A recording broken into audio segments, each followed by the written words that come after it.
Prologue 1971, changing my identity and leaving behind everything familiar should have been difficult. Traumatic, even, except it wasn't.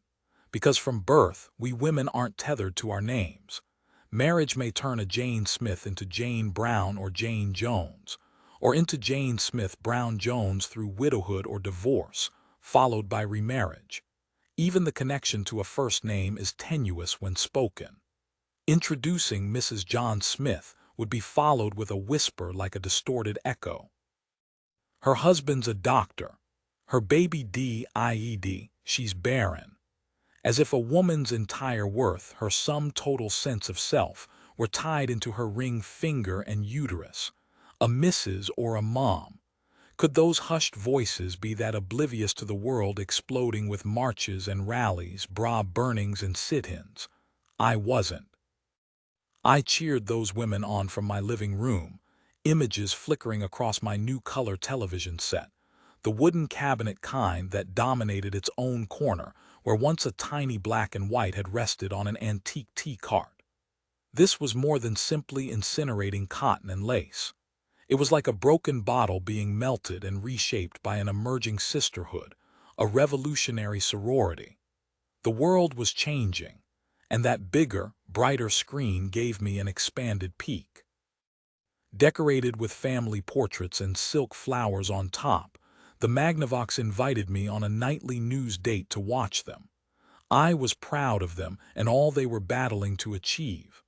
I was also thankful for my safe life that protected me from being them.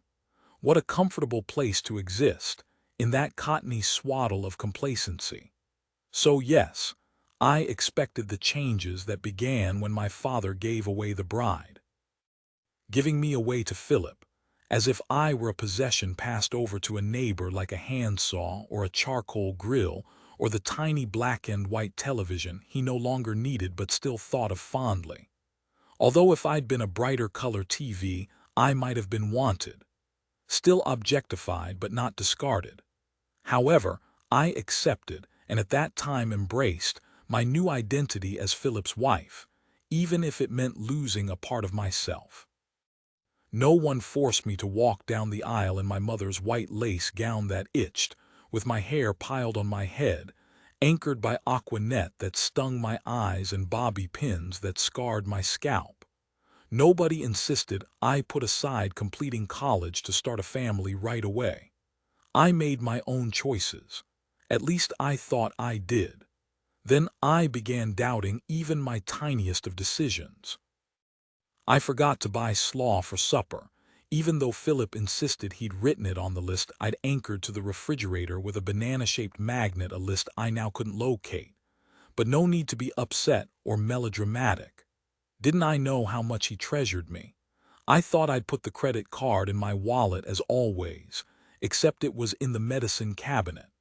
No wonder a husband had to sign the application for a master charge card. Perhaps he should keep it from now on. If I wanted extra cash, I only had to ask him and he would increase my household allowance, money that came from my trust fund. Maybe I just needed rest. I should cancel the cruise to Mexico with his parents, send our regrets for my class reunion, leave behind sad reminders of my dead parents and relocate to the country for fresh air where we could build my dream studio for glass blowing. Didn't I want to get back to my art, eventually, once I was myself again? Except time went by, feeling more and more strange. And as I lost my bearings, my husband retreated from me in ways that unnerved me. Who was he to become the expert on my mental health? And why did I feel better the days when he traveled for work, the weeks when he left for conferences?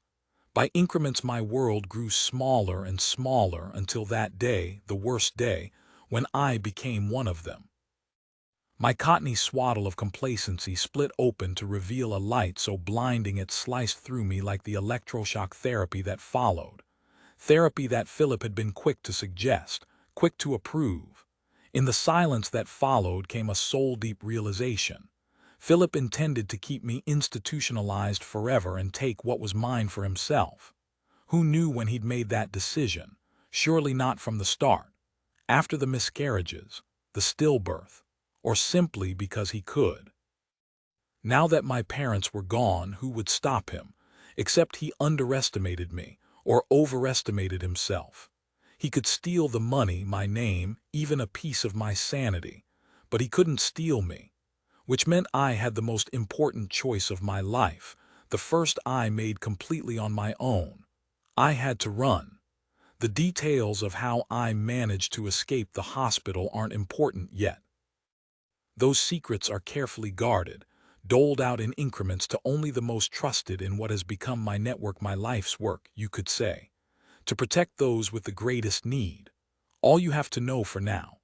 I embrace the reality of my own making, being one of them, helping the most vulnerable of them when they need to run as well. Ask me who I am or where I'm from. Eloise Carlisle Curtis is a faint specter, ostracized to the dim recesses of my mind. I rarely think of my life in Mobile, Alabama anymore, of my marriage, of my art, of my daughter. In fact, it's better that way, since a whisper of that time threatens my present, even my hard-won sanity. Today, my name is Winnie Ballard. I'm from Bent Oak, South Carolina, where I work in the paper mill. But tomorrow, well, like I said, I'm not tethered to something so inconsequential as a name. Chapter 1, 2025. Without Aunt Winnie, nothing anchored Bailey Rae Rigby to backwoods Bent Oak, South Carolina, anymore. Only a month left until she could hitch her vintage Airstream behind her F-250 and hightail it out of this town to Myrtle Beach, where she would fulfill the dream of the woman who'd raised her. She just had to survive the next 4 Saturdays at the Bent Oak Farmers Market, settling Aunt Winnie's affairs in an estate sale flea market style. How fitting. Bailey Rae leaped onto the tailgate of her 18-year-old truck parked behind her stall. She grabbed a can of bug repellent from her backpack and showered herself in an aloe-scented haze. Pitiful protection against southern mosquitoes hatching from swamps in an endless horde. Aunt Winnie had been gone for 67 days. Tears still welled up without warning at the least reminder of the person Bailey Rae loved more than any individual on the planet. But there wasn't time to grieve. The estate wasn't going to settle itself. As she hefted a crate of canned tomatoes, $5 a jar, she could hear Winnie's voice, insisting that estate was a hoity-toity word for a barn full of clutter. Aunt had been an honorary title, since Winnie had been more of a mother than the woman who only came around when she didn't have a better offer from a man. Bailey Rae never quite understood why Aunt Winnie had kept her or why Child Services never intervened. But thank heaven for unexplained blessings. Time to move forward, to leave behind all those painful memories plastered all over Bent Oak like out-of-date wallpaper. The weight of gossipy stares beat down on her shoulders, fierce as the southern sun. Heavy, unrelenting, weightier than ever on market day, with the field packed full of vendors and early shoppers, even a police cruiser on duty to monitor the expected crowd. She'd long ago learned to pretend indifference, a survival mechanism to withstand the whispers about her mom and Aunt Winnie, not to mention being a reject kid. Still, for some reason, today the small-town, judgy vibe really put her on edge when she needed to focus on unloading the first batch of loot from Winnie's farm. Her farm now. She blinked away the tears and got back to work, one box after another. So much stuff. How could a person possibly have expected to consume hundreds of jars of home canned goods? Who needed 7 microwaves, 22 quilts, and 3 crates of the same cookbook? Yep. Buy 3 jars, get a cookbook for free. With any luck, she would only have a cajillion of them left at the end of the next 4 weeks. A muggy breeze drifted through the open-air market at the end of Main Street, which wasn't much more than 2 blocks with old storefronts. At least a quarter of them sported space for rent signs in the front window. The library perched on the other end of the road, a red brick building that had once been a schoolhouse.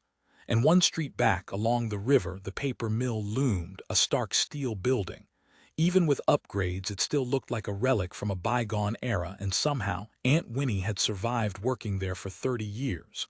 No doubt about it, the town was dying. Well, for 6 days a week anyway. On market day, though, Bent Oak came alive. Farmers and artisans set up their booths. Livestock bleated, watched over by the 4-H kids ready to educate. The scent of hay bales and grilled hot dogs filled the air. A local pickup band tuned their instruments and performed a sound check before warming up with a beach tune, the heartbeat of South Carolina, no matter how far from the sandy shores. Pausing for a water break, Bailey Rae chugged half the bottle, then used the rest to refill Skeeter's metal bucket. The old hound mix peered up at her from under the truck, his leash hooked to a leg of her chair. Skeeter's eyes were two different colors. When he looked up with the brown one like now, he was all soul.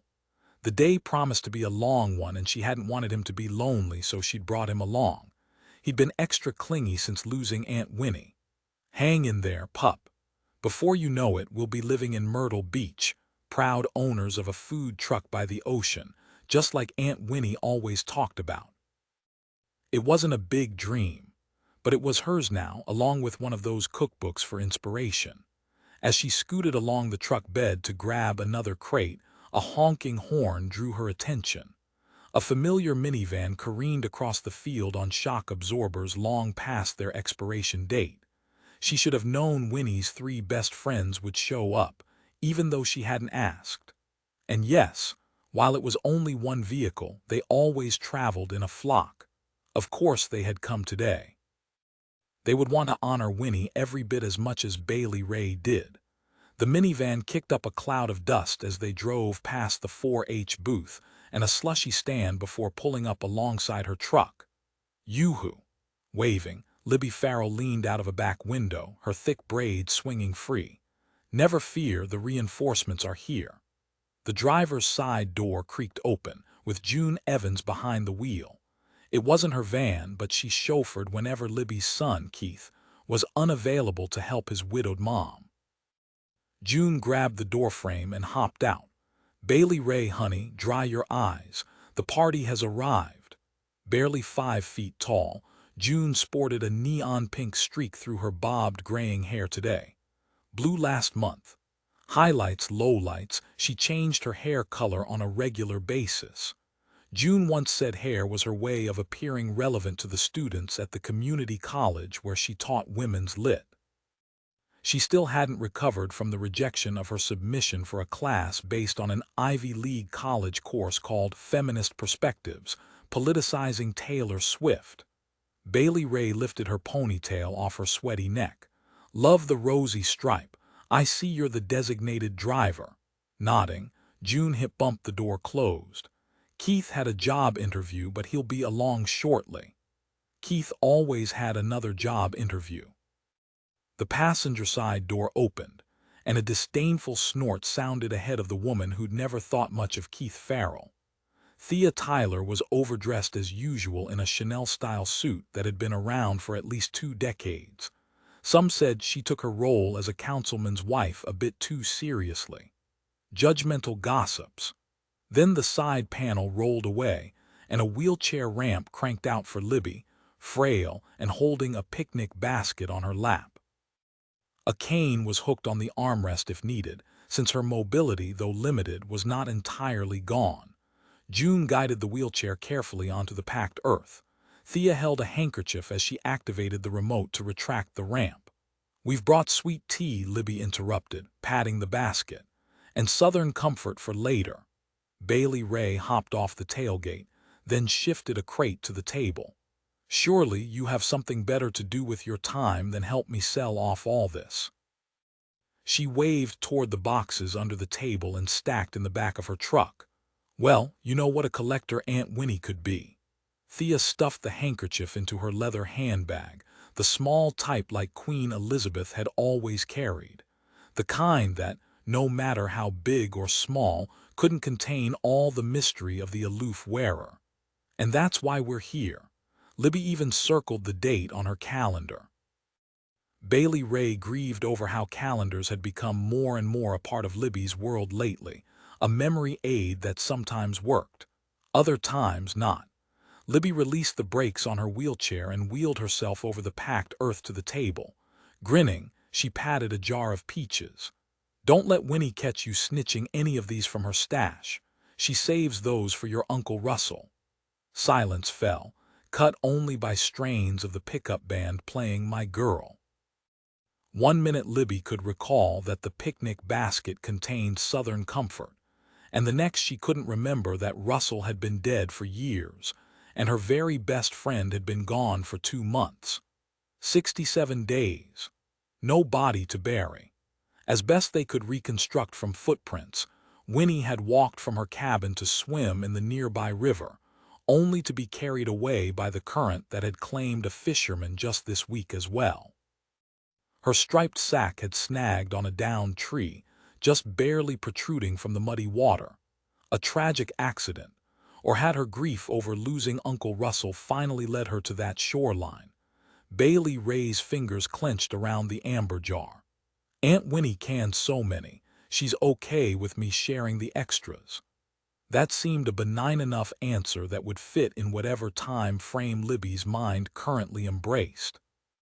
Thea skimmed her gloved hands along a stack of quilts, the one on top a scrap pattern made with old clothes. "I understand needing to clear out some of Winnie's clutter, but are you sure you want to sell the cabin too? It's not too late to change your mind." "It's time. I'll still come to visit." Bailey Rae had zero regrets about leaving Bent Oak, but the people, this makeshift family of no blood relation, she would miss them dearly.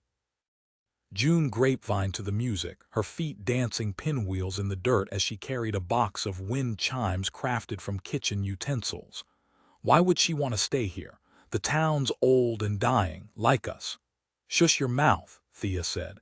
"Bailey Rae, honey, you don't have to sell off everything." Easy for Thea to say, thanks to her husband's generational wealth and her sharp mind for investments. "We'll give you the money for the startup cost of your food truck." The wheelchair rattled over rocks as Libby joined them. "Then if things don't work out in Myrtle Beach with the food truck business, you can just pull up stakes on the Airstream and come on back." They were like Winnie that way. Generous. But something about the way Bailey Rae had lived the first 6 years of her life made it tough to accept help. Even owning the farm made her as itchy as sitting in a bed of chiggers. The cabin and 3 riverfront acres had actually belonged to Uncle Russell, a quiet man with a genius mind when it came to anything with an engine.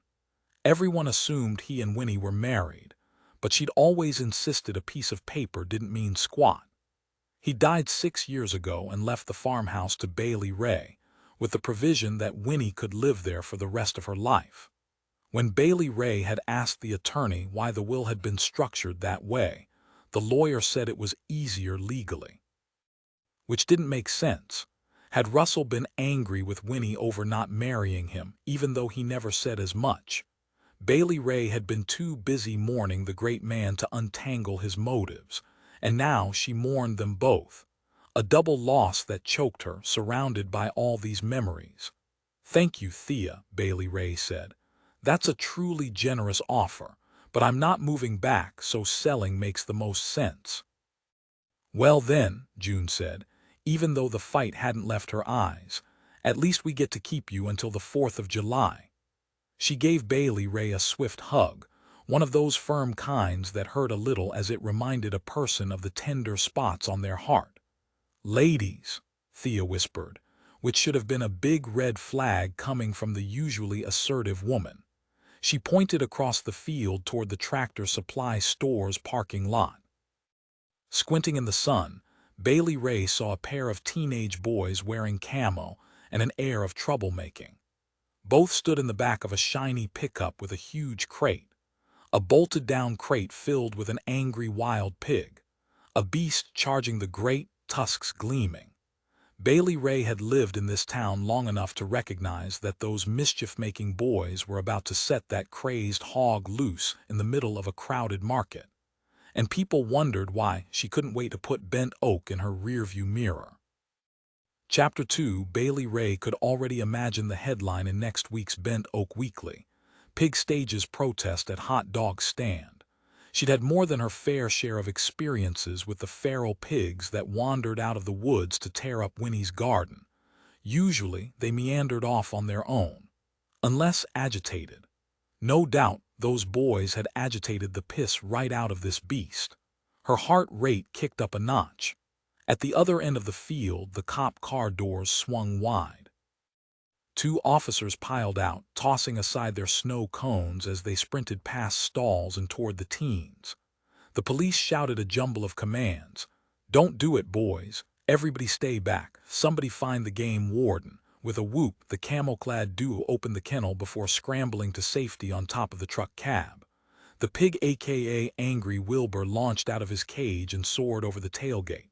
He hit the ground, tumbling and squealing, drawing all eyes in his direction.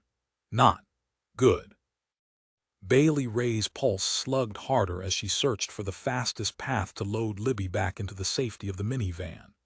Skeeter came to life in a roll of gangly hound legs, shooting out from his shady spot under the pickup. He tipped back his head and howled. Every ounce of hound dog in his mixed DNA roared to life, his baying battle cry piercing the air. The wild pig, or maybe it was a hog, she didn't intend to get close enough to identify, made a slow turn in their direction. Skeeter and Wilbur locked eyes across the distance. The hogs were beady. Skeeter narrowed his glacier blue eye. Outright terror for Skeeter, and the three vulnerable women kicked her feet into high gear. "Skeeter, stay," Bailey Rae ordered, lunging to grab his collar, not trusting the strength of his tether. Where is that game warden? Not in her wildest dreams would she have imagined praying for the new game warden's help. That man had been a spur in her side since writing her a ticket for fishing without a license on her own land. He'd informed her that while the land was hers, the water and fish were under the state's purview. And he'd torn off her ticket. A ticket she still needed to pay. Or had he just given her a warning? She really shouldn't have stuffed it to the back of her kitchen junk drawer in a fit of irritation. Down by the 4-H booth, an engine roared to life just before a truck peeled out across the field. The muddy black pickup sported a SCDNR logo, South Carolina Department of Natural Resources. Tires chewed up the earth as the game warden drove straight toward the wild pig charging onto the field. Cloven hooves plowed the earth as the beast upended a table of watermelons and toppled the garden club's flower sale. The pickup bore down closer, until only a couple feet shy of hitting the pig. The game warden blared his sirens and laid on the horn, startling the pig. Angry Wilbur turned into confused Wilbur. Accelerating, the truck took tight turns like a horse herding cattle, guiding the pig away from the crowd and into the woods. Seconds later, 3 gunshots echoed from the tree line. The stampeding crowd froze for a heartbeat, then burst into a round of applause for the hero of the day before melting right back into their setting up and shopping. Another normal day in Bent Oak. Thea dabbed her forehead with her handkerchief. Wild pigs can be eaten if cooked properly. Legs wobbly, Bailey Rae sank down beside Skeeter. "Is the councilman planning to dig a trench for a pig-pickin' party?" Thea looked over the rims of her glasses. "Someone needs to let Game Warden Perez know there are a couple of single moms in the area who could use some help putting a meal on the table." She dug in her purse for her cell phone. "I'll call Howard to come field dress the pig." Her navy blue pumps punched holes in the earth as she marched across the field, sidestepping split melons. June patted Libby's hand. "Could you stay here with Bailey Rae and package up purchases?" she asked, navigating Libby's pride and loss of independence. "Thea may need my help." A smile teased at Bailey Rae. Thea rarely needed assistance. Bailey Rae pushed to her feet just as Libby's son shouldered through the growing crowd. Apparently the pig incident was already ginning up extra traffic and potential buyers. Mom, Keith said breathlessly, kneeling beside his mother's wheelchair. "Are you okay?" Libby patted his cheek. "Of course I am. Did you get the job with a construction company, right?" "I start on Monday. Of course there aren't a lot of hours available. Approaching 60, Libby's son wore the disappointments of his life like someone dragging a tractor tire up a hill. In summer, he'd been through 3 divorces, 6 career changes, none by choice. After the most recent, he'd moved back in with his mother under the auspices of caring for her.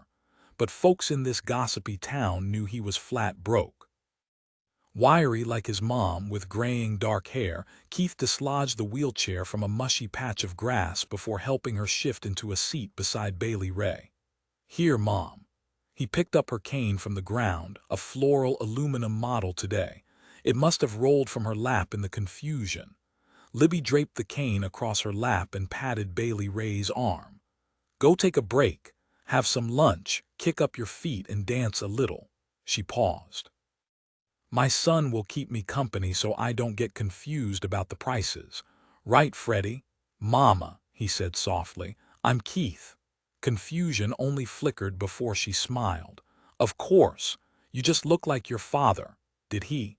Bailey Rae couldn't recall seeing photos of him.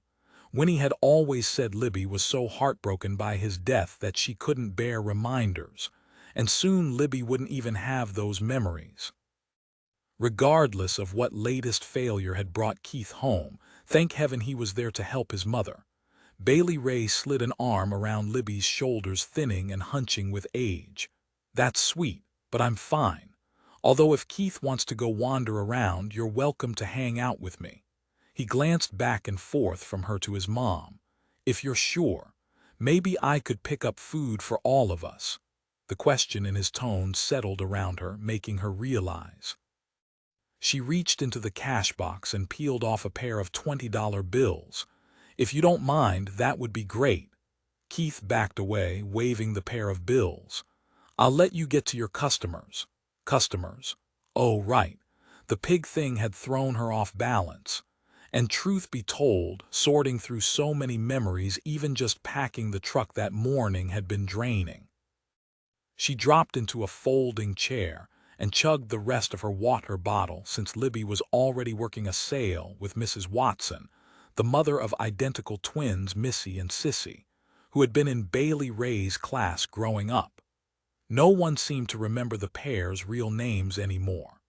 Winnie had always insisted a person's name didn't matter near as much as how they treated others, which meant Missy and Sissy were worthless as gum on a boothiel. More than once, Bailey Rae had wondered if Mrs. Watson knew that her precious little darlings used to enjoy chanting, "Winnie Ballard's a cuckoo bird, Winnie Ballard's a cuckoo bird." Bailey Rae had put up with it until her 7th birthday, which her mother forgot and then let her fists fly. The Watson girls fought dirty, biting and pulling hair. She'd only managed to break free by headbutting Sissy. Bailey Rae got 3 stitches, and Sissy had a chipped front tooth. Sissy and Missy weren't identical twins anymore. Mrs. Watson lingered over a wedding ring quilt and traced the tiny stitches, her fingers arthritic from decades of teaching piano. "We sure do miss seeing Winnie at the market, but I bet she's smiling down from heaven knowing you're here. For now, I'm not nearly woman enough to fill those floral crocs of hers." Winnie would disagree. Mrs. Watson tucked her credit card into the reader and scrawled her signature with her finger on the screen. "Would you mind holding on to the quilt for me until I'm fixin' to leave? I'm supposed to meet my girls and their babies for lunch." "Of course," Bailey Rae said, rubbing the scar in her eyebrow. Libby waggled a wave. "If you see Freddie over yonder, could you send him back over with our lunch?" Mrs. Watson turned, penciled eyebrow lifted. "Freddie," Libby frowned, her gray eyes searching as if the memories would materialize. My boy, Keith." Wrong name again. Libby was having a rough day. Bailey Rae considered calling Keith back to see if he should take his mother home. "Excuse me," an unfamiliar female voice interrupted. Bailey Rae held up her hand for the person to wait, scanning Libby's face for further signs of distress or disorientation. But the older woman seemed at peace, thumbing through one of the cookbooks, humming. The Freddie Keith mix-up had already been forgotten. Biting her lip, Bailey Rae willed away tears over losing this woman too, in a different way from Aunt Winnie. But a loss all the same. An end to the chapter that had started when the two women came to Bent Oak at the same time, responding to an ad for jobs at the paper mill. Bailey Rae was more than ready for a fresh beginning of her own. She turned to her next customer. "Yes, if you don't see exactly what you're looking for here, I have more canned foods and quilts in the truck." A dark-haired woman leaned closer, maybe in her early 30s, with a toddler girl hiding her tiny face against her mother's legs. The young woman looked like she hadn't gotten a full night's sleep in weeks. "I need your help." Her words were so soft they were almost swallowed by the bustle of shoppers and echo of beach music. "Sure, this is our price list, and I also have a legend map of the market stalls under here somewhere." Bailey Rae tugged a smaller bin out of a larger box. "That's not what I meant." The woman's voice was louder, more insistent. Her daughter hugged a tattered blanket, rubbing an edge along her chin in comfort as she moved away from her mother's legs. "All right." Bailey Rae rocked back on her heels. Given the dark circles under the woman's eyes, maybe lack of sleep was making the young mom edgy. "What can I do for you?" The young mother flattened a palm on the stack of cookbooks. She shook loose her other hand from her daughter's vice grip and fished in her overstuffed hobo bag. Digging, she withdrew a wallet, sippy cup, a pack of cookies, until finally she tugged free a frayed book of some kind, a pair of socks fluttering to the ground. She eased it onto the scarred tabletop. The volumes cover an older, tattered version of the cookbooks Aunt Winnie had sold for decades. "I need help," the woman repeated, patting the vintage binding, then extending her trembling hand toward the similar volume in Libby's grip. "And this led me here." 1971, Winnie Ballard, be sure to hold on to this. As I stood in a back room at the Bent Oak Public Library, I took the packet of papers from Annette Davis, my point of contact, the final stop in my journey. At first glance, Annette resembled a kindergarten teacher or grandmother sort in her teal polyester pantsuit. Not someone people would suspect. Good. She patted my hand, and I didn't bother correcting her about needing comfort. It wasn't surprising that she would assume I was shaking in my battered sneakers. Excitement and terror are close kin. Outwardly they resemble each other. Anticipation and fear both flip the stomach, set the heart racing, dilate the pupils, and accelerate breathing. So it wasn't any wonder that people would assume I was afraid. But I wasn't. Not anymore. Mrs. Davis and I kept our voices low in this tiny storage space. A big rolling bin was full of returned library books, with 3 shelved carts beside it for sorting. We both sat at a table with hard wooden chairs. The worn and faded top was cluttered with a stack of film strips and a projector. "Thank you," I said, for more than the stack of papers I fanned out on the Formica tabletop. A high school diploma, a driver's license, a social security card, and a birth certificate. I was now a year older with a different birthday. "Can I ask how documents like this are possible?" "You only need to know they'll hold up under scrutiny," Annette said in a voice that inspired trust. "Thank you," I said again, such inadequate words. But the past month had been a lot to process. Sometimes I felt like I was still under the fog of drugs back in the hospital, stuck back under my husband's iron-fisted control. "You should have all you need to complete the job application." Annette tipped her head toward the lone window that framed the view of the paper mill in the distance. The steel beast had recently expanded, advertising dozens of jobs which offered the perfect cover for new residents. "Check them over. Memorize every detail so you don't pause when you're asked tomorrow morning." And just that fast, Alois was gone. Winnie was born. Annette stepped back behind the book cart, swinging the door open. "Come with me. There's someone I want you to meet before you go to the boarding house. You can practice your introduction." As I followed her past a row of microfiche readers and typewriters, I recited my new name in my head like a mantra. The library felt like a portal between my previous world and the one to come. The air was filled with the timeless, musty scent of old books, paper and leather seasoned by the oils of many hands. Those novels connected people who might never lay eyes on each other. So how did I get here? Luck. And a hefty dose of irony that when Philip attempted to lock me away, he'd actually given me the key to my freedom in the form of a whisper from a cook in the cafeteria of the psychiatric hospital. The cook had escaped her past life thanks to a secret network that helped women leave abusive relationships. If I was interested, we could speak later. Then, as if the conversation never happened, the woman pivoted to spoon mashed potatoes on the next tray. The following day at breakfast, I told her I wanted to have that conversation. I never knew for sure why I decided to trust the word of a complete stranger, but I was desperate and something about her story rang true.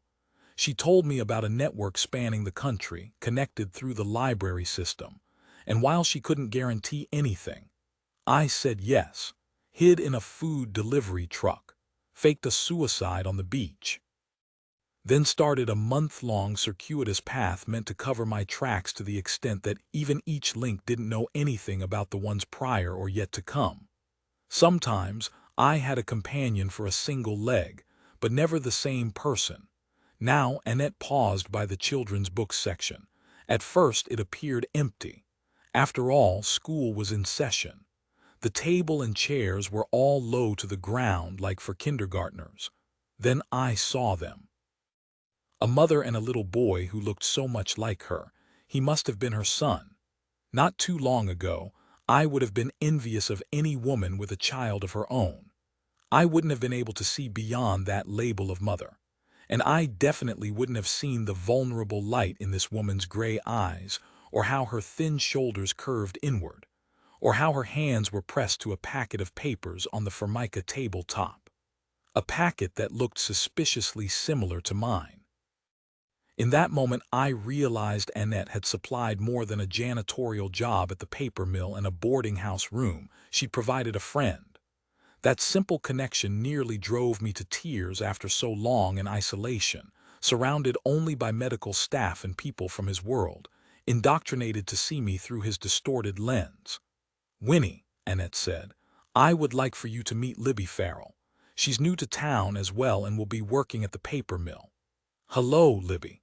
I'm Winnie Ballard." I spoke my new name for the first time, half expecting something big to happen, such as the floor opening up and swallowing me, or people popping out from behind shelves and shouting, "Liar, fake, fraud." But it was easier than I thought. I slipped on the name like a new pair of shoes, so much more comfortable than the ones from before. Libby extended a chapped hand with a thin gold wedding band on her ring finger. "Nice to meet you. This little man is my son, Keith." She motioned to the young boy sitting cross-legged on the ground, leaning back against a towering bookshelf. With a pristine stuffed Winnie the Pooh doll in his lap, Keith lifted a Viewmaster to his face and clicked through the circle of images. A stack of extra photo discs rested on the floor beside him. Would we ever learn each other's names from before? Feel safe enough to trust each other with nuggets of our stories? I couldn't answer that. But I sensed that over the years we would need each other when something triggered memories, bad ones. We would depend on each other to stay sane. Annette was smart that way, knowing how to build a support system to sustain this new life. Going to a counselor was out of the question for obvious reasons, and quite frankly, I'd had enough of that at the hospital. "Keith," his mother called, and when he didn't respond, she touched his shoulder. He flinched. "Keith, say hello to Miss Winnie." He blinked fast, eyes wide and searching like someone waking up in the morning only to realize they'd forgotten where they were. Silently, he returned to his shiny red Viewmaster. His mother smiled apologetically. "He's just tired." "It's okay," I said. "Change is tough for everyone. I imagine it's especially overwhelming for a child." My words worked no matter her past, while still protecting my own. I was learning a new language of sorts, speaking in code with benign-sounding phrases laden with undercurrents. The new teacher was this grandmotherly librarian who oversaw this portal full of words, Had my grandmother ever been a part of changing someone's life this way, taking such a risk for someone else? If so, she'd never let on. Could she have, though? My grandmother who'd played cards with me and made pimento cheese sandwiches with the crust cut off.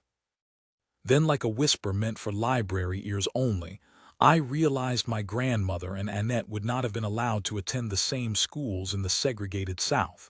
The thought hurt. Mrs. Davis, I don't know how to thank you enough. You can't. Annette shook her head and gripped the handle of the rolling cart. You can only pay it forward. And we did. Chapter 3, 2025. Bailey Rae eyed the stack of cookbooks on the corner of her vendor table. Confused didn't come close to describing this weird exchange. Ma'am, you are. My name is Gia. The young mother swallowed hard, as if sharing even her name were some Herculean task. Gia Abernathy, my daughter and I need a place to stay. This led me here. The woman's words knocked around inside Bailey Rae's head, jockeying for a place to land. Winnie's cookbook had led her here. Maybe she just meant Winnie's reputation for helping folks, even letting them pick out necessities from the overstocked barn. There's a bed and breakfast right up the road, reasonably priced, a cute little swing set in back, and they serve the best pancake breakfast. Not that kind of place. Her face flushed red, her dark eyes darting. I need, like a shelter. Oh, okay, Bailey Rae said, sitting up straighter. We don't really have anything like that in Bent Oak, but I can ask around, but this cookbook says. Her words dwindled off on 3 quick breaths, the shallow kind. Mrs. Abernathy, I want to help you if I can. Truly, I do. Seeing this mother and daughter sent her empathy into overdrive. She'd been in that little girl's shoes, leaving a home with nothing but a backpack after her mother fell out with another man. Warnings to stay quiet so as not to upset Yvonne's newest guy. And in quiet times, sharing a sleeping bag in the back of the station wagon while Yvonne whispered reassurances that Bailey Rae would survive, just as she had as a kid. Not realizing that the real strength lay in breaking the cycle. Thank heaven for Uncle Russell and Aunt Winnie, who taught her how to steer her life rather than be dragged along by the undertow of her mother's generational trauma. Now, though, she felt adrift without an anchor. I must have misunderstood. Gia gripped the tattered cookbook, her voice soft, each word separated by another of those hitchy breaths. Bailey Rae shook off the past and focused on this woman's very present need. I'm sorry if there's been a misunderstanding. Maybe you're looking for my Aunt Winnie Ballard. Even saying her name out loud stirred the grief. If so, I'm sorry, but my aunt passed away recently.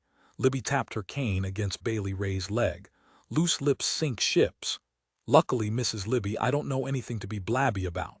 Gia frowned in confusion. Your aunt? Yes, ma'am, Bailey Rae nodded. But since she's passed away. Oh no, no, no, no, no. Gia gasped, fidgeting and looking every which way like a bird about to take flight. Her agitation grew along with the rise of her voice. Even Skeeter lifted his head with a whimper. Gia clutched her daughter's hand and sagged back against the table, her breaths hitching faster and faster. One tear streamed down her face, then another. The woman was fast on her way to a full-blown panic attack. Libby stabbed her cane into the ground and pushed out of her wheelchair, grasping the edge of the table for extra balance as she made her way around the edge to Gia. Breathe in, breathe out, slower, that's it. Smell the flowers, blow out the candle, smell the flowers, blow out the candle. Aunt Winnie used to say the same when Yvonne would show up unannounced. Even at the memory, Bailey Rae's chest went tight all over again. Like a beast was parked on her rib cage, and the beast had a name. Fear. Fear that she would be hauled off in her mom's station wagon with everything they owned, headed to heaven only knew where. Sometimes sleeping in the back. Wasn't camping fun? She breathed in the equivalent of a bouquet herself and blew out a few more candles, grounding herself in the present. Gia's fear mattered most now. Bailey Rae's was in the past. Gia pressed her fingers against the center of her rib cage. I have nowhere to go, and if Ian finds me, I'm scared of what he'll do. Bailey Rae carried her chair around to the woman. Skeeter loped behind until he reached the end of his tether. "Take a moment to sit and catch your breath. Have you filed a police report?" Libby snorted. "If you can get one of them over here. They're in Keystone Cops mode directing traffic after that wild pig incident. Thea still hasn't managed to convince her husband to put in another traffic light on Main Street." What a time for Libby's memory to kick into overdrive. Gia backed away a step, hitching her bag on her shoulder. "Never mind, I shouldn't have bothered you." "Hold your horses," Bailey Rae called, desperate for some Winnie wisdom in navigating the woman's situation. "I'm sure I can figure something out." Libby snorted again. "Cane stamp, stamp. You're a short-order cook, not a superhero."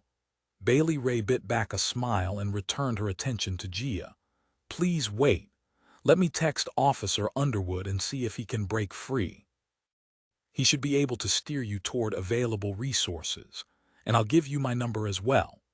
It felt good to help in some way. Maybe not at a Winnie level, but assisting all the same. Bailey Rae scrolled through her cell phone until she found the contact info and tapped out a text.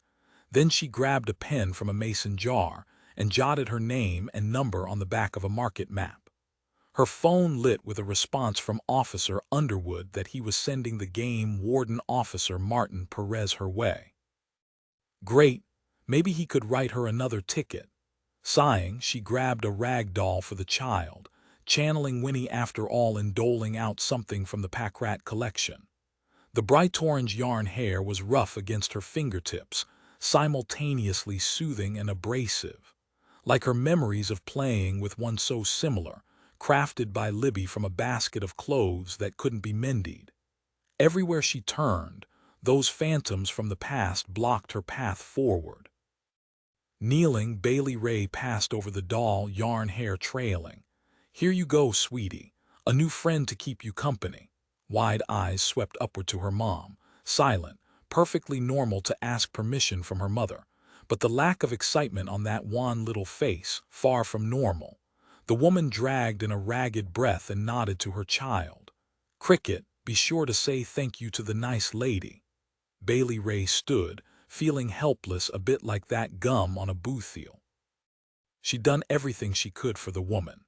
Yeah, Aunt Winnie probably would have done more, but Bailey Rae wasn't like her aunt. The metaphorical beast on her chest turned into an elephant. She was right to leave, to put this town and all the elephants behind her. Only then would she be free, able to become a person worthy of Winnie's second chance. Because right now, Bailey Rae fell way short of the mark. Martin Perez's favorite days on the job involved no people. Only animals, because animals didn't lie. Today had been flush with people and only one wild pig, and the people time wasn't close to an end. Martin jogged past booths, weaving through the crowd, eyes locked on the cluster of folks around Bailey Rae Rigby's spot. He had hoped his job as a game warden in this sleepy little town would be low-key and peaceful, the perfect place to recover from the nightmares spawned by his military career. No such luck. In theory, he understood that in addition to protecting the wilderness, his job description included educating the public, assisting in backcountry search and rescues, and partnering with law enforcement. He just hadn't expected it all to happen in the same day. He'd barely had time to shower this morning after spending most of the night wading through alligator-infested swamps searching for a missing boater before heading over to man the SCDNR information booth at today's market. Then the wild pig happened. He didn't draw a gun often on the job as a game warden, not like back in his days as an army cop, but when he did, it took him a good bit of time to clear the numb feeling. Adrenaline had a way of searing nerve endings until all sensation was gone. Slowing as he drew closer, Martin could sense something was off about the cluster of people. There was a buzz, an energy he recognized on a cellular level from his military days. Bailey Rae and Mrs. Libby were comforting a dark-haired woman who had tear streaks on her face. A child clung to her mother with one hand, gripping a rag doll in the other, not as a treasure but more like a lifeline. Maybe the mom was just stressed from struggling with a fractious kid. He exhaled. Hard. His instincts must be off this afternoon. Good afternoon, Bailey Rae, Mrs. Libby. He nodded to each. What can I help you ladies with? Born in Arizona, he'd given up on understanding why people in the South called anyone older by their first name plus Mr., Mrs., Ms., or Miss, but rarely a surname. It was just the way things were done around here, and to say it differently would only add another unspoken barrier between him and the community he served. Bailey Rae glanced his way, her auburn ponytail swinging. The softness in her expression faded as she crossed her arms over her chest defensively, looking far too snooty for a woman wearing muddy hiking boots, cut-off jean shorts, and a concert t-shirt 2 sizes too big. On the fishing ticket day, she'd worn one too.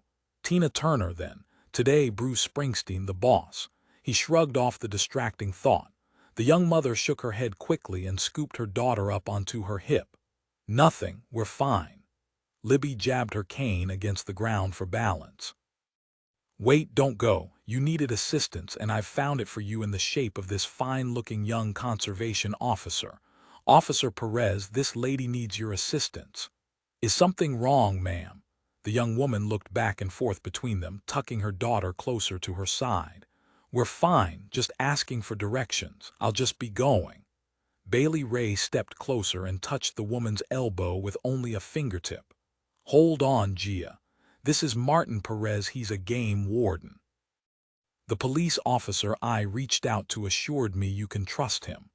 Was that a hint of resignation about the trust part? She must still be holding a grudge over the ticket.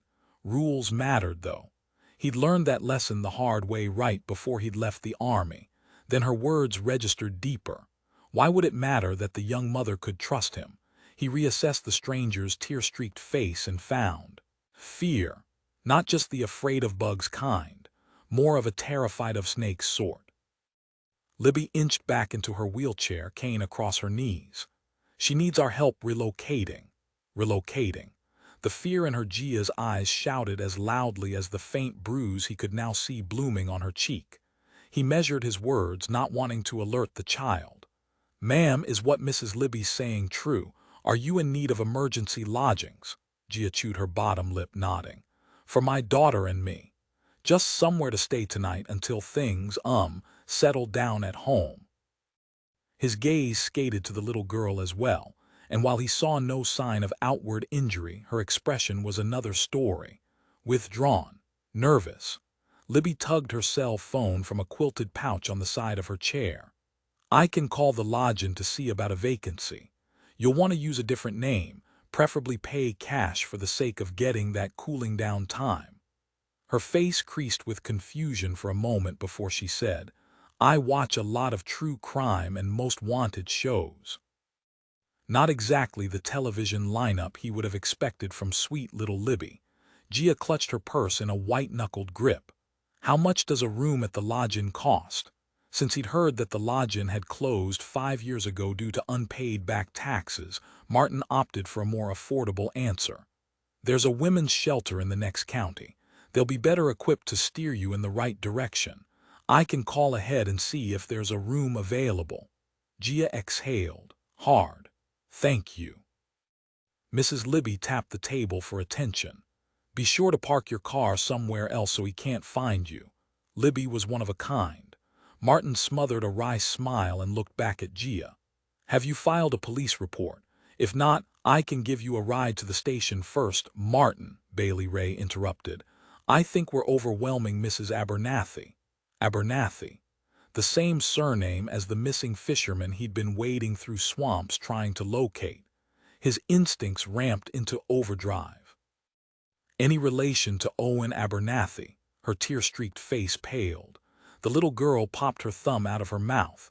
Uncle Owen. Ma'am, Martin asked. He's my husband's brother, Gia answered softly, defensively. He wanted to wrangle a police officer over here ASAP to help, but worried the woman might bolt if he left. Did you know he went missing a few days back while fishing? Owen's probably just on a camping trip. Gia answered with a smile that didn't come close to reaching her eyes. He always turns up after a few days. Logical, but also coincidental. He wondered what more she might share if given the time. All the more reason to personally escort her to the shelter. They might have more luck persuading her to speak with the authorities. At the very least, he could pass along her location to the police in case they had questions or concerns. Sounds like your family's been going through a lot lately. Maybe you and your husband would benefit from a breather. Ian and I could use a break, that's for sure, Gia said with a weak smile, her eyes darting to Bailey Rae and Libby. It's so hard loving the wrong man.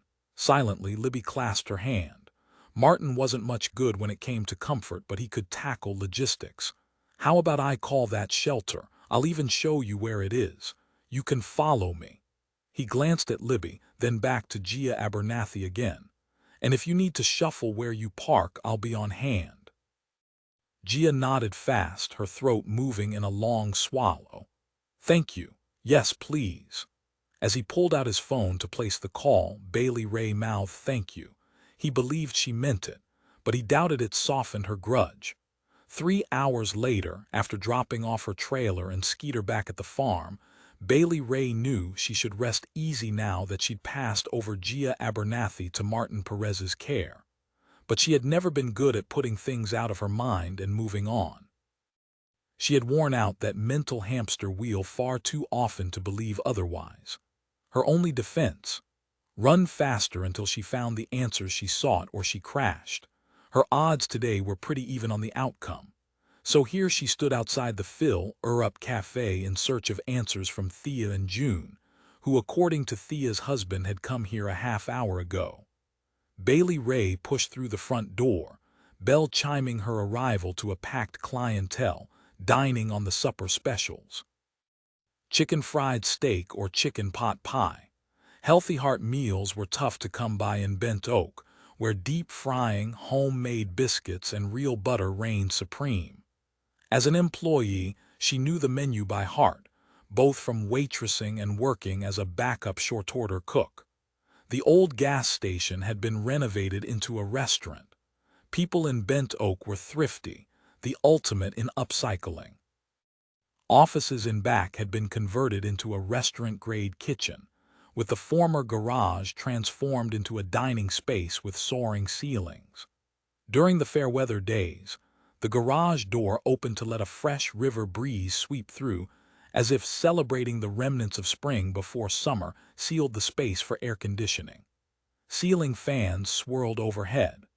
Rusty hubcaps and custom license plates that filled in the bare spots showcased the local who's who.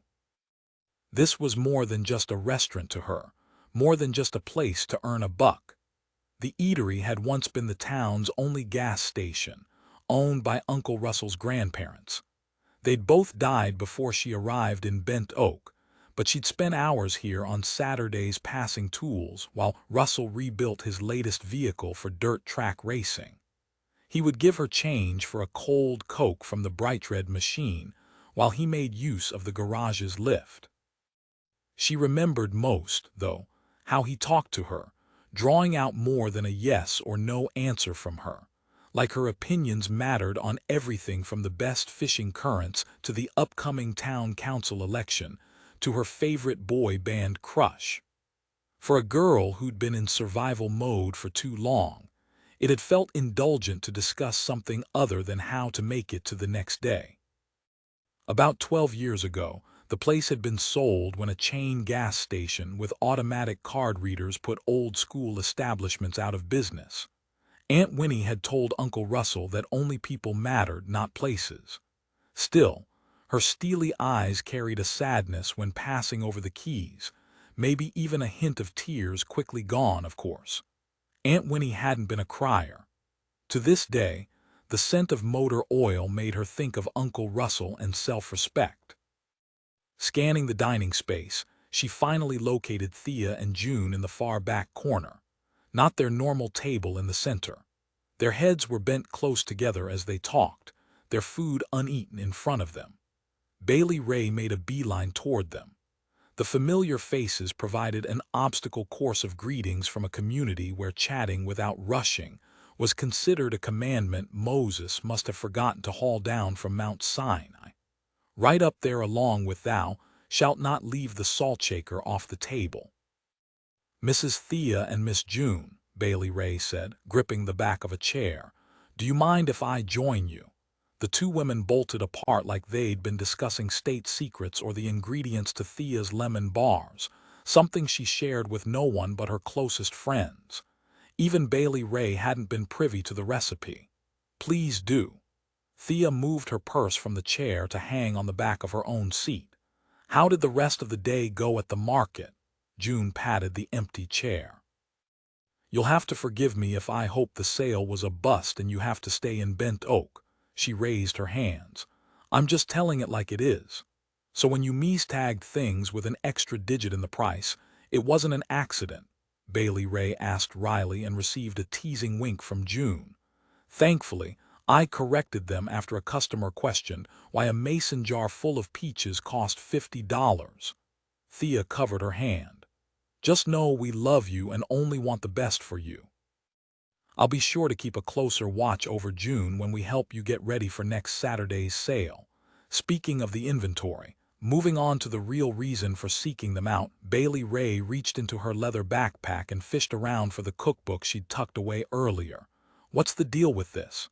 Their silence lasted a beat too long. "Mrs. Thea, I know your hearing works just fine. I'm not sure what you mean. It's just local recipes." Thea pressed her fingers to her chest. "All but my lemon bars, of course. Perhaps it's time I shared it with you." Bailey Rae wasn't diverted that easily. "But Aunt Winnie has so very many copies. Isn't that strange?" June smirked, tucking a strand of pink hair behind her ear. "Maybe they weren't very popular or she overordered. You know how Winnie could be with her collections." Reasonable explanations. Any other day she wouldn't have thought twice. Something had changed, though, when that woman approached her booth at the market, followed by Libby's stranger-than-usual responses. Now Thea and June's evasiveness made her all the more suspicious. There was a ruckus at the market earlier. A young mother showed up with a vintage version, insisting there was some kind of hidden message directing her here for help. Both women across from her went silent, longer than the silence over the cookbooks. Thea wiped a water spot on the table. June fidgeted with a fork, scraping the white gravy off her chicken-fried steak. Bailey Rae leaned on her elbows, dropping her voice. "Do you have any idea what she's talking about?" Thea returned her napkin to her lap. "Maybe she just needed some of Winnie's special canned goods before they're sold out. The cookbook does promote them." A logical assumption, except there was tension sprinkled as heavily as salt at a potluck. "She's leaving her husband and she is clearly afraid." An understatement. June rested her fork on the edge of her plate. "That must have been so upsetting for you after all you and your mother went through." Bailey Rae would have applauded June's pivot if it had been directed at anyone else, but neither woman had answered the question. "I'm fine, thank you, just curious." Libby seemed to understand what the woman meant, and I would have asked questions to clarify, but Keith rushed Libby away when he arrived to pick her up. Which was just as well, given Libby's memory issues. Thea and June were the better choices to ask. "Libby's confused," Thea said, shaking her head as she stabbed a fork into the middle of her chicken pot pie, pushing the crust into the soft insides. "That's a sad reality of her Alzheimer's disease." June pressed her fingers to the edges of her eyes and cleared her throat. What happened to the young woman, the one with the cookbook?" A waitress angled in, placing a glass of sweet tea in front of Bailey Rae.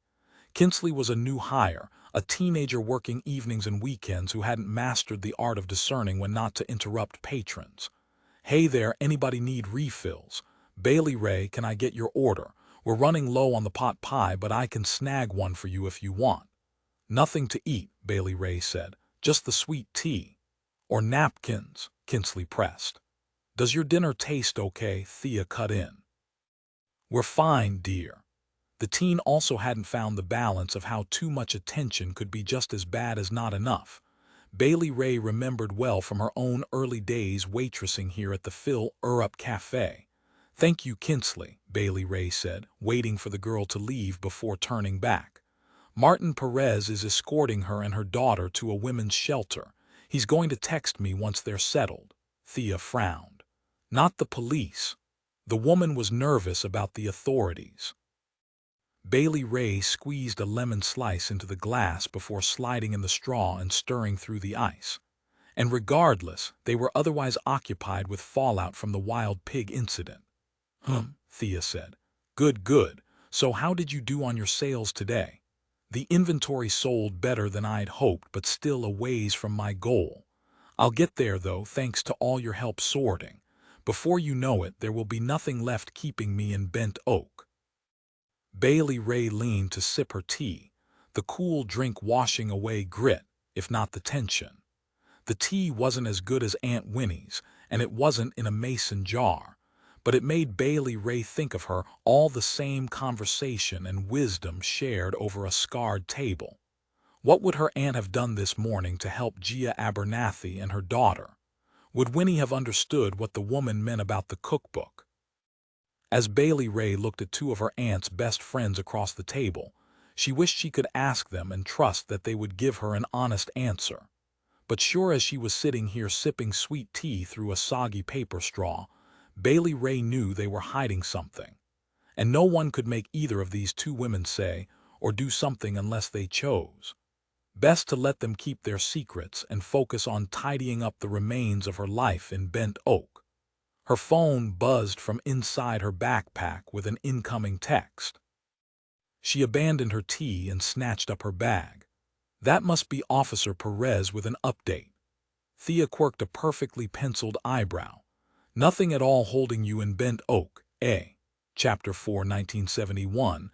"I'd attended private schools and an elite liberal arts college as a Lois. Those elocution and etiquette classes, the art history and chemistry of glass-blowing courses, well, they sure hadn't prepared me for scrubbing toilets and mopping concrete floors for 8 to 10 hours a day. But that was my world now as Winnie, working in janitorial services at the paper mill. For the first time in my life, I was paying my own bills, tougher than I'd been led to believe in home economics. I consoled myself with reassurances things would improve. Surely they would. Standing in the abandoned break room in my ugly brown uniform, I peeled off my yellow rubber gloves, wincing at the sting to my cracked fingertips. During my first week, I'd bypassed using the gloves, out of ignorance. Or an overloaded brain. I wasn't certain, but the error had been self-critiquing. And another thing I'd learned. Lotion made my raw skin sting worse. Worse than even the burns I'd suffered during my career with glass blowing. Although could it be called a career when I gave away most of my work as gifts to friends and for charity auctions? I threw the gloves into the murky water where they filled before gurgling to the bottom. When Annette told me I would have a job in the paper mill, I'd envisioned mastering a machine with a massive roll of freshly pressed vellum, or a device that created pulp from the tree, scents filling the air with the earthy promise of the stories those sheets would hold. Perhaps I could even sketch on scraps to express my art instead of via glass. Not my lucky day. Gripping the wooden mop handle that gave me splinters, I pushed the bucket across the cracked linoleum. Libby lounged in the open door to the break room, a strand of limp brown hair escaping her bun. "You've never been poor before, have you?" "Pardon me?" Then, understanding, I held up my hands. "Oh, because I should have worn the rubber gloves." "In part." Libby leaned toward the bucket, pointing. "Here's the ringer. You don't have to shove your hands into the solution." That makes sense. My parents had bragged about my talent, even my intelligence. Clearly, they'd been delusional. Libby edged in front of me and demonstrated the handle system for squeezing excess water from the mop. "That doesn't make this easy, but it helps." Nodding, I gathered up 2 dirty napkins and a half-full styrofoam cup of coffee off the table and pitched them into the corner trash can. then grabbed the bottled cleaner and spritzed down a tabletop before swiping a rag over the remaining evidence of the second shift crowd. A splatter of ketchup, a thin pickle that had calcified to the formica. As a child, I'd prided myself on always saying thank you and cleaning up after myself, like I was doing others some kind of favor rather than just pulling my own weight. Stepping into the bright glare of enlightenment burned as much as that cleanser that I'd grown to dread. I didn't want to go back to my old life. Yet as far as making a plan to move beyond my current state, I couldn't envision more than the beauty of my lumpy mattress at the end of the day. Any other tips? Don't mix bleach and ammonia. Libby tapped the cleaners on my cart. The fumes can make you pass out or even kill you. I'll keep that in mind. Although passing out didn't sound like a bad idea, I was far from suicidal in spite of what Philip would have others think. Where does your son stay while you work? The question had seemed natural, but the moment I spoke I regretted the intrusive words. Would she answer? I'd never been a part of secrets that had such serious implications. But she was my only friend, and so far as I could tell, I was her only one too. Sorry if that was nosy. My mother always said the best way to have a good friend was to be one. Not nosy at all. Libby emptied a small trash can into the larger bag attached to the cart, helping me finish my list even though she had to be exhausted from her own. Keith will be in school for a few more days finishing up first grade. I'm still figuring out what to do with him for the summer. He's been having a tough enough time adjusting. I didn't have a clue what to suggest. Most of my friends never held a job, and the few who did were teachers who'd usually dropped off their children with their mothers. I'll help however I can. Thank you. Annette has information on some babysitters that I pray I can afford. She crossed her arms, hugging herself. It's hard leaving him. His dad used to say that I never mind. And just that quickly, questions could lead to slip-ups. I grabbed the handle of my cart. It's time to clock out. Smiling, Libby raised her hands. Praise the Lord and pass the gravy. We put away our supplies in the janitor's closet, hung up our uniform smocks, and stepped into the factory still in full swing. The facility operated on 3 shifts, never silent. The whine and grind of the machinery reverberated in my ear, but I was growing accustomed to the point where I could hold a brief conversation. The factory felt like a beast that swallowed people whole, then spit them back out at the end of a shift, sweaty and wrung out, except with an excitement to be free that reanimated them by the time they cleared the parking lot. I pitched the garbage bag into a dumpster by the loading dock. The thud launched a swarm of flies. What are you going to do with the rest of your afternoon?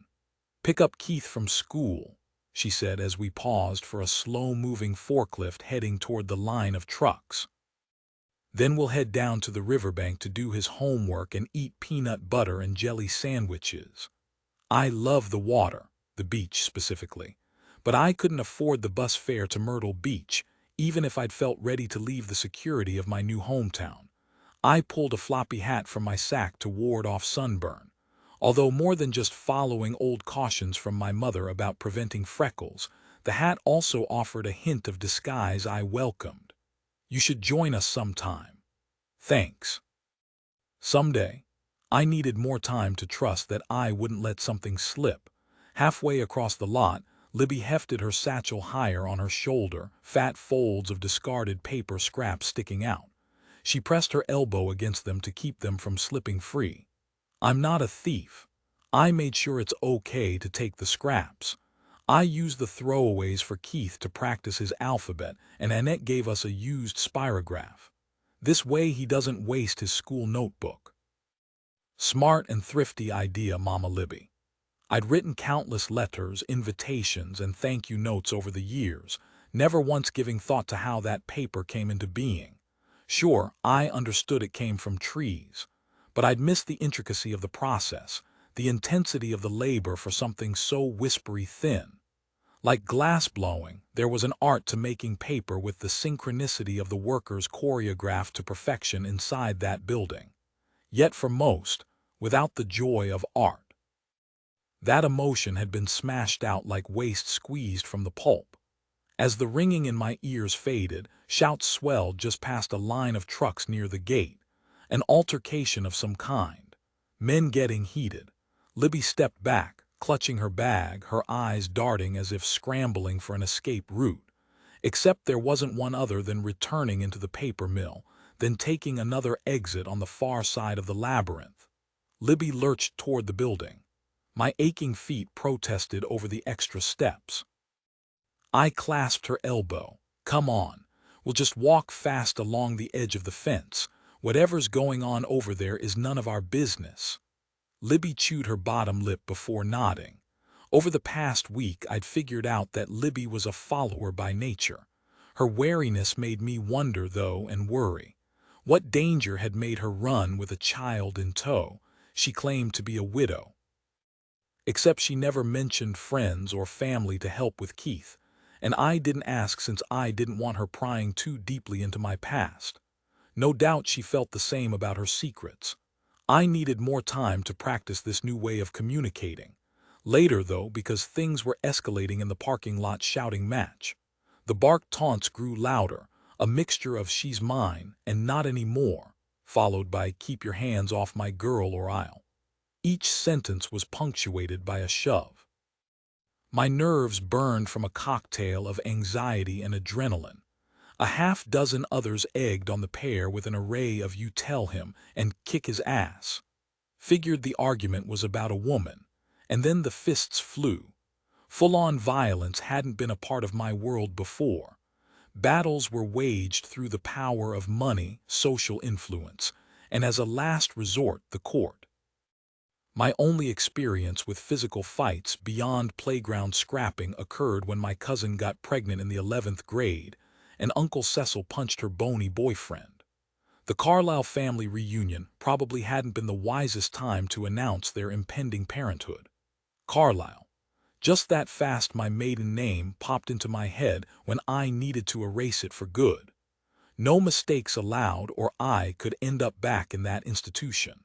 My cousin had been sent to boarding school in California. Not the first of our set to disappear for around 9 months. How had I missed the pattern of women being shuttled away when they became a problem?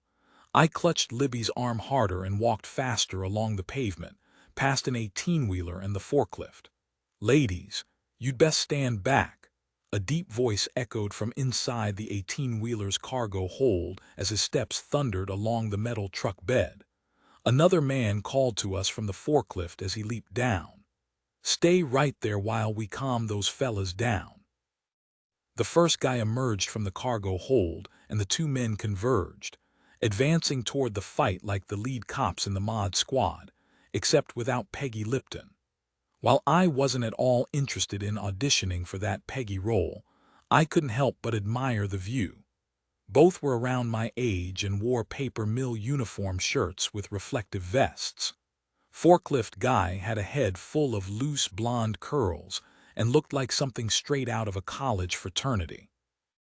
Truck fellow with his short afro had a long-legged stride that broadcast calm and confidence. How long had it been since I'd allowed myself to look at a man other than Philip? The Alois part of me shouted a warning not to notice anyone who wasn't my husband. In spite of the whole free love movement, married women weren't supposed to gawk at other men. The Winnie part of me, however, insisted there was no harm in looking. Only looking. The last thing I needed or wanted was a man in my life. Experience told me the outcome would be worse than mixing bleach and ammonia. Distance would protect me from the fumes. Libby and I skirted the 18-wheeler, continuing our trek toward the exit gate leading to Main Street, me half dragging her as she cowered at every shout. With my peripheral vision, I kept track of the altercation being broken up by the mod squad duo talking everyone down. Forklift guy's voice rode the muggy breeze.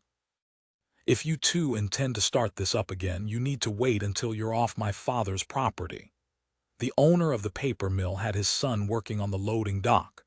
Surprising and intriguing, making me curious to know more about these two guys. But now Libby was dragging me, eager to leave work or the argument, Either way, she wanted no part of taking in how the two men calmed and dispersed the crowd with just their words. That kind of energy was mesmerizing after so long living a life full of tension and walking on eggshells. As I reached the gate, a lean brown hand pushed it open for us.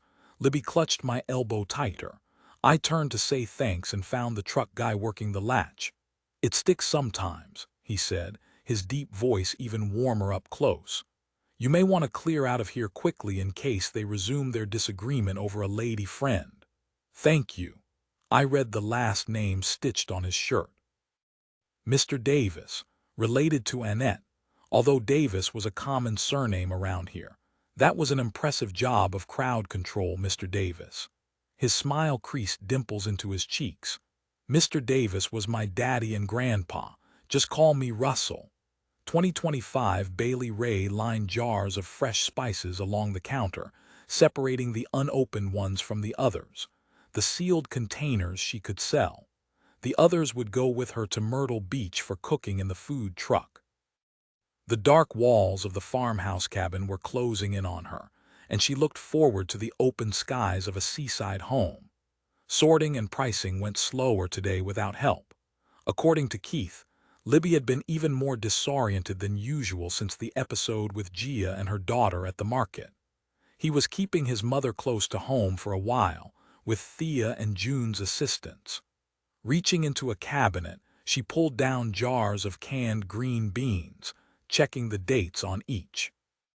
Maybe she should donate some to the local food bank. Let it feed those who needed it more, like with the wild pig Skeeter bolted to his feet seconds before a knock sounded outside the mudroom, and she scratched the hound behind the ears. He made a fine security system. His nails clicked along the hardwood floors as he walked beside her through the kitchen and into the living room. Already the space looked sparser without all the clutter, each sale at the market and trip to the dump ridding her of another tie to the town. Opening the cabin door, Bailey Rae found, "Good morning, Officer Perez. Are you here to give me another ticket for harming Mother Nature?" He didn't smile. "Not unless you've started a personal compost pile in the woods for all the clutter on this porch." The implied criticism stung. She'd been up until 2 in the morning boxing linens to donate and placing them outside to load in the truck later. That would be so noticeable, even a satellite could register the pile. But no worries, officer, they're all going to charity, not illegal dumping in the forest. She waved Skeeter outside to stretch his legs, joining Martin on the planked porch. An old ceiling fan wobbled overhead, barely stirring the muggy morning air. "So what does bring you out this way?" "I'm afraid I have some bad news." He tugged the brim of his uniform ball cap. "It's about Mrs. Abernathy." The air rushed from her lungs from worry and guilt. She hadn't thought of the woman and her child much at all once Martin texted that they were settled at the shelter. "Come sit and tell me, please." She motioned to the 2 rockers, quickly moving aside a crate of old towels. "What happened?" Sitting, he swiped off his hat and rested it on his knee. "The police notified me this morning. I'm afraid Ian Abernathy located the shelter and waited outside for his wife. He attacked her. He lifted a hand quickly, but she's alive." "And Cricket?" She sank into the rocker, thinking of the way the child had clutched the rag doll. The rush of the river in the distance echoed the roaring in her ears. "The little girl was inside the shelter with the other children, so thankfully he wasn't able to get to her," he said, fidgeting with the cap on his knee.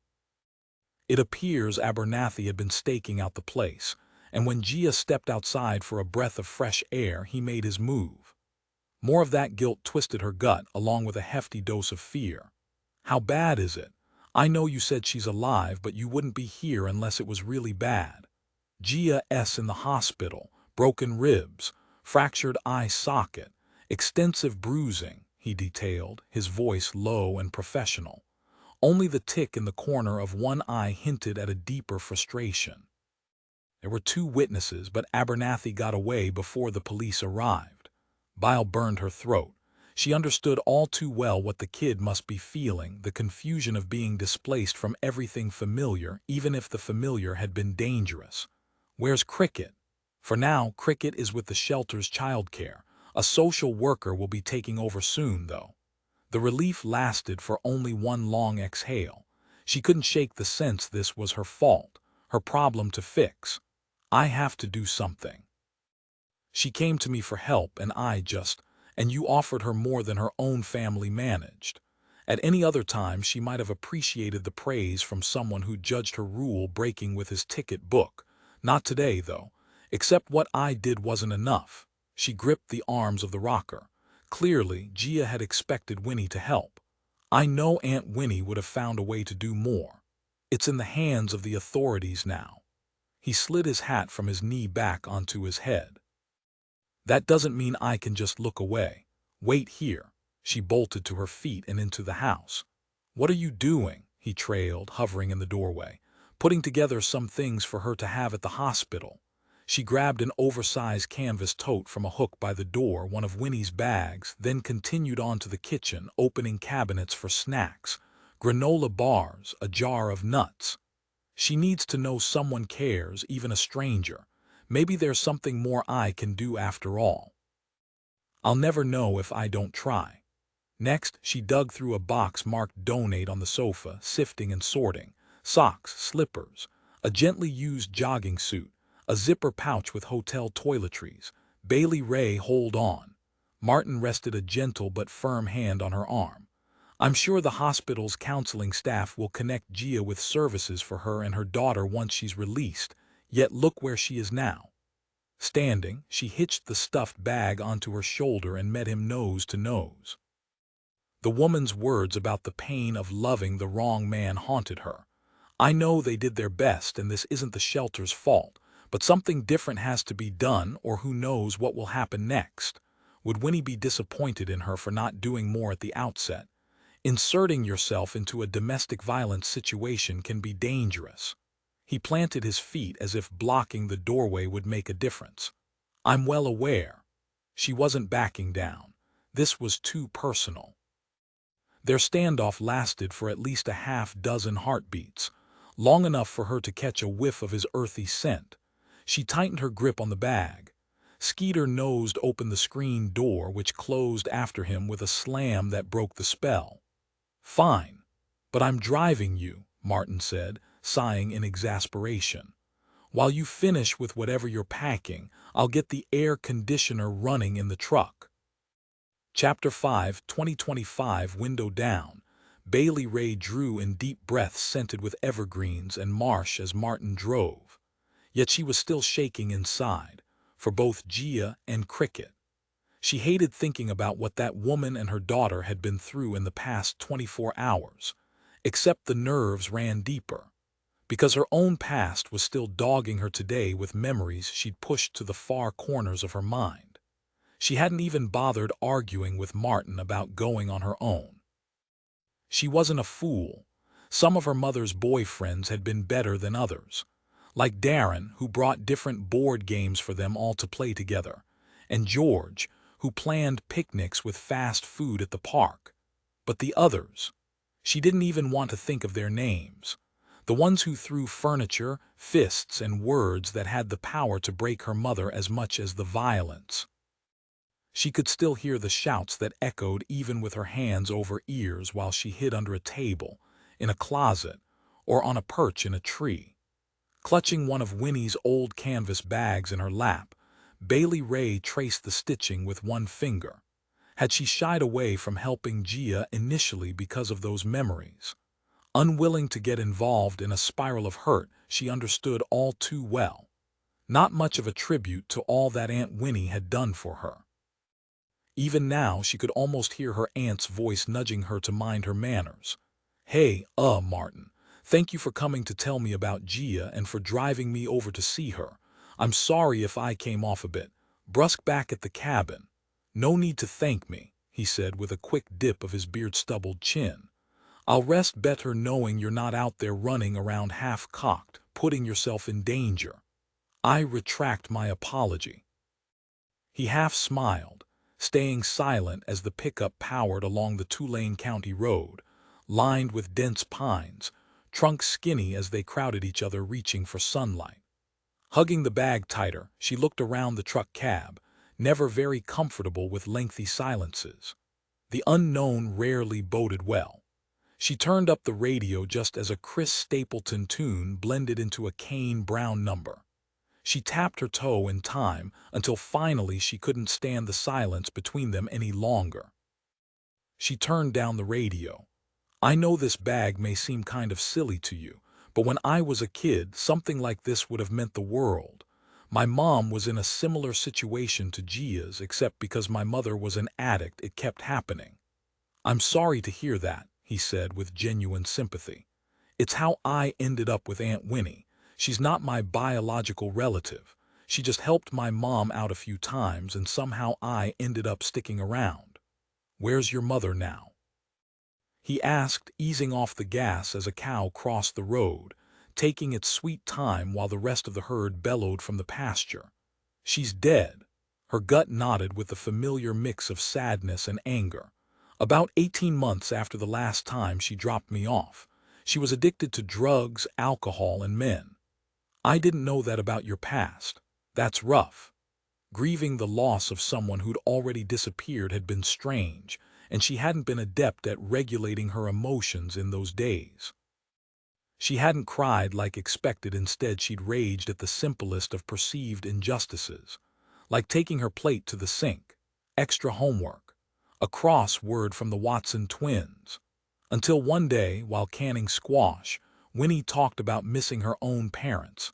She'd shared a simple memory of being mad at her father over where to go to school and how difficult it had been to forgive him, even though she loved him. Winnie had never spoken much about her past before that, so the impact hit hard. Her own memories, the good ones, had bubbled to the surface that day, allowing her to begin grieving her mom. I'm not looking for sympathy, Martin, then or now, just relaying facts. I don't know how much you've heard about my aunt, but she helped a lot of women and kids over the years, people who were down on their luck. I've heard some stories. No doubt her passing left a hole in the community. Her gaze tracked the 4-rail fence alongside the road as they sped into the next town. More than you can imagine. I remember this one time a mom and her 2 sons came to stay with us. Food was disappearing, and Aunt Winnie couldn't figure out where it was going. She tapped the box of granola bars sticking out of the top of the canvas sack. For the longest while, she thought it was me. She kept telling me that even if I'd taken the food, it would be okay. Bailey Rae shifted the canvas bag to the seat, wishing the knot in her gut could be as easily shuffled away. Then when they left, we found all the food wrappers under the bunk beds: Pop-Tarts, crackers, granola bars. Aunt Winnie said kids who have been starved have food issues. I had a lot of struggles in those times. I lived with my mom, and while we certainly didn't have lots of money, I wasn't starved. She pushed aside thoughts of the nights she'd gone to bed hungry. She didn't want to think about what her mother may have done to provide what she did. The thought alone lent dimensions to her mom she hadn't considered before. Had Yvonne been a prostitute as well as an addict who happened to provide for her kid? Or had providing for her kid pushed her into prostitution, leading her to addiction to cope? Martin glanced over at her fast before returning his attention to the road. Sounds like a lot for a kid. For an adult, even. That explains your tough exterior. Was that what he saw when he looked at her? She almost asked him to expand on the idea, but that felt self-indulgent or even compliment-seeking. So instead, she touched a military patch of some sort velcroed to the visor. What's the deal with this? Do you have a family member or friend in the service? Or a girlfriend? He flipped the visor, hiding the patch. I used to serve in the Army as an MP, military police. And now you're a conservation officer. Why not a cop? Seems like a more logical transition. I like the peace out here. That's it, after all she'd shared. There are plenty of other careers that offer silence with fewer mosquito bites. He quirked a dark eyebrow. I got bit by far worse overseas. Compared to mosquitoes in the South, She jabbed a thumb toward the swampy marsh just beyond the ditch. That's saying a lot. Try shaking your boot out every morning to check for scorpions. She shuddered but then stayed quiet rather than pushing to keep the conversation alive. Sharing had eased some of the tension inside her, like a slow release from a pressure cooker, a little bit at a time to keep from getting burned. Still, she knew that digging up the past didn't necessarily serve the same purpose for other people. The truck jostled in a pothole just before a bridge spanning a narrow channel of the river. A small john boat with a lone fisherman drifted below. Martin draped a wrist over the steering wheel. I took the job because I want the chance to clean things up rather than tear them down. Some of the old anger at him faded. Aunt Winnie liked you.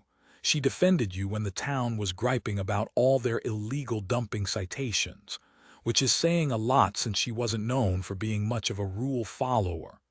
Your aunt was a fierce individual with a big heart. Turning, he looked at her over the top of his sunglasses, his brown eyes full of sympathy. If I haven't said so before now, I'm sorry for your loss. Thank you.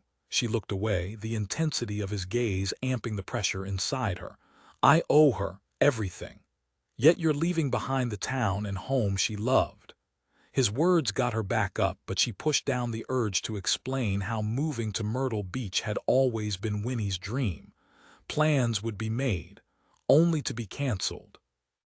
There'd been no missing the whisper of fear in Aunt Winnie's eyes once the time drew close to leave the city limits, as if doing so would burst a magic spell. The truth was likely far simpler. Aunt Winnie had suffered from some level of agoraphobia. Sure, she could leave her farmhouse, barreling down Main Street and county roads in her old Ford truck with confidence. No farther, but sharing that with Martin would feel like a betrayal of Winnie's memory. I learned long ago not to care about other people's opinions of me. You mean you don't care about my opinion? He said with a wink, stopping the truck at a blinking red light at a crossroads. To think I was starting to like you. Don't you have someone to rescue from a rampaging pig? Bailey Rae slumped in her seat, but some of the sting had left her words now. Something had shifted between them with those few hints into the man inside. I'm sure I do, but none as interesting as you. Her mouth dried right up. A honking horn sent them both sitting upright, and he eased his foot off the brake. 20 minutes later, they pulled into the hospital parking lot. She couldn't bolt out of the truck and into the elevator fast enough. Each squeak of her shoes on the tile floors took her one step closer to finishing up business and heading out for the coast. Martin was a distraction. Simple as that. And she wasn't like her mother to be swept about by the changing winds of attraction to a new handsome man, especially not one who had far too many secrets lurking in his deep brown eyes. Mind and purpose back in focus, she knocked on the door to Gia's hospital room. Gia, it's me, Bailey Rae from the market, and the game warden Martin Perez. Come in, a soft voice called from inside. Weak, but alive. Could Bailey Rae have lived with herself if the woman weren't? Thankfully, she didn't have to go through that emotional minefield. Bag in hand, she drew in a bracing breath of antiseptic air and pushed through the door. After a single look at Gia Abernathy's battered face, Bailey Rae knew. The woman needed a lot more than a bag of granola bars or hand-me-downs, and her mission for her final weeks in Bent Oak had just expanded. 1971, Libby and I began walking home together after that fight in the paper mill lot. Last week's altercation had spooked us both. Even though we hadn't shared about our pasts, an unspoken bond existed between us, an understanding that we'd both faced something dangerous and survived. We were warier now. There was comfort in numbers. So we walked down the narrow sidewalk along Main Street toward the towering brick elementary school. Today was their last day of the school year, and I wondered if our work schedules would stay the same. Libby swiped her forehead. Slow down, please. I hadn't realized I was double timing along the sidewalk, most likely stomping out my frustration. I punished the pavement because I couldn't punish Philip. It was my wedding anniversary today. I hated the memories that one-word anniversary evoked. Hated the state of being married but not. Most of all, hated that Philip still crept into my thoughts. Did he miss me even a little? Did he have any regrets about how low he'd sunk to cut me out of his life? And on this awful day, I had to admit that I missed the man he'd pretended to be. However, I didn't miss the woman I'd been, the one who embraced that shell of a life we'd shared. I would hold on to that knowledge as I scraped out a new, braver life for myself. Libby plucked an azalea bloom off a bush as we passed the gas station. Did you know that one of the men who broke up that fight is Annette's grandson? I chewed my lip because, yes, I had asked around about Russell Davis after meeting him, discovering that he just returned from Vietnam where he'd driven a supply truck. Now he drove a truck for the paper mill. His connection to Annette made any draw to him all the more complicated. I think I may have heard something. I wonder why Annette didn't mention having a grandson who worked with the mill. Why would she? She told us about the gas station she and her husband own. Libby tucked the flower behind one ear, her brown hair still up in a bun for work. That wasn't personal. She just let us know so we could get discounts, which would be nice if either of us owned a car. Thank heavens we don't live in Maine or somewhere else snowy. Libby strolled a few more steps, but I could tell she wasn't done talking. She rarely said anything impulsive, instead waiting and choosing her words for fear of saying the wrong thing. I just wondered if Annette told him about us. Does it matter? I asked, sidestepping a buckled patch in the concrete. I can't imagine Annette would do anything to risk our safety.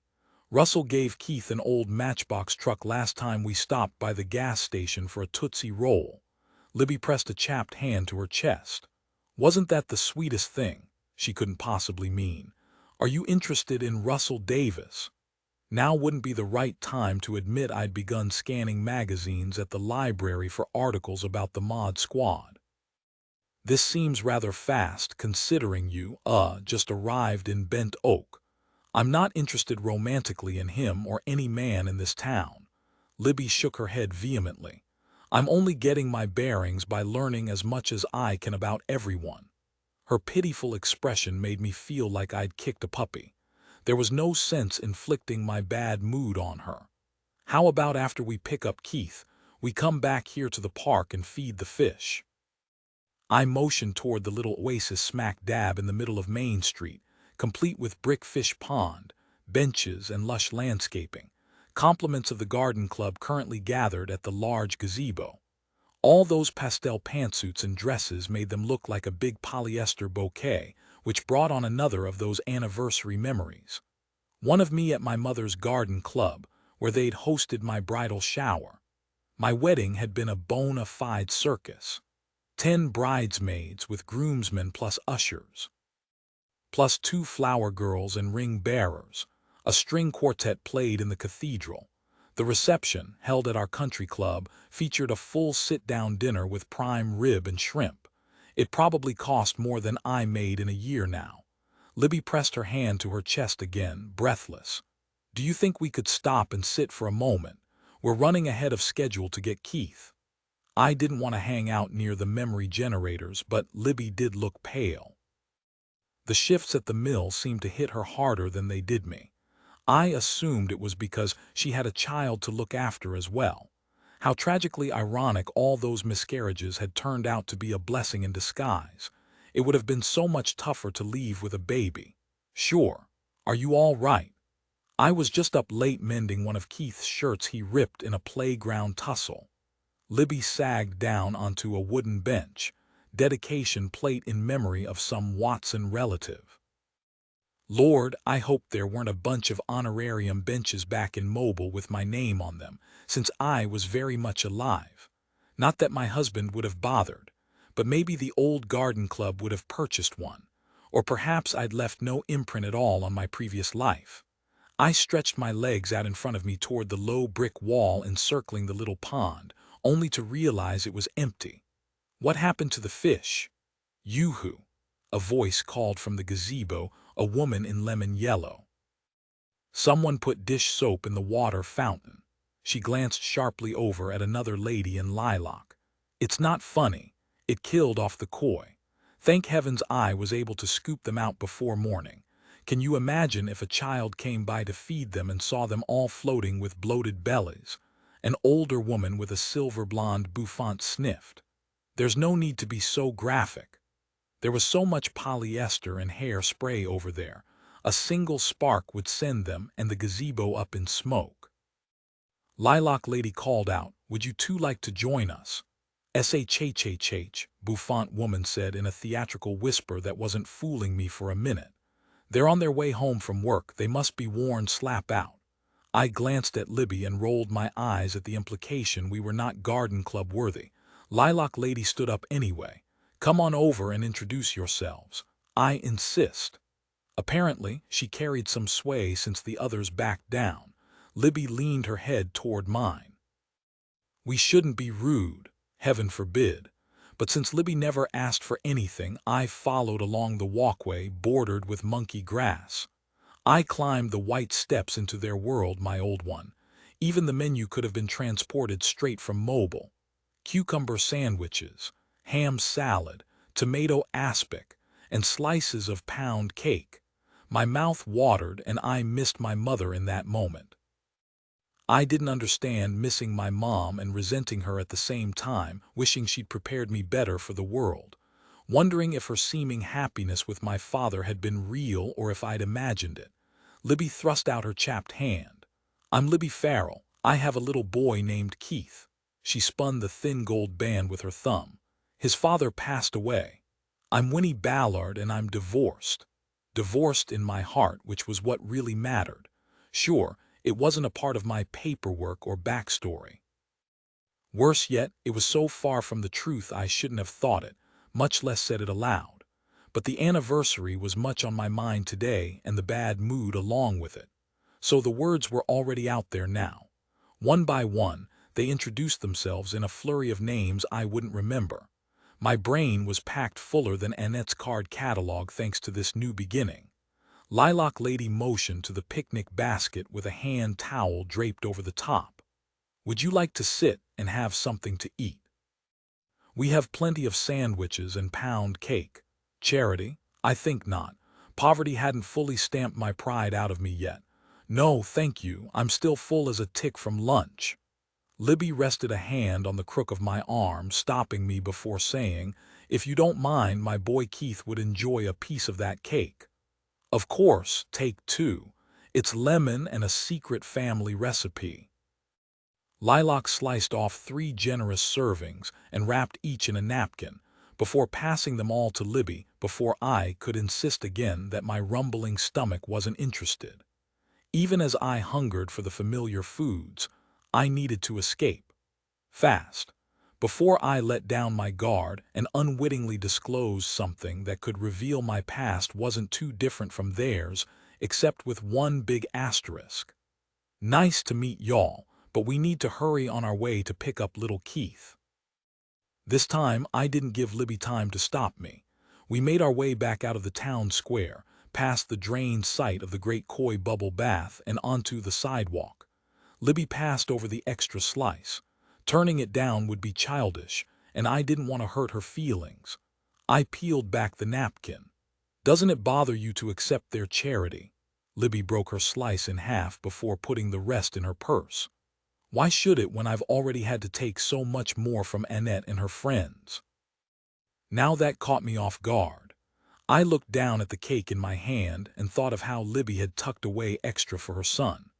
Upon a closer look, she appeared to have lost weight since our arrival. Pride had driven me to turn down those sandwiches. What would push me to the point that pride no longer mattered? I felt mighty close right this minute as I realized my quick refusal had cost my friend a much-needed meal. That lilac lady, I couldn't remember her name, who I'd made fun of in my head, had shown more awareness and compassion for Libby today than I had. What was her name again? The one who offered us sandwiches. She was wearing a lilac dress. "Sylvie Tyler," she said without hesitation. Libby remembered everything. Her son was the one driving the forklift the other day when he and Russell broke up the fight. The forklift guy, as in Pete from the Mod Squad, the son of the mill owner. Which meant Sylvie's husband owned the factory. Now that gave me food for thought.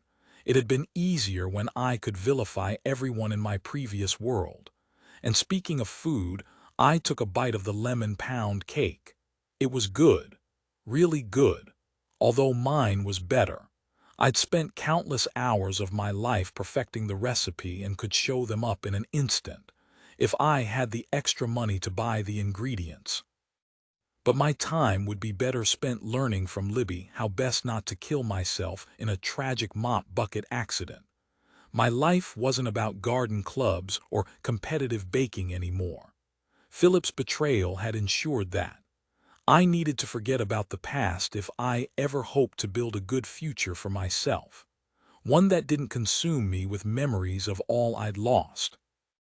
Maybe instead of thinking bitter thoughts, I should be keeping an open heart and mind when it came to helping people like Libby who deserved a break. But first, I planned to ask Annette how long it would take for me to ditch this half-alive feeling and be declared legally dead. Chapter 6, 2025. Martin had serious reservations about Gia Abernathy and Cricket staying with Bailey Rae even for a night or two, but there'd been no deterring her once her mind was set. At least he could give her home and property a once-over to make sure Gia's husband wasn't lurking in a closet or behind a tree, although there were sure enough boxes around for someone to hide behind.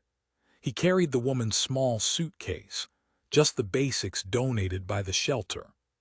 Bailey Rae had offered to outfit them with more from her stockpile, and even donate furniture from the farmhouse if the woman didn't mind brown and orange plaids from the 1970s. Whatever it took to help keep Gia safe until her husband was located by authorities. Not that they'd had much success finding him or the man's brother either, just his empty fishing boat. And Martin wasn't overly confident they would anytime soon. Portions of the river were deep and treacherous, used in the past for log driving to the paper mill. Other stretches were narrow and marshy, populated with gators and snakes. Minutes later, a thorough clearing of each room assured Martin that no one lurked in the farm cabin other than Skeeter, who'd had no sense of personal space and kept bumping into his legs. Standing in the open doorway, Martin waved to the two cars out front his truck and Keith Farrell's van. At least Thea and June had convinced Bailey Rae to let Keith stay in the Airstream out back for protection, and they would keep watch over Libby. Keith appeared to be relieved for the break from caregiving for his mom. Gia stood at the open truck door with her arms wide for her child. The little girl leaped out and wrapped herself around her mother like a spider monkey. Gia flinched but didn't let go in spite of her cracked ribs and battered face. Martin's gaze shifted to Bailey Rae, protective urges thrumming a steady cadence in his brain. Bailey Rae had to be exhausted from working in the restaurant, clearing out the house to sell, and now taking in temporary pseudo-boarders. Bailey Rae motioned toward the hall, a cluster of thin bead bracelets sliding along her wrist. "You can set that down just in there. I'll show them to their room in a bit." "And you're certain no one had access to the security system while you were away?" he asked, nudging the suitcase farther in a corner by a box of children's books. A little golden book rested on top, yellowed with age, the little engine that could.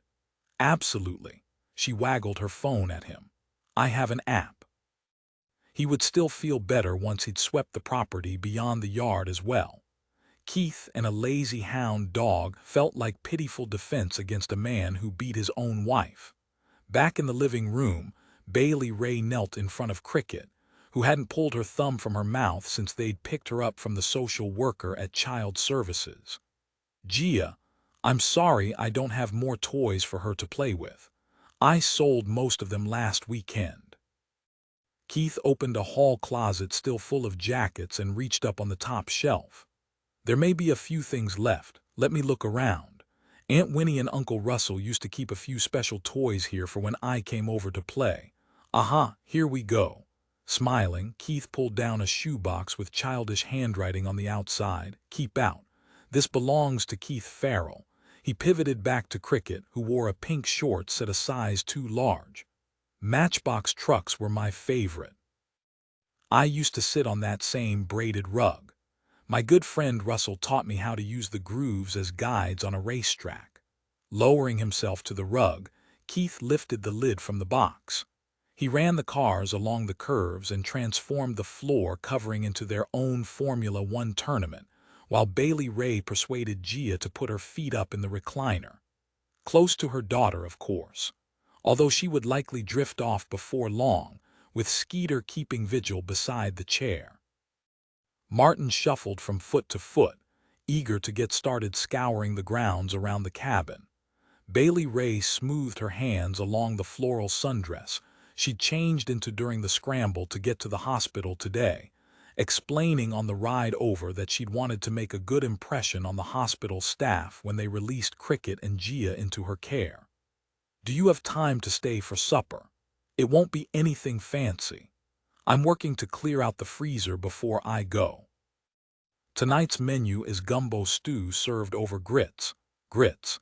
As if he needed more motivation to head outside, he stifled a wince. I can't, but thank you, she laughed softly. Your disrespect for grits is showing. If you can't stay, at least let me make a to-go dish for you, and you can let me know what you think of grits made properly by a Southerner. I imagine you will use this gift of a meal to make a believer out of this Arizona boy. That I will. She held up a hand as she walked toward the kitchen, hips swaying gently. It's all about the consistency, salt and butter. She multitasked with smooth efficiency and confidence, setting a pot of water on the stove to boil, placing a container of gumbo on the counter, carrying a mug of hot tea and an ice pack for Gia, whose face looked even worse today. But what alarmed him even more, that the child didn't seem in the least concerned about her mom's injuries, as if this were a normal occurrence. While Bailey Rae stirred the grits, adding a surprising amount of butter and salt, she nodded toward the living room, where Keith and Cricket moved trucks along the circles in the braided rug. Uncle Russell didn't just show Keith how to use the rug as a racetrack. He also bought cars for Keith when he was a kid with no father. They're probably worth a fortune now. Not that I would ever sell them. Too much sentimental value. Also, as you saw by the very official labeling on the box, I am not even sure they belong to me. That was kind of him, Martin said, leaning against the archway between the two rooms. He wasn't letting anyone out of his sight. He understood that the past and present were melding in his mind. The threat of the random shooter in the hangar then. The threat of Gia's husband now. My aunt and uncle never had children of their own, so they enjoyed spoiling other people's kids. She turned the stovetop to low and began pulling bowls from the cabinet, along with a disposable plastic container. Russell was part of a NASCAR pit crew. He even raced a bit before his health failed and he took on more long hauls as a truck driver at the mill. Cricket nudged a toy vehicle with her toe, sending it off the rug and toward the kitchen. Dirt track, Daddy do that. At the mention of Gia's husband, Bailey Rae stepped back from the stove. I think I may have some blocks. Would you like to build towers? She patted Martin on the chest on her way past. Stir the grits so they don't get lumpy. Hopefully the blocks will distract her from mentioning her father again. Her touch lingered. Grits aren't supposed to be lumpy. I haven't tasted them any other way. Her laugh carried as she dumped a tub full of colorful blocks onto the rug, effectively distracting the child from discussions of her father. Together they stacked, then toppled, then repeated the process over again. Each time Cricket giggled in surprise like it was the first. Martin couldn't draw his eyes from Bailey Rae. Then he heard a pop, pop, pop behind him and nearly hit the floor, only to realize it was just the grits bubbling in the pot. The grits he'd forgotten to stir. His mind still full of wartime gunfire, he sprinted back to resume his post at the stove. Stirring, he let the even movement slow his heart rate and took in the sound of voices drifting from the other room to will away the echoes of the past in his head. "Keith," Gia said softly, from fear, or because of the ache in her jaw, "it's kind of your mother's friends to look after her while you're here." "They insisted it's no trouble at all," Keith answered. "We're a tight-knit group. Those women helped raise me after my dad died. Now they're there for her as she would be for them." Libby had seemed so disoriented at the market sale. No wonder they were keeping a close watch on her. A hand on his shoulder made him jolt, only to find Bailey Rae had come up behind him undetected. He needed to get his head together. He would be no good to these women in need of protection if he let the past smother the present. Bailey Rae closed her fingers around his and took over stirring again. He slid his hand away slowly and turned to face her. Her green eyes held his, her aloe scent mingling with the spiciness of the gumbo. His guard down, he couldn't deny that she tempted him as he stood beside her, both of them unmoving other than her slow stirring of the grits, while voices from the other room filled the silence. "I'm curious." Gia resumed her talk with Keith. "You're good with cricket. Do you have children?" "No, just stepkids and divorces," Gia gasped. "I'm so sorry." "Well, I guess you could say I've mastered the art of knowing when to call it quits." Keith stopped short. "That came out wrong. Please don't take offense." Martin cleared his throat, stepping away to resume his post in the doorway connecting the kitchen to the living room. The sensitivity from Keith surprised him. But then Martin hadn't learned much about the man in the past few months. His instincts from days as an army cop resurfaced. A part of him that he'd hoped to leave behind after he'd ended his time in the military. But he was learning the past couldn't be so easily buried. "Bailey Rae," he lowered his voice, "are you sure you're comfortable with Keith staying here?" "He's like family," she answered without hesitation, ladling food into the to-go container. "Libby, Thea, and June too. A couple of those ex-wives of Keith's had trouble with how close we all are.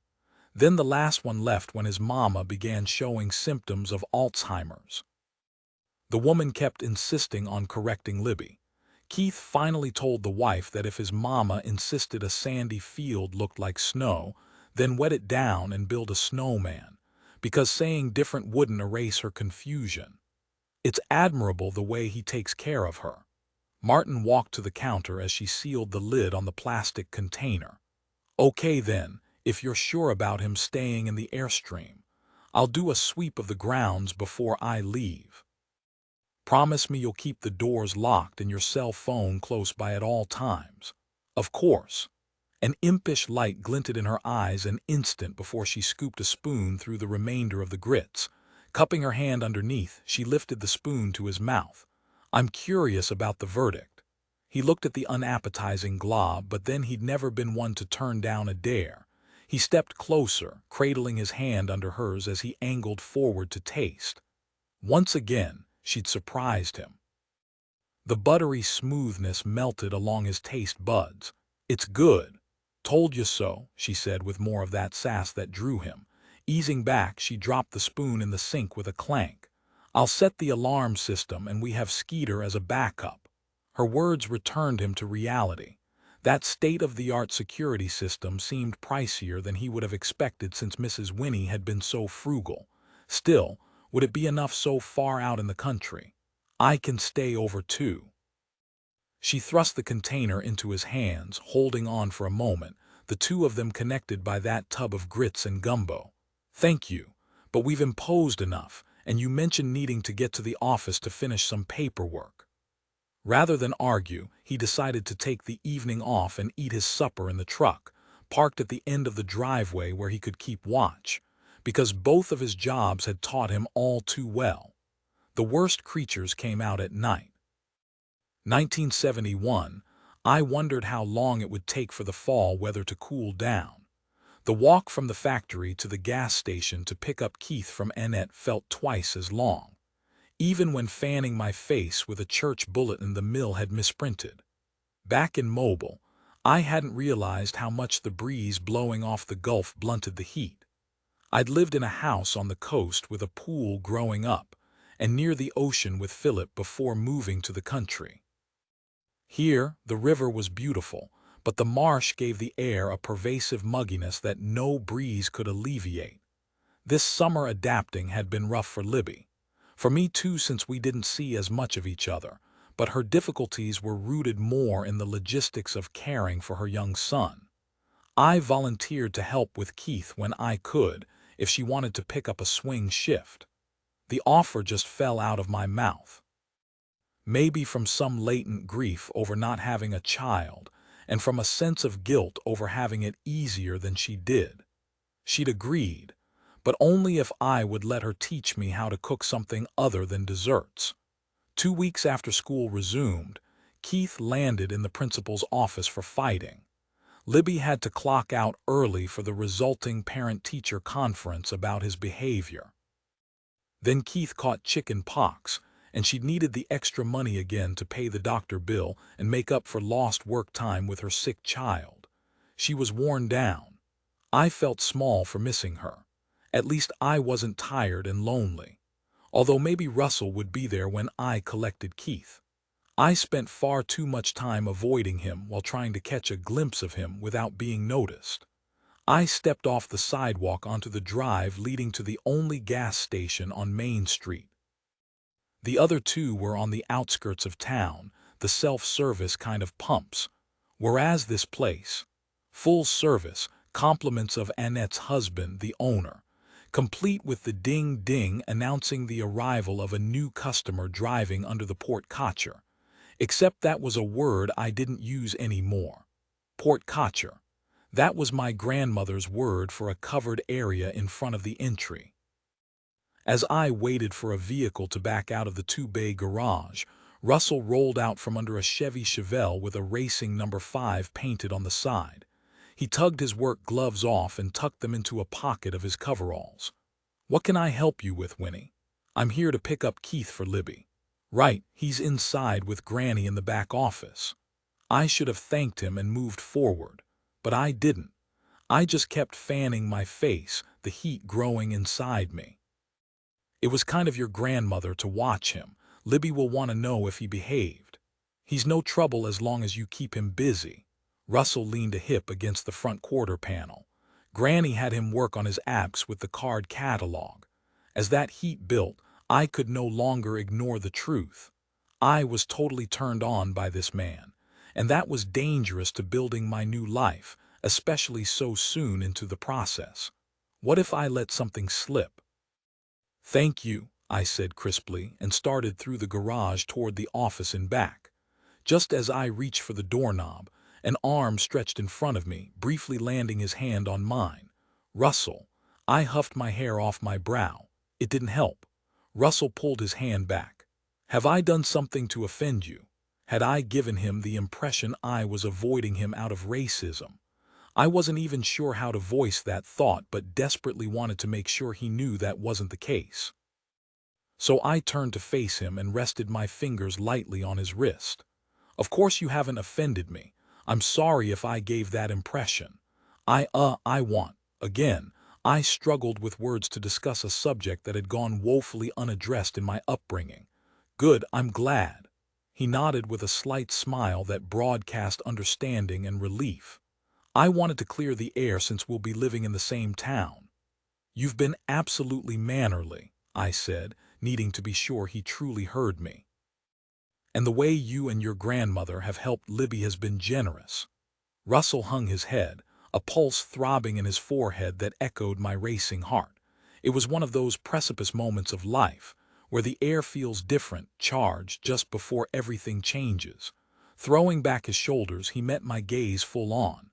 "I've been helping her because it's the only way I could find to see more of you." My jaw dropped, and my stomach did the same flip that happened on a roller coaster. He held up a hand. "Not that I'm using her or her boy. Granny is the one watching him. I've just stuck around when he's here." A half smile pushed through my confusion, and yes, the excitement because he'd noticed me.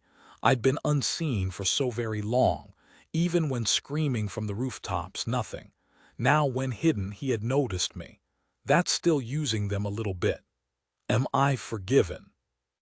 There was something in his golden brown eyes that hinted he understood that his grandmother was doing more than shelving books at the library.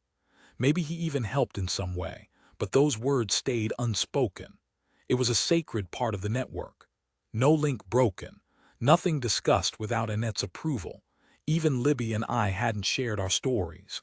The one time I'd hinted to Annette, she'd cut me off. So I didn't press him on that expression, but I took a sort of comfort in it all the same. If he understood my journey on some level, then that lessened the pressure of this attraction I felt. I wouldn't have to explain the obstacles to him. I allowed myself a little latitude. What would you have done if I hadn't shown up? Keith's been looking forward to passing you tools. It's all he talks about. If you didn't show, then I would still pitch in where needed, he said without hesitation. I'm not so heartless as to let down a little kid, especially one who's lost as much as Keith. My heart softened. All signs indicated he was a good man. Then you're forgiven. I touched the hood of the car. Tell me about this vehicle you're working on. It's mine. Now that surprised me, but it's a race car. It sure is, he said with more love than I'd heard in most men's voices when they spoke of their spouse.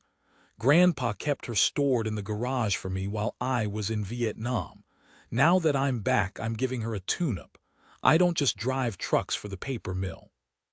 I do a little dirt track racing as well, and in between long hauls, I fill in when needed on pit crews for NASCAR. I'm hoping for a permanent spot as a gateway to getting behind the wheel one day. NASCAR, you look surprised. I didn't know how to say what I was thinking. It's not an answer a person hears that often. You mean it's not an expected answer from a black person, he said in a matter-of-fact tone. It's true there aren't many black NASCAR drivers, but it's not unheard of. Elias Bowie back in 1955. Wendell Scott began in 1961 and has had hundreds of starts in the Grand National Series. I'm sorry to have assumed, and I meant the apology this time. You don't know if you don't ask. Russell stroked the hood of the car with reverence, his hand skimming close to mine. I'm following my dream. I'd like to watch you race sometime. The impulsive words fell out before I thought them through. His eyebrows lifted in surprise. How about Saturday? There's a dirt track racing event. I can make sure you get the best seat in the house. Did I dare accept? I wanted to, and not just because the whole event sounded exciting, but because I was drawn to Russell, from his handsome face to his calm, kind voice. Not that I was by any means in a good place to act on the attraction, even if I had somehow managed to extricate myself from Philip in a divorce. I was still too broken. I needed time to heal. And what then? How could I consider a relationship when I was still married? Annette's attorney friend had told me the answer wasn't clear-cut as to how long it would take to be declared legally dead. If I'd made the evidence appear overwhelming enough that I'd drowned, and if Philip pursued it aggressively, the process could be fairly quick. However, the issue of my inheritance could slow it down. All a non-answer. Annette had assured me she would do her best to find the information for whenever I might need it. Although the unspoken addendum to that, as long as finding out didn't put the network at risk, it went without saying that she needed to ask questions with caution, which meant I was still in limbo, and if I never got the answer, I knew one thing for certain. I could take on that guilt for myself, but to let Russell become closer while unaware of my past, that was a sin I wasn't willing to commit. Russell, if you're inviting me as a friend, then I accept. Good. Very good. He didn't seem in the least deterred by the friend reference. I'll let Granny know you're here for Keith. My head swirled with the implication of the discussion with Russell long after I'd walked away from the station, Keith's little hand tucked in mine. In his other fist, he clutched a toy truck. What did the world see as they watched us stroll past? Did we look just like the mothers and their children shopping on Main Street, others playing together in the front yard with a white picket fence? I understood Keith wasn't mine, but I felt like a very special aunt, closer than that even because of the way we'd come to Bent Oak. They say secrets don't make friends, but in my opinion that wasn't the case. Sometimes they make best friends, the necessary sort. Keith looked like a regular kid with a Batman backpack. His brown hair was much like he needed it to be wet and combed back into place. He had a splatter of ketchup on his striped shirt, except he didn't chatter like other children. Had his life experience robbed him of the chance to be a child? I gave his sticky hand a squeeze. What are you learning about in school? Dinosaurs. He kicked a stone along the sidewalk. Ah, I can see that now. I pointed to a paper sticking out of his half-zipped bag. That's a very good drawing. Maybe I can help you finish coloring it when we get to the apartment. He shook his head. I don't need crayons. We don't know what color they are. All they found was bones. That's a great point. I wanted to keep him talking, to be a part of helping him open up. I guess I just assumed they looked like green alligators and lizards. What about chameleon lizards? You're a smart kid. Not really. I just like learning about dinosaurs because it's important. We all have subjects in school that we enjoy more than others. That's about finding your talent. I loved art. Maybe you're going to be a scientist one day. That's not why I want to learn all I can about dinosaurs. Why is that? I asked as we turned off Main and onto 4th Street. Because, he said in a secretive voice, I think that pterodactyls and dragons are the same thing. I thought it was a cute premise. But dragons aren't real, silly boy. He looked up at me with eyes so like his mother's it stole the oxygen from the air. Sure they are. Just sometimes the dragons pretend to be people. Chapter 7, 2025. Bailey Rae pulled the last of the dishes from the drying rack. The silence of the cabin heavy in spite of her house guests. The first people to sleep under the roof since Winnie had drowned. She'd been spending as little time as possible in the house, afraid it would trigger her grief. But being here now had the opposite effect. She took comfort from straightening the milk-white glassware on the display shelves, recalling the stories behind the collection of items found at flea markets and garage sales. Working at the farmhouse sink brought happy memories of helping Winnie with spring cleaning. The kitchen had been the heart of the home, and spending time in it reminded Bailey Rae of how places had the power to heal.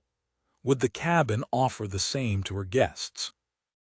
Not too long after Martin had left with his supper, Keith retired to the Airstream, while Gia and Cricket sealed themselves in the guest room, because of exhaustion or avoiding questions. Either way, they'd hold up with their pain and secrets behind the door, leaving Bailey Rae alone, with only Skeeter for company while she boxed away more of the keepsakes. She wouldn't have room for them in the camper but could tuck them away in a storage unit for someday when she had a house. Sitting on the braided rug in the living room, she pulled a stack of photo albums from the shelf. There weren't many pictures around Winnie's house, but those weren't the days of cell phones and unlimited selfies. Just a few Polaroids were tucked in an album with sticky pages, cellophane sealing them in. Faded images without the artfulness of how to extend a leg just so, or how to tip the face to the most flattering light. No perfectly adjusted filters to hide behind, just truth in the lines on their faces and the emotions behind their eyes. Still, there was an authenticity to those imperfect moments. She paused at one of Libby smiling even with the dark circles stamped under her eyes, all the more apparent with the wind lifting her long hair. Keith clung to her hand. Bailey Rae felt a gut punch at the similarity to Gia and Cricket, to herself and her mother. She flipped the page to a newspaper clipping of Russell beside his race car, Winnie sitting proudly on the hood wearing bell-bottom jeans and a floral halter top. Her hair shielded most of her face, all layered and curly, still blonde and so different from the graying braid or messy bun Winnie had worn for as long as Bailey Rae knew her. Under the photo, Winnie had written, "Us, 1978. Her aunt had never been clear about the starting point for their relationship. She'd insisted the present mattered most. So Bailey Rae had come up with ways to trick Winnie into giving a timeline for different things. Since jars of canned fruit and vegetables had dates on them, Bailey Rae would ask who helped with those. Or she would thumb through old magazines and search for the address sticker to pinpoint who dropped it off and when. For the longest while, she'd wondered why it mattered to her so much. But then in a psychology magazine, she had stumbled on an article about memory disruption and sequencing in trauma survivors. Gaps in her memory frustrated her, but more than anything, they scared her. What did those holes contain? How unfortunate she'd already tossed the old magazines, or she would have hunted for some of those articles to give Gia a knock at the front door, startled her into dropping the photo album. Her stomach lurched and her eyes darted to the corridor leading to Gia's room, then back to the cabin's main entrance. Skeeter scrambled to his feet and sniffed along the bottom of the door, but he stayed quiet. The dog only barked when strangers came around. Bailey Rae parted the lace curtains to peek outside, then breathed a sigh of relief. Keith stood on the porch with a couple of Coke cans in hand. The shirttails of his button-down flapped loose from his jeans, scruffy but scrappy. As always. Except with much less hair these days. She slid the chain off, then unlocked the deadbolt. "Is everything okay, or is this a DoorDash delivery?" Chuckling, he passed her one of the cans. "I saw the spare room lights go out and thought you might want some company." "That's thoughtful of you, thanks." She popped the tab and joined him on the porch. "And thanks for staying over too." "I love my mother," he said, leaning against the railing with his drink, "but I have to admit, I don't mind the quiet night's rest." "You've taken on a lot with her care." People around town whispered about Keith not being able to hold down a job or a relationship, but his devotion to his mother made up for a host of flaws. "I'm all she has." He shrugged, shirt rippling on his wiry shoulders. "Some people gain pounds with years while Keith seemed to shrink. She's all I have, for that matter." Bullfrogs croaked from the river, interrupted only by a screech owl and tinkling wind chimes. The sounds of home. Soon enough to be replaced by the lulling whoosh of waves echoing through the wide-open spaces with fewer places to hide. Or so she imagined her future life near the water. That was a nice story about Uncle Russell and the grooves in the rug. I forget sometimes that he was like an uncle to you as well. Winnie and Russell had been old enough to be her grandparents, but they'd always seemed so much younger. Their deaths had caught her unaware. Some people had to come to the realization that their parents were imperfect humans who were doing life for the first time too. She always knew that about her mom. It was Winnie and Russell who seemed like superheroes, unmovable and steady forces who she thought would always be there to save the day. "Didn't you arrive in town about the same time Winnie did?" "I was little then." He tipped back his drink, taking his time while avoiding her gaze. "I don't remember much about my life before coming to Bent Oak." Did no one else understand her need for timelines? "Do you have any idea what Gia meant about the cookbook having a code?" "Not a clue." "Your mother seemed to know something," she pressed, frustrated. "Mom is confused." He rolled the can between his palms. "Maybe Gia just heard how kind-hearted Winnie was." "Possibly, but the recipe book she held was old and she seemed so convinced." She shook her head, staring into the woods at the fat oak trees cloaked in Spanish moss. The dense forest kept its secrets hidden from prying eyes. "I should just ask Gia tomorrow." "Sorry I can't help you." He crushed his can with his boot heel. "Well, I'm gonna head on back to the Airstream. Call me if you need anything and I'll be here in a heartbeat." And he would be. Keith might have been a troubled teen. While he might not be the best husband or employee, he was loyal to those he considered family. Family by choice rather than by blood, he would say. She hadn't thought about how she would miss Keith too, even though he'd been a part of her life for decades, always there to help. The realization of how she'd overlooked him left her feeling guilty and small. He came in second for so many people he considered family. Bailey Rae had Winnie and Russell. Thea had her husband and 2 children. He just had his mother who would soon forget he even existed. "Hey Keith, hold on just a second. I have something I want to give you." She took his empty can and tossed it in the recycling before grabbing the photo album. Back outside, she thrust the worn book toward him. "I thought you might want some pictures of you and your mom, maybe one of Winnie and Russell too." He opened the fat album, flipping pages slowly. Nostalgia spilled out of pages touched with dust. Shades of happiness and heartache wove together to make the fabric of memories. "Wow, I haven't seen some of these." He skimmed a finger over a photo of him swinging from a rope into the river. "Back when I was a kid, we had more freedom to explore, especially once I was in junior high. Mama would go to work and I would meet up with friends. We would float on an old inner tube. We didn't have cell phones to check in and take a million selfies.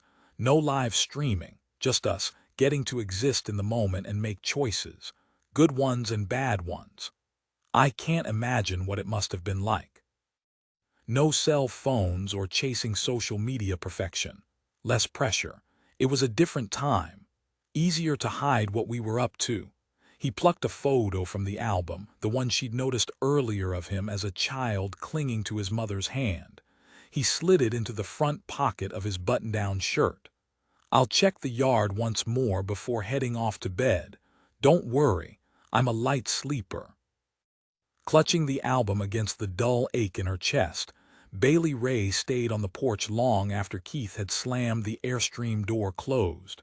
She chalked up the twinge to change, not that it lessened the discomfort. Back inside the cabin, she placed the photo album in a box marked Keep Storage, full of files and important papers. Newspaper clippings. Letters. She'd felt guilty and emotional reading them, although some were more benign, like the ones from some guy asking for more information about paper mill employees back in the 1970s. She grabbed an unused cookbook and added it to the box for good measure since hers would be covered in cooking splatters. She thumbed through the pages. What about this simple publication had drawn Gia? Bailey Rae scanned the recipes from everyone in the town, from Uncle Russell's catfish stew to his grandmother Annette's skillet cornbread. Women from the factory had contributed, as well as ladies from the garden club. Some of the recipes were accompanied by a picture of the chef, while others included photos of bent oak, the factory, the town hall, the river. Quite the homage to local flavors on so many levels. Flipping a couple of pages, she lingered on one of Winnie's recipes. No image of Winnie stared back, though. Just a snapshot of canned preserves with a pound cake on a picnic blanket with a large satchel and floppy hat resting beside. Signature Winnie. The sight of the jam recipe stirred tears in her eyes and flavors on her taste buds. Sleep wasn't even remotely on the horizon with her mind racing and her heart missing Winnie. So one by one, she pulled out the ingredients and lined them up on the counter. She would take solace in the kitchen for a little while. She had a pantry to clear and memories to pack away. 90 minutes later, Bailey Rae washed the bowl, beaters, and spatula while the cake cooled on a rack. The warm scent of vanilla lingered in the air. Her pantry and fridge were now shy a pound each of flour, sugar, butter, and eggs, but her mind was full of the memories associated with this recipe. She'd stood at this counter the day she'd realized her mother wasn't coming back. After Winnie had dried all the tears, she'd offered to share a secret recipe that would be known only to the two of them, the connection coming at a time when Bailey Rae felt so adrift. Somewhere between sifting the flour and scraping the last bit of batter from the bowl, her chest eased enough that she could breathe without hiccups. Now, as Bailey Rae dried her hands on the skirt of her dress, a flicker of light in the woods caught her attention. Her breath hitched. She checked in with Skeeter, but the hound snoozed on the rag rug by the mudroom door. She looked back at the window, pushing the curtain open farther away from the pane that needed a good cleaning. The faint glow still shone through the trees, in the distance, like a car parked at the top of the lengthy dirt driveway. Her stomach knotted even as she told herself there were 1,000 benign reasons. A couple parking to have sex, teens out drinking, or an angry, abusive husband stalking his wife. She snatched her cell phone off the counter and didn't question why she bypassed calling Keith to phone Martin instead. He picked up after one ring. "What's wrong?"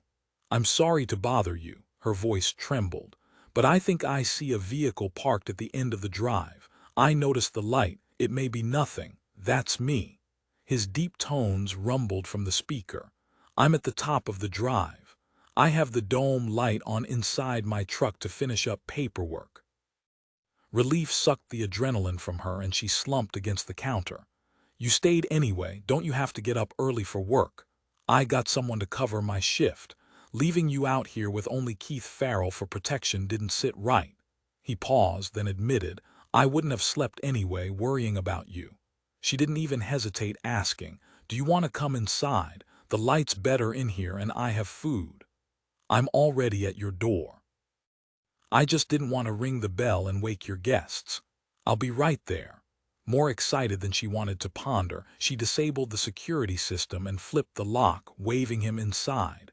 Martin hung his game warden ball cap on the hook by the door. "Why are you still awake?" "I'm too spun up from all that happened today, so I decided to bake." Waving him deeper into the cabin, she plucked a clean knife from the drawer. "Smells good, sweet. Not at all like grits, although I confess to being a convert, as long as you're the one cooking them."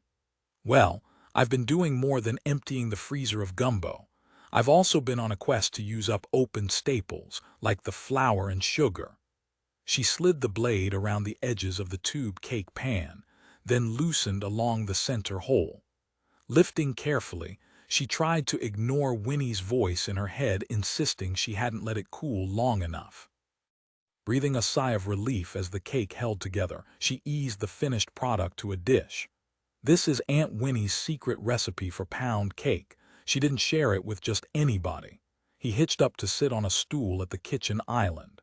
"I haven't been in the South long, but even I know how some of these ladies hold their recipes as close as state secrets. Would you like a slice? If it's half as good as the grits and gumbo, I would be a fool to pass it up. You should see what I can do with a fish fry." "Well, if I was allowed to fish, which of course I would never do illegally." Grinning, she cut a generous slice. He forked off a bite and tasted. His eyes slid closed in ecstasy. "Man, that tastes even better than it smells."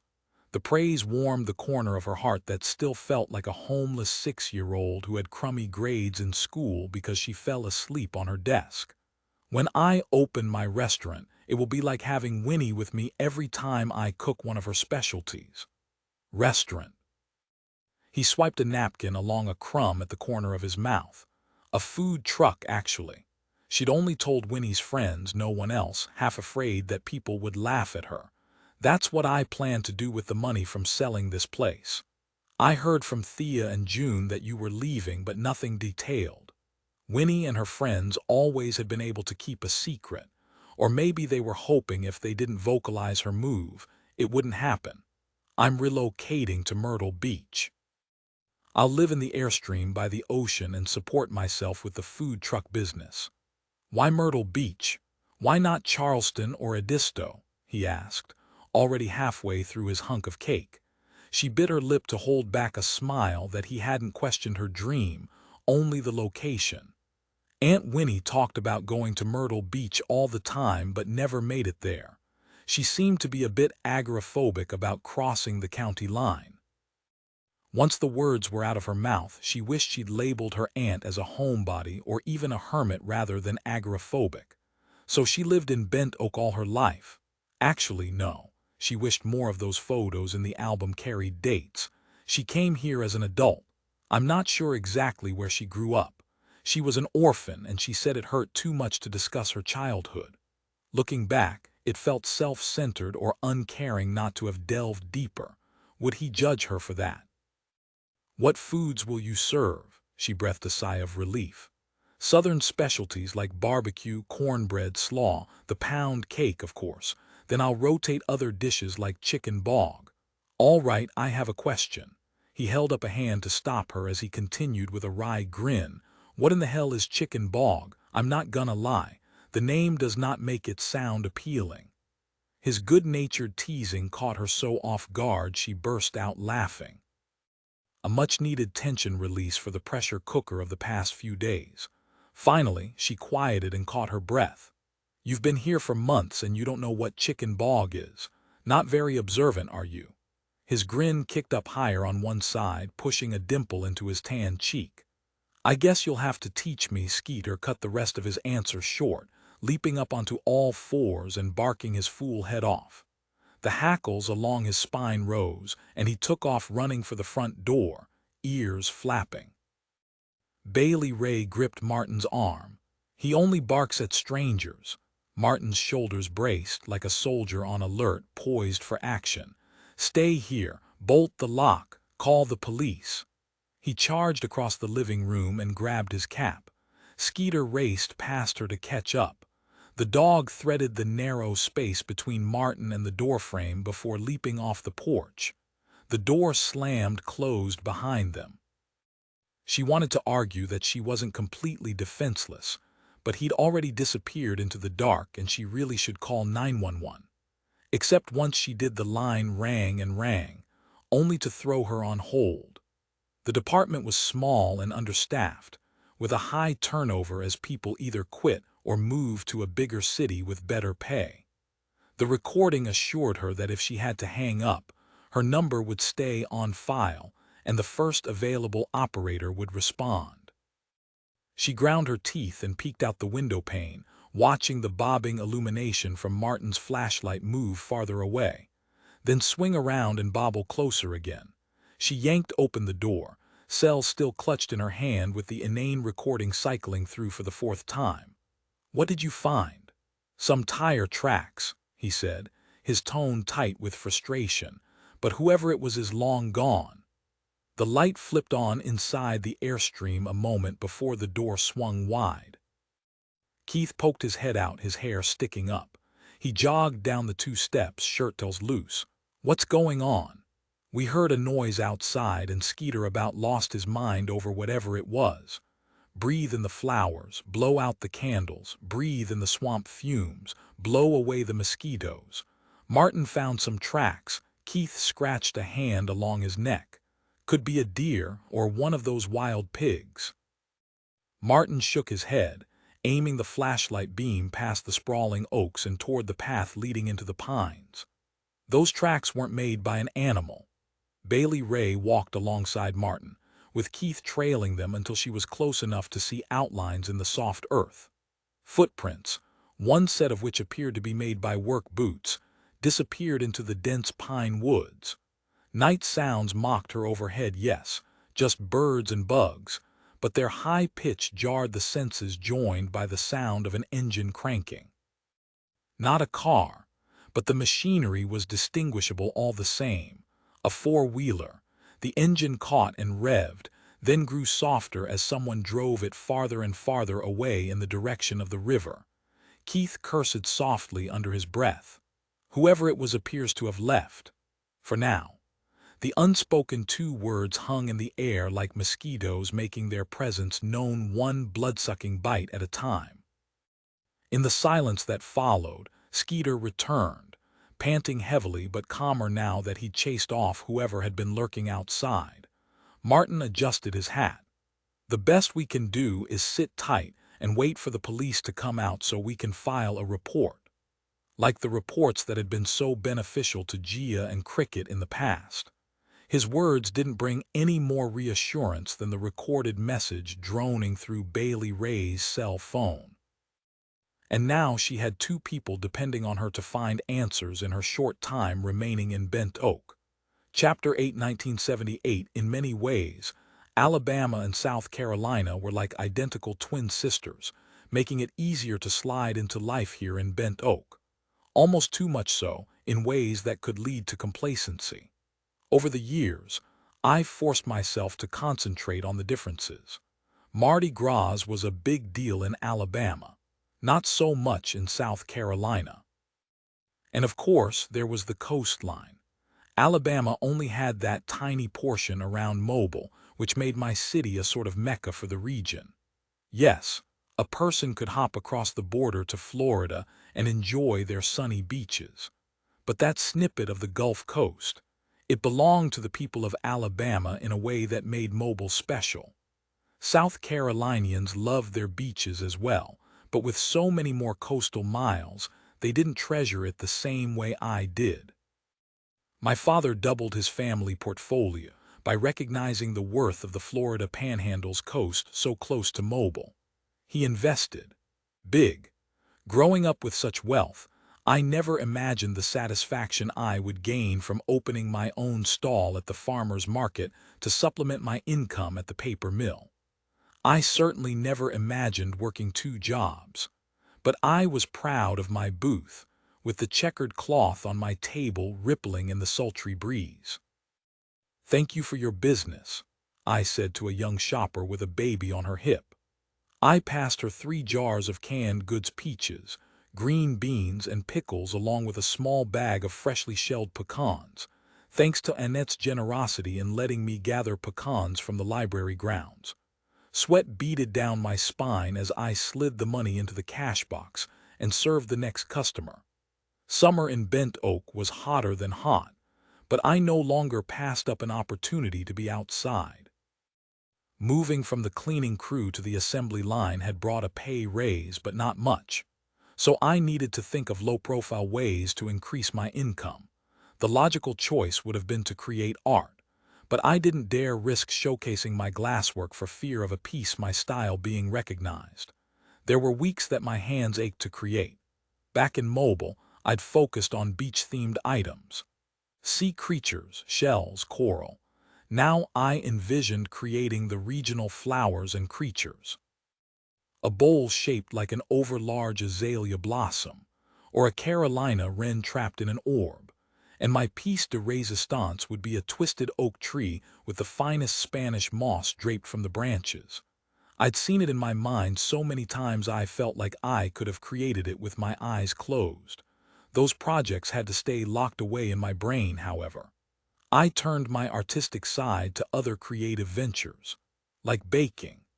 I started by selling pound cakes and baked goods like my mother had taught me. Instead of donating them for charity events, now I sold them to put food on my own table. Then canning. Libby showed me how to can my own preserves after we spent a day strawberry picking, Keith in tow eating more than he saved. I even made my own jars, as close as I could come to indulging in glass blowing.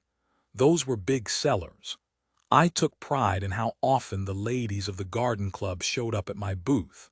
Soon they began to place last-minute orders for times they just plumb ran out of time to bake.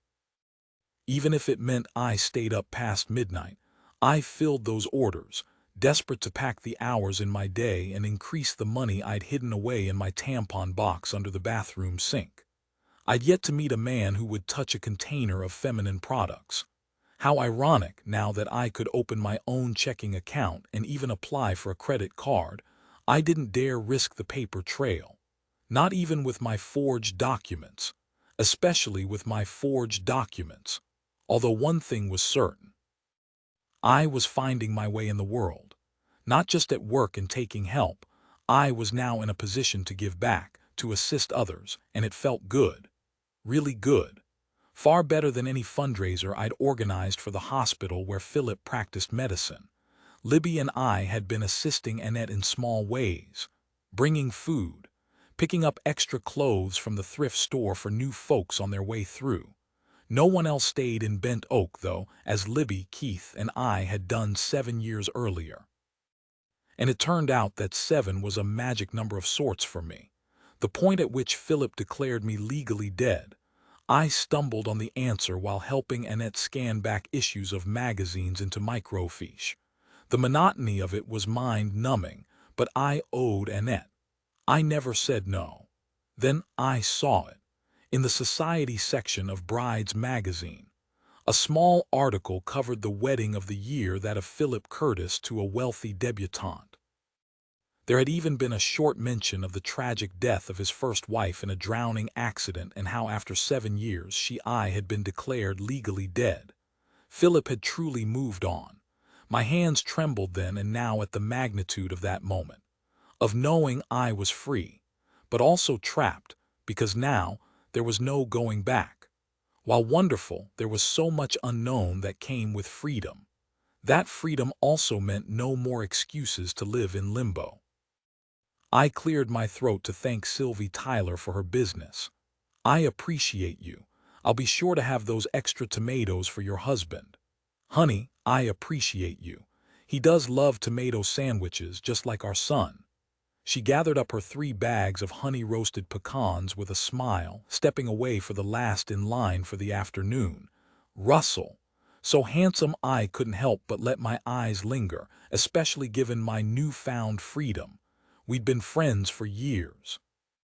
I cheered on his dirt track races and his wins. Any events within the safety of the county lines, of course, but never more than that with Russell as time marched, fashions changing like the seasonal leaves on the trees. His bell-bottom jeans then, slimmed down now. His tie-dyed t-shirts now replaced with polyester button-downs with wide collars that showcased his strong neck. Most importantly, the ways that we were different didn't turn as many heads as before. Russell's smile, though, stayed constant, radiating kindness and affection. I hear you have the best preserves in the state of South Carolina. I reached under my table and pulled out a jar of strawberry jam. I saved an extra for you as a thanks for fixing my car the other day. Yes, I had purchased my own vehicle, with cash.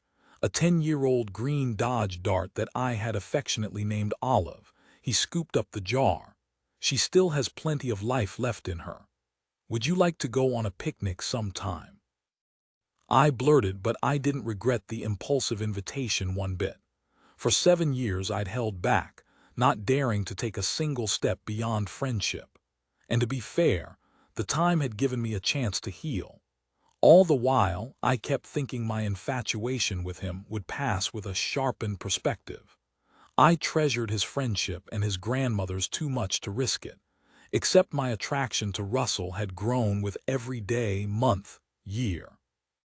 Over time, I learned all those nuances that too often got lost when relationships progressed at a fast pace, rushing to connect rather than savoring each layer of the person. To reveal their character, or discover red flags. Russell was all character and charisma. Had I out of necessity waited too long? Then a slow smile spread across his face. Yes, I would very much like to join you on a picnic, under one condition. What would that be? I asked, enjoying the new flirty nature to our exchange. Let me pick you up. My breath hitched. This was it. Something I'd fantasized about but barely dared dream could happen. It's a deal. I extended my hand and he clasped it in his calloused palm warm against my own work-roughened hands. 7 years of anticipation flowed between us back and forth, exciting and frightening as well after all I'd been through, but I wanted to try, with him. Later, I would figure out what that might look like. I'd learned these past years about caution. Finally, I was ready to take a risk. Saturday at 1 o'clock. His smile widened. It's a date. 2025. Bailey Rae stifled a yawn, and it wasn't even supper time. Radio blasting, she steered her pickup into the lot behind the library where staff parked. The habit had begun when Winnie brought Bailey Rae with her, and it seemed natural to continue even when driving on her own. No one questioned.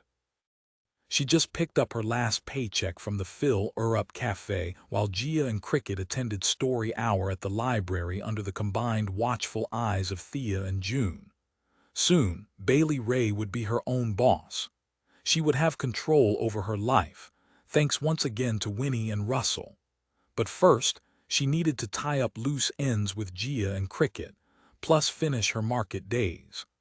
Another yawn caught her by surprise, her jaw popping at the stretch. Sleep had been tough to come by even after the cops finally arrived and came to the same conclusion as Martin. Someone had been snooping around the yard, but no way to tell who. Gia's husband, a peeping Tom, or even the missing fisherman, except he wouldn't have a four-wheeler.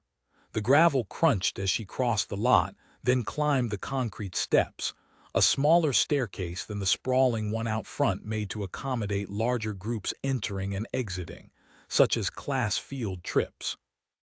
Gripping the metal railing, she could almost imagine she held Winnie's hand again, coming to story time led by Libby while Winnie volunteered reshelving books.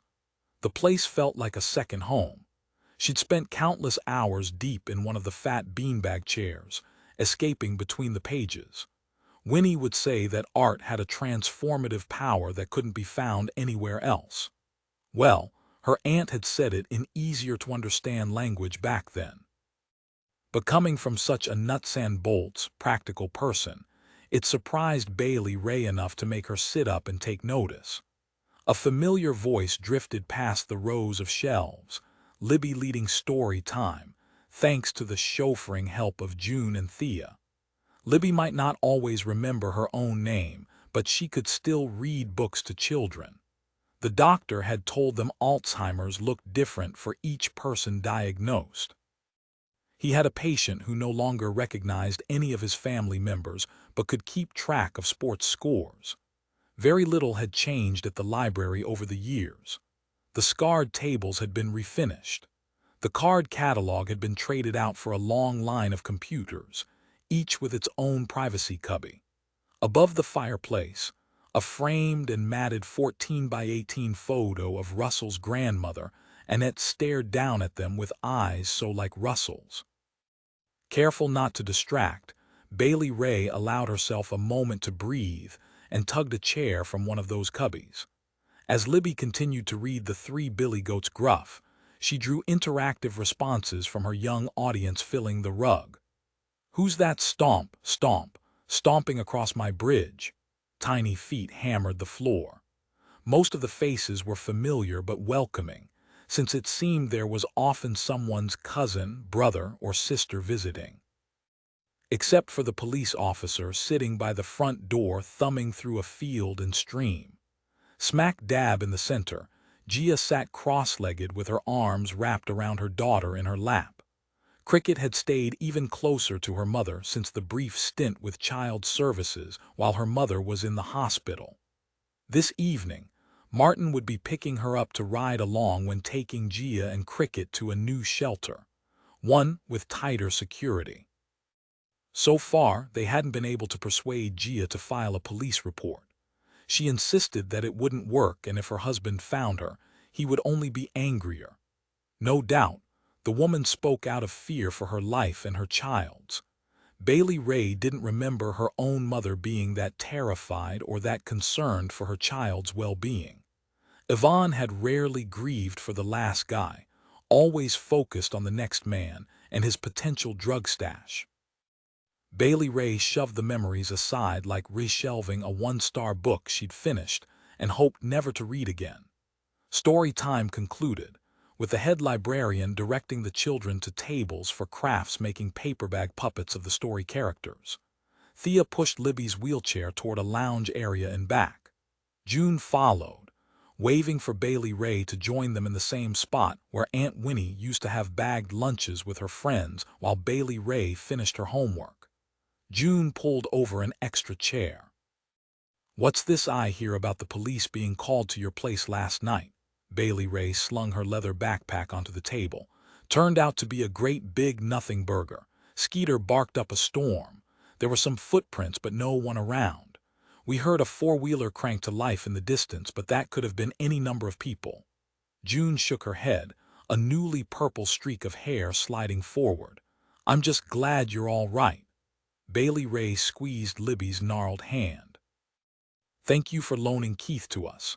Sniffing, Thea mumbled under her breath, "Not much of a sacrifice if you ask me. Skeeter would be more help than that man." Libby just smiled, not appearing to take offense, which was the best way to deal with Thea. "Well, Gia's husband wouldn't know that." Bailey Rae nodded. "You're right, Mrs. Libby. Martin Perez stuck around too. He parked his truck at the top of the road." Thea asked, "What happens now?" "Martin located another shelter. I'm not clear on the details, but we'll drive them over together this evening." Libby's face furrowed. "I hope Gia doesn't go back to her husband. It's harder to leave than people think." The fog cleared from her gray eyes. "I had a cousin in a similar situation. She barely escaped with her life." The result of that outcome weighed heavy on Bailey Rae's conscience. I'm not sure what else I can do. June slid an arm around her shoulders in a familiar half-hug. Honey, you have done as much as possible. Just reach out to her when you can. She'll need support. Libby leaned forward, elbows on the table. But use a burner so he can't track you down if he takes her phone. Suddenly, Libby's advice for Gia to hide her car made more sense. I'm sorry about your cousin. Libby's face creased in confusion, but Bailey Rae knew better than to press her. Thank you again for pitching in. I know I'm the one who volunteered to help Gia and Cricket, which makes them my responsibility.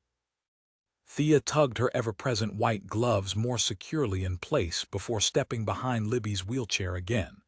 We ladies need to stick together. She leaned over Libby's shoulder. Let's go find that son of yours. June bustled alongside, her sassy purple streak glowing under the fluorescent lights. Bailey Rae, now you call us if you need anything. Anything at all. Clustered together, the three moved almost as one on their way toward the entrance and its wheelchair ramp. An image of them from the past superimposed itself in her mind, the three of them walking arm in arm with Winnie, all of them with straight spines and fire in their steps. Winnie's death had hit them hard, adding fresh gray to their hair and stooping their shoulders. But the fire was still there, even when diluted by cataracts. These ladies were badass, and she loved that about them. Whatever it took, she would make them proud by helping Gia, then launching her new life. Windshield wipers slapped the rain away, lightning slicing the sky. Bailey Rae winced, counting down seconds in her head until thunder rumbled outside Martin's truck. 1, 2, another bolt shot down, the quick crack so close she couldn't tell if it was thunder or a split tree. Storm clouds darkened the sky, bringing nightfall early. Thankfully, the game warden vehicle came equipped with a laptop computer he'd opened and set to a weather radar. The screen bathed the truck's cab in a marshy glow. Bailey Rae squinted from the passenger seat, helping Martin keep watch for deer crossing the country road. She definitely didn't want to peer too far into the woods, where the river current swept higher fast, the narrow channel swollen with rain. She couldn't let herself think of Winnie's body submerged there or further, trapped by tangled roots. Better to focus on searching for vulnerable bambus along the edge of the back road. Some deer would bed down to ride out the weather, but others could still spook and bolt. Difficult enough to see in advance in even the best of weather. At least they had dropped off Gia and Cricket at the new shelter before the skies really opened up. Bailey Rae scanned the brush just beyond the passenger window. I'm sorry this drive turned into such a hassle. No need to apologize. I wanted to help. I'll rest easier knowing all of you are safe, Martin said, gripping the steering wheel, his forehead furrowed in concentration. Not just Gia and Cricket. The security at the new shelter appeared top-notch, with a locked gate around the little community. There was even counseling available on site that would hopefully allay Libby's concern that Gia would return to her husband.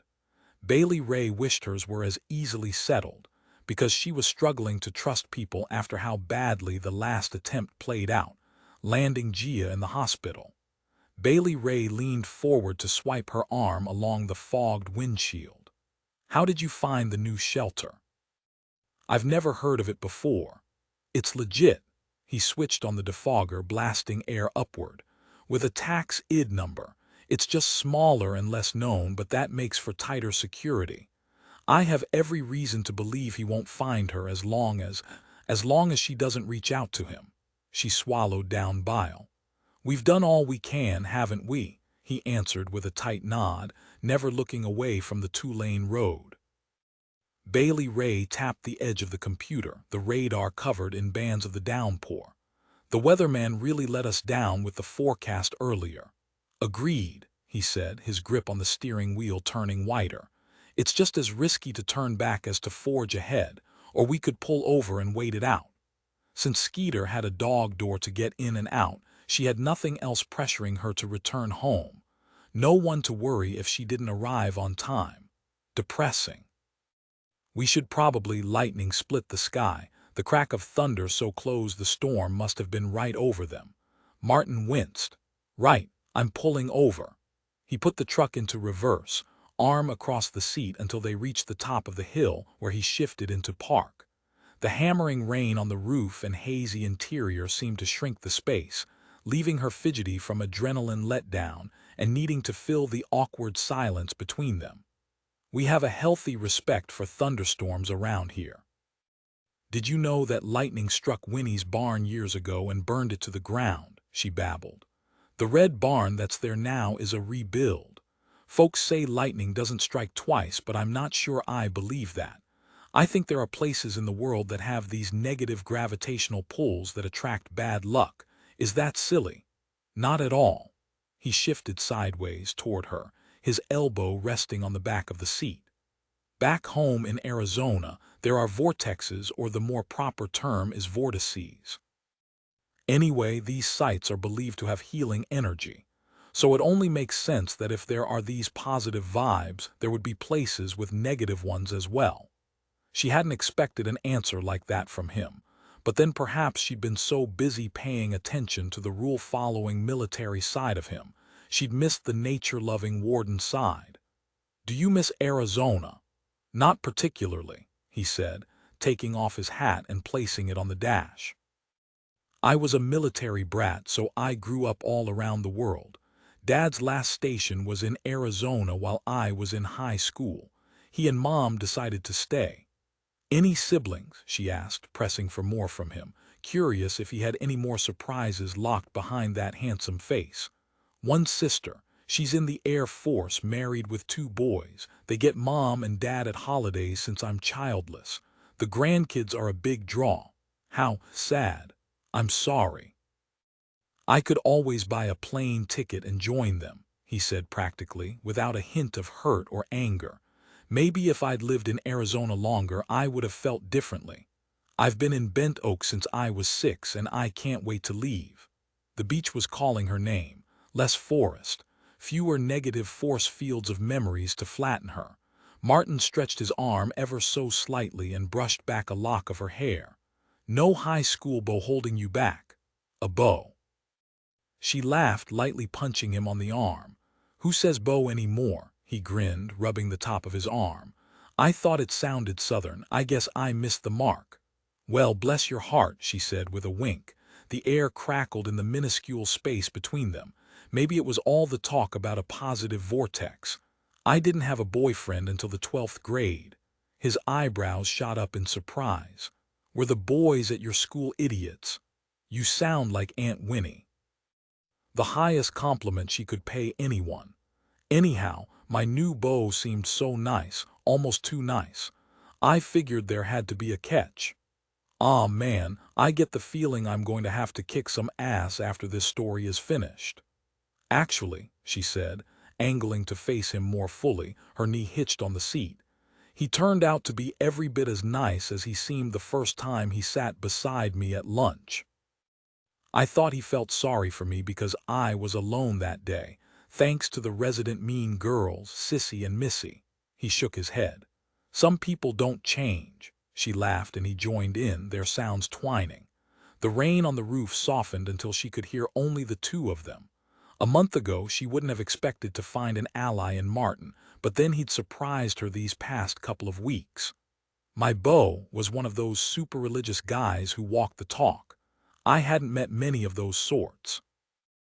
In her early days in Bent Oak, she hadn't been able to envision what a good guy would even look like.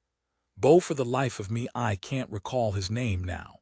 Anyhow, Beau and I had been dating for about 6 months when he invited me to his youth group at church. I was so nervous. I put on my best jeans, no holes in the knees, and I buttoned up my shirt all the way to my neck." Martin laughed softly with her, not at her. Encouraged, Bailey Rae leaned closer. "By the time I got there, my nerves were chewing me up alive. It didn't help that Sissy and Missy belonged to the same youth group, but this was important to Beau and he was important to me. So I decided to bite my lip and stay quiet." "How long did that last?" he asked, grinning while the rain continued to drum the roof in a steady downpour. "Not long. The youth leader was telling about how if your hand offends you, cut it off. If your eye offends you, and so forth. Then he said something about being careful who you keep company with, and I could have sworn Sissy or Missy, I never could tell them apart, was staring a hole in my back. Remind me to write them a ticket. Bailey Rae clapped a hand over her mouth for a moment before continuing. The next thing I knew, I blurted, "Poor guy. Who does that? Because if he looks at the wrong woman, I wonder what they'll cut off him next." Needless to say, that was the end of my budding romance with Beau. Now I would pay good money to have seen Missy and Sissy's faces. His sense of humor was surprising. "Did you tell Winnie?" Oh, I didn't have to. She'd already heard about it from 3 different sources by the time Beau dropped me off. The rest of the story unfolded in her memory. How Winnie told her she didn't have to go back anywhere she didn't feel welcome, which pretty much left nowhere to go except Winnie and Russell's. But that part of the tale sounded too sad, and she wanted more of Martin's smiles. Aunt Winnie located a non-denominational church with a youth group where I could wear my ripped jeans and favorite rock band t-shirts. I never sat alone at school again. When had his arm stretched farther along the back of the seat, until her shoulder brushed his bicep. She'd had enough dates, real boyfriends since Beau, to know that the draw between them was a moment away from leading to a kiss. A great big complication at a time when she needed her life streamlined. Except she wanted that kiss from him. She wished she could ask Winnie for advice, which was a ridiculous thought. If Winnie were still alive, Bailey Rae wouldn't be leaving. So she was on her own with this decision. A squawk blared from the computer, startling them apart and saving her from deciding anything. The lights on his laptop flickered with a weather update full of warnings, but for the next county over. Martin scrolled along the screen. "Seems like there's a break in the storm long enough that I can get you home if we leave now." Was he asking her if she wanted to stay here and explore that attraction, or testing the water to see if she would invite him over?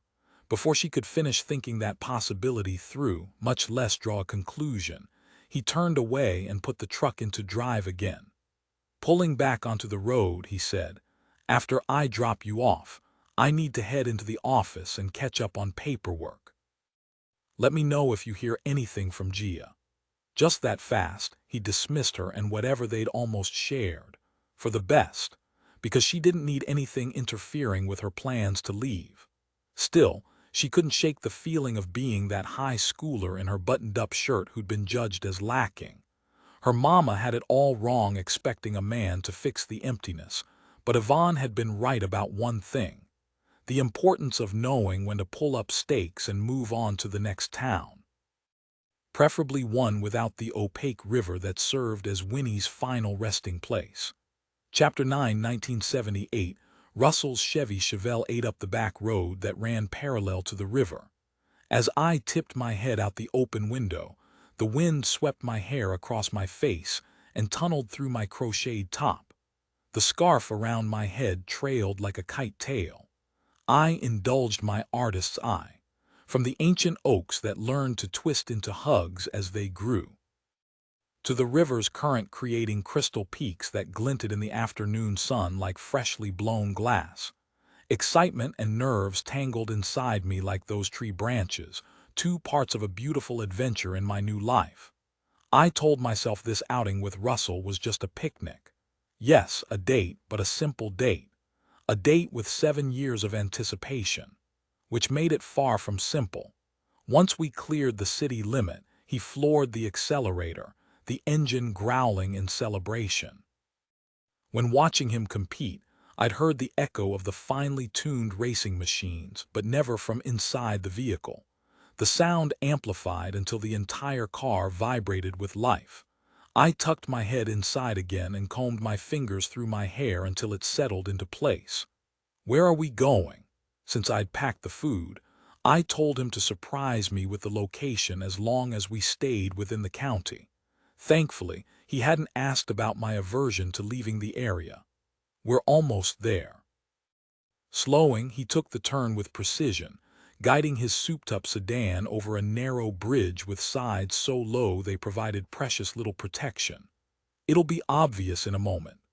I didn't want to think about the irony of how I trusted Russell more than Philip, a man I'd chosen to marry. Instead, I tipped my head back and let myself savor this day. I could taste freedom on the wind. Time passed in a comfortable silence born from our long friendship. Miles later, he eased his foot off the gas, the car coasting as our destination came into view. A dirt racetrack waited by the riverbank, not the one he used for competition, but grooves in the earth testified to the loop's age and use. He put the car in park by a wooden picnic table, a woodpecker tapping in the quiet. "Don't worry, it's not some illegal racing operation.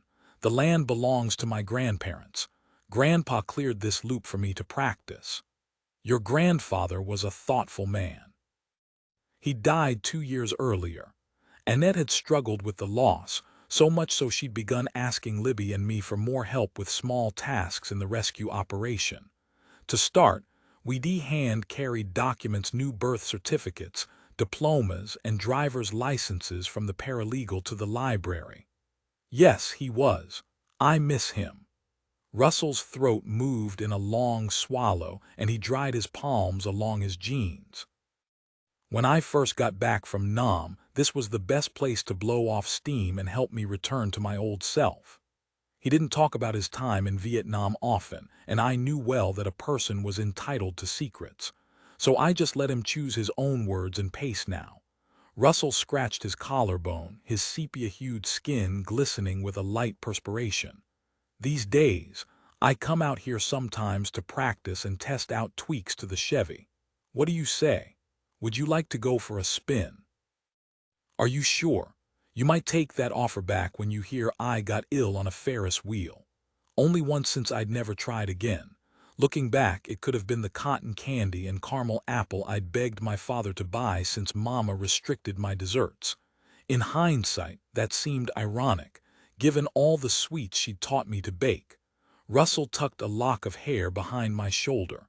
"I won't go any faster than you're comfortable with." We both knew he wasn't just referring to the car. I leaned my cheek against his wrist. "How about we take it one lap at a time and see how it goes?" Again, we were talking about more than this afternoon. I trusted this man with my safety. "I think that's a mighty fine plan." He passed me a shiny silver helmet which gave me a moment's pause as I envisioned Rex from races. But this wasn't a competition, and I wasn't living my life on the sidelines anymore. Besides, if I wanted to know more about Russell, this was an important facet of him. I longed to experience what he did when he raced. Dropping his own helmet into place with one hand, he shifted the car out of park with the other. He kept his foot on the brake, revving the engine once, twice, fueling the RPMs. Then peeling rubber, off we went. The Chevelle sure had a lot more giddy-up-and-go than my Dodge Dart. Cautiously, I watched the speedometer as we took the first lap around the track at 50 miles per hour. Nothing more than a highway speed, but it felt faster without slowing for the turns. My nerves tensed and I braced myself, but at the same time the motion of the vehicle gave me a thrill. Russell cast quick glances my way as if to check my comfort level, and each time I gave him a nod. I'd attended Russell's races countless times over the years, cheering him on alongside his grandparents and my friends, but sitting inside the vehicle with him offered new insights to the sport. And to Russell.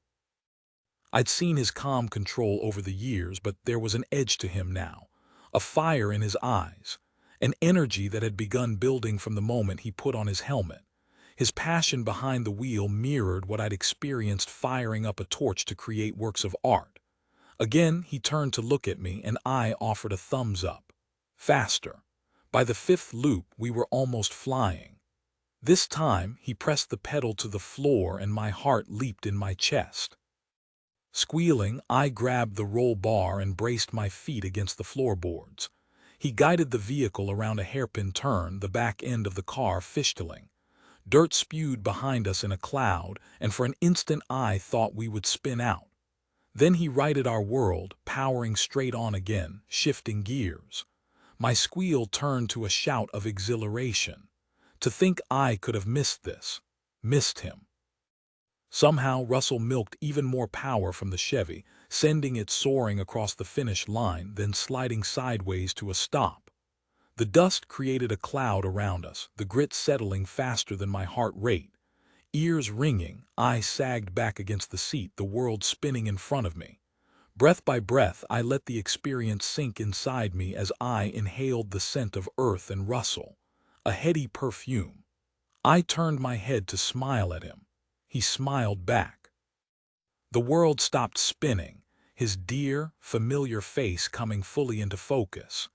Memories drifted around me like leaves falling from the trees. Of him replacing the bald tires on Olive and refusing to charge me. But more than just helping me. How he cleared limbs from old Mr. Underwood's front lawn after a storm. When he anonymously placed a sack of school supplies on Libby's front stoop, something I wouldn't have known except I'd run into him at the Thrifty Nickel, and recognized the Evil Knievel lunch box he'd tossed on top of a buggy full of paper, crayons, pencils, and glue. Russell was a good man, and mighty easy on the eyes. I unbuckled my helmet and shook out my hair. That was incredible. A little scary, but so exciting. Although I can't imagine what it's like with other vehicles crowding the track. My heart rate had almost returned to normal, but not quite. With Russell's voice in my ear, I had the feeling that my pulse wasn't thrumming just because of the car ride anymore. It's a lot like navigating that channel over there in a John boat during the height of fishing season. He motioned toward the riverbank, where another picnic table waited with a mason jar of flowers in the middle. He'd planned. I thought we could have our picnic over yonder, best view in the county. When he said the last part, he was staring at me. Butterflies swirled in my stomach. I brought a blanket too. Maybe we can sit by the shore and feed crumbs to the fish. Great idea. Next time I can bring fishing poles. Next time. The flutter increased and my toes curled in my sneakers. He hefted the picnic basket from the back seat while I lifted out the blanket. A soft quilt I slept under each night. I hadn't thought that part through, because now every time I drew the cover over me in bed, I would think of him, even more than I already did. Hugging the quilt, I picked my way toward the table, sidestepping roots and crunching spikes from the sweet gum tree. What got you started racing?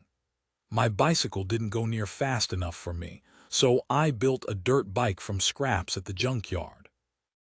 Since my grandparents owned the garage, I had the perfect mentor whenever I ran into a problem with the design. He set the picnic basket on the sturdy plank table, the benches lightly shaded by oak tree branches. It took me months, but I succeeded. She was a sweet ride. After I tore up Granny's garden one too many times, Grandpa made this track for me. I touched the mason jar full of dahlias and daisies, a delicate and thoughtful addition to the wooded picnic spot. Are these from your grandmother's garden? Guilty as charged. I was careful only to pick the ones from the back. He winked before continuing. My grandfather took me to a race over in Darlington. You probably don't know, but they have this egg-shaped track with brutal turns. I could calculate in my head how the drivers should navigate. Sometime during that trip I realized I'd heard the calling, and now I'm chasing my dream. A whisper of unease teased through me to hear him speak about his ambitions. For the first time, I realized his dream was big enough that it could very well take him away from bent oak. I dropped the quilt onto the planked seat and refused to let the day be tainted by what-ifs.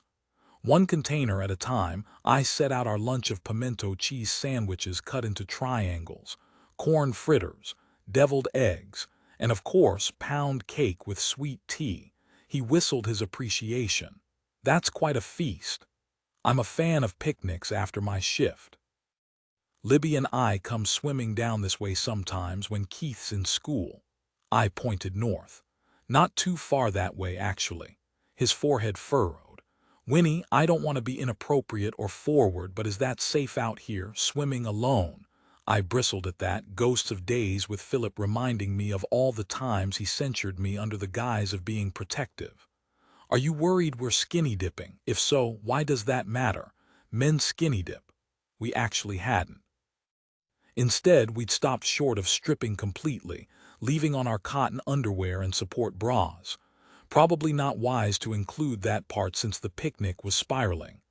I worry for your safety, not just the current but being out here unprotected, he said simply. Do you have any fear? An odd statement coming from a man who'd just taken on a racetrack at 100 miles per hour. Then I reminded myself this was Russell, my friend, a man who'd shown himself to be honorable time and time again. Could his comment about pursuing his dream, even if it meant leaving town, have driven a knee-jerk reaction from me to push him away? I have all sorts of fears, I admitted, resting a hand on top of his.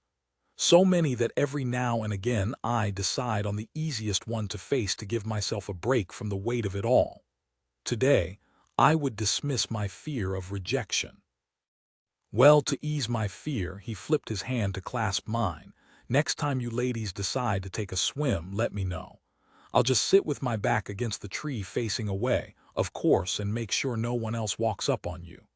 What a noble and selfless deed, I said with a smirk, drawing a laugh from him as we shook hands on the deal. Then I shifted my attention back to pulling out plates and setting the table. I enjoyed watching your race last weekend. Congratulations on your win. Why didn't you stick around afterward? He asked, pouring tea from the gallon jug into 2 glasses. I had a busy week coming up at the mill. An excuse. I'd made a hasty retreat, too tempted to stay. Maybe after the next race we could go out for drinks and dancing at the Tipsy Cow. Do you like to dance? Like to dance. I love to dance, all kinds, even disco, but most of all doing the shag to beach music. I can hold my own. The warm sun on my skin relaxed me as we filled our plates and sat across from each other. My fingers itched to trace the checkered pattern of his plaid shirt, to feel the heat of his skin through the fabric. My mother signed me up for lessons at a local studio the day I turned 5. Tap, ballet, jazz, 3 times a week, even baton lessons.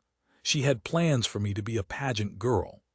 Sharing even a benign part of my past felt strange after closely guarding my secrets for so long. But this memory was generic enough, not particularly traceable, and I wanted to offer at least some part of my history to him. He quirked a dark eyebrow. From your tone, I take it that you didn't agree. The day before the pageant, I stood up to my mother for the first time. I was only 7, knees knocking because I wanted to take a pottery class that afternoon instead. My father told me if I made my mother happy by participating in the pageant, then he would pay for private pottery lessons. We struck a deal. Daddy forgot to stipulate that I should try to win.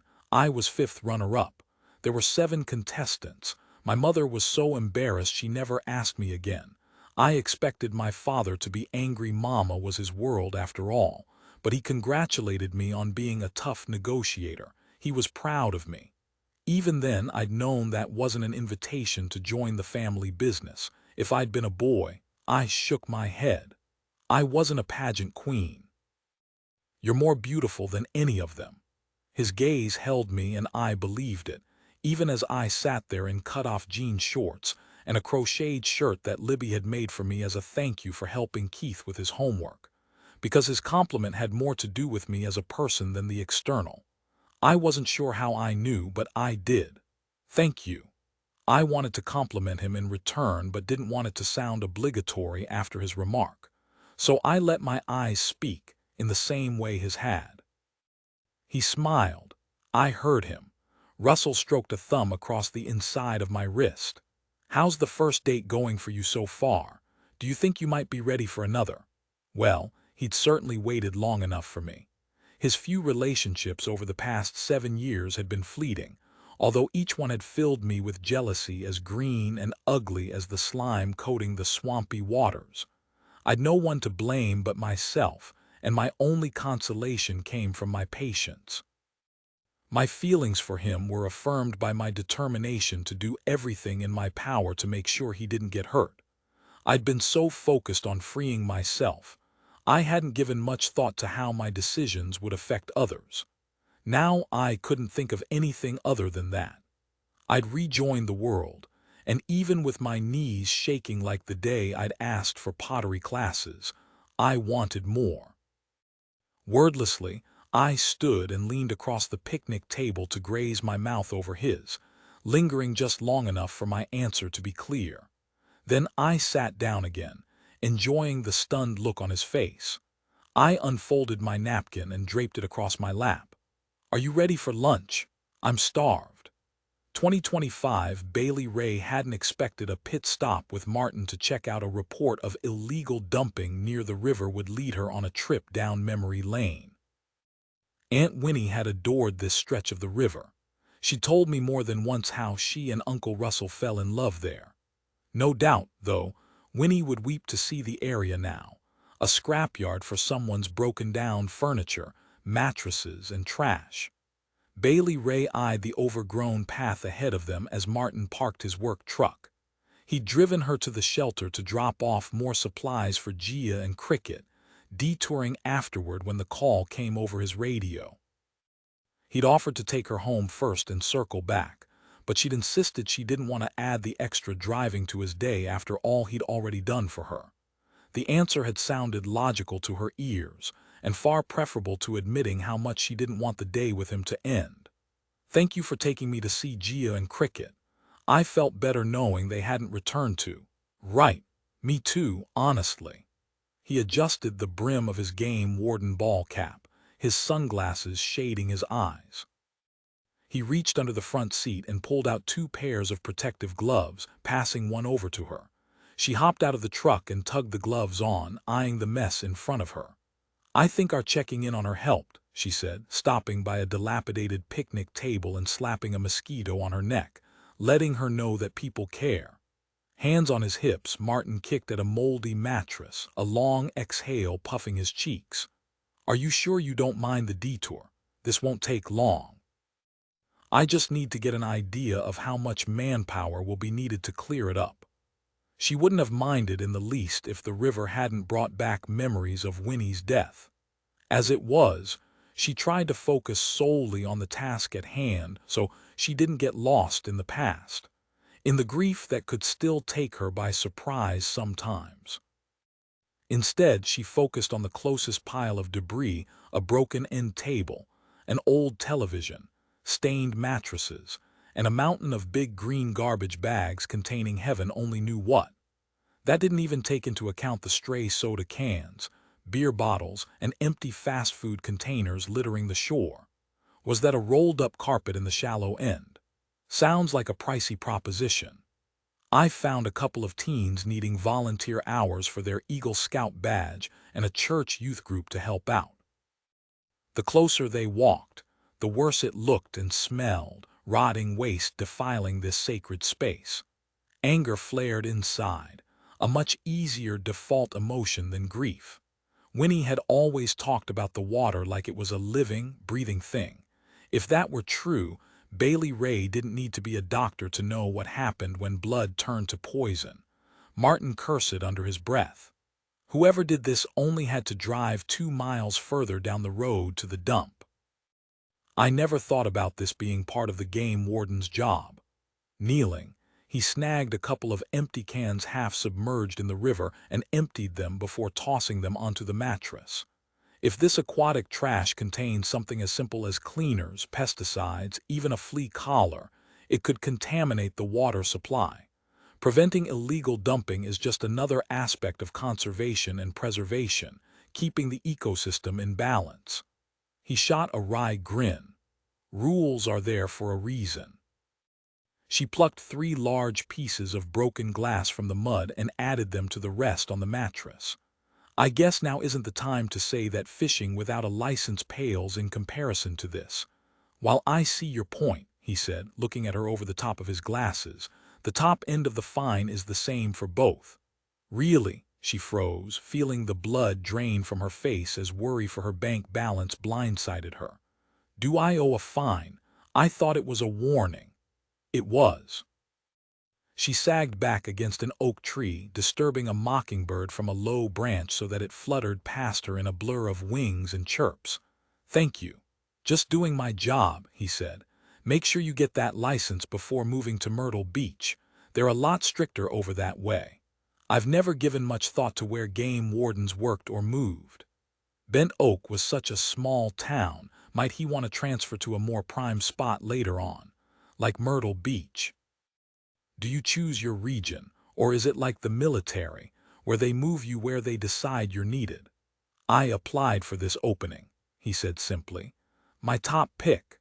She pushed aside the hint of disappointment and returned to shifting cans and bottles from the shallows over to the mattress. Uncle Russell's family used to own land in this area. Winnie had held on to as much of the Davis property as possible, but Russell had insisted on selling off parcels to ensure her care after he was gone. The loss of both of them was too much to bear sometimes, overwhelming her in the quiet of night or in moments like this. "The 3 acres with the cabin and barn are all that's left." I didn't know that. Aunt Winnie used to say this river was the lifeblood of the community. That seemed such a beautiful image. But now, all I can see is the day I found her bag snagged on a rotting tree by the shore. More of that anger burned inside her, making her feel like the 6-year-old who'd wanted to lash out at the world. She saved me, and I couldn't do anything to rescue her. Martin peeled off his glove and rested a comforting hand on her shoulder. "You're making her final resting place beautiful. That's something." It didn't feel like nearly enough. She pointed to the knotty roots protruding from the water. "Uncle Russell used to cut off the cypress tree's knees. He would strip the bark, refinish them, and gift them as doorstops." The memory helped give her something positive to think about while the shadow of Winnie's death hung heavy over her. "I'll have to try that sometime." She sat on a fat tree stump, feeling like someone had plucked the stuffing clean out of her. I still don't understand how it happened. She was a great swimmer. Some whispered around town that she'd killed herself, but Winnie would never do that. Kneeling in front of her, he said gently, "These waters can be unpredictable for even strong swimmers." "She wasn't suicidal," Bailey Rae insisted again, shooting to her feet as the anger in her grew into a fiery blanket covering a grief that could well swallow her whole. She channeled all that fury at the filth dishonoring her aunt's memory as she fished debris from the water one soggy piece at a time. Hamburger wrapper, big gulp cup, floating water bottle. My aunt was eccentric, not mentally ill. Winnie was a wonderful woman. I'm glad I had the chance to meet her." He followed her, picking up cigarette butts and letting her vent. "There were people in this town who didn't appreciate her the way they should," she said, leaning to tug at a soggy t-shirt barely bubbling along the surface. Frustrated at life, she yanked harder to dislodge the fabric from the branch, or whatever was underwater, leaving a long shadow on the surface. She jerked again, then slipped on the muck. She plopped into the shallow water. Bubbles gurgled ahead of her as a mass under the t-shirt began to ease upward. Not the shape of a fat branch at all, more like a body. Bile burned the back of her throat and every cell inside her screamed in denial. This couldn't be her final memory of Winnie. Not this way. Screaming, she scrambled up onto the bank, desperate to escape but unable to leave Winnie. If this was her. Martin held up a hand for her to stay back, everything about him shifting into a calm professionalism she envied. Shaking and wet, Bailey Rae lowered herself to the ground, unable to pull her eyes from the murky water. Taking deep breaths, she clutched fists full of grass to anchor herself as Martin waded into the river. Chapter 10. Martin had seen dead bodies in both his military and game warden careers. Difficult. Haunting. But there was something especially disturbing about a corpse that had been in the water for an extended time. Steeling himself, he secured his grip on the shirt, ankle deep in the water. His boots sank into the muck, making each step a slog. Carefully, he eased the body over just to make sure the person wasn't still alive, even though his gut told him otherwise. The face came into view, covered in mud and algae. The gaping wound on the temple left no doubt. The individual was dead. First order of business: preserve the crime scene, protect evidence as best he could while ensuring the current didn't reclaim the body, or risk the body coming apart if he pulled it to the shore. Stretching, he grasped a fat stick. He maneuvered it through the neck of the t-shirt and into the mucky water, effectively staking the body in place. One task at a time, he let training override all else. His brain felt like a warehouse full of boxes storing memories and emotions, with him choosing which to unseal and when. Compartmentalizing, some would call it. Not the healthiest of coping strategies, but the best he'd been able to manage to date in spite of all the sessions with a military shrink before he'd opted not to renew his army contract. He sealed up the horror of securing the bloated body, tucking away the memory to be dealt with another time. On autopilot, he tugged out his cell phone to call the police department, then his boss, since the job description included assisting law enforcement in a rural setting such as this.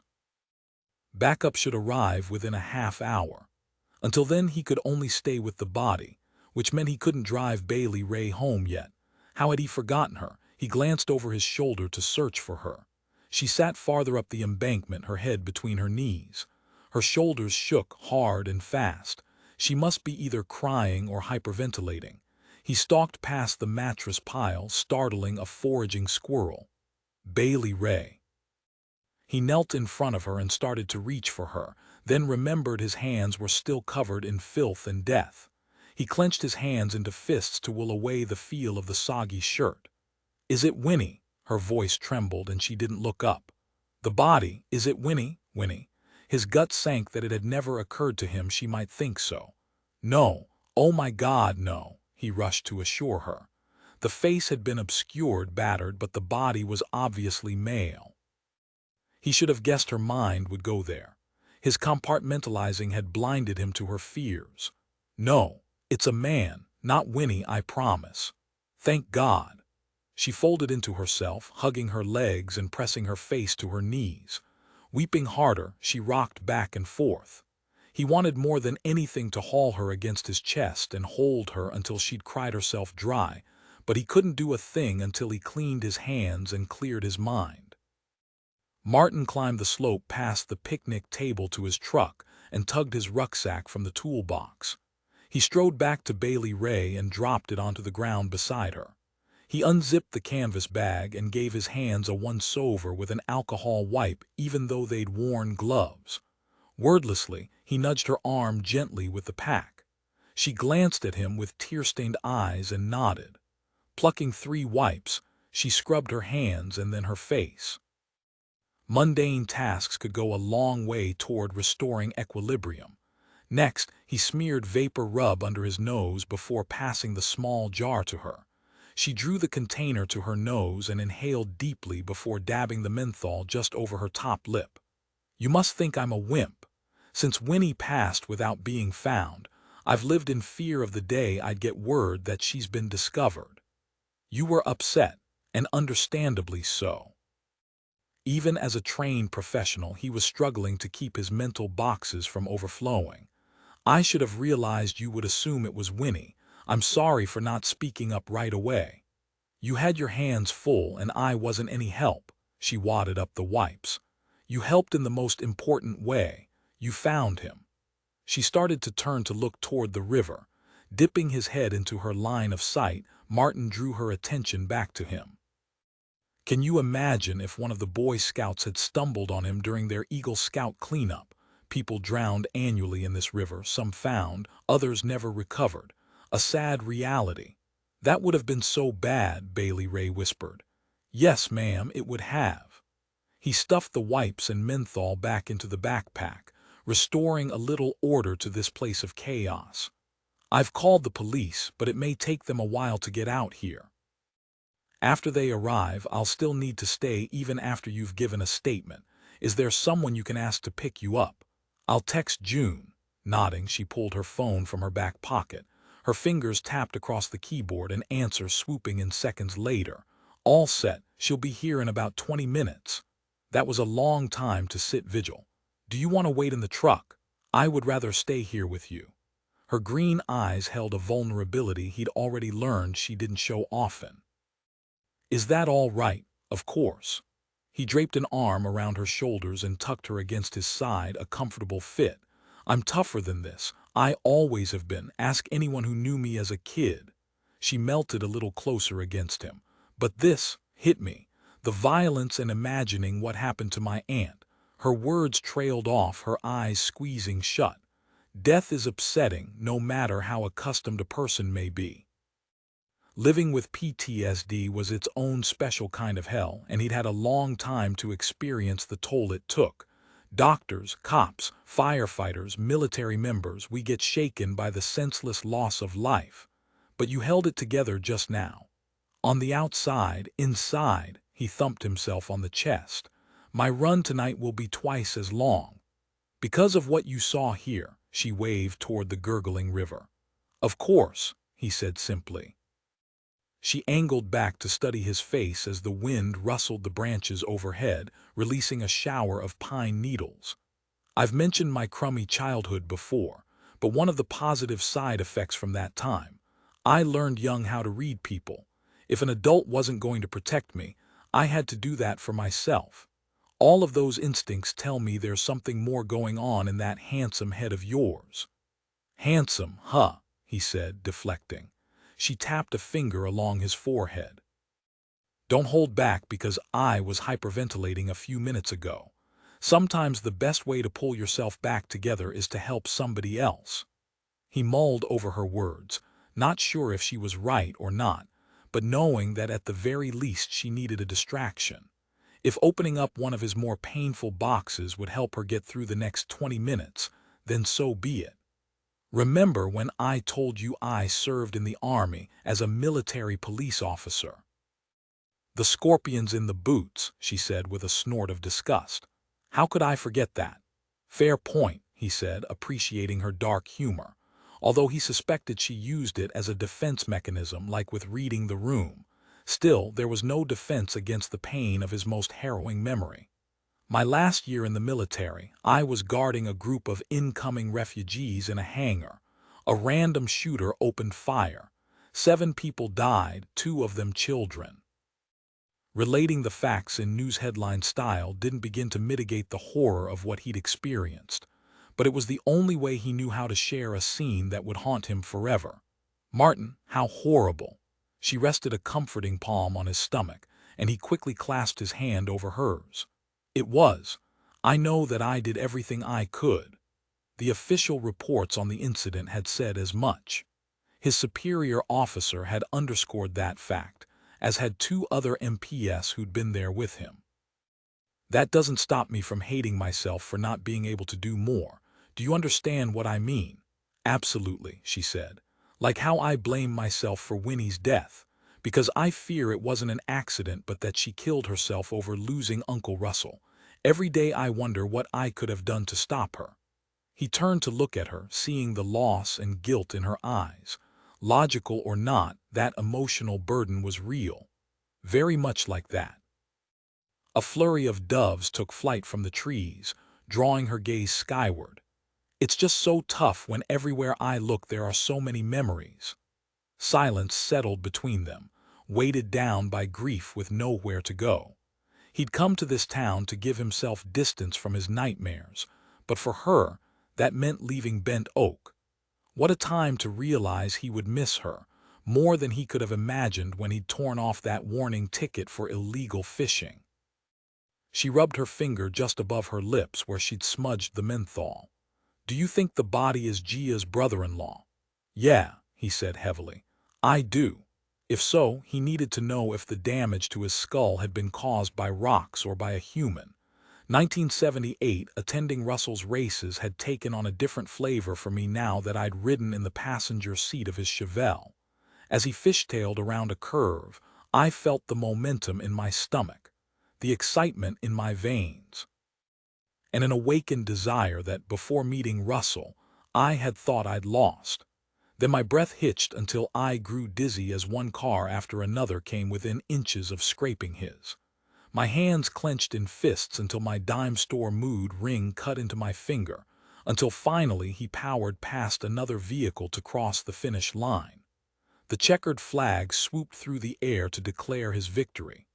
Attending the race this evening marked another first, in that I'd come alone. Libby and Keith had an end-of-the-school-year function. I'd loaned her my car since she'd baked 24 cupcakes. Not even Russell's grandmother had shown up for the race, which was unusual for her. But then Annette had been burning the candle at both ends lately. This past week, I'd even manned the library's front desk for her while she drove across the state to help launch a new women's shelter. I envied her energy and her passion that seemed undimmed by age as she approached 80 years old. I also admired her. Her opinion mattered to me. Annette hadn't acknowledged the shift in my friendship with Russell to something more, and I wondered what she thought. Or had she been too busy to notice?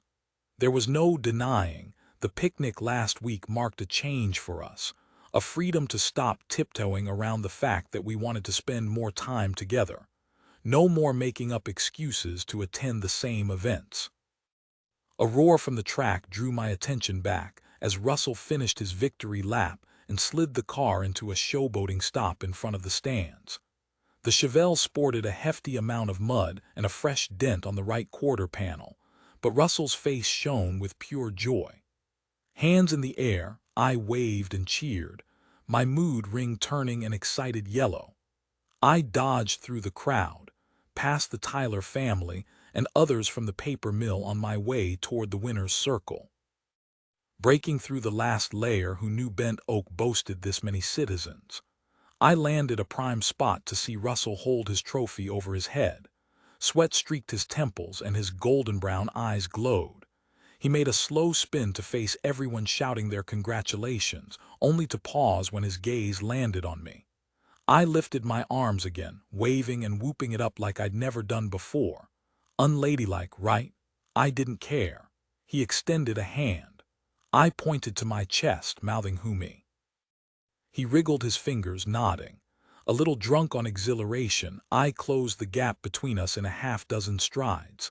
Hugging the trophy against his chest with one arm, Russell clasped my hand in his and raised our arms up to a fresh round of cheers from the crowd. I arched up on my toes to shout, "You've had quite a winning streak lately." He leaned down to speak into my ear, his breath warm.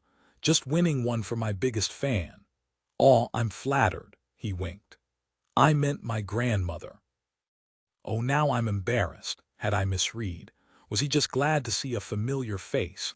I hated old insecurities that I'd thought were long gone. "Don't be embarrassed." He set the trophy on the hood of his car. "I was joking. You're my girl." He looped his arms around my waist and lifted me into a spin.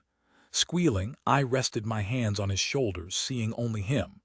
The rest of the world blurred in comparison. Slowly, he lowered me until we were face to face, and I planted a quick kiss on his mouth. His eyes flashed with surprise and more. He eased me down onto the hood of his car just as someone shouted, "Smile." I turned to the voice, the photographer for the Bent Oak Weekly. My skin tingled with anxiety for fear of detection. I tipped my head as quickly as I could to shield my face with my hair. The Bent Oak Weekly had a readership smaller than most high school enrollments, but I wasn't taking unnecessary chances, not when happiness was finally within my grasp. Russell's hands tightened around my waist. "Are you ready to go dancing?" Yes, yes, yes. I wanted to squeal in abandon but settled for a more dignified response. I stretched out my legs, wriggling my toes in my ballet flats. "I have my dancing shoes on." "All righty then. Just give me a minute to head over to the restrooms for a quick shower and change." "Winnie, Winnie," Libby's voice called out from a distance, insistent and drawing closer. I glanced at my watch. Keith's end-of-school party wasn't due to finish for another hour. I clenched Russell's arm. Libby and I counted on each other for so much more than friendship. "Over here," I hollered back, raising a hand. Libby angled past the reporter, tugging Keith behind her. She ran the last few feet, still wearing the jean dress and white sneakers I'd helped her choose for the school event. Her expression worried me. "Winnie, Russell, I'm so sorry to interrupt. I know it's a time to celebrate." She paused, catching her breath. "But Annette collapsed at the school's book fair. She's on her way to the hospital." Russell swayed, bracing a hand on the hood of his car. "What's wrong?" I'd never seen him flustered before, and somehow that shook me all the more. The world started spinning again, but in the very worst way.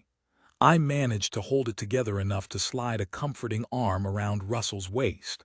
I should have paid closer attention to Annette this week, should have noticed she'd stretched herself too thin. Libby continued, "It looks like she's had a heart attack. She was conscious and talking when they loaded her in the ambulance, but she wanted me to give you a message." "Yes?" Russell asked. Wincing, Libby shook her head. "A message for Winnie. She needs you to come to the hospital right away. She said it's urgent." Waiting room chairs weren't any more comfortable here than back in Mobile, where I'd sat with Philip after my father's stroke and my mom's cancer treatments.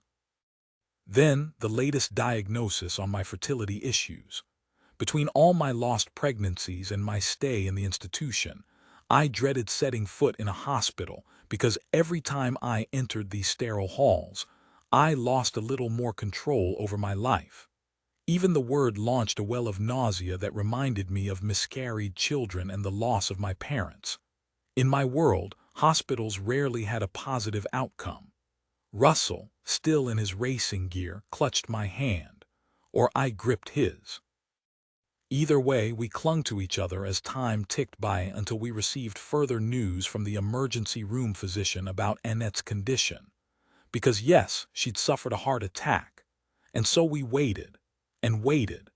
Silence was broken only by the occasional rattling cart, voices over the POS system, and the television mounted in the corner broadcasting a football game. A nurse rounded the corner, her shoes squeaking on the linoleum. Her name tag read Vicky Tyler. The paper mill owner's daughter, newly back in town after completing college. "The doctor says Mrs. Davis can have visitors now, one at a time, but to keep it brief. Ma'am, she wants to talk to you first," Vicky said, clearly not recognizing me or Russell from the mill. "Then you can come on in, sir." I didn't have the emotional energy to ponder the ironies of Vicky not having a clue who we were, even though Russell and I had worked for her father for years. I'd probably behaved the same oblivious way countless times in the past, and it shamed me to think about now. Silently, I followed her down the sanitized corridor to a private exam room in the emergency department. While I'd believed I'd prepared myself, I was sadly mistaken. Annette lay on a gurney hooked up to a heart monitor with an Roman 4 taped to her hand. Her ashen skin and weary eyes shattered me. "Annette, I'm so sorry this happened. Wipe that scared look off your face. I'm not fixin' to leave this earth yet." Annette patted the bedrail for me to come closer. "But the doctor says I'll need to put my feet up for a little while. I'll need some more help from you until I can get my sea legs back under me." I was relieved to hear her stern voice, stronger than I'd expected from her pallor, although I was confused to think she'd turn to me first for help.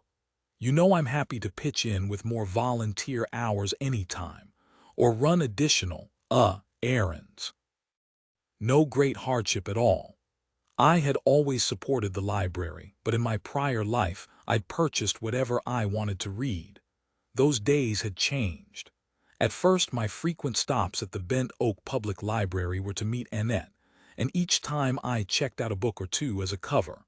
Over time, my choices changed from whatever I could grab fast to escapism reading, to novels I'd read in school and wanted to reread with fresh eyes.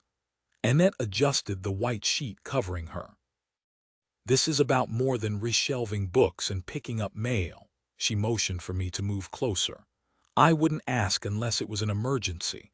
We have a newcomer arriving in the morning."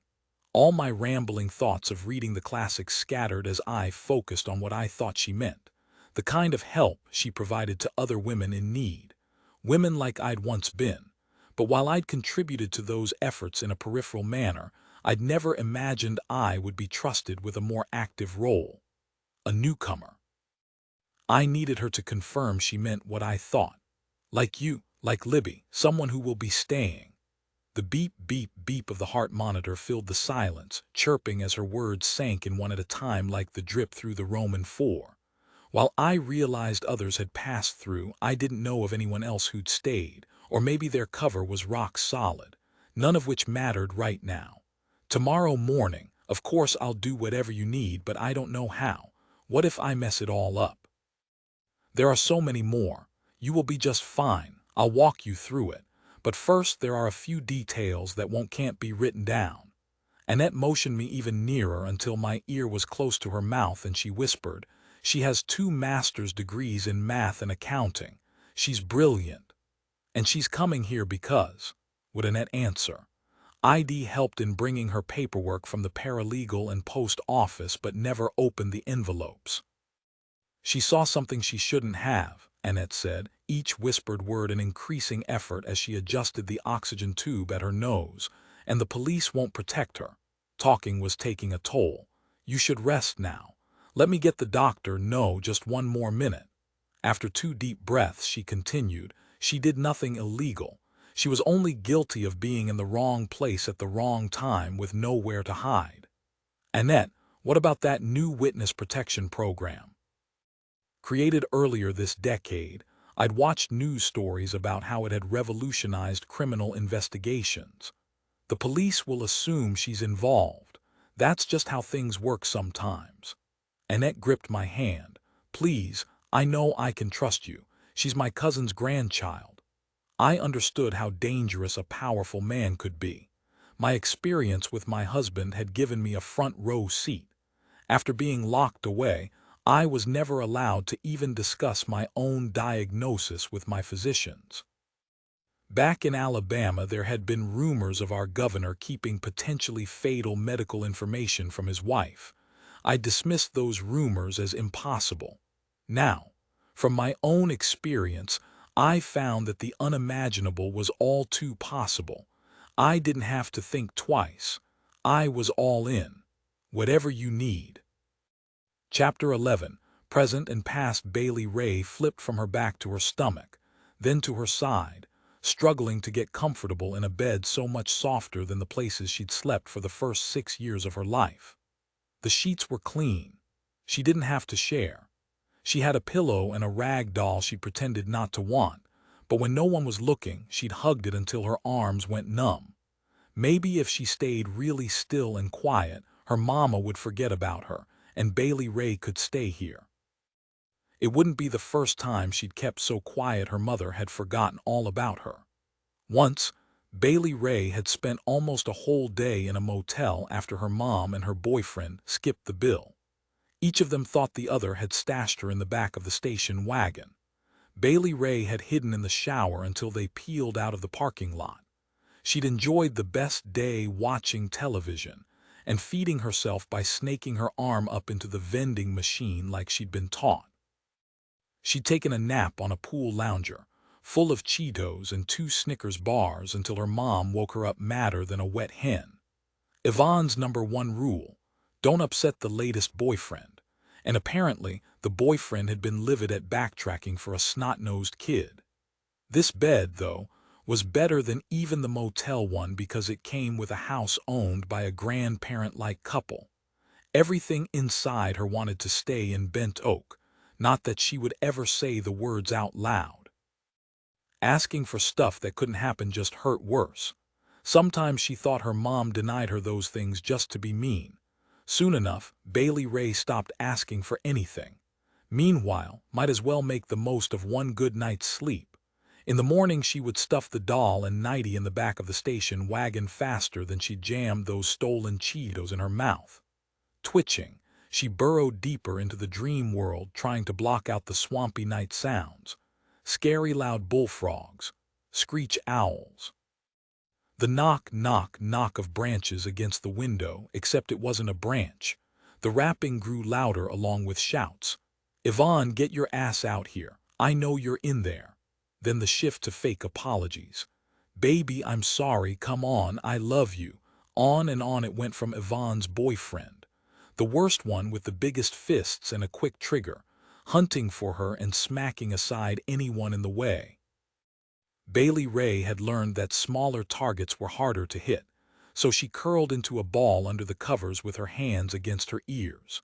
Still, she heard the muffled sounds of Yvonne and her man yelling in a worn-out repeat of so many fights before.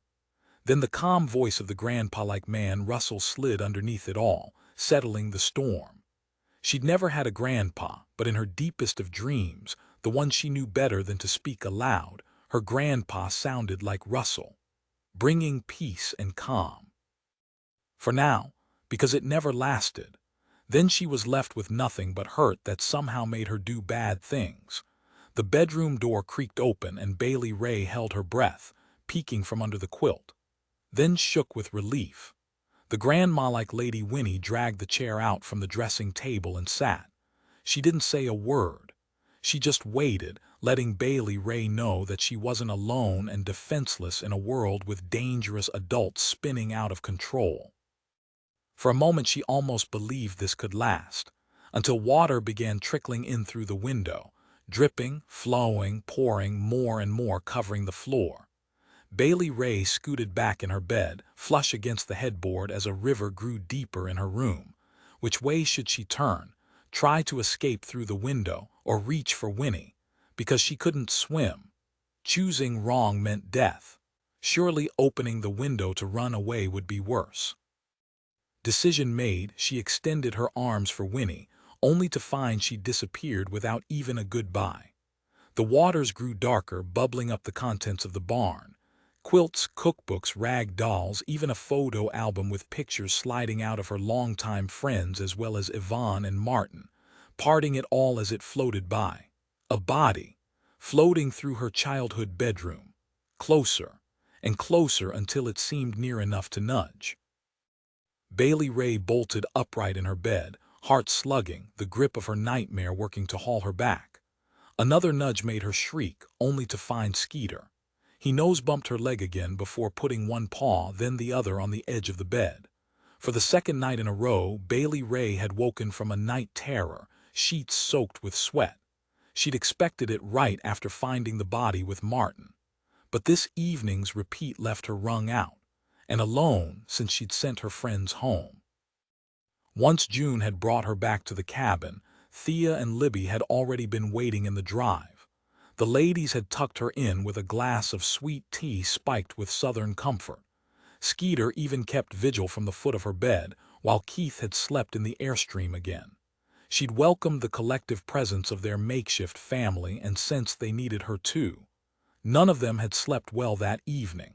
However, she'd hoped for better tonight. No such luck. She flung aside the quilt, averting her eyes from the rag doll tucked away in the corner curio cabinet. "Come on, Skeeter. Keep me company while I finish up in the barn for this weekend." Skeeter had been her companion, but tonight, she needed him to alert her of any unwanted company, because her quiet little town of Bent Oak wasn't feeling so sleepy anymore. 2025 between yawns, Bailey Rae had sold out most of her truckload at the farmer's market, an uneventful day in comparison to 2 weeks ago, when she ended up helping a young mother and child. She should have been relieved over the quietly successful day. Instead, she couldn't shake the jittery sensation, waiting for what could go wrong next. No amount of smelling the flowers and blowing out candles seemed to help. Loading her truck with the leftovers, she hefted a box with only 3 cookbooks, 2 quilts, and 2 jars of canned okra. No takers on the okra. Not surprising. She suspected the high traffic at her table had more to do with the incident at the river. The market had always been a hot spot for gossip, but chatter was buzzing overtime with rumors about the man who drowned.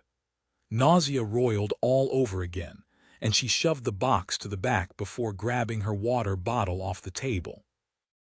How much longer until she recovered her emotional footing after the horror from that moment when she'd assumed she'd found Winnie's body?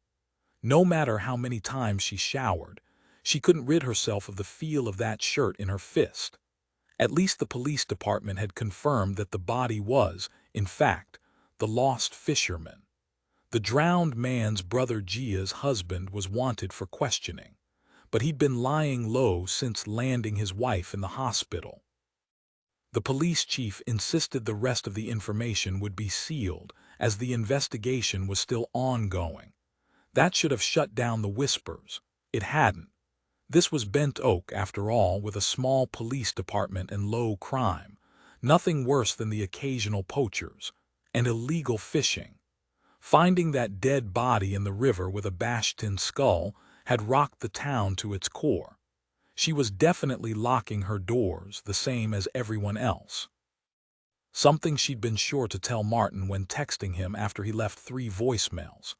Thankfully, June had shown up to help her pack away the market stand, which meant less chance of running into Martin. June folded her chair and tucked it into the truck. "Are you feeling better today? I've been worried about you. You were pretty shaken when I picked you up after you gave your statement to the police."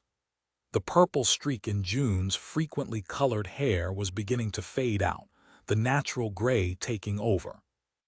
Bailey Rae suspected the added stress of the week had kept the woman from her regular salon visit. Were all of Winnie's friends having nightmares too? "I'm better," Bailey Rae lied. She'd been afraid to close her eyes again last night for fear of replay of the nightmare. "Thank you for staying over the other night and for checking on me today." "No thanks necessary." June yanked the checkered tablecloth off and folded it. She fast-stepped to the side of the truck bed, reaching over to drop the fabric into the box. "I think we were all more than a little shaken by the news of that poor fisherman. It was almost like losing Winnie all over again." Her voice cracked on the last words. "I hear you," Bailey Rae said softly. Every day felt like losing Winnie anew. Kneeling to unhook Skeeter's leash from the table leg, she saw one last painted rock with a weeping willow stenciled on the smooth, flat surface. She started to toss it into the box, then hesitated. Surely she had room for one tiny memento in her airstream, in honor of all the times she and Winnie had stenciled patterns on stones. Bailey Rae clenched her fist around the treasure. Winnie was a collector of rocks, each one representing a memory. Once the mason jars on her kitchen windowsill were filled, Winnie painted a few and shared them with others to make space for new rocks, new memories. While passing Bailey Rae a palette of oils and a brush, Winnie allowed silences to stretch between them as they looked for the latest, smoothest stones to decorate. A patient woman, proving she wasn't going anywhere, she'd given Bailey Rae as much quiet space as she needed. After a few art sessions, Winnie commented how the overflowing rocks were like stockpiled emotions, and when they overflowed, sometimes a person had to find a way to showcase the most important ones. June tapped the edge of the market table with her knuckle. "Bailey Rae, Earth calling Bailey Rae." "Oh, sorry," Bailey Rae jolted, shifting her focus to June and tucking the rock into the pocket of her jean shorts. "What were you saying?" "I was chatting up Officer Underwood earlier, the fella who took your statement by the river." June leaned closer. "I slid in some questions about Gia, an easy enough segue since she's the drowned man's sister-in-law. Anyway, I'm sad to say she never did file a report for an order of protection against her husband. That's disappointing, to say the least. She was keenly aware that Aunt Winnie wouldn't have failed. I'm worried about her but running out of ideas to help." Bailey Rae wanted to race down to the police station and shout for justice, except Winnie had lectured her more than once about catching more flies with honey. All a part of Winnie's ongoing crusade to teach Bailey Rae about overcoming her anger management problem. She slammed the tailgate closed just as Libby's voice carried on the wind. Keith pushed her wheelchair, while Thea and her husband walked arm in arm alongside. Bailey Rae wanted to climb into the cab of her truck with her dog, go home, and crawl under the covers until the grief and frustration eased inside her.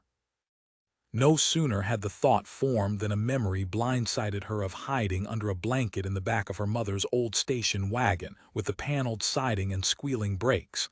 Bailey Rae dug deep and plastered a smile on her face, waving to her approaching friends. I'm all out of the peaches. Sorry. Thea tucked her gloved hand deeper in the crook of her husband's arm. Looks like you sold most everything. Congratulations, dear. One step closer to moving. Why did she feel like there was unfinished business for her here, no matter how much of the old barn she cleared out? In the meantime, you know you're welcome to stay with us. We have all those empty rooms since the kids moved away. Smiling, Bailey Rae shook her head. Mr. Councilman, do you offer those spare rooms to everyone in town? Only family, Howard Tyler said, ever the politician. Polished and affable. The winning combination. Along with his family's money from their paper mill. Bailey Rae scratched her tightening throat. Maybe I'll take y'all up on that when I come to visit. Thea rubbed her elbow. I'm going to hold you to that, Libby interrupted, waggling her cane from the wheelchair. Thea, see that young lady over there? Doesn't she look just like that teenager Winnie and I helped from North Carolina? She wouldn't leave her dog behind because how could she abandon her to the hands of Howard, honey? Thea interrupted, hugging her hubby's arm tighter. If we hurry, we can get some fresh fruit before that last truck pulls away. Libby, would you like some too? Oh yes, I've got a hankering for blueberry pancakes. Libby grabbed the arms of her wheelchair and began to push upward, only to sag back. I seem to be feeling a little weak today. I must have put in too much overtime at the paper mill. The assembly line is easier than when I worked custodial, but still, maybe I'll just sit here for a spell. Where's Keith? Their close group went silent, the sorrow heavy as Libby inched even further away, retreating to a time when she and her friend had been able to help others. It hurt Bailey Rae to see, so she could only imagine how the woman's decline pained the friends who'd known her for decades.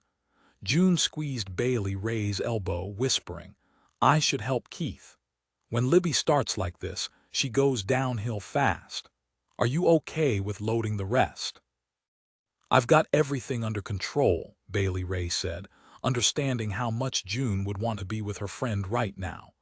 Keith needs you far more than I do right now. When she was a kid, she'd thought that Keith and June were a couple. After all, they were about the same age. Later, as Keith married and divorced again and again, Bailey Rae realized they weren't an item. Their connection was more of a brother and sister sort. They were a part of this strange family that went out of its way to help each other and just about anyone else who blew through town. What would it have been like to add Gia and Cricket to the community? They would have fit right in. And she really didn't want to think about how the only thing she looked forward to involved time spent with Martin, because she tried so hard not to be like Yvonne. Sure, Martin wasn't like the men her mother had chosen, but that didn't stop the fear of lowering her guard and losing control of her life. Better to focus on things she could fix, like checking in on Gia and readying for her final market on the 4th of July. Her hand went to the painted stone she'd pocketed earlier, the memory of Winnie ever present. The only answer for the anxiety churning inside her was to focus on her future and add pages to a photo album of her own making.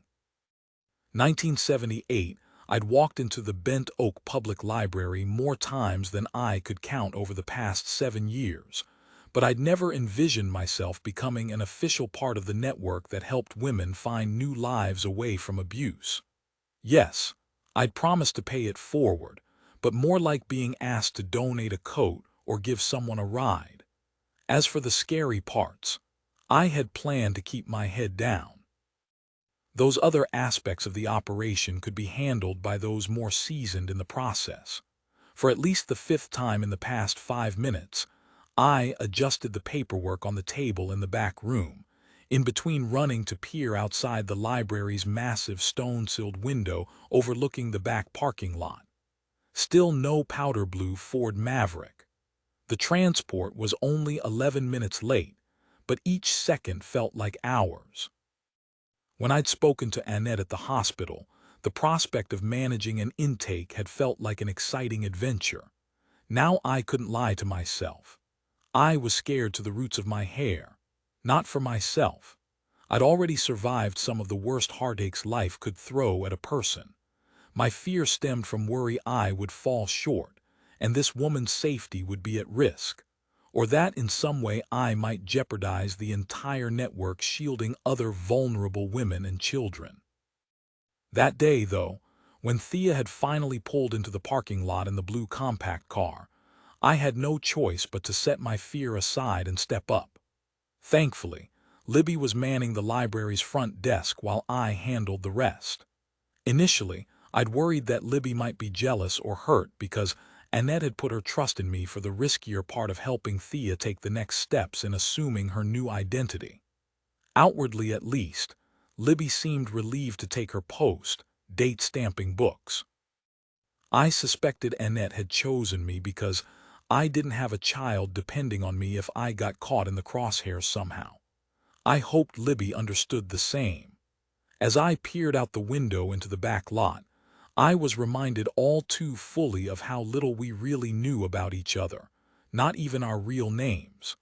Finally, thank heaven, finally, the pale blue sedan slid into a parking spot by the concrete steps. I yanked open the door and threw myself into the distraction of settling this new woman into our community, the newly named Thea Young. From the moment I set eyes on her, I forced myself to think of her only as Thea. Her other name no longer existed, just as I had scrubbed my own from the corners of my mind. I certainly didn't want to risk revealing her connection to the Davis family. I wouldn't have guessed at their kinship if Annette hadn't told me, but that was a good thing. That would make Thea's new identity less complicated. Thea was tall and confident, with the most incredible black hair spiraling past her shoulders. She wore a chic jean jumpsuit, somehow managing to radiate composure and class during what had to be the most terrifying time of her life. As I waved her into the back room, I wondered if I had ever been that sure of myself.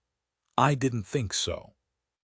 Although that made me wonder how much harder it might be for her to adapt to a new life when her old one had brought her such self-assurance. Then Thea's appearance of confidence dimmed a bit as her cold dark eyes darted around the back room of the library. "Where's Annette?" "I'm Winnie. I'm sorry to let you know that Annette's in the hospital. She had a heart attack." I rushed to add, "She's going to be all right." I prayed. "She sent me in her place. I've helped her in the past." That seemed the safest way to lend credence to my assistance, rather than explain I'd once stood in her very shoes. Well, not exactly her shoes. I wore my sneakers, scuffed from shifts at the mill, and she wore high heels with faux wood soles. Thea fidgeted with her neckline, her pulse throbbing visibly in her throat. I'm not in a position to argue. My nerves faded the deeper we sank into the meeting. Annette sent a note, if that helps. I passed over the folded piece of paper. According to Annette, she hadn't written anything incriminating but shared a message in a code that the young woman would understand. "I hope it makes sense to you. She said something about your grandmother teaching you to understand the special language." Thea unfolded the lined notepaper, scanned, then breathed a sigh of relief. My grandmother, Annette's cousin, was a code breaker during World War II, not something many people know. After the war, the men came home and took back their jobs. My grandmother made a game out of sharing her skill with us. Annette hadn't gone into that much detail, but I treasured the nugget of information about Russell's extended family. I tapped the manila envelope on the round table. "Here's the information about 2 job interviews for a bookkeeper position. One for a feed and farm supply store and the other at the paper mill." "Bookkeeper," she said, her face a study in disappointment. On the one hand, I felt sorry for her. On the other, well, that other hand remembered all too well the sting of bleach from working long janitorial shifts. It's a place to begin. I tried to make the transition easier because, all mop buckets aside, I did comprehend the huge shock to the system that came from launching a whole new identity. "I realize you're overqualified and that none of what has happened to you is fair," she gave her head a shake. Resigned. "I understand. It's what has to happen." As Thea kept rubbing the tissue along the tabletop, I noticed her fingertips were raw, much like mine had been back before I learned not to plunge my hands in a bucket of cleaning solution. What had happened to her on her way here? Could I get you some lotion? I really wrecked my hands when I started working in the paper mill with the chemicals and all. Pulling away, she clenched her fists. It's not that. I just can't be found. Ever. The steeliness of her voice was underscored by the way her spine snapped straight. Resolve, yes, but underneath that, a deep-seated fear that helped me understand the reason for her raw fingertips. She'd scrubbed away her fingerprints to reduce the chance of detection. Perhaps also the reason she kept cleaning off the table, just in case.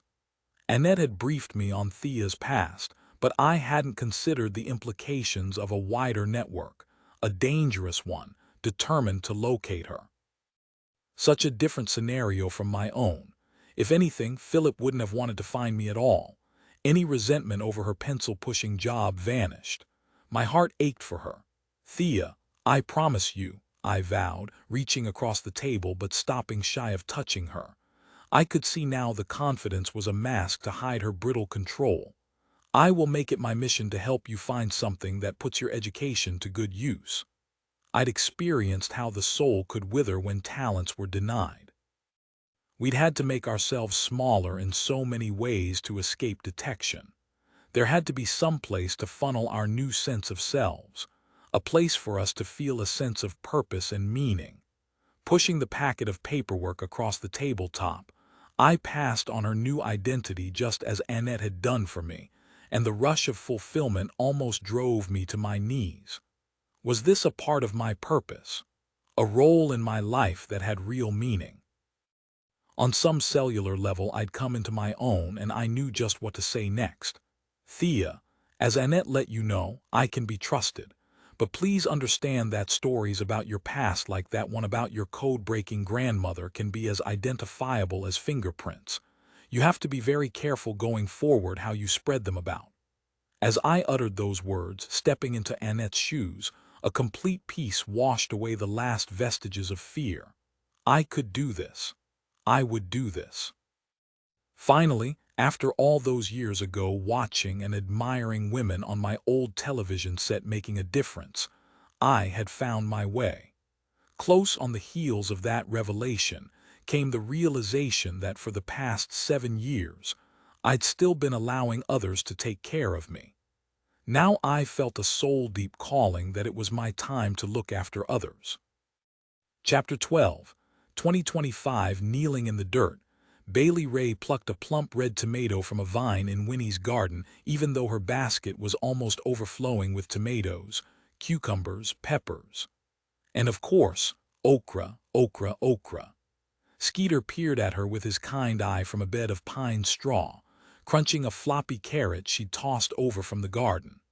With some luck, gathering up the last of the harvest before she left would help her sweat out the tension that kept her up half the night. At least she hadn't dreamed about Winnie again. In fact, the silence inside echoed no Winnie, no Russell. So much so, the quiet had chased her out of bed early in the morning to the familiar concert of cicadas and rustling of squirrels racing along their deciduous tightropes. The crunch of gravel alerted her to a car turning from the road onto the drive, the driver tapping the horn twice in greeting. Bailey Rae squinted to see. Thea's sleek silver Lexus wove past the twisted oaks and stopped by the garden. Thea slid from behind the wheel, the luxury car otherwise empty. Surprising. Winnie's friends usually traveled in a pack. Bailey Rae pushed to her feet and dusted her palms on the back of her jean shorts. "What brings you out this way?"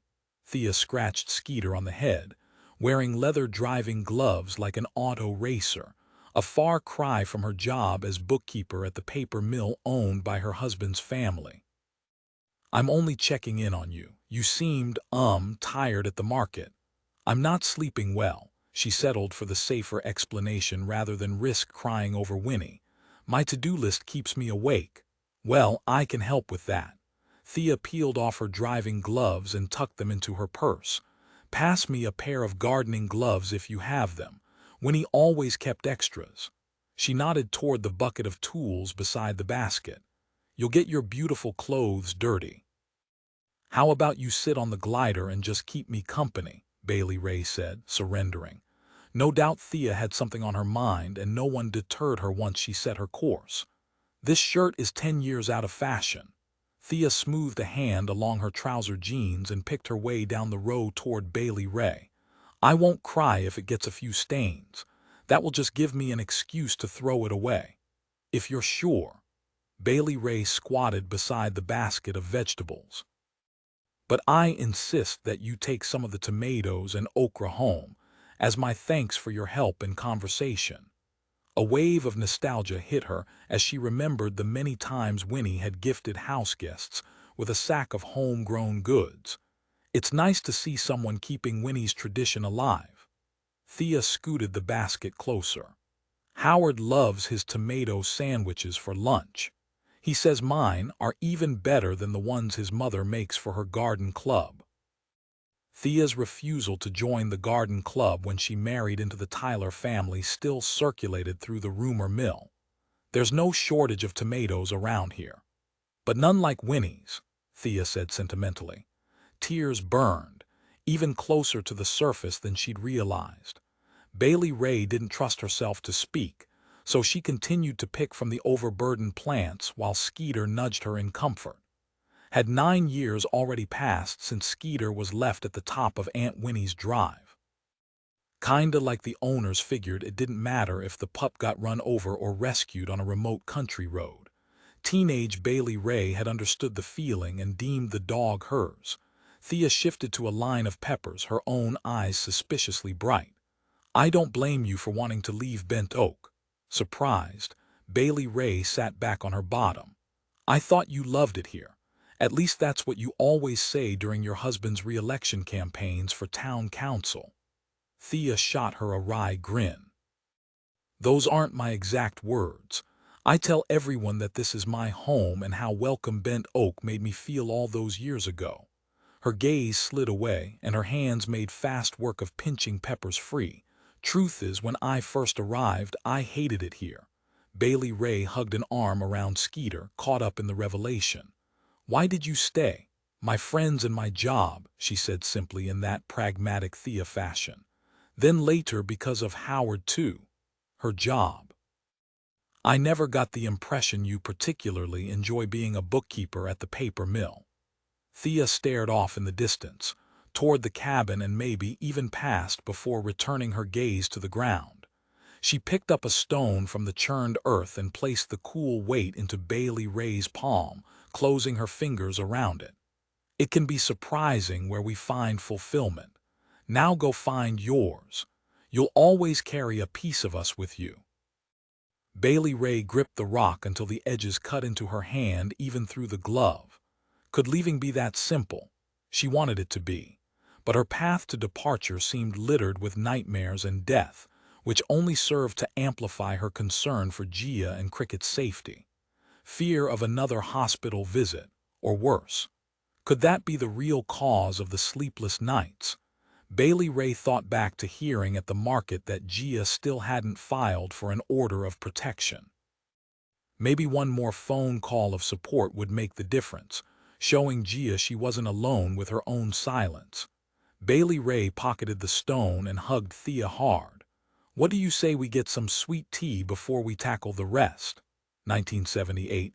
The hospital elevator smelled as strongly of antiseptic as it had the day before, but I'd come better prepared this time. I'd chewed 2 antacid tablets just before stepping into the air-conditioned lobby, just as a precaution. So far, the emotional high of successfully settling Thea in the boarding house had me tapping my foot to an ABBA tune piping through the speaker. The elevator doors slid open in front of the nurse's station, where Russell leaned his elbows on the counter, deep in conversation. Could he be flirting with the young woman? The jealous notion blindsided me. An irrational thought, no doubt fueled by Philip's incessant flirting with other women.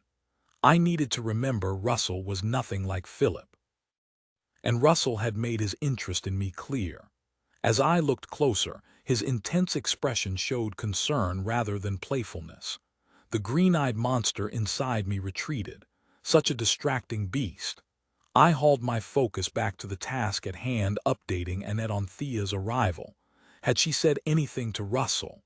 I'd wondered before and was curious all over again about the layers of secrets that made up my life in Bent Oak. How much did he know? Was it okay to ask Annette? Or would even questioning knock me out of the running to help out again? Or worse yet, what if I was relocated to another town?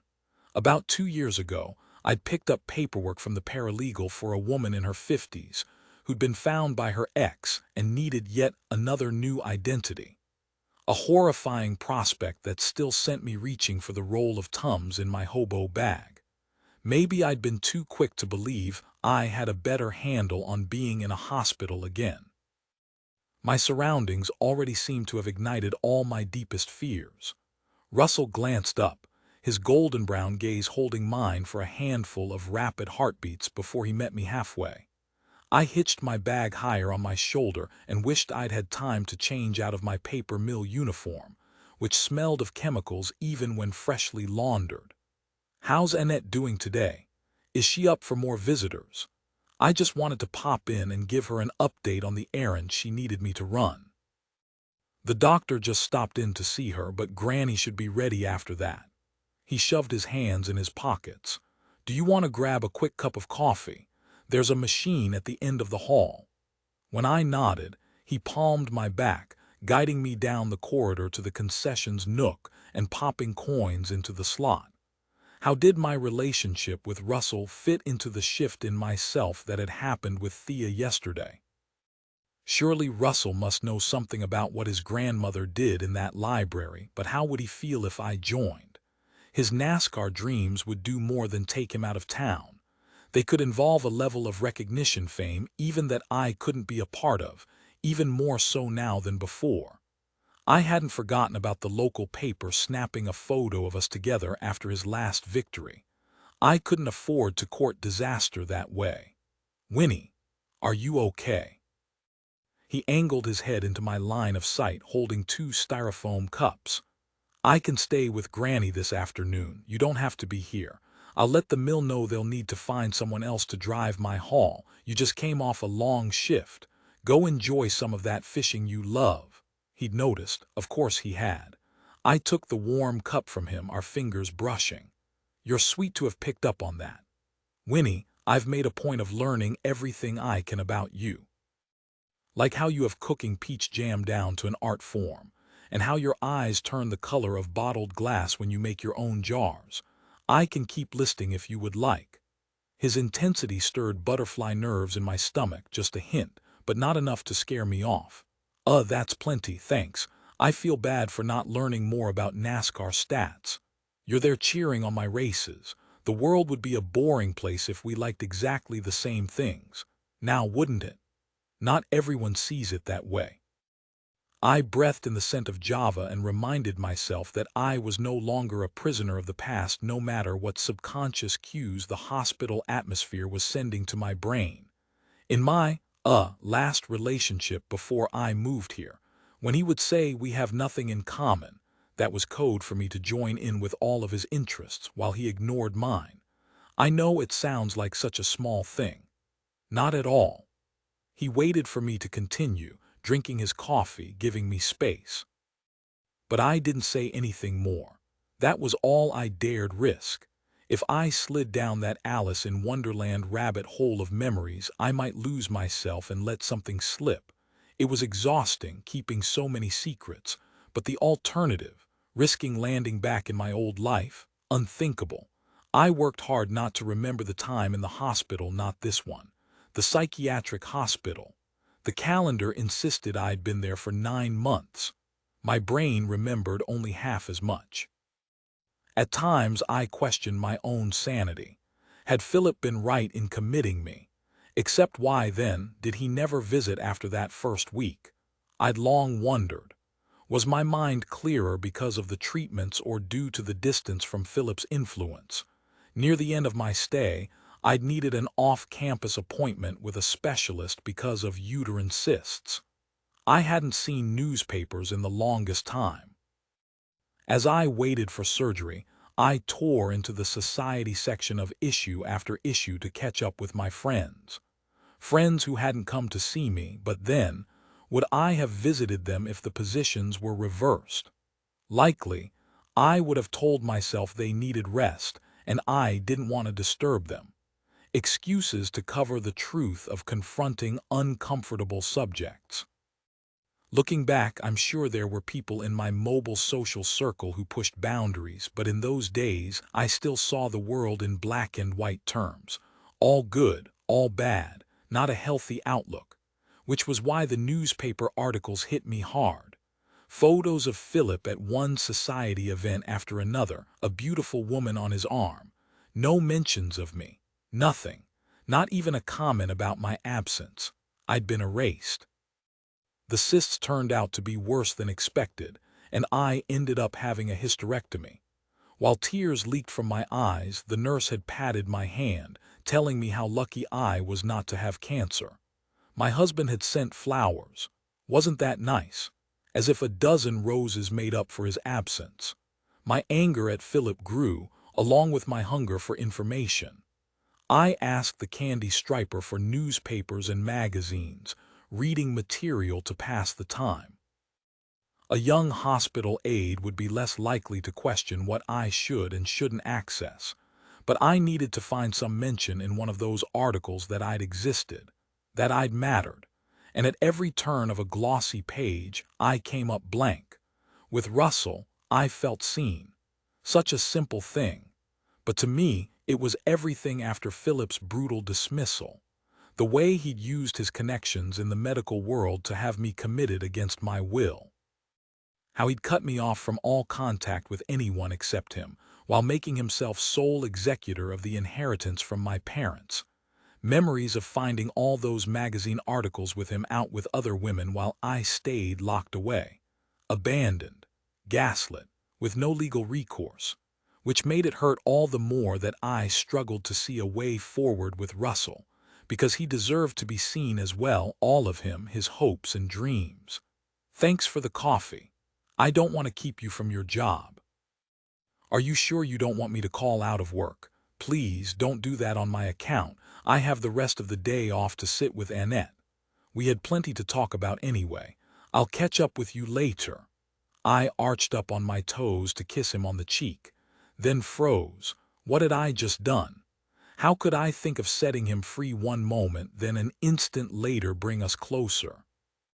Pivoting away before I did something even more reckless, I raced toward Annette's room, tossing my empty cup in a trash can on my way past. I couldn't afford a misstep. Thea's arrival had reminded me more than ever of my tenuous position in life. Most of all, how isolated this reframed existence could be, unable to open up fully because of secrets, except with Annette. Right now, the last thing Annette needed was the stress of my confusion.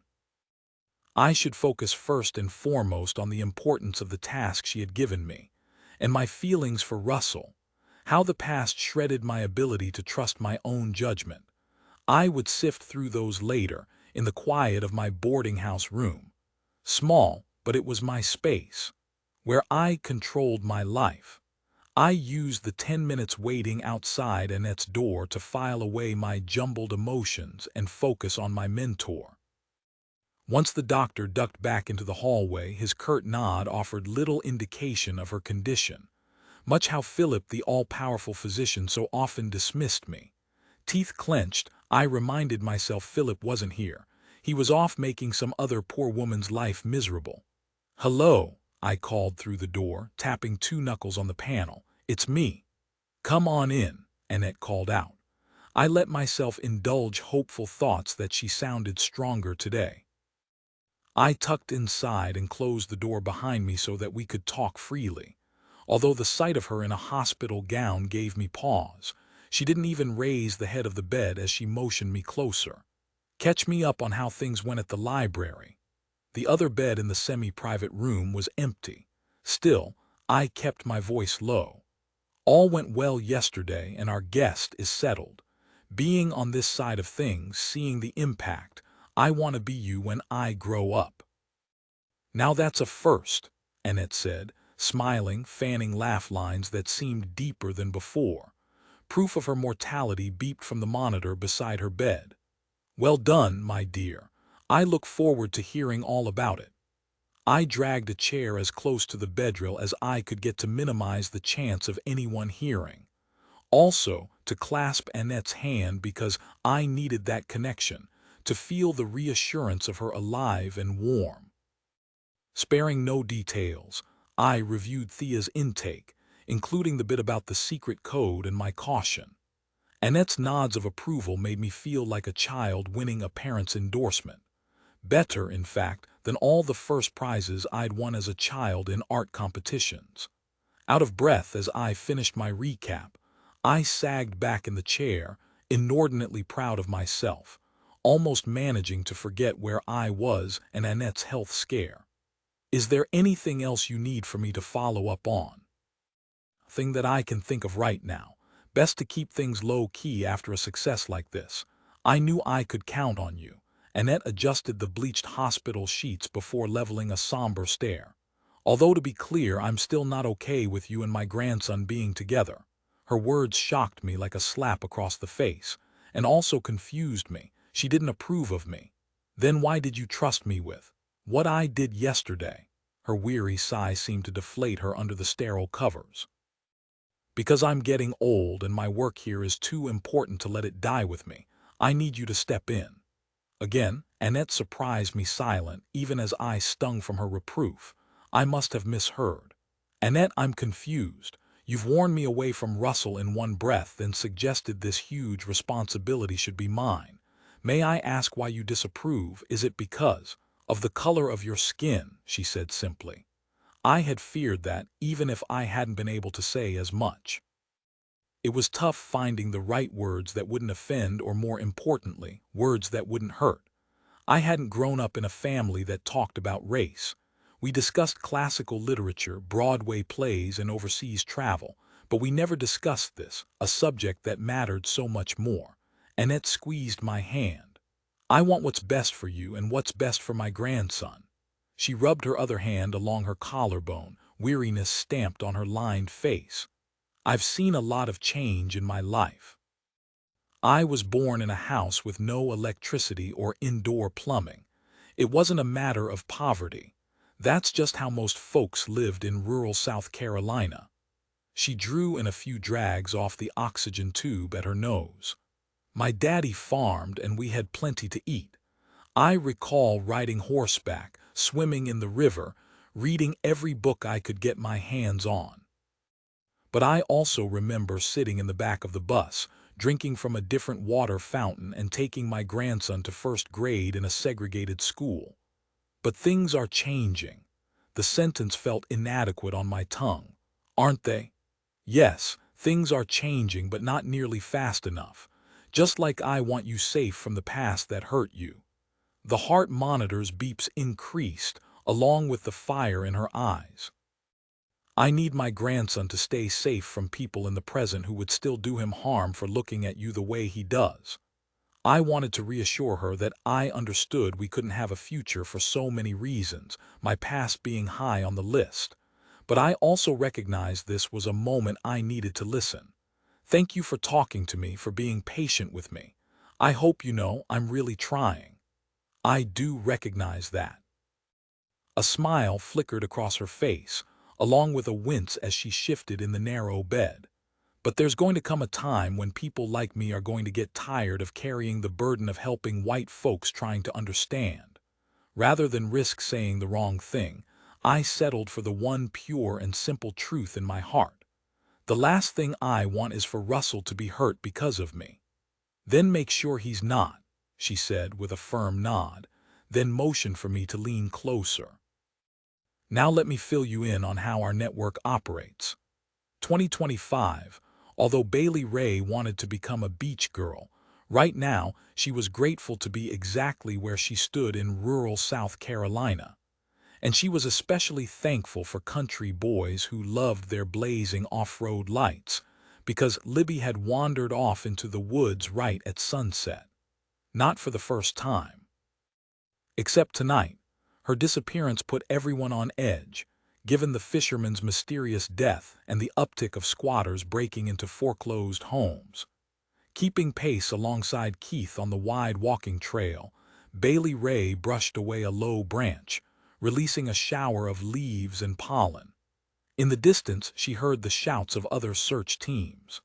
Martin had helped the police in organizing most of the town to turn out with flashlights, water bottles, and bug spray.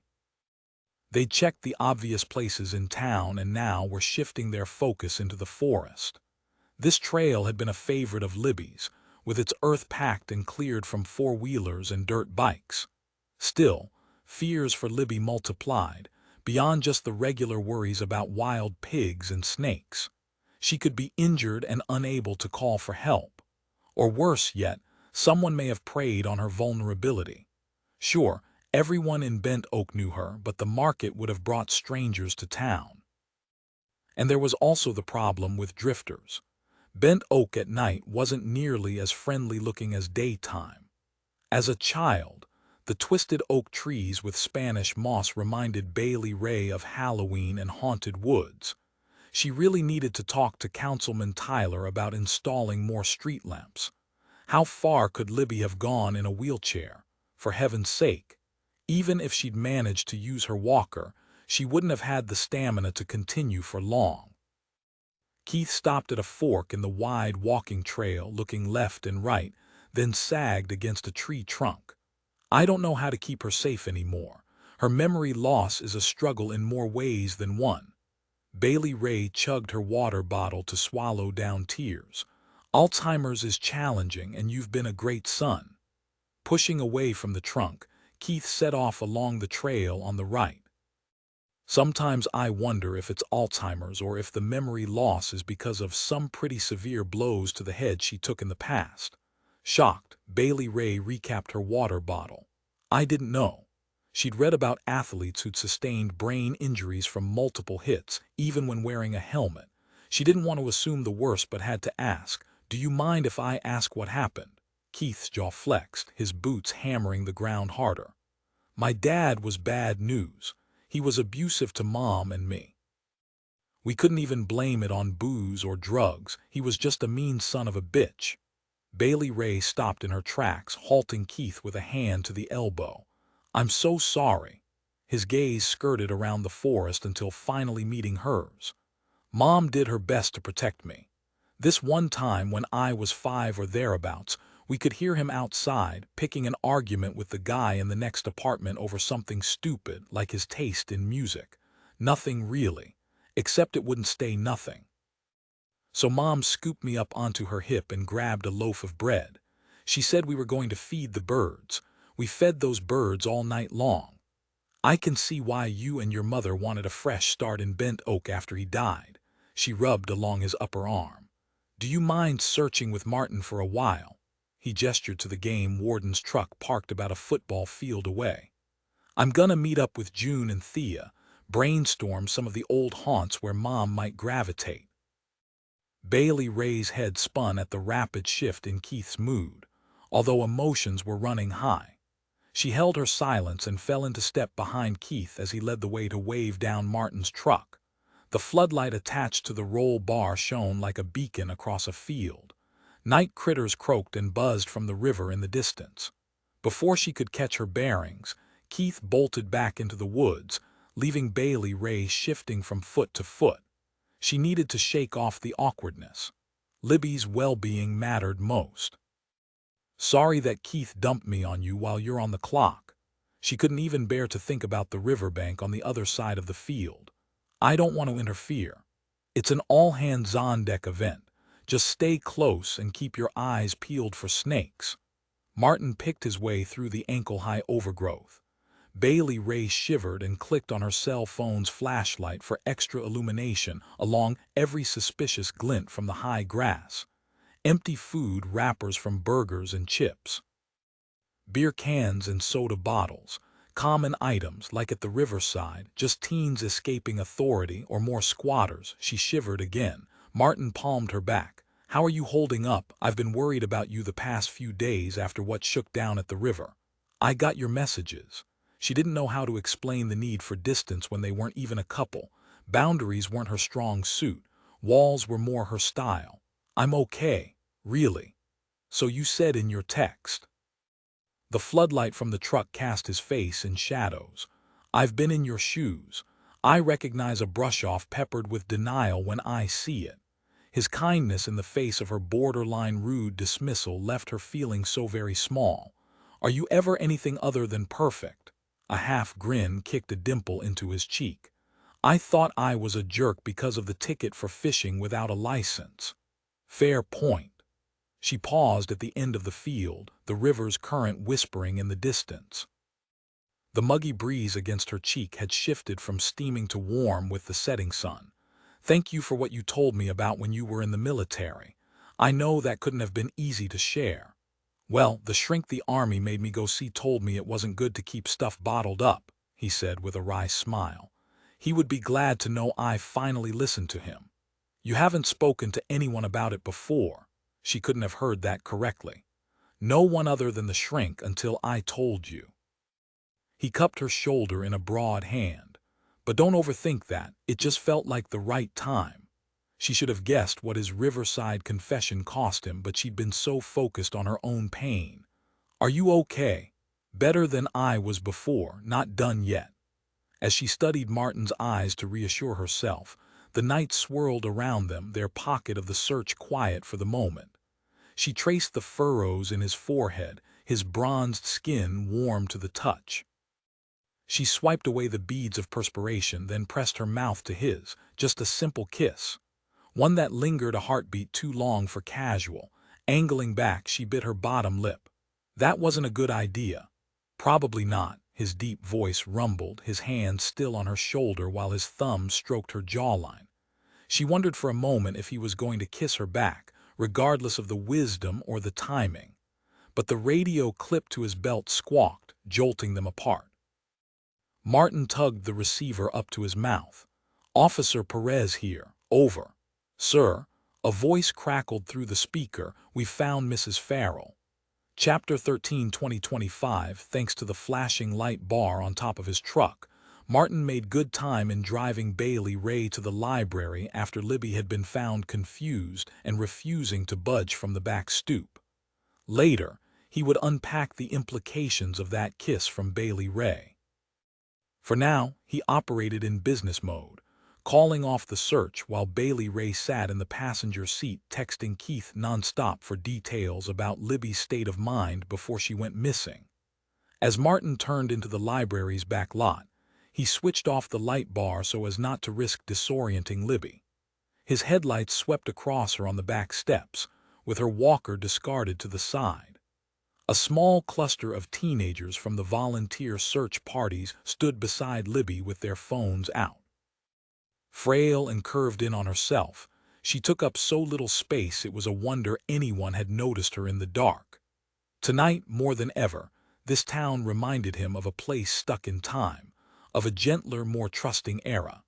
He couldn't imagine anywhere else that a woman with dementia could ditch her wheelchair for her walker, ramble all around town, and come to no harm.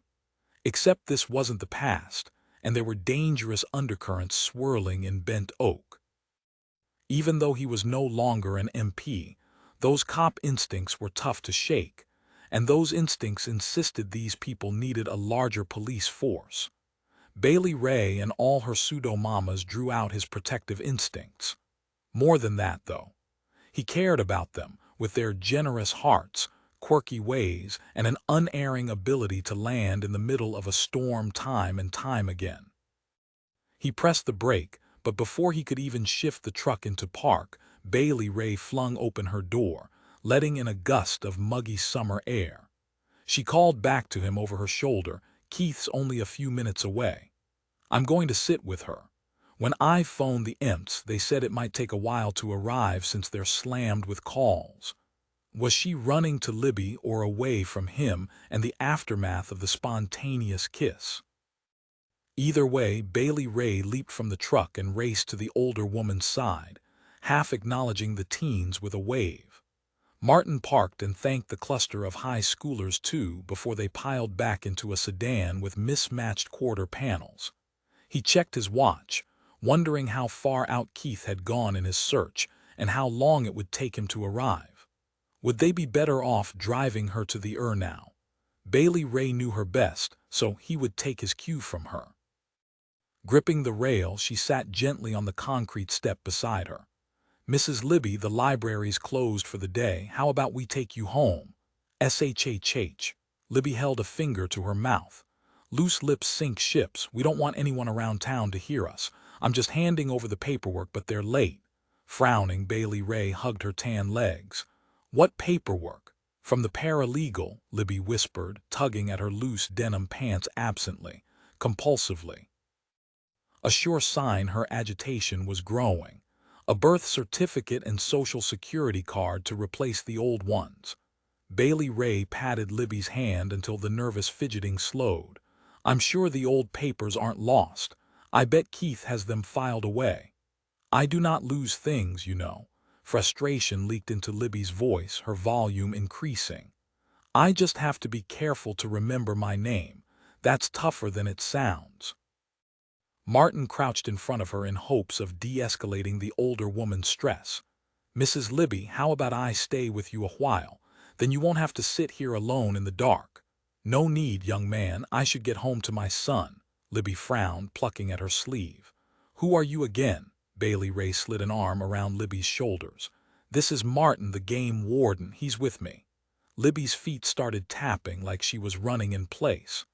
"I don't know what to do. Where am I supposed to go next?" She patted her pockets, her voice rising.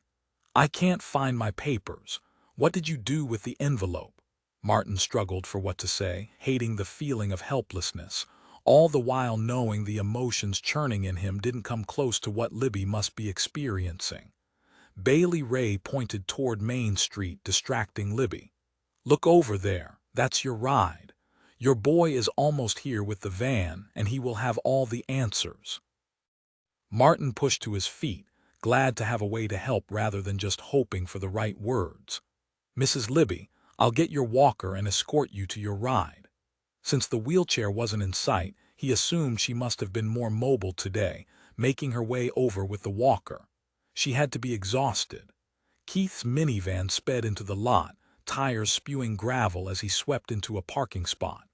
The vehicle jerked to a stop, and he didn't even turn off the engine before hopping out of the driver's side. Martin stopped him short and said softly, "She appears physically okay but disoriented. Bailey Rae called the imps, but they haven't arrived. You may want to take your mom to get checked out by a doctor."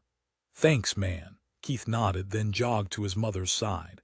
"Mom, why did you wander off like that? I was really worried." Libby's eyes went wide and she tried to scoot back on the step only to cry out in pain. "Fred, I'm sorry. I was coming home soon. I promise. I just wanted to go to choir practice." "Fred." Martin looked to Bailey Rae for answers, but she just shrugged, looking as bemused as he felt. Keith clasped her hands gently. "It's okay, I've got you now." "Please forgive me," Libby said, her whole body trembling. "You know I love you. I swear I'll never take off like that again. Please don't make me stop playing the organ at church." Martin could almost smell the fear radiating off her. A deep unease crept through him as he realized her trembling reminded him of Gia's from that day at the market. As if she were speaking to someone who frightened her. Was her son guilty of elder abuse? Except her son's name wasn't Fred. Maybe a memory of her dead husband. The sound of a creaking car door cut short Martin's concerns as June eased out of the passenger side and activated the vehicle's side panel with the wheelchair ramp. "Libby, honey," she called. "It's time for us to go. We aren't needed here tonight. Everything's under control." June's calm words worked their magic. Libby took a shuddering breath and reached for them to help her stand until they could maneuver the walker in front of her. Keith hustled double time to get his mother loaded up before the bubble of calm June had created popped. Libby scooted the walker along the concrete walkway. "We have to pick up Keith from the principal's office. I don't want to make us late." June cupped her shoulder. Of course you want to be prompt. The sooner we get in the van, the sooner we can be on our way. She continued her litany of words as she shepherded Libby along. We can have a glass of sweet tea and talk all about it when we get back to your place. As June and Keith loaded his mother into the van, their love for the woman shone through in their patience and calm, the same way Martin's sister cared for their aging parents. Standing here now, he felt guilty for not doing more, for diving so deep into his need for peace that he'd isolated himself. He'd thought more than once about himself as an outsider, an observer of an area different from where he'd grown up. Could that be the reason he'd taken the job in Bent Oak, far removed from anyone or anywhere familiar, where there was less chance of emotional connection? If so, he hadn't taken Bailey Rae Rigby into account. Just thinking her name had him noticing her aloe scent on the night air, inconvenient when he had other concerns that needed addressing first. The best path forward: tuck away the attraction to Bailey Rae and focus on what had happened here tonight. The quiet intensified as the rumble of the van's engine faded. Martin stuffed his hands into his pockets. Bailey Rae, I need to ask you, is Libby safe at home, with her son, I mean? Bailey Rae's eyes went wide with surprise. Yes, absolutely. He's dedicated to taking care of her. Libby's husband abused her, though. I don't know the full story, but it was bad enough she took quite a few blows to the head. Martin cursed under his breath as she confirmed what would have been his next guess. He closed his eyes, scrubbing a hand along the ache pounding in his forehead. So her disease took her back to when she'd suffered that abuse. What a nightmare. Bailey Rae touched his shoulder lightly, then clasped his hand. Thank you for bringing me here to her. You did a great job keeping Libby calm until Keith arrived. That military cop training served you well tonight. Glad to be of help. This is my town now too, he paused. Or maybe I'm not allowed to say that since I didn't grow up here. That's a southern thing, right? Thea didn't grow up here either, yet she's a part of the community. Bailey Rae slumped back against the brick library. I'm the one who's leaving. You're staying. The way I see it, that officially means you belong in Bent Oak more than I do. Standing only inches away from her, he could only look at her and the way the moonlight glinted on the golden streaks in her auburn hair. He waited for her to pull away, but she simply stared back, unmoving, except for her thumb moving along his wrist. The moment made him want things he couldn't have, reminding him he needed to say something about what had happened between them. He cleared his throat. About the kiss earlier, if things were different. No need to say anything more about it, she said softly, still staring back at him. Please, let's focus on getting through the next week without creating regrets. Her words were welcome, even as he acknowledged a hint of disappointment too. But since he was already living with a bellyful of regrets, he couldn't agree with her more. 1979, I'd learned more from Annette in the past 12 months than I'd learned in all of finishing school. Of course, I yearned for this education far more than I'd ever wanted to master the skill of table setting for an 8-course meal. Who really needed to know about a pickle fork when I was literally changing lives? Every time I drove my Dodge Dart out to her cabin, I knew I was about to take that education to the next level. Of the dozen or so operations in a year, my role had increased over the months, with Annette supervising me. Details were usually coordinated at the library. However, Annette reserved her home for more time-intensive elements or bigger secrets, and I wanted to be a part of those things. Saving the day felt good. Knowing why, though, left a hole in your heart that always felt empty, like the mother-daughter duo who needed to start over. At first, I'd assumed the mother escaped a bad marriage, but I quickly realized the 13-year-old was running from her soon-to-be husband. Then, the 18-year-old who took her 5-year-old sister away in the middle of the night after she figured out her mother was going to sell the child to settle a drug debt. And so on, and so on. Each situation reminded me all the more how outright lucky I'd been to land on my feet with a job, home, and wonderfully reliable albeit ugly, green car. I parked Olive under a sprawling oak beside Annette's wood-planked cabin, where she'd brought up her son, then Russell too after his parents died. Annette and I hadn't openly addressed the relationship subject since her time in the hospital, but I also hadn't stopped seeing her grandson. Annette and I tiptoed around the subject without either of us giving ground. Russell and I had started openly dating, more than just picnics by the river and dinner at the local barbecue joint, instead adding town hall meetings and high school plays.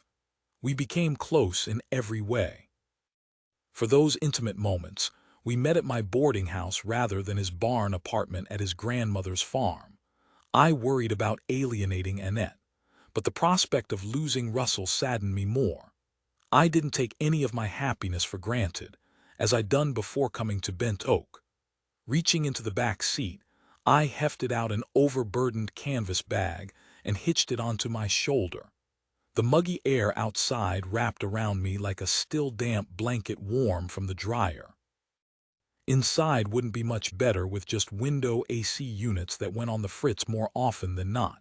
Today, Annette sat on the front porch with a box fan plugged in. A tabby cat napped with his belly exposed to the gust. Instead of one of her smart work suits, she wore a paisley house dress with her hair in a wrap. "Come on up so we can talk. I have an extra glass of lemonade." I slung the bag of supplies onto the end table between the rockers. An oversized canvas bag was far less conspicuous than a suitcase. "I found everything you requested. Change of clothes, size 11, shoes, size 9, toiletries. I added a nightgown and a novel, something lighthearted, plus a honey bun and a pack of crackers." "Well done," Annette said as she inspected the contents of the sack, then slid a small wallet inside, and just in time. "I need you to ride along with her to the next handoff." "Me?" She wanted me to make the road trip.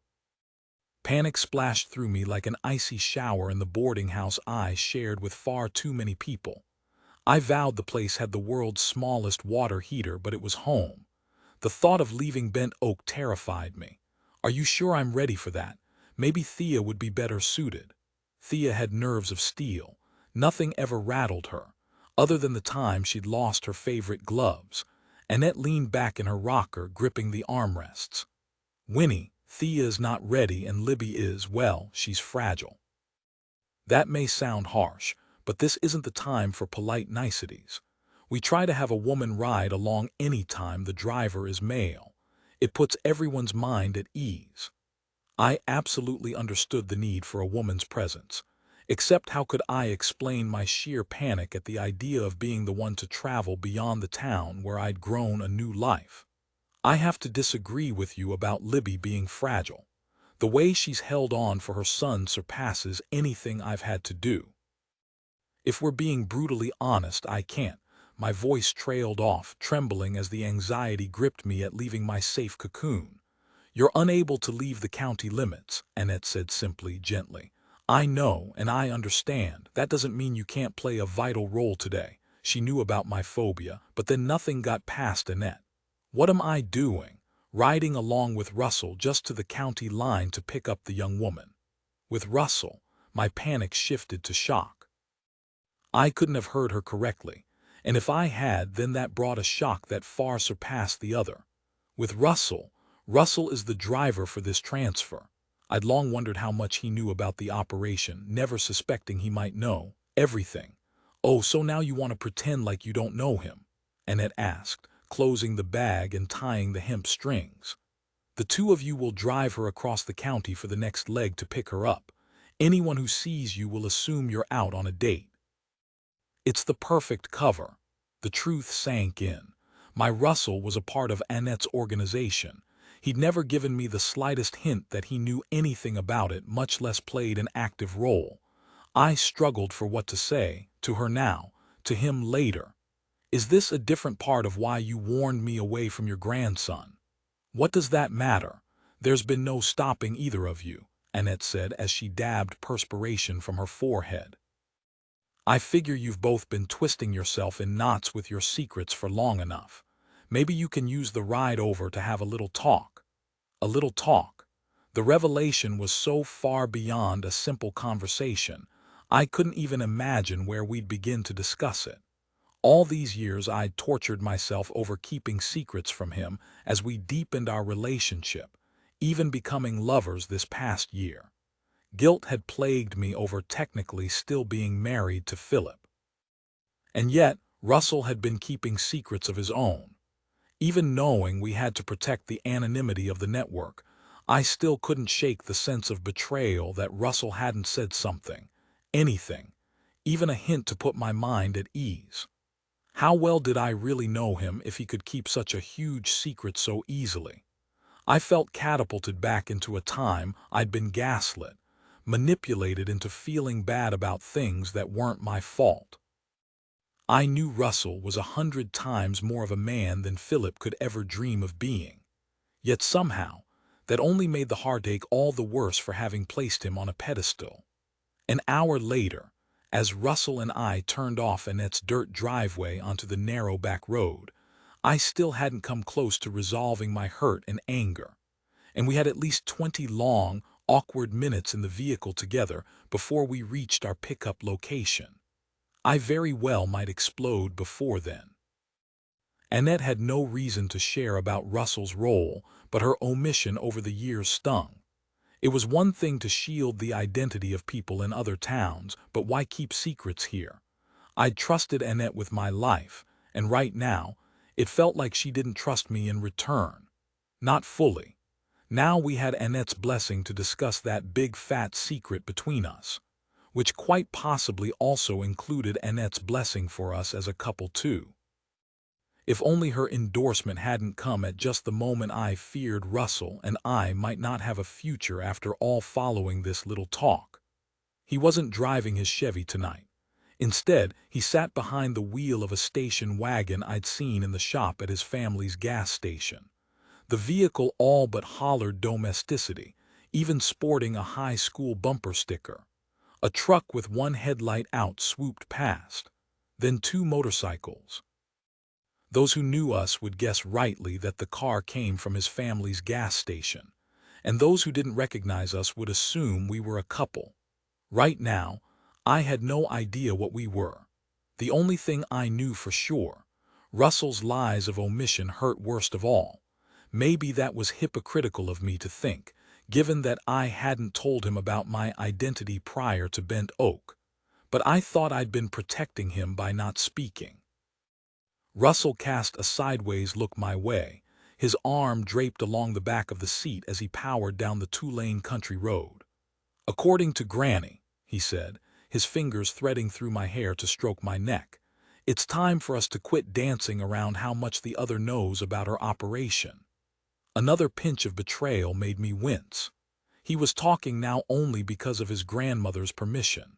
I wanted to shout at him, to rage, all reactions I knew to be unhealthy and wrong. Especially at a time when I couldn't bear to have another man label me an out-of-control, crazy female with over-the-top emotions.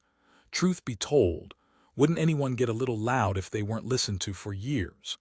That's pretty much what she told me. I eased my head away and picked at the fraying hem of my jean cutoffs.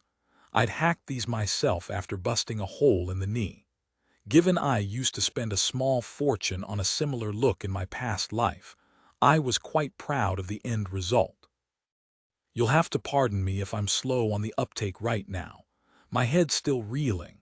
Is your whole NASCAR gig some kind of elaborate plot for you to travel in support of your grandmother? So much for words being stuck in my throat. The floodgates had been opened and my bitter accusations had spilled out. At least I wasn't shouting. "The pit crew job is real," he said tightly. "As is my NASCAR dream. The truck driving for the mill, however, gives me a reasonable cover to help out where I can."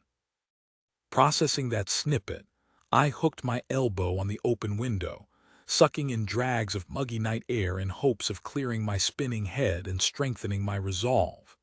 More than anything, I wanted the joy and excitement of his arms around me, but I needed answers. I thought of all the times I assumed Russell was wrung out from a long haul for the mill, but I could see now it was more than just the extended hours. His journey, the mission, had taken an emotional toll. I cared so deeply for this man, and he'd vowed the same to me. Yet we'd kept such a wall between us, one we were only now scaling because Annette made us. How much longer would we have held our secrets? Forever? No, because there wouldn't have been a forever for us under the weight of such deception. All this time, you knew I wasn't just the average new girl in town, and you never even hinted. He stayed silent for so long I thought he wasn't going to answer. Then I realized he was just searching for a wide enough shoulder on the side of the road where he could pull off without sliding into a ditch. Finding a safe patch of dirt, he put the station wagon in park and turned to me. "There's nothing average about you." I couldn't miss the intensity in his words as he toyed with a lock of my hair. He didn't touch me again, yet the strands still made a whispery link between us. "To answer your question, yes, I knew something bad must have happened to you before you arrived. I don't know the specifics. Granny has a strict code about not sharing anyone's past, and out of respect for her, I honor that. I'm still stunned she okayed our conversation tonight." I closed my eyes as a tidal wave of relief threatened to swallow me. I hadn't realized until that moment how deep down I'd hurt at the possibility Annette might have shared about Alois Carlyle Curtis. The betrayal would have been more than my scarred heart could take. Although it sure would have been nice if she'd arranged for this little conversation a while back. If you suspected, why haven't you asked me before now? That decision had to be yours and yours alone. Granny understands that too, although I have a strong feeling that by putting us in this station wagon together, she's hoping you'll tell me the rest on your own. His eyes were so intent on mine, hopeful and wary in equal measure. Something in his expression brought home all the secrets I'd kept from him too. Some of my anger at him seeped away. Now that the time had come to spill my truth, I struggled with where to begin.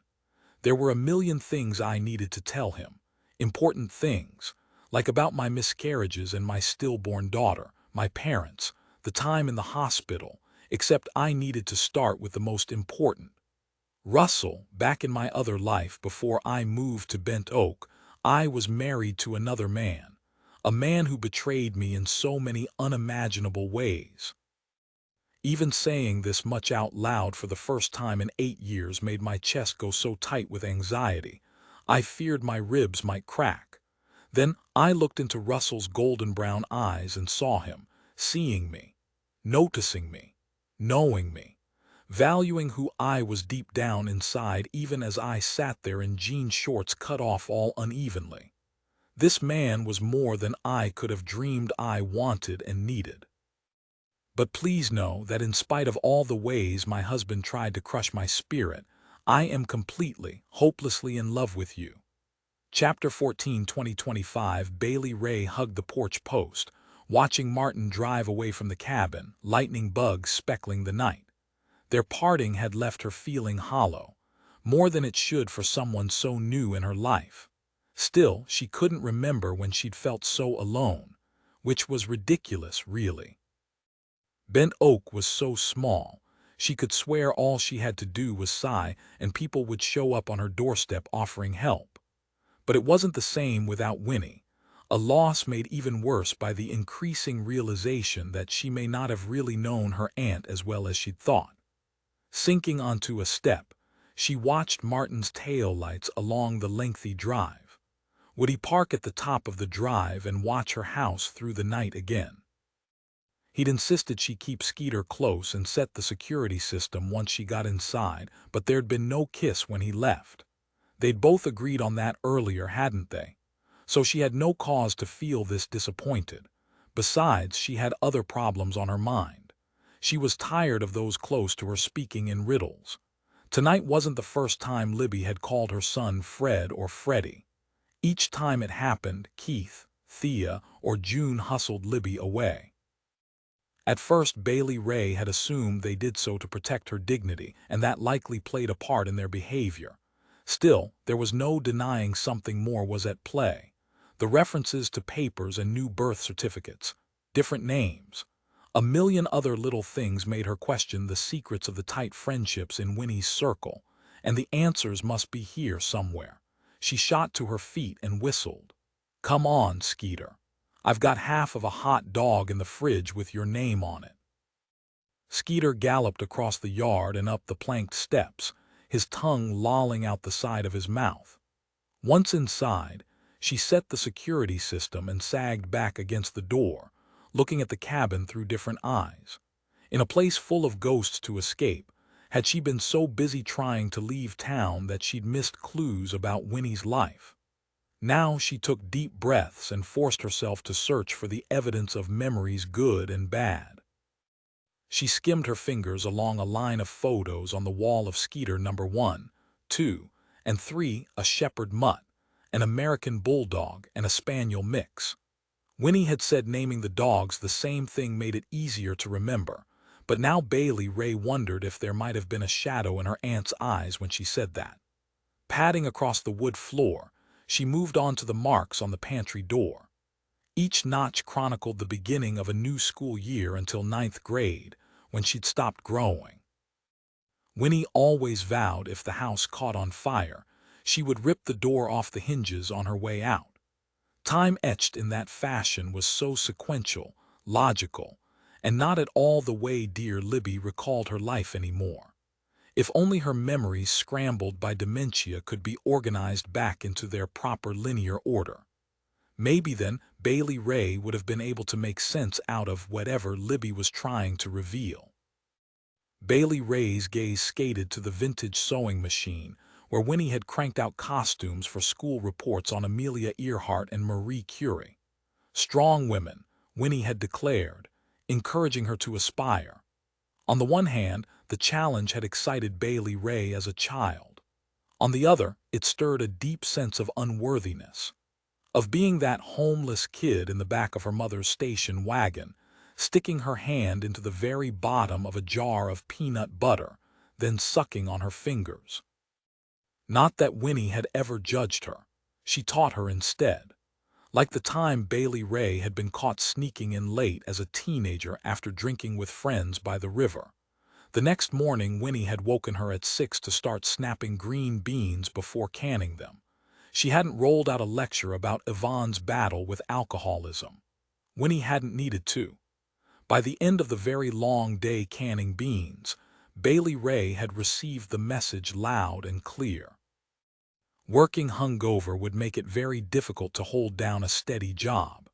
The weight of those memories threatened to choke her, with a tangle of emotions that knotted tighter the harder she pulled, like a ball of yarn batted about by a couple of Winnie's barn cats.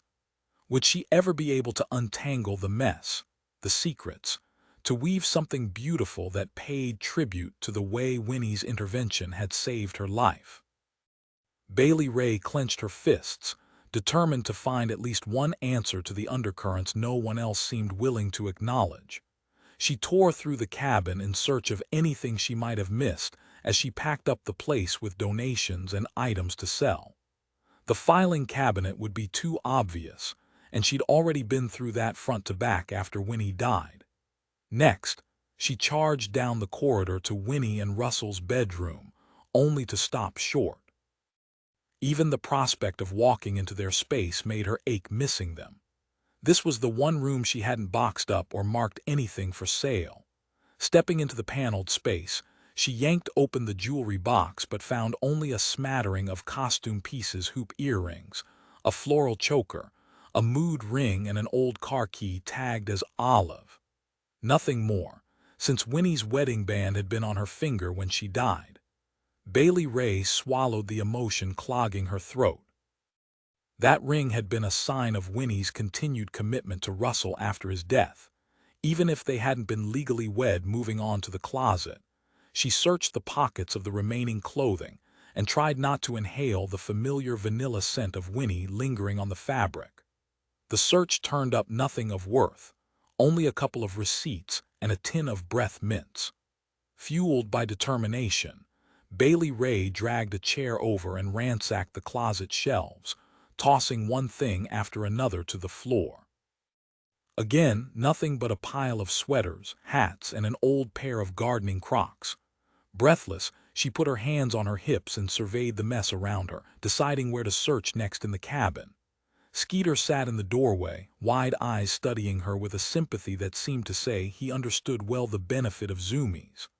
"Come on, Skeeter. I still owe you that stale hot dog," she said, returning to the kitchen and tossing the dog's treat into the metal bowl. "Might as well tackle the kitchen." She yanked open the pantry and burrowed a spoon into the leftover baking goods, peeking into the spices, dumping 3 junk drawers. No luck. Stepping back, she scanned the familiar room from the battery-operated wall clock to the opaque milk jars on the shelves. She grabbed a broom and toppled a jar over, catching it before it hit the floor and finding money. $20 bills rolled together, 15 of them. Surprise swelled through her, then galvanized her. She tipped over another bottle. Tens and ones this time. $100. Deep in her gut, she knew that wasn't all. Somehow she'd found the tip of the iceberg in this mystery. She scrambled up onto the counter and stood, grabbing one bottle after another, tilting them. So much cash rained out, drifting to the floor like leaves from tree branches. Her pulse roared in her ears. She jumped off the counter, bills crackling under her shoes, and started her search in earnest, only to find money stashed in so many places. Rolled in a pill bottle, buried inside a puzzle box, underneath Monopoly money, tucked in a box of tampons. Heartbeat throbbing in her ears, Bailey Rae dropped to the braided rug in the living room and counted out close to $7,000. That didn't even take into account what she might have missed or inadvertently sold to someone at the flea market. Imagine buying a jar of peaches only to find silver dollars tucked inside. Winnie had always told her a woman needed to have money of her own. So Bailey Rae had been surprised at the low bank balance after Winnie's death. Now it all made sense. As she stacked the cash in neat piles in front of her, sorted by denominations, she wondered if there might be a floor or wall safe too. Right now, she wouldn't discount anything. Pushing to her feet, she moved furniture and rolled up rugs, peered under the beds and checked behind all the pictures. Again and again, she came up dry. She stood in the middle of the room, pivoting for inspiration until her eyes landed on Skeeter nosing his dog bed, pawing and circling as he always did before napping. Maybe. Bailey Rae rushed across the room and shooed Skeeter away. She lifted the cushion to unzip the liner, then stopped cold. The wood flooring had a discolored section about 20 by 20 inches. Dropping to her knees, she ran her fingers along the edges until finding a groove. A tiny trap door popped open. A small fire safe rested inside the cubby, the kind with a keypad. She groaned in frustration as she lifted the small safe and punched in the same code as the security system. Then her birthday, Winnie's, Russell, still nothing. The safe wasn't necessarily a strange thing, but taken in context with all this cash lying around, she had questions. She wasn't sure why those answers should matter so much. Winnie was gone, Russell too. If the riddles had been important, Winnie would have made mention of the money in her will, wouldn't she? Or maybe just the opposite, that the secrets were too big to contain in one document. She had only one way to find out. First thing tomorrow, she needed to go straight to the nearest reliable sources. Thea and June. During her early months in Bent Oak as a child, Bailey Rae had assumed Libby, June, and Thea were somehow related to Winnie. They went just about everywhere together, ate meals at each other's homes at least a couple of times a week. They'd felt like family. Not the family Bailey Rae had known for her first 6 years, but the type she thought only existed in books or on television. And family could drop in unannounced. By morning, frazzled and frustrated, she decided to start with Thea. With the rising sun dappling shadows through the tunnel of oak branches, she steered her truck along the lengthy driveway. A level road with no potholes, the drive curved until the sprawling home came into view with Libby's minivan parked in front, which meant June or Keith must be there as well. At least 3 times the size of the cabin, Thea's 2-story brick house sported wraparound porches and balconies. A stately home befitting the heir to the paper mill, Bent Oak's main source of employment. Thea also lived on the river, but with a cleared lot and a dock with a pontoon boat on a lift. The spread offered quite the contrast to June's condominium on the refurbished 2nd floor above a law office, and it seemed a world away from Libby's modular home on an acre of land deeded over to her by Russell. These ladies took care of each other. That much Bailey Rae knew from the earliest of her days in Bent Oak. She just hoped they would see her as a proxy for Winnie and pry open the vault to their secrets, literally and figuratively. Bailey Rae rested a clenched hand on the small safe perched on the passenger side of the bench seat. The knot in her stomach grew tighter as she drew closer to answers. Stopping beside Libby's minivan, Bailey Rae threw the truck into park and stepped out in the summer morning, 80 degrees and climbing. From the porch, Thea waved her over, a wide-brimmed hat shading her face. "Hey there. What perfect timing for you to stop by. Come join us for sweet tea and hummingbird cake." Bailey Rae hefted the small safe from the passenger seat and kicked the door closed behind her. She followed the paver stones, the walkway lined with hostas and hydrangeas. Thea had the prettiest yard in all of Bent Oak, yet refused to join the garden club, in spite of her mother-in-law's repeated invitations over the years. The women had gathered in a far corner of the porch at a wrought iron table and chairs, ceiling fans swooping overhead. The friends had congregated there so often that once Libby's mobility waned, Thea's husband had installed a ramp along the side of the porch. Bailey Rae plunked the mini-safe onto the wrought iron table beside a 4-layer hummingbird cake. "Look what I found in the floor of Winnie's cabin. Any idea of the combination or what she's hiding inside?" Thea glanced up from pouring tea into cut crystal glasses full of ice. "In the floor of Winnie's cabin. Maybe that's from Annette or Russell's day." Bailey Rae dropped into a chair. "It's not dusty, and it wasn't when I found it either." June sliced through the cake with undue concentration, sliding a piece onto each of the gold-rimmed plates. "That's quite a mystery." For once, Libby had nothing to say. She simply plucked at her overlong lemon t-shirt. Clothes with buttons were becoming a thing of the past since she'd started to undress in the middle of the grocery store shortly after Winnie had died. The doctor had indicated disrobing at inappropriate times sometimes happened to a person with dementia, especially during times of stress. June passed a ball of cornflower blue yarn and a crochet needle to Libby. "Honey, here's the baby blanket you've been working on for Thea's new grandson." Bailey Rae waded through the distribution of plates and filling of drinks, all in silence. Was it her imagination or were they avoiding her eyes? "So that's it.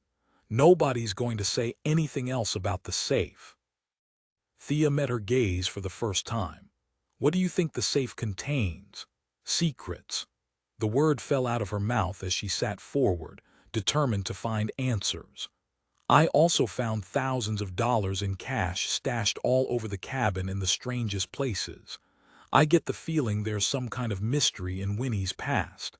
Maybe it's none of my business, but Winnie was all I had in the world, and I thought I was important to her." Thea reached to clasp her hand, the warmth of her filtering through her lightweight glove. "You were the child Winnie never had. She loved you. Anything she kept from you came out of a need to protect you.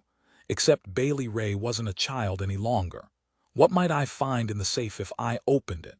Frustration bubbled up and out.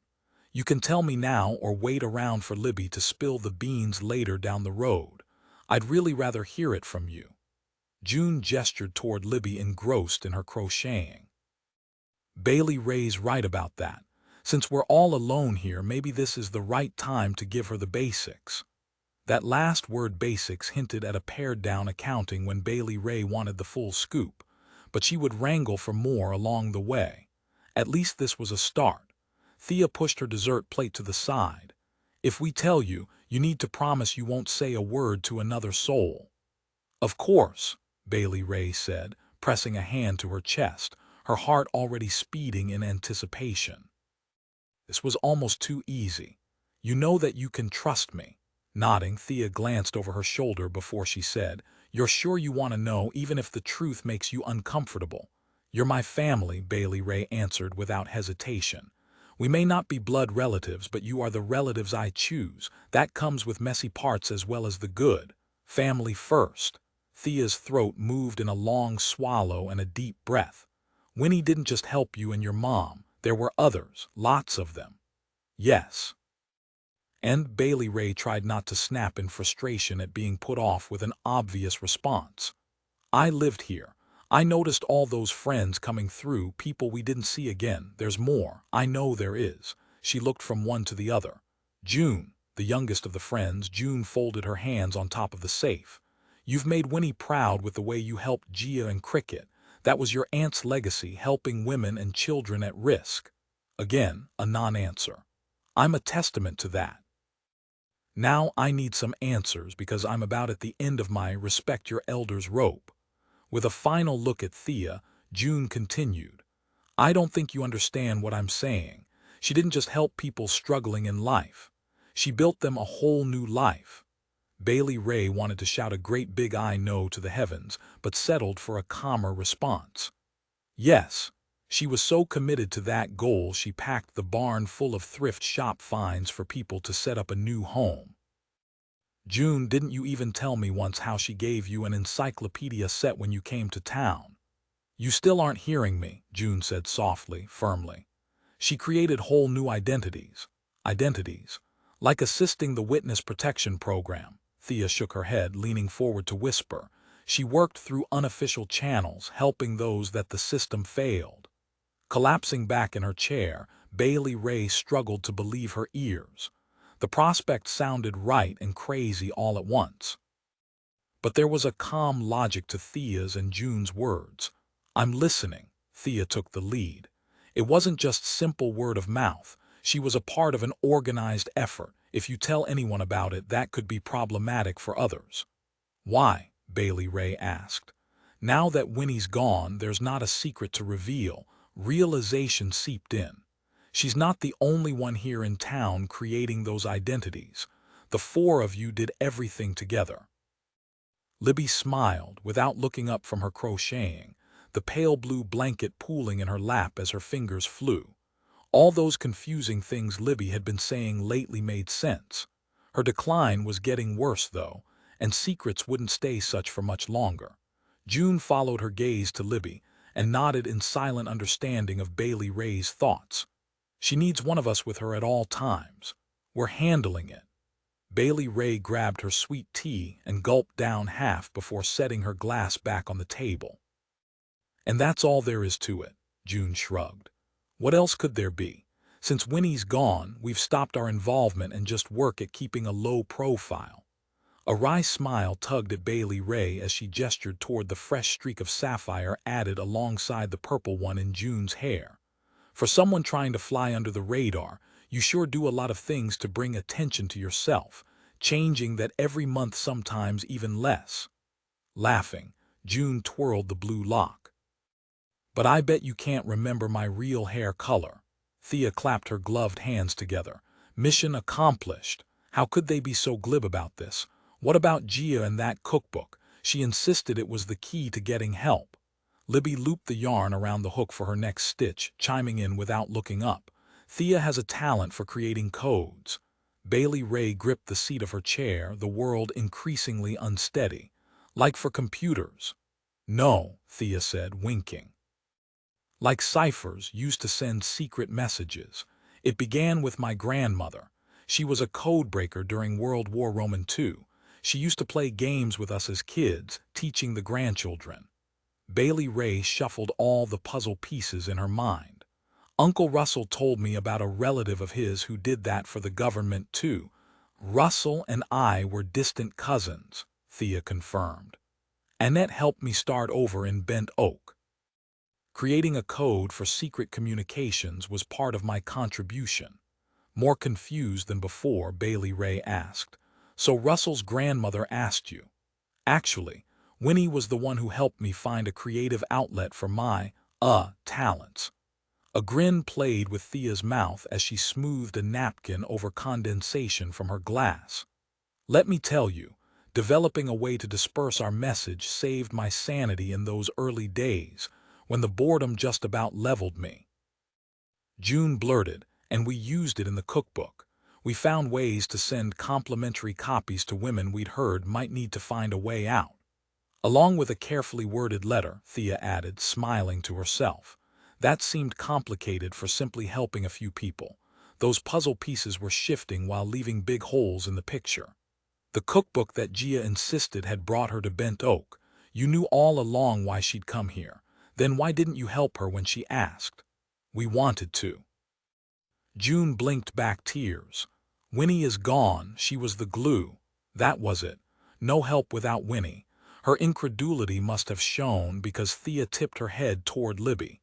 As you already mentioned, Thea said dryly, someone isn't exactly a vault when it comes to keeping secrets any longer. Fair point. Bailey Rae opened her mouth to ask how long this had been going on, if Annette had been gone for more than 30 years, except Thea shot to her feet and set the safe on the floor just as a fishing boat floated into view out on the river. I'm going to get more lemon slices for the tea. And just that fast, the window to asking questions closed. Walls she hadn't even noticed before were erected again. June began talking about her class, Beauty and Power, being offered in the fall session. Even Libby crocheted faster, her forehead furrowed in concentration that defied interruption. Yet maybe it was just as well she had some time to process what she'd just learned, to reconfigure her own memories now that she knew about Winnie's past. Uncovering the fact that her aunt had been involved in a highly sophisticated, highly illegal activity blew her away. Bailey Rae picked up her fork and tucked into the hummingbird cake, sugar and pineapple soothing her taste buds, even easing her frustration. Not so much, though, that she would lose sight of her goal to find out when Winnie started her secret dealings, or why her aunt had hidden thousands of dollars in her cabin, and what was tucked away inside that little safe. Chapter 15:19, 81 2 years had passed since I told Russell I loved him, since he assured me of his love in return. And during that time, we'd become partners in more ways than one. We united in our goal to help his grandmother as her health deteriorated. Some days it felt like a lifetime ago that we'd lost Annette. I kept turning around expecting to see her at the library's checkout desk. I tried to keep my grief inside for Russell's sake. After all, she was his grandmother, not mine. Continuing her work helped us both, but Annette had made it all look so seamless, so well planned in those final years of her life she'd spent teaching me how to take over the network when she died. Person comes through. Person leaves with next ride. Not the case, though, on the overheated June evening as once again I sat in the station wagon, parked on the shoulder with Russell waiting at the county line for the newest arrival. This time in the pouring rain, between two washed-out roads, with a broken air conditioner. At least the 8-track player worked, piping Fleetwood Mac through the speakers. I fanned myself with a notepad, sweat making my legs stick to the seat, nerves stretched taut. I just wish our maiden voyage in helping out could have been a better tribute to Annette, who died in her sleep 6 weeks earlier. We'd barely had time to grieve her death and get our bearings in the organization. Somehow Annette had always managed to be on time, while working her library job and pitching in at the family gas station. But I'd managed to miss an all-important call about the timing. Then Russell had to make an emergency repair on the station wagon after the radiator overheated. Summer beach traffic had been rerouted through our little town because of road construction, which slowed us down even more once we got on the road. How fitting that the storm clouds then unleashed a wall of water. Even now the scent of radiator fluid clung to the vehicle, reminding me how close we'd come to failing tonight. I touched Russell's arm lightly. Would you like a Coke? I've got a couple left in the cooler, or maybe some snickerdoodles, they're Annette's recipe. Nah, I'm good. Save them for the kid. You're right, that's what Annette would do. Her funeral had packed the church, with people overflowing into the streets. Children had come up to the altar, donating favorite books to the library with handwritten messages inside. The stacks in front of the casket had been a beautifully heartbreaking tribute. I just wished there had been a way to celebrate all the other lives she'd touched who needed to remain anonymous. So, in honor of Annette, it was up to Russell and me to handle tonight's operation, a 16-year-old girl, the youngest I'd ever known to come through without a family member. I hadn't been given many details, other than that her teacher and a pastor had reached out for help. After both of her parents went to prison, she'd been sent to live with distant relatives who thought nothing of pimping her out. Social services had been contacted multiple times, with no luck. Our network was her last resort. And we sat in the hot car like drowned rats with our windows open to keep from suffocating. Russell swiped drops of rain off the face of his watch, his normal calm fraying. We're not gonna make it to the connecting pickup in time. She'll have to spend the night. At least he didn't blame me for throwing the schedule more out of whack by searching for Libby when she'd failed to show at the library. She'd been off, since imagining she saw a ghost wandering around town last week. When pressed for details, she'd been hazy, simply saying everyone had a double in the world. Although she'd been forgetful lately, we were all struggling and mourning in our own ways. Russell, I sighed, wanting to kick myself. I don't know when we'll be able to set up another transport for the next leg. Who's going to trust us after how we botched this meetup? Don't ask me, he said over the din of rain hammering the roof. I'm wondering how Granny pulled this off on her own for so long. She had a lot more practice, at least that's what I keep telling myself. Russell's cheeks puffed with an exhale. We both need to take a breath, we'll figure it out. Even Annette had occasional hiccups in her plans, none that I'd ever noticed. You're only saying that to make me feel better for chasing around after Libby. I'm being honest, and while we're being upfront, we both know when things derailed today. He left the words unspoken, but he wasn't wrong. Keith had skipped school. Again. He'd become increasingly a handful, and Libby had spent her morning looking for him, only to find him back home in his room. He'd been playing the Atari video system Russell had given him 2 weeks ago for his birthday. The teen refused to say where else he'd been, still angry over not being allowed to get his driver's license. Libby had gone for a walk to cool off and never returned. Russell plucked at his sweaty t-shirt. Do you have any thoughts on where we should put this girl tonight? And for however many days it takes us to work out another plan.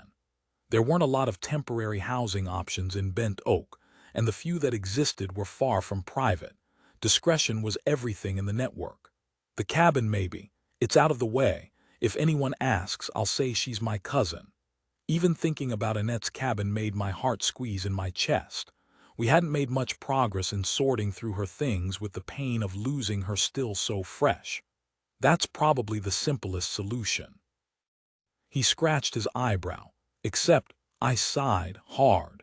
It breaks Annette's cardinal rule. Never use the cabin for a leg of the journey. Except Annette lived there then. It's empty now.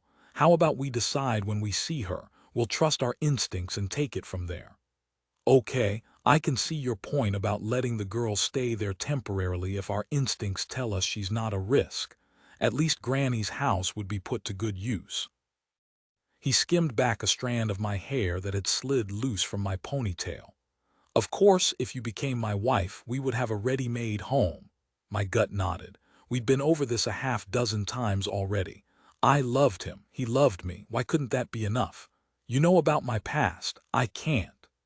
After telling him about my marriage, I'd revealed more snippets over time, gauging his reaction, waiting for the moment he would pull away from me. Because I wasn't divorced. I couldn't give him children even if our lives magically became safe. Or because I'd been placed in a psychiatric hospital. Telling him that part had frightened me most. Except he deserved to know, to understand who I was and all those reasons why I couldn't marry him. After each confession, he'd held me against his broad chest and told me again how much he loved me, whether I was Winnie or Alois. Now he linked hands with me, rubbing his thumb over my ring finger. We don't have to do the official wedding thing. I wouldn't want to risk your safety, and that extra paper trail at the courthouse could be a problem. The way he cared for my well-being meant more to me than I could express, but I couldn't be selfish. You deserve so much more. How about you let me decide what I deserve, what I want? He cradled my face in his broad hands. I would like for us to wear my grandparents' wedding bands. If even an unofficial exchange of vows is too much for you, I don't need the paper to feel married. My heart is committed fully to loving you for the rest of my days on earth. This man, this everything man. Tears blurred my vision more than the gush of rain outside our vehicle. I didn't know if I could accept his offer of a life together. I still struggled with how unfair that would be for him. But Russell carried such a calm confidence, I could almost envision our future. My hands fluttered to his chest just as headlights pierced through the torrential night, breaking our intimate spell. He glanced at the approaching van, then back at me. Just think about it, my love. We'll have time to talk once we've got our guests settled at the cabin. All right, later. That was as close as I could come to accepting his proposal, even an informal one with no paper trail. Now, let's focus on this poor little girl who needs us. His arms slid around me, and he drew me in for one of those wordless hugs of understanding that I needed, even though we were sticky with rain and perspiration. He knew I had a soft spot for the female children, each one reminding me of the daughter I'd lost. I steeled myself for the familiar ache in my heart, the yearning to hold my baby even though she'd been stillborn, the longing to see her face. Philip had told the doctors to take her away and spare me that pain. With each year that passed, I hated him all the more for that. Peace was hard-won on most days. On an evening like tonight, it was all but impossible. Russell grabbed an umbrella from the floorboards and circled round to my side of the station wagon. Together, we walked toward the van, only the headlights of our two vehicles offering relief from the blanket of darkness.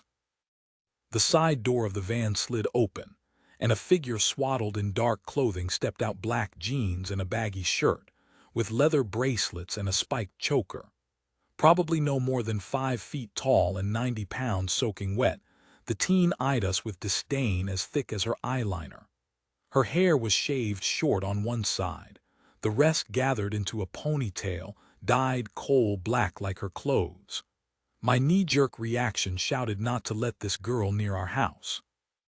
Could she be trusted not to lead someone back to us someday? Russell's shoulders tensed, and his set face indicated he had the same reservations. More even. But I also knew odds were that the girl's hostile appearance was honed from the long practice of distancing herself from people determined to harm her. So I stepped out into the rain, water plastering my hair, and called, "Come on, young lady. There are snacks in the car, and we have a place ready for you until we can arrange the next leg of your journey." Russell wasn't happy with me. He didn't outright scowl, but he held the steering wheel in a death grip that went beyond just careful driving in a thunderstorm. The tick in the corner of his eye had broadcast his frustration since the moment I'd ignored our decision to trust our instincts and had invited this troubled teen to stay in his grandmother's cabin. The place where he wanted to make a home for us, wearing his grandparents' wedding bands. My heart squeezed at the prospect. Rain drummed on the roof in time to the Fleetwood Mac 8-track. I hated that we had two disagreements at once hanging between us, the proposal and the teen's lodging, although now I wondered if I'd suggested the cabin to avoid having to discuss the other. If so, that wasn't fair of me. Russell deserved a more honest and upfront response. Later, though, I would apologize, but first things first. The cabin was our best, truly our only option for the teen's temporary lodging. Even if we could locate Libby, I couldn't ask her to take in this girl, not with Keith under the same roof. And Thea lived in a one-bedroom efficiency apartment, although she spent more nights than not with her new boyfriend. I glanced over my shoulder to check on our passenger. She appeared to be sleeping, slouched with her arms crossed, except her jaw kept flexing and her breathing was too rapid. She was alert underneath all that attitude. This didn't seem to be the right time to tell her she'd already broken the number 1 rule 2-mile markers ago by telling us her real name, Destiny Nelson, from Atlanta, Georgia. Although she wouldn't have a new name until her final destination, she still should have been warned to maintain her anonymity. For heaven's sake, I hadn't even told Libby my real name, just as she'd never shared hers or Keith's. Only Russell knew who I was before Bent Oak, but I reminded myself this girl was young, not even a fully formed adult, and already on the run. As Russell turned into the driveway leading to the cabin, the station wagon jostled and skidded in the muddy potholes, water sluicing off to the side. Destiny shifted in the back seat. This is it. Looks like the kinda place where that guy from Friday the 13th jumps out of the woods with a chainsaw. I stifled a twinge of irritation, reminding myself the attitude was a shield. Well, then lucky for you he won't be able to see you with all your black clothes. The kid would likely reject sympathy, but it still made me sad to think how she wouldn't be here in this Friday the 13th place at all unless she was running from something much worse. I started to apologize for my comment, then saw her smirk in the rearview mirror. Only a few more minutes, 20 tops, and we would have her settled. Then Russell and I could have a sit-down discussion, the kind of mutual exchange I'd never experienced with Philip. As the station wagon bounced along another pothole, I saw a thin light piercing the darkness from Russell's apartment over the barn. Strange, since Russell was always a stickler about not running up his power bill. Another of those idiosyncrasies I'd learned over the years about the man I loved, like how he preferred his coffee with 2 sugars and that he put the milk jug back on the refrigerator shelf even when empty. Yet there was still so much of myself I couldn't give to him, because I always had to be careful and never forget the people who'd been angered by my relocations. "Russell, did you happen to leave a lamp on?" Frowning, he squinted into the murky night. "And pay for the lights when nobody's home." Nope, I turned everything off. In the back seat, Destiny stretched upward until I saw her face in the rearview mirror like an apparition, given all that goth hair and makeup. "Is something wrong? You two screwed up, didn't you? I knew this was too good to be true. I'm gonna file a complaint with whoever runs this rinky-dink operation." I ground my teeth. Destiny and I were going to have a serious conversation about manners and the importance of safety soon once we solved the lamp issue. Russell slammed on the brakes as the headlights swept over a rusty pickup. "Were you expecting anyone to meet up with us here after we finished?" My skin prickled with anxiety. I could just barely make out Tennessee plates on the muddy truck. "No, I would have told you, and he would have told me." Russell threw the station wagon into reverse, swinging the vehicle around. The back end fishtailed until he righted the car again, powering forward. I knelt on the seat, twisting to check Destiny and look back to make sure we weren't being followed. The open barn doors framed a shadowy couple, a man and a woman I didn't need lighting to recognize. "Stop!" I screamed, my hand wavering as I pointed. "It's Libby. He's got Libby." The station wagon jerked to a halt, flinging me into the dash. My ribs exploded with pain, but it didn't change what I saw. The man eased out into the rain with his fist in Libby's long hair. Her legs pedaled as she thrashed alongside him. Was he somehow connected to her, or one of the other women who'd come through Bent Oak over the years? I clawed at the door handle, desperate to get out, to help Libby, to save her. I didn't know how, but inaction wasn't an option. Russell gripped a hand on my arm. "Wait." Pivoting, I slapped at his arm. "Let me go, we have to do something." "Stop," he said softly, his voice low and reasonable. "We need to think, not just react." His words made sense, although the logic still made me mad. How could I do anything other than react? "Fine, I'll get him talking while you come up with a plan." I lunged out of the door with barely a glance back at Destiny. My feet slid on the mud until I landed hard on my bottom. My teeth slammed together.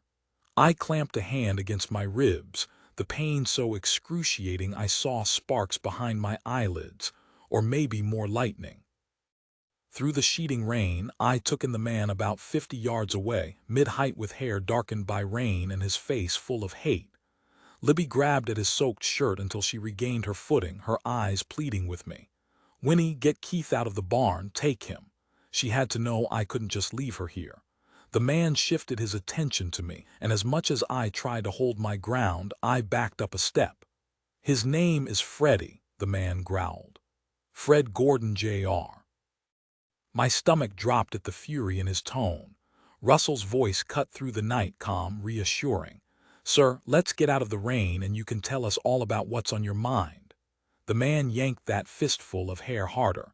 "Listen, buddy, this is none of your concern. This is between me and my wife." His words stole the air from my lungs. So this was Libby's husband. Fred Gordon, Sr. Rain hid tears streaming down my face for my friend and what she must have endured. How difficult it had to have been for her to escape. The harsh reality of how quickly we could be found sent ice through my veins. The monster in front of me made Philip look like a choir boy. This man was pure evil. The violence in his eyes alone made my throat sting with bile. And he held sweet, gentle Libby up by her hair with one hand, a knife glinting in his other. Even in the dark I could see the surrender in her eyes. "Fred," she pleaded, "just take me. Let them go." Fred shook his head, hauling her around in front of him. He pressed the knife to her throat, the jagged blade glinting. "A son needs his father. Nothing would keep me from finding my boy. Should I run to Keith?"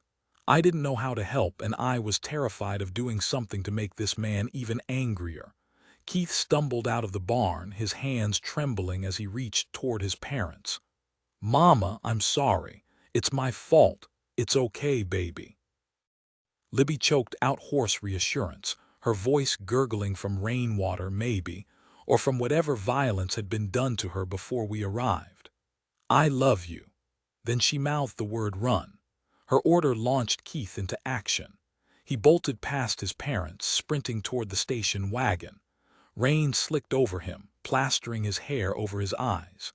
The station wagon began rolling, gaining momentum, and for a moment my heart went into my throat until I realized Destiny was behind the wheel. She leaned out the window and shouted at Keith, "Get in."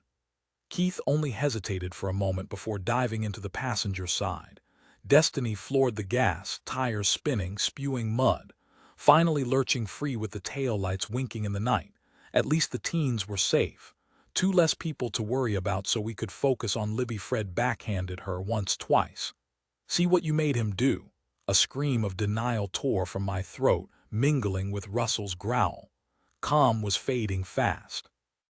He strode forward with measured, determined strides. His gaze locked with Fred's as the man arced his fist upward again. And I realized he dropped the knife. Russell was making his move. He ducked a shoulder and charged Libby's husband, catapulting him backward into the barn. Russell's shout carried on the wind. "Winnie, go, get Libby out of here." Lightning sliced through the sky, and the crack of thunder snapped an instant later, followed by another burst of jagged light that split the massive oak. Half of the tree stayed upright. The other half split away, falling toward the old barn with hints of fire skipping through the branches. The station wagon's taillights swerved, fishtailing out of control as they struggled to avoid the falling limbs, until the land barge of a vehicle spun donuts on the lawn, broadsiding the remainder of the ancient oak. My heart cried out in fear for the teens, and for Russell too, but I didn't have time to think. My focus had to be on getting Libby to safety. I half carried, half hauled her across the muddy yard, torn up all the more with tire tracks. I lost a shoe in the mud and kept going. She moaned in pain, one eye swelling closed. She was alive, but not much else. Her wet hair hung heavily on her face, and I was pretty sure the dark patch on her scalp was blood where a chunk of hair was missing. I gasped and tugged, her feet dragging until I collapsed onto the muddy earth with her, safely between some bushes and the cabin, still holding on. As if my grip could keep her anchored to this side of heaven, away from the side of hell that Fred had just shown me. My mind filled with nightmare images of what her life must have been like before Bent Oak. I'd suspected, but being faced with the evil she'd endured shook me to the core. An evil Russell faced even now. Gasping for air, I peered through the downpour toward the barn, searching for Russell. Another bolt of lightning lit the sky, immediately followed by a crack of thunder. Sparks showered upward from the heavy branches lying across the barn roof. My gut twisted with fear for Russell. What if the sparks grew to flames, trapping him inside? I untangled from Libby, laying her back the rest of the way on the ground. After crawling my way to my feet, I sprinted toward the fallen tree. Pain shot up through my one bare foot as I clambered over the protruding roots. Smoke curled from the roof and through the open doors, stinging my nose. Panicked, I weaved my way faster through the smoky labyrinth of boughs, until finally I saw Russell, illuminated by a growing flame, trapped under the weight of thick branches, unmoving. I didn't see Fred, and in that moment the threat of him faded to nothing.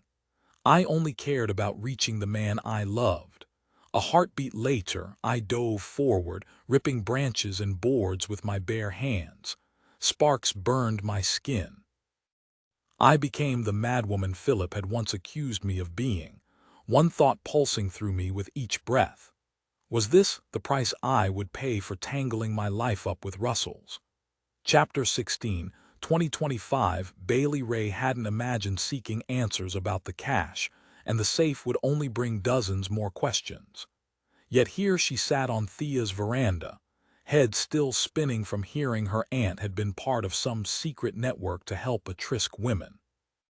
They dodged sharing any more information, instead simply eating cake and talking about pruning bushes, book club reads, shelling pecans. Anything other than revisiting the conversation about Winnie until Thea had ducked into the kitchen, locating Tupperware for a to-go dessert. June had stepped off the porch to take a work call from the college. Real or fabricated? Who knew? More than anything, Bailey Rae longed for the sound of Winnie's voice to explain the shifting reality, to tell if the stories she'd shared about her own childhood were true, such as how her father had taken her to the beach, where they'd built sandcastles together, or how her mother had taught her to bake pound cake and sew Halloween costumes. Was there a grain of reality in those? Timelines and memories were hard enough after those chaotic first years with Yvonne. Bailey Rae refilled her tea and Libby's as well, while the older woman crocheted and the ceiling fan fought a losing battle with the rising sun. Libby loosened more of the cornflower blue yarn from the skein. People assume my hearing went along with my memory, but that's not the case. I'm sorry. Wincing, Bailey Rae placed the pitcher back on the table. I would never want you to feel discounted. No need to apologize. Libby tapped the safe with her crochet hook. I can give you some insights into the cache and what this might contain if you would like. Bailey Rae sat up straighter in the wrought iron chair. Please, yes, she said, not holding out much hope, but wanting the dear woman to feel heard and valued, however lucid her words. The answer is simpler than you would think. More money. When Winnie and I were your age, we women didn't have as much control over our finances. Libby looped stitches with each word. The first time I tried to leave my husband, I went to the bank to get a credit card. My application was denied unless he cosigned. Ironic, since in those days, I worked in a textile mill and earned more than he did. When he worked, which wasn't often, a textile mill. I looked at the yarn in her hands, another piece of the Libby puzzle sliding into place. I'm so sorry you were devalued that way. That's in the past. Libby waved a dismissive hand before resuming her crocheting. When Winnie and I each arrived in Bent Oak, We opened an account for those bills that required a check. Using cash, though, became easier than dealing with a banking system that didn't respect us, and we socked away what we made at the market selling her canned goods and my crafts. I used to hide mine in my cowgirl boots. Boot cash is, I gotta leave my man money. Listening with a new understanding, Bailey Rae heard the shades of pain and struggle in Libby's past. If the stacks of money lying around the cabin are any indication, Bailey Rae said dryly, that was a lot of canned peaches and rag dolls. We were frugal, Libby said with a flickering smile, her narrative clear. She seemed to be having a good day to relate the details of the past so well. We were preparing in case we had to run again. Again. Had Libby meant to use those words? Keith had talked about his violent father, but what would have made Winnie hide? Bailey Rae thought about pressing Libby on the point, but worried she would clam up. Or worse yet, grow stressed and agitated, losing the conversational thread in the tangle of dementia. The need for answers had to take a back seat to concern for this fragile lady. Winnie sure did know how to pinch a penny and track expenditures. I remember recording sales for her in elementary school as a way to practice my math tables. Libby chuckled, her face animating at mentions of the past. She was always looking for ways to keep you occupied and out of trouble. You were a sweet child, although it was tougher to see at first because of all the acting out. Kind of like June did when she first arrived as a teenager. And there it was again, the hint of something different in the past from what Bailey Rae had been told. When June came to Bent Oak as a teenager. That's what I said, Libby answered smartly. The night the old barn burned to the ground. Now that story she remembered. A massive summer storm had blown through with lightning striking a tree and the barn. Uncle Russell had been critically injured. Winnie had hated discussing that dark time in their past. Such a tragedy they didn't know there was a drifter sleeping in the hayloft. A drifter. Libby's gray eyes flickered with shadows of confusion like cataracts coating her memories and making them hazy, until one day they would fade altogether. Russell kept us safe from him, though, like you did too.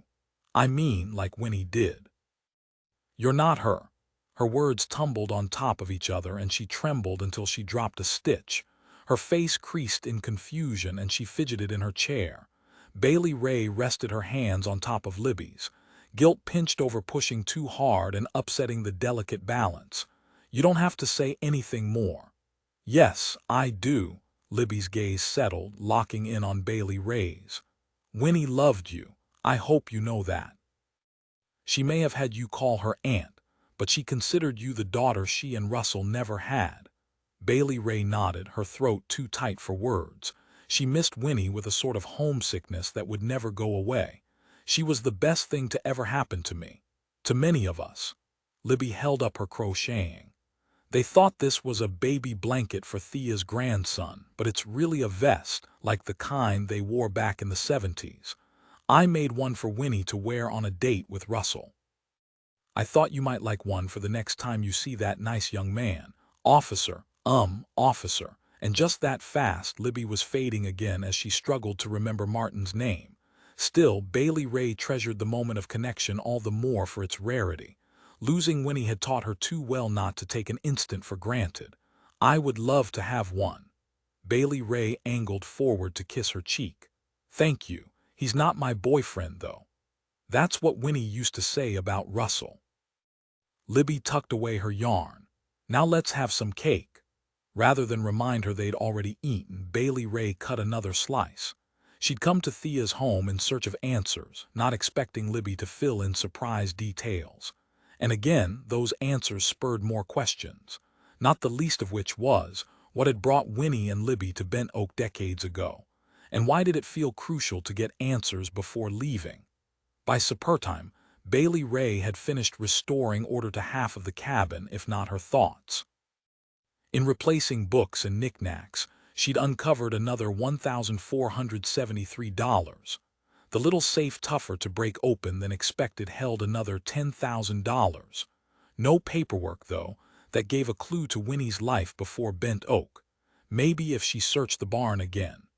Bailey Rae grabbed the bug spray on her way outside.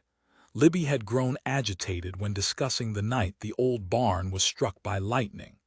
Could there be a clue in that somehow?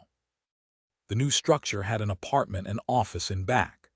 Bailey Rae had searched the files and letters there, but not with her newfound insights and questions. She made a mental note to scan the papers later to save space when she moved into the Airstream, yet keep them available for reference. Halfway across the yard, she caught sight of an unfamiliar sedan turning off the back road onto the long drive. Unease whispered through her, and she hated whatever had disturbed the sense of safety she'd felt here growing up. "Skeeter," she called, then whistled. She pulled out her cell phone in case she needed to text for help. In fact, maybe she should do that anyway. Her fingers flew across the keyboard, messaging Martin and sending him a photo of the vehicle. She'd lived without fear for so long, thanks to Winnie and Russell, she'd almost forgotten how quickly security could be ripped away. As the silver sedan drew nearer, she saw the rental car plate on front. Gia sat behind the steering wheel. Bailey Rae puffed the bangs off her forehead with her sigh of relief and texted Martin a follow-up. She tucked the cell into her back pocket and walked to the sedan just as it parked under a tree. Gia stepped out from behind the wheel and slammed the door. "I hope you don't mind my stopping by. I promise not to keep you." "Of course it's fine. What can I help you with?" As she stepped closer, she could see the mottled yellow of the fading bruises on her face. Gia held out a baggie with some kind of treats inside. "Not much, just peanut butter fudge as a token of thanks for everything you and your friend did for me and for Cricket." "Thank you so much. I love peanut butter fudge." Bailey Rae took the bag with a smile, her gaze skipping to the sedan and finding it empty. No child hid under a blanket. The past threatened to push through. "Where is your daughter?" Gia tucked her hands into the back pockets of her jeans. "Cricket's still at the daycare provided by the women's shelter. They've been such an incredible help. They even lined up a job for me at a church daycare where I can bring Cricket at a discount." "That's wonderful. I'm so glad for you. I have an apartment and a no-contact order on Ian." She rocked back on her heels, chewing her lip. "It's the right thing to do, but it's scary knowing the risk of him harming us increases right after leaving." The woman's worry mixed with wary hope was unmistakable. Bailey Rae smiled her encouragement. "You've accomplished so much in a short time.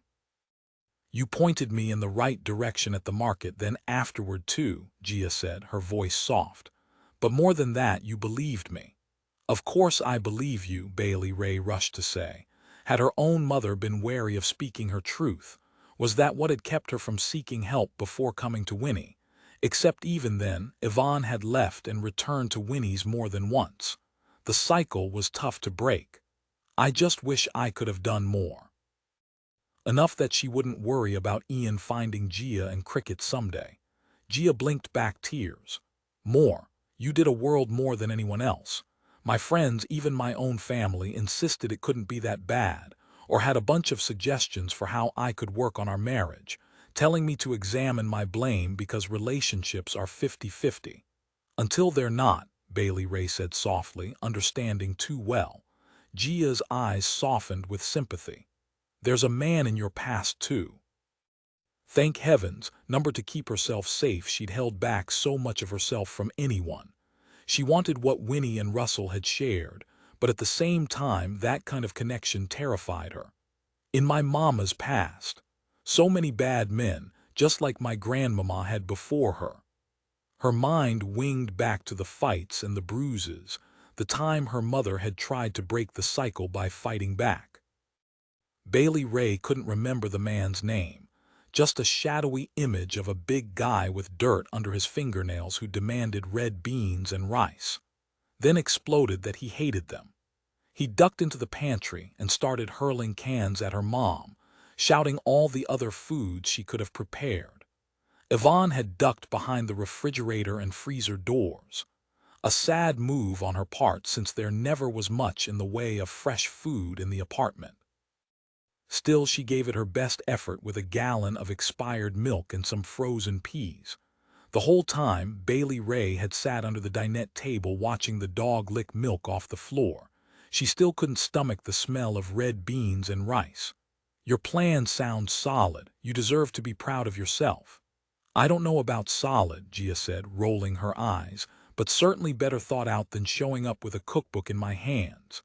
Bailey Rae laughed softly. She couldn't argue with that. "Still, you took that first step. It's tougher to do than people realize." She didn't share anything more about her mom. This was Gia's moment. "I hope you have the most wonderful life." Blinking fast, Gia pulled her hands from her back pockets. "Do you mind if I hug you?" "I don't mind a bit." Bailey Rae folded her in a tight hug before stepping back and watching Gia drive away to launch her shiny new future. Was this how Winnie had felt over the years as she and her friends helped others? Warily hopeful. Excited, humbled, and yes, even a little bit proud. Although it sounded as if her aunt had done far more. The secrets weren't in the money, the safe, or filing cabinets. Not really.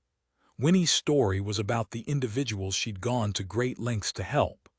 Bailey Rae had been so focused on unraveling a mystery, focused on her own grief and need to know about the past, that she hadn't taken time to marvel at all Winnie had accomplished. Standing under the bower of oak trees that had served as her playground, her haven, she struggled with guilt and confusion. She thought she was honoring Winnie's memory with her plans to leave Bent Oak and fulfill one of Winnie's dreams. But was that really what her aunt would have wanted? Was that a good way to honor Winnie's legacy? She truly didn't know. In fact, she had no idea how to proceed next. Martin ducked under the curtain of Spanish moss as he trekked out of the marsh to his truck. He smacked a mosquito feasting on his neck. Annoying and uncomfortable, but at least he'd had a welcome respite from thoughts of Bailey Rae. He'd been deep in the woods following up on another case of a mutilated animal. He suspected a ring of deeply disturbed teens were responsible, but he couldn't discount some kind of religious cult too. There was no shortage of crime hidden out in the swamps where the average person wouldn't dare venture. Sweat dripped from his forehead as he peeled off his hip-waders boots and tossed them into the back of the truck. He hadn't bothered taking his cell phone into the wooded bog since there wouldn't be a signal. He barely had one bar at the truck. If work needed him, they could reach him on the satellite phone clipped to his belt. Sliding behind the wheel, he reached into the cooler on the floor and snagged a sports drink. He chugged with one hand and reached for his cell phone with the other to power it back up. Message after message loaded, including 2 from Bailey Rae. Now that caught his attention. No surprise, since that woman turned him inside out. He set aside the empty drink and thumbed open the text, scanning through her alarm about a strange car approaching, followed by her assurance it was only Gia. He wished he could have taken comfort from that, but his pulse still hammered. A shower and supper would have to wait. "Siri, call Bailey Rae," he said into the phone while cranking the engine. The ringing transferred to the truck's speakers. Although even if she answered, he would still worry until he'd laid eyes on her. He peeled out, gravel and mud spewing from his tires as he floored it toward the cabin. The phone rang and rang until finally, "Hey, Martin," Bailey Rae answered breathlessly. "I'm sorry to have alarmed you. I'm fine." "Okay," he said, somewhat assured, yet still gunning it down the 2-lane road with lights flashing. "But I think we need to come up with a safe word. Because until I see you, I'm going to worry." "Safe word," she laughed softly. "Like red beans and rice," he welcomed her answering chuckle. "As far as safe words go, that's pretty random. I hate that dish, so the odds of me ever saying it are low, less risk of sending out a fake alert. Note to self, you hate red beans and rice." Stop, I'm going to gag." A smile pushed through. Man, he liked her spunk. "Well, I'm almost at your place, so you can tell me all about what Gia said." "Or is she still there? You should check your messages more often. I sent that text a half hour ago." "I'll talk to my cell phone carrier," he said, even though he already knew. He didn't want to discuss the horrific details of the case he'd been investigating. He waited for her to answer, only just realizing how much he'd missed talking to her. He kept driving toward her. She cleared her throat. Are you almost here? Thanks to breaking land speed records through the forest, yes. Am I welcome? I wouldn't mind the company. Her voice grew hesitant with an unusual vulnerability. It's been a really challenging day. I'm turning into the drive now. As he steered the truck off the road, his tires crunched on the gravel that would lead to Winnie's cabin. He soaked in the sight of Bailey Rae standing on the porch with Skeeter sitting beside her, leaning against her knee. Her legs stretched from her jean shorts, tan and long, and he wondered what band tee she wore today. He stepped from the truck in the hot afternoon. Are we having red beans and rice for supper? No, sir. I made my award-winning pimento cheese. Winnie's recipe, actually, which you're getting none of, she said with a teasing smile, then swept an arm wide. See, I'm totally okay and alone. The place is clear. But thank you all the same for coming so quickly. Kinda like a knight in shining armor. He strutted closer and propped a boot on the bottom step, taking in her Eagles t-shirt as well as the curves inside. I feel confident you can slay your own dragons, but I'm happy to lend aid. She nodded toward the mud on his boots. Did you encounter any of those dragons at work? Was that a hint of worry in her eyes? Nothing worth noting, just regular old wading through the swamp for a few hours. Oh my, that sounds miserable. Come on into the air conditioning. She snapped for Skeeter and opened the cabin door. I won't argue with you. I've even got a change of clothes in the truck, he said as he jogged back to snag the t-shirt and jeans. Once inside, Martin closed the door behind him before following her directions to the bathroom to change. The intimacy of the moment wasn't lost on him, or the ease in her offer and his acceptance. Are you hungry? Her voice wafted through the door as he shucked his grungy uniform. He was starving, hollow for her and food, but he didn't want to pressure her on either front. I carry snacks and drinks with me in the truck. Snacks aren't nearly enough, she admonished. I've had a change of heart about sharing my award-winning pimento cheese with you. I still have a loaf of homemade bread left for sandwiches, and hummingbird cake. What's hummingbird cake? He asked, the flowery scent of her shampoo permeating the small bathroom now that he'd ditched his swampy clothes. He washed his hands and splashed water on his face. Laughing, she answered, well, it's not made of birds, I promise. We really need to work on your grasp of fine Southern cuisine. He tugged on his jeans and a game warden t-shirt, leaving his boots and uniform in the shower stall for now. He swung open the bathroom door and padded on bare feet through the living room toward the kitchen. You still haven't introduced me to Chicken Bog, so I'm not 100% certain if you're pulling my leg, whoa. Stopped short at the sight. Papers littered the floor. Kitchen counters were covered in open spices and baking goods. Concern kicked right back into overdrive. Did someone break in? No, that's all me, and it looks better than this morning, she said, slicing into a loaf of bread. A mason jar of pimento cheese rested on the edge of the cutting board. I was looking for something, and the mess got a little out of hand. A little. The place looked like a tornado had hit. Do you need help cleaning up? I'll just sweep it all away and put it in the dumpster. She passed him the cutting board and nodded toward the kitchen table. What did Gia have to say? He asked, placing the sandwich makings on the table. Bailey Rae joined him with napkins and 2 cans of Coke. She's got a job and a place to live. She even took out a no-contact order against her husband. That sounds like good news. He tapped the worry crinkle between her eyebrows. What made this day difficult? She hesitated for so long he wondered if she would even answer. Shaking her head, she took a seat. I just know how often those good intentions fall apart.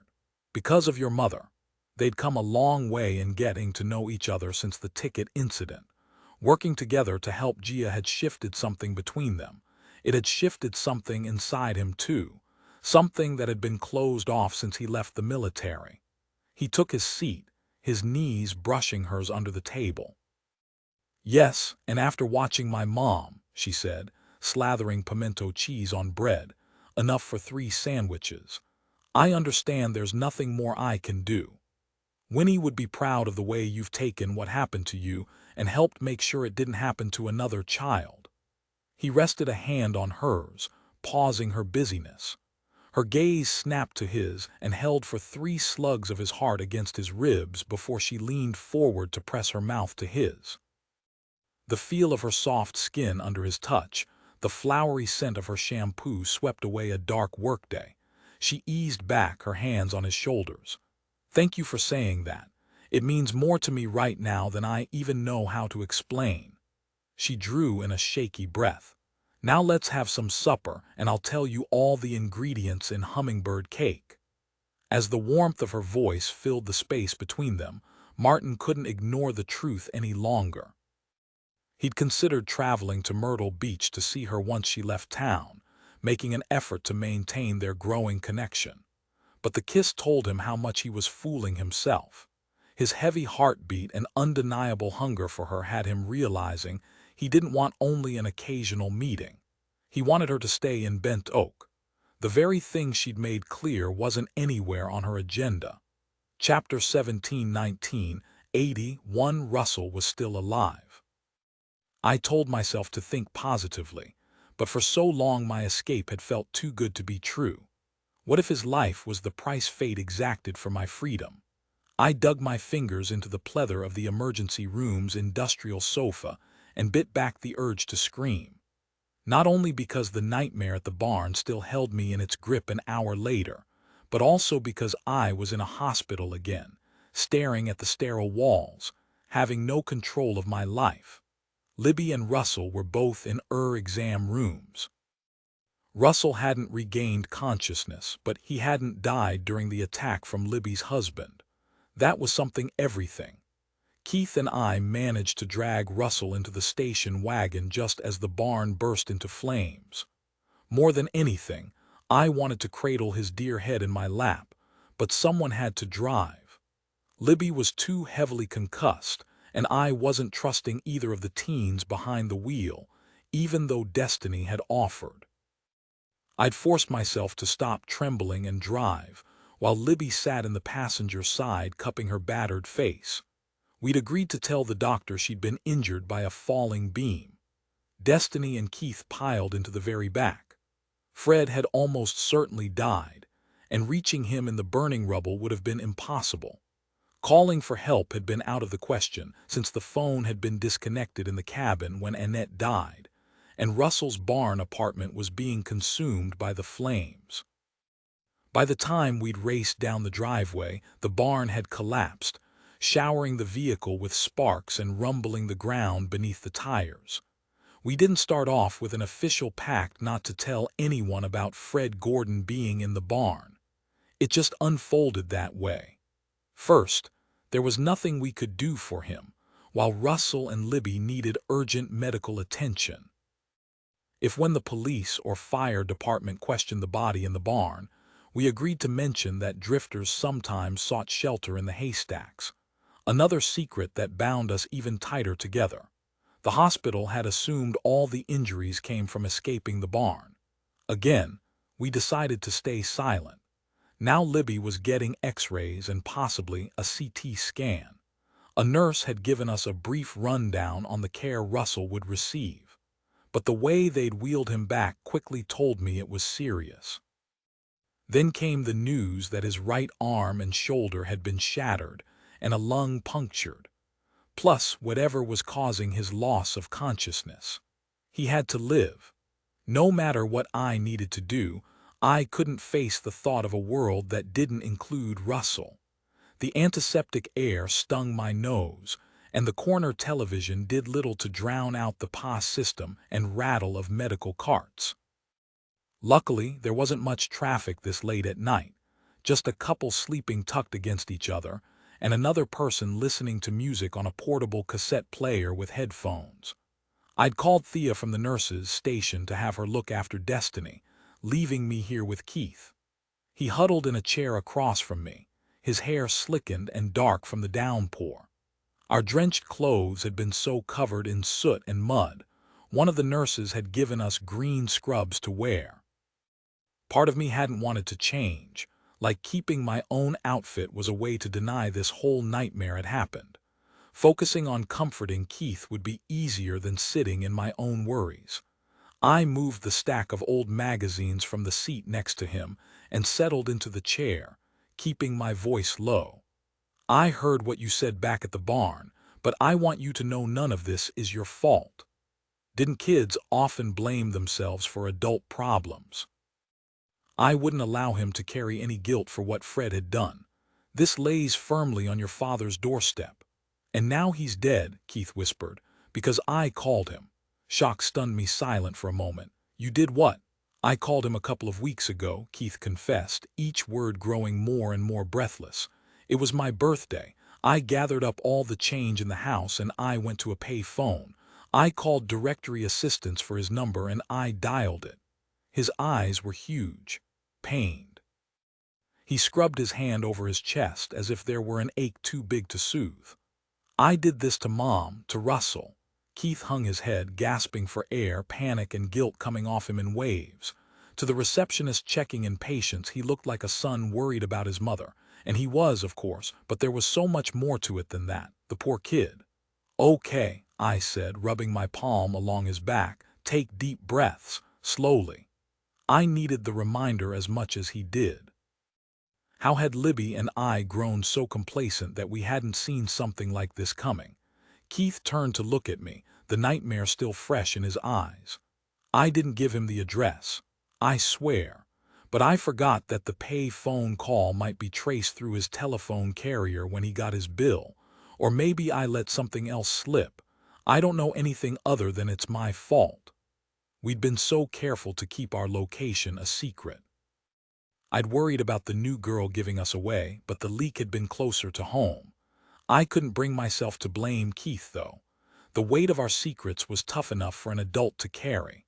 I should have thought more about the burden for a child. People said kids were resilient. I wasn't so sure about that. For now, I needed to focus on talking this through with the teen who just seen his father die and now was worried about losing his mother. You're right, that was a mistake, and it's one you'll carry with you. Saying otherwise would discredit anything else I told him, and he needed to understand the importance of security in the future.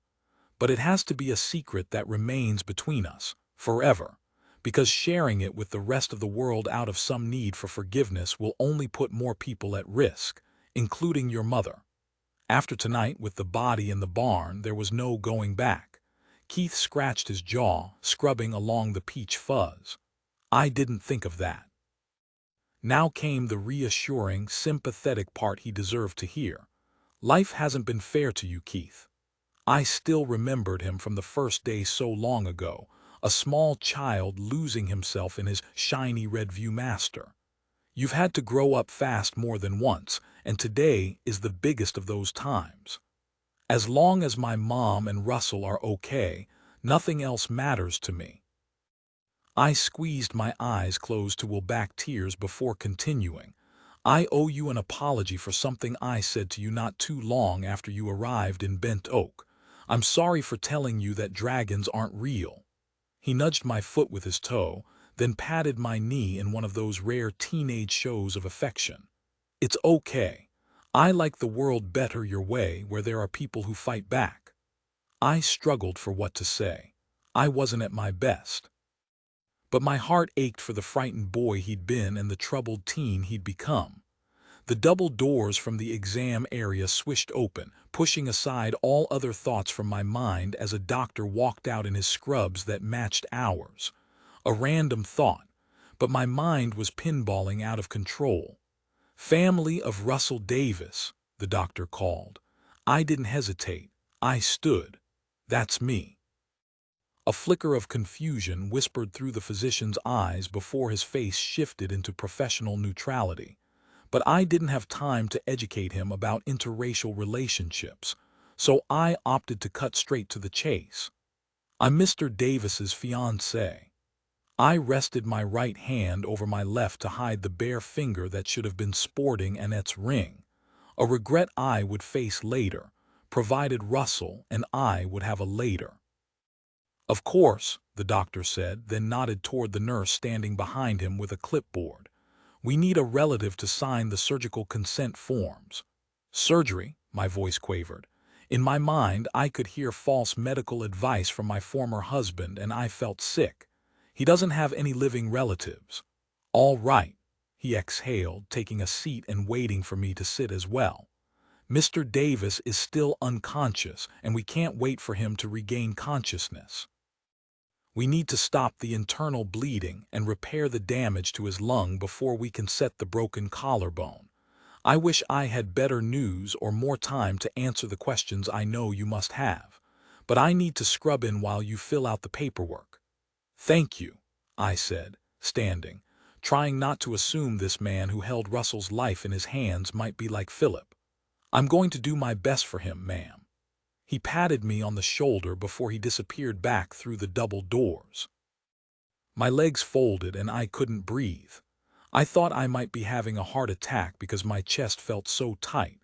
I leaned over to put my head between my knees. I felt a hand on my back and saw the nurse's shoes as she crouched beside me. Breathe in, breathe out slowly. Smell the flowers, blow out the candle, smell the flowers, blow out the candle. She continued chanting until the dizziness eased and my breathing slowed. I hadn't felt this out of control since I lost my child. I'd survived that barely, but would I be able to withstand another blow?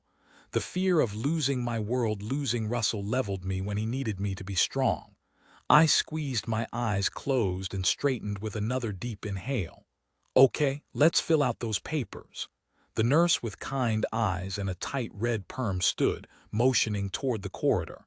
I'll show you both the way to the surgical waiting area. Both. How had I forgotten about Keith? Worse yet, how had I let concern for Libby slide to the back corners of my mind? And Libby Farrell, how is she? I asked the nurse. This is her son. They'll be moving her up to a room when one becomes available, then you'll be able to see her. She hugged the clipboard to her chest. I'm so sorry about the fire at your place. Thank goodness you're all alive. I slid an arm around Keith's shoulders, feeling the shudder rack him. Guilt gnawed at my already ragged nerves. I'd let my friend down by not looking after her child. Yes, I loved Russell with all my heart, but a mature heart should also have room for friends and family. Had I fallen into old habits of letting my love become obsessive? I hoped not, because that dishonored my friends and Russell. I owed him my best. I just prayed he would live to receive it and place that ring on my finger. An hour, then 2 ticked by on the wall clock with no news about Russell's surgery. Already 3 other families had left, and another had come in to wait. No matter how many times I told myself that no news was good news, I worried over the length of the procedure. Thea had shown up to bring us food from the cafeteria with Destiny in tow. Keith had stepped in to see Libby with a meal for them both. Meanwhile, Destiny sat as far away from me as possible and tore into the cafeteria fried chicken like it was 5-star cuisine. I cradled a styrofoam cup of coffee in my hands but didn't do more than inhale the scent. Eating wasn't an option for me either. My stomach was in turmoil. Thea tapped a pack of sugar into her cup of hot tea. People in town joked about Thea's gloves, calling her the Queen of England. The fitted skirt and jacket sets didn't help. I wondered if Thea would ever let go of her worry of fingerprints being traced. But then the past could be hard to shake, especially on an evening like this. Thank you for coming up here, I said, grateful that all the decision-making didn't rest solely on my shoulders. My confidence had taken a serious hit. I appreciate you picking up the pieces tonight. Of course, you just focus on yourself and Russell. She blew into her tea and took a sip before setting it aside. I got her point, but after the way I'd all but forgotten about Keith, I needed to pull myself together. You're all dressed up. Please tell Howard I'm sorry for cutting short your date. Don't give it another thought. She waved off my concern, her eyes tracking the staff as they walked back and forth along the corridor, shoes squeaking. Thea never missed much. No doubt she wouldn't have missed the phone call and lost track of Libby. At that moment, I felt defeated, like I should throw my hands up and pass over the whole operation before someone else got hurt. "Thea, I am so afraid." I'd never uttered those words out loud, not even in my previous life. Thea gave me her stern look that was somehow laced with caring. "You are the bravest person I know. The way you and Russell have built a relationship in this convoluted existence of ours is nothing short of incredible. You might want to rethink that. Russell has been proposing to me and I keep telling him no. In fact, I turned him down again this evening. Honey, I'm so sorry." She slid a gloved hand over mine and squeezed. "Do you mind if I ask why?" "So many reasons." I realized that I'd never shared anything about my past with her. Thea had every reason to assume my life was just as I'd told her, that my secrets only involved the help I gave Annette. "Do you understand I landed here in much the same way that you did?" "I wondered," she said with a sigh, "but I didn't know for sure." "Russell understands too and says it doesn't matter to him, the legality of a marriage." My voice cracked on the last word, out of fear and regret that I may have missed my chance with him. Instead, I focused on Thea. "Were you single before coming here? You don't have to answer if you would rather not. Is that the reason you won't make it official with Russell? Because you have someone out there?" I looked around to check again that we wouldn't be overheard by Destiny or anyone else, then measured my words carefully all the same. "According to the courts, I'm legally dead. So anyone who may have been attached to me in some way is free to move on." "Why not go ahead then?" Thea's eyes held no judgment, only caring. "That's exactly what I'm asking myself." I rubbed the empty place on my ring finger and called myself 10 kinds of a fool. It was one thing to deny myself happiness, but it wasn't fair of me to deny Russell's when he'd been nothing but wonderful to me. I glanced back at Thea. "What about you and Howard? You two have been dating for quite a while." "He has plans to run for town council one day, maybe even be the mayor. If I tell him, I'll put him in an awful position. If I don't tell him, that could blow up in my face too." How well I understood. "You could walk away from him." "That's the one thing I can't do. I've lost so much. I won't lose him too." Her dark eyes flashed with a fire that reminded me what a formidable woman she was. "Then you'll have to follow your heart on how best to handle that." The words sounded hypocritical to my own ears. If I had followed my heart, I would have accepted Russell's proposal. "Thank you for the advice. I have to admit I'm better with logic and math than I am at trusting emotions." Thea patted my hand again before nodding toward Destiny. "If you're okay staying here with our bottomless pit over there, I would like to pop in and check on Libby." "Of course," I said. "Yes, please, and give her my love." Thea nodded as she rushed to catch up to a nurse in a crisp uniform, who then pointed the way. Thea clutched her fake pearl necklace as her heels clicked along the tile, a little slower than normal. The foundation had been rocked under all of us, and I wondered if we would ever be able to recapture our secure little utopia. Maybe if we'd all been more upfront with each other about our pasts, we might have navigated the stresses better. Libby could have had more support with Keith's challenges. My glance slid over to Destiny, currently cracking apart a chicken wing to get every bit off the bone. "You can have mine too if you want," I offered. "I'm not hungry." "Okay." She slid the extra styrofoam container off the end table and tucked it under her backpack as if saving it for later. I shifted to a closer chair and stretched my legs out in front of me. "We should start a fashion show for these scrubs. Sorry they don't come in black." Destiny grunted, then mumbled, "Thanks for the food. Sorry your time with our rinky-dink organization hasn't run smoother." When she didn't laugh or snap back, I ducked to meet her eyes. "I'm really sorry you had to go through that tonight." She pushed her dyed hair back from her face. "I've seen worse." I hated that we'd added more trauma to her load. "I had a daughter," I confessed, not altogether sure why. "Before I got to Bent Oak, she died." Those sparse few words about my stillborn baby made my throat burn. Destiny met my gaze fully for the first time. "What was her name?" I thought long and hard about whether to answer. Sharing about our pasts could be helpful but also dicey. I didn't want to launch into this without thinking. It was one thing for me and Thea to share a few benign details, but I also needed to be careful not to set a precedent for this teen as she tackled a new beginning. A secret beginning.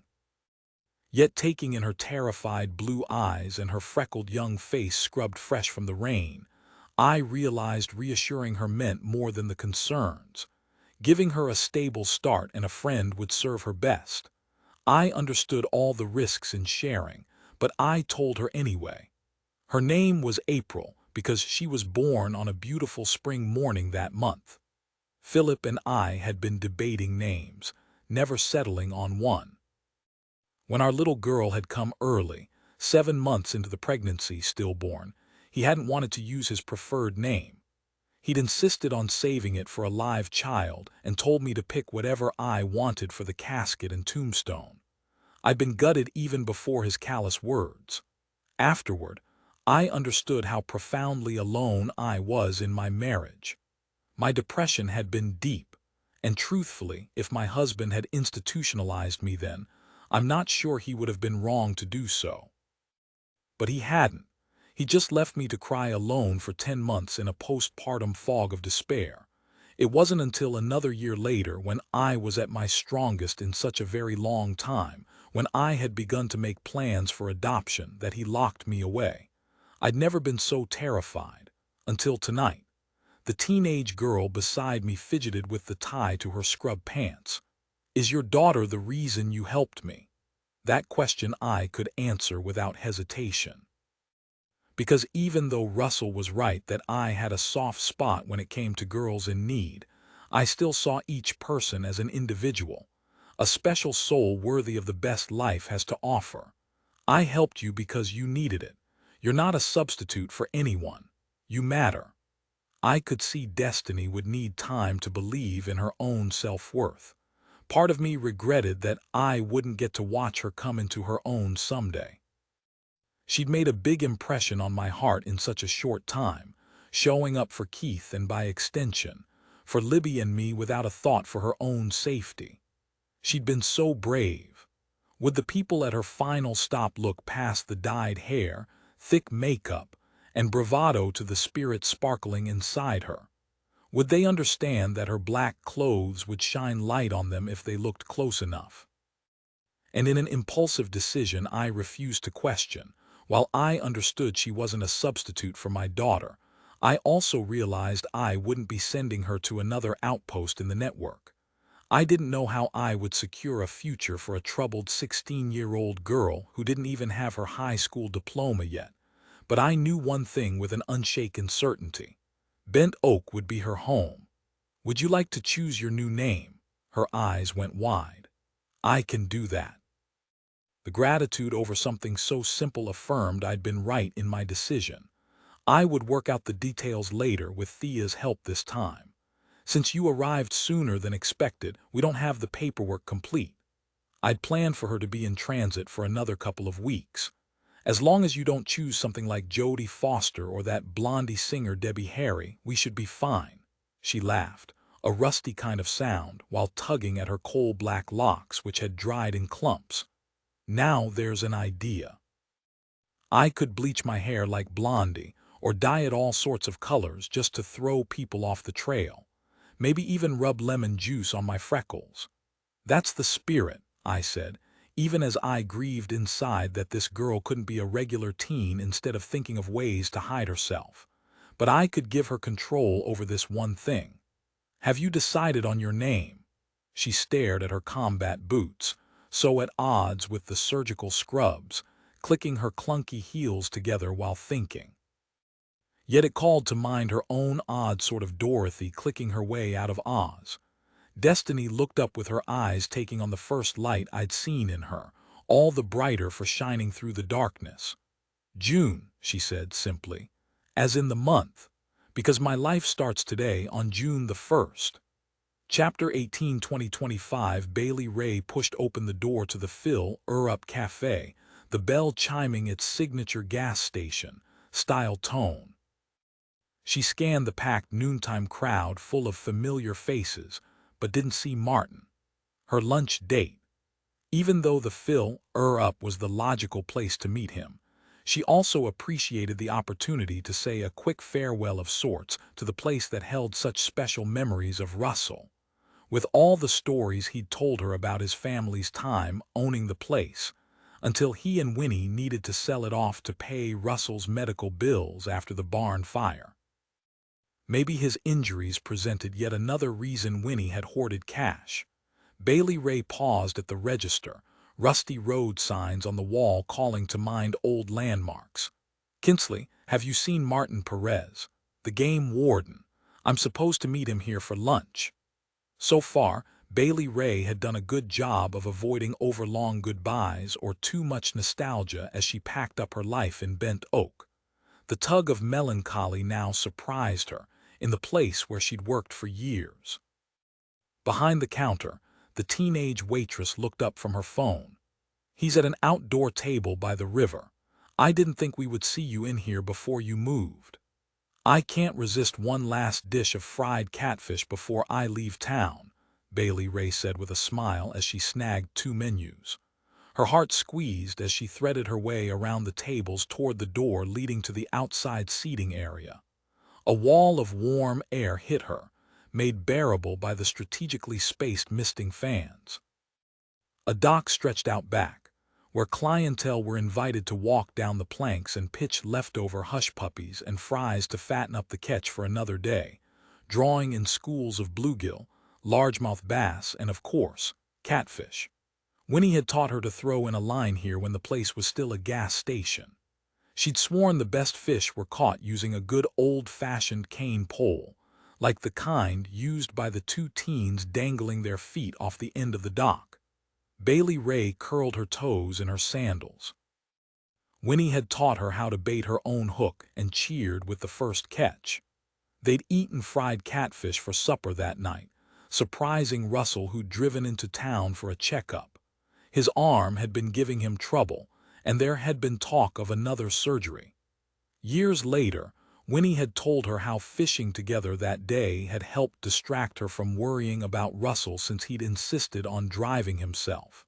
She would miss the restaurant. She told herself she would be carrying the spirit of the place with her, but the plan felt muddier now. As a child, she'd found it easier to leave a place by distancing herself ahead of time. Not the healthiest of coping strategies, but it was too late to rewire her synapses now. Martin waved to her from a picnic table closest to the water's edge, standing as she drew nearer. "I went ahead and ordered tea and fried pickles. I'm learning to like them." Laughing, she tucked onto the bench and unrolled her napkin from around the silverware. "Before you know it, you'll start speaking with a drawl." "I'm not so sure about that," he said, one eyebrow raised. "Hey, since Gia came to see you yesterday, I stopped by the police station this morning and asked around about Ian Abernathy, just to check if there's been any headway on his location. And," she gripped the picnic table until splinters dug into her palms. "Authorities had hoped Ian would show up for his brother's memorial service, but no luck." He tapped a packet of sugar into his iced tea. "Rumor has it that Ian and his brother Owen had a big falling out before he went fishing. The police are investigating if it might not be an accidental drowning after all. So much turmoil and violence in one family. Thank heavens Gia had broken free. She mentioned staying away from the service too. How sad that she and Cricket had to miss it out of fear of Ian." He reached across to ease her hand loose and linked their fingers, his thumbs circling the inside of her wrist. "You did a great job helping her make a fresh start. If you ever decide to give up the restaurant business, you have a real calling. There sure are plenty of people in need of assistance around here." The words landed like a brick in her gut, mirroring all the ways she'd second-guessed herself lately. She squeezed his hand until his thumb stopped moving. "Martin, I'm leaving Bent Oak. You know that." Frustration flickered in his deep brown eyes and he leaned closer. "What about whatever is happening between us?" Did he really think she was like some love-struck girl putting aside her dream college to follow him? She understood he wasn't a bad guy, In fact, he was very much the best of the best. Even so, she couldn't stem the disappointment at his pressure. She'd intended to keep her personal vow not to be like Yvonne. "Martin, I have my future mapped out. If you're coming to the Myrtle Beach area, let me know. We can see the sights go out. I don't want to lose touch, but I am leaving." She kept her voice kind but firm.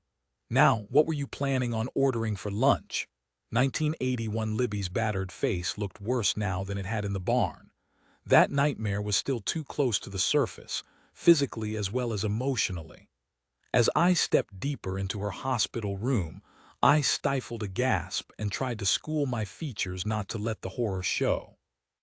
For an instant, I even stopped worrying about Russell as I took in her eye swollen closed, and the shaved portion of her head with at least a half-dozen stitches. I had a million questions I wanted to ask but knew I'd have to limit myself since my friend was in no condition for an interrogation. Still, maybe we could clear up a few things. A quick check of her roommate confirmed the woman was sleeping and on some kind of breathing machine. Libby and I could talk freely. As soon as that uncharitable thought crossed my mind, I winged a silent apology to the poor woman and pulled the privacy curtain between the beds. "How do you feel?" "Like my life fell apart," Libby croaked, her voice barely more than a whisper with each word tugging at her split lip. "At least it takes my mind off all this." She motioned to her face, two of her fingers splinted together. If I'd ever required assurances that what we did at the network was important work, I had plenty of it right here in my poor friend's condition. "You're alive and you're free. Focus on that." I still measured what I said on the off chance someone might hear something, anything. "How is Russell?" Libby asked, a tear teetering on the edge of her one open eye. Tears weren't too far away from me either. I only just managed to hold them back, saving them for the shower later where I could wash away the acrid scent of smoke and terror. "Doing well. They set his collarbone and he's resting comfortably." I knew I had to give her a snippet of information to keep her from probing, but I left out any mention of his punctured lung. Libby had enough to worry about. The rest could wait until emotions were less tender. "The nurse's station said I can visit him in a few minutes. I just wanted to pop in to tell you I love you, dear friend, before you go to sleep. Thea is going to look after Keith and the new girl.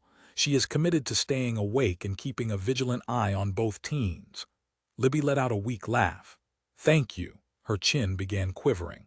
"I'm so sorry. This is my fault. I thought I saw Fred around town recently but convinced myself I'd imagined him, that he was just a ghostly figment of my guilty conscience." A ghost. I discounted Libby's worry over seeing a ghost, growing complacent. Another thing Annette never would have let happen.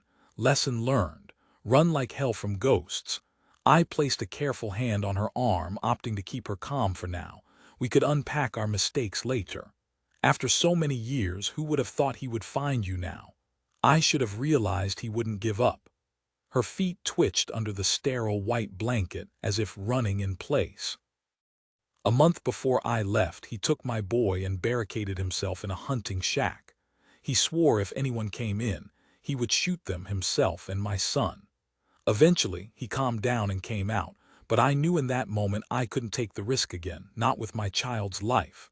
That's when I started planning to leave in earnest. Libby, I'm so in awe of how brave you were then and now." Even as Libby shared the chilling moments from her past, the words stirred a memory of my own. My mother once told me in a light-hearted tone about the time she wanted to kill herself, but she didn't want people to see her messy house, so she cleaned. Then she worried about how she would look when people found her, so she showered, changed, and styled her hair. Next, she wanted to make one more special moment with her daughter and sat with me on the sofa to read a book. As we explored the Velveteen Rabbit's urge to become real, she realized her house was clean, she looked her best, and her little girl was such a quiet toddler, and my mother's urge to take her own life faded. She would tell the story jokingly, a drink in one hand and a cigarette burning to ash in the stone ashtray. Everyone would laugh. I would join in.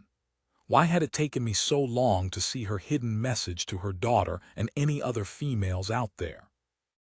Maintain a clean house, stay pretty as a peach, and keep your children quiet. The stakes for doing otherwise were high. Life or death. I couldn't figure out if her warning was for me to carry into marriage or if it was meant as a warning to toe the line as a child so mommy didn't want to off herself.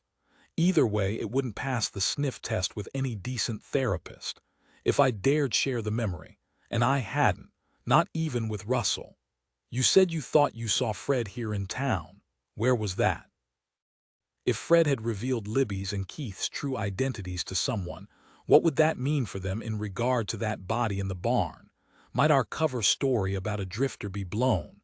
I thought I saw him coming out of the post office. She pressed a trembling hand to her forehead. The postmaster knows everyone. Fred said he showed photos of me and Freddie. Back at the barn, Libby's husband had talked about Junior, but I'd been so filled with fear, I hadn't processed much more than survival. Now my mind returned to that first day in the library, when Keith Freddie had struggled to respond to his name. While all these years I'd realized that it must have been difficult for the child to adapt to so many secrets, a part of me hadn't fully grasped the magnitude of that until this moment. No wonder he struggled.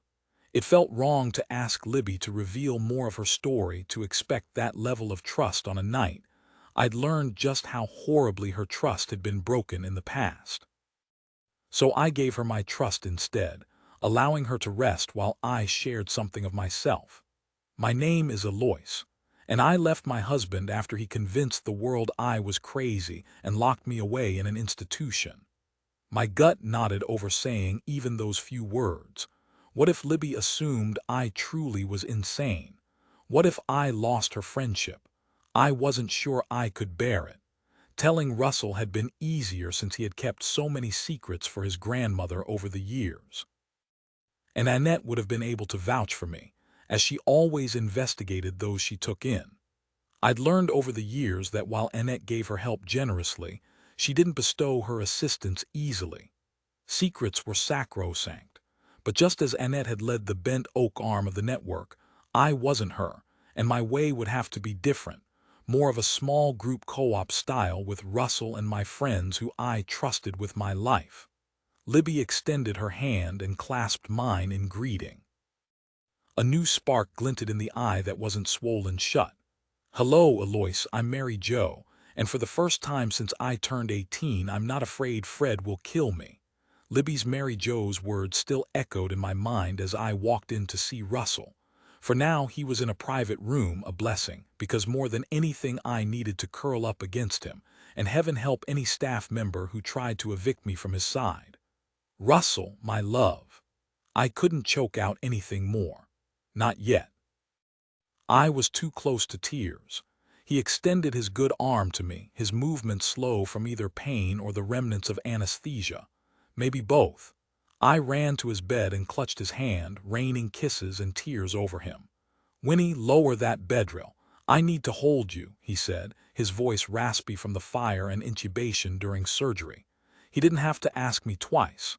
I dropped the silver railing and eased onto the narrow bed by increments carefully until I settled against him. Home. Let me know if I'm hurting you. It would be worth it. He drew me closer to his good side, and I nudged the neck of his hospital gown enough that I could press my cheek against his warm brown skin. I listened to the steady thud of his heart in his chest, the beat echoed by the machine behind me. I had to restrain myself from hugging him tight. My fear of him dying overwhelmed me, and I needed to anchor him to this world. The love of my life. His hand cupped my shoulder, his chin resting on my head. Everything I could have wanted even before I'd known a relationship like ours could exist. I closed my eyes and treasured the moment as I embraced our future. I would like to wear your grandmother's ring. He exhaled in relief, burying his face in my hair. I'm glad you've come to your senses. His answer pried a much-needed laugh from me, But then Russell had that gift knowing just how to help me shed my fear and relax into the joy. I angled back to look at him, and his smile was the most beautiful thing I'd ever seen. "Russell Davis, I hope you know how much I love you." "Sure do, and I can't believe I get to tell you how much I love you every day for as long as I draw breath." I wished I'd never given him cause to doubt me, but I was also learning to look forward. I lost track of how long we lay together in that bed, letting the depth of our feelings and commitment saturate our souls. There was a special kind of beauty in moving from the tumultuous part of finding each other to the peaceful assuredness of our future. His fingers circled lightly on my shoulder. "How's Libby?" "Doing better than you are actually," I answered against his neck. "The doctor said she can go home in the morning. They're only keeping her overnight because of the concussion." He nodded against my hair. "I guess I'm going to be laid up for a while recovering." "I'm here for you," I promised without hesitation. "Whatever you need to heal and get back onto the racing circuit." I couldn't bear it if my mistakes cost Russell the pastime that brought him so much joy. I didn't know how I could have foreseen Fred Gordon, but guilt hammered me all the same. "Honey," he said, his voice soft and rumbling against my ear, "I'm probably not going to be racing anymore. The doctor believes the nerve damage in my arm is extensive, and I need quick reflexes behind the wheel." My brain would not compute his words. "This couldn't be happening." "Then we'll find other doctors, better ones," I insisted, as if I could heal him through sheer force of will. "I'll drive you to those specialists myself." My stomach went queasy at the thought of leaving my cocoon here in Bent Oak, but I would wade through alligator-infested swamps barefoot to get Russell whatever he needed. "Hold on, Winnie girl, I hear you and I'm thankful. We can talk about options more with the surgeon later." I could tell he was just pacifying me, but he had the upper hand here, being the patient. "Russell, you should rest. You're right. We can discuss it when you're feeling better. Just so that you know, even if the wonders of medicine somehow magically cure all the damage, that brush with death tonight pulled the world into sharper focus." "What do you mean?" The sheets rustled as I shifted to get a better look at his face. "I helped my grandmother for years, but more as a way of assisting her. If her passion would have been woodworking, I would have been in the workshop sweeping up sawdust." He drew in a ragged breath, his eyes haunted. "Until tonight, I didn't fully feel the weight, the desperation of these women and children. Tonight, I really registered their helplessness, just as I'd seen it in people while I was in Vietnam during the war. People who'd lost control of their world." The connection he made caught me by surprise, but there was no denying Libby had lived in a domestic war zone. "You don't talk about your time over there very often." I was lucky not to see much in the way of combat, but my deployment made an impression all the same as we helped deliver Red Cross supplies. "Like you've been driving aid here at home." I promised myself I would dig deeper into his experiences overseas, but later. "Yes, and tonight was the first time I looked into the eyes of the evil the women we transport have faced. It changed my perspective." There was no mistaking the intensity and conviction in his voice. "I don't think I can go back to my old ways, pursuing a finish line for the thrill of it. I have a new dream now that is very personal, and one I hope you'll join me in bringing to life. And I hope you know that you can count on me. I can't wait to hear more." Whatever he might have said in response was delayed a moment as the PAS system crackled to life with a sudden, frantic call for a doctor to the emergency room. The insertion of that tense voice into our quiet conversation reminded me of the life-and-death battle we'd already fought tonight. We needed time to recover from what had happened, and the hospital was a poor place to settle anyone's nerves. Before my brain could spiral down that unhealthy path, Russell's voice was warm in my ear again. "I want to honor my grandmother's memory by expanding her network." His words stunned me silent for a beat, shock scrambling my thoughts. "You what?" After tonight's debacle, I could barely wrap my brain around continuing, much less expanding. I'd spent the last hours looking for ways to scale back and even then enlist the aid of my friends with the smaller operation. For now I tried to sidestep a discussion. We don't need to decide anything tonight about that or your career. Winnie, he said, squeezing my shoulder, I'm a pretty easygoing fella, but when I decide something, I'm focused. Like the first time I saw you. I knew you were the only woman for me, and I was willing to wait however long it took. I skimmed my fingers along his bristly jaw and thought of all the years I'd wasted out of fear. I wasn't sure what I'd done to deserve this man, but I didn't intend to squander this second chance we'd been given. I'm sorry it had to take me so long to realize we should be together. You're worth the wait, he said. You're my lightning in a bottle, that once-in-a-lifetime event. Difficult, challenging, and exciting beyond belief. We're in the South, I reminded him, so that should be lightning in a mason jar. His chest rumbled with his laugh, hoarse from the smoke but so very wonderful and familiar. True enough. Now kiss me good night so we can rest up. We've got work to do. Chapter 19, 2025, packing up decades of memories made in the cabin got tougher rather than easier the higher Bailey Rae stacked boxes to take to the July 4th farmer's market. But this would be her last load for her last market. Motown music played on the porch, a cassette unearthed, along with memories of Russell spinning Winnie around the kitchen. Tomorrow she would sell the remainder of her wares. Everything else remaining inside the cabin would go to charity, a few well-loved pieces of furniture, the curtains Winnie had sewn, and for good measure, a cookbook left on the counter. After a final scrubbing of the place, she would be on the road. Skeeter cast a woeful look her way, sprawled on top of his dog bed. He sure knew how to work the soulful hound dog eye while hiding the icy blue other one. June knelt to place a bowl of water beside him before sitting on a sealed box of soy soaps and candles. She fanned herself with an old magazine. Take a breather, girl, until Keith gets back from the dump with the truck so we can load up for tomorrow. Is there a bee in your bonnet sending you into such a frenzy?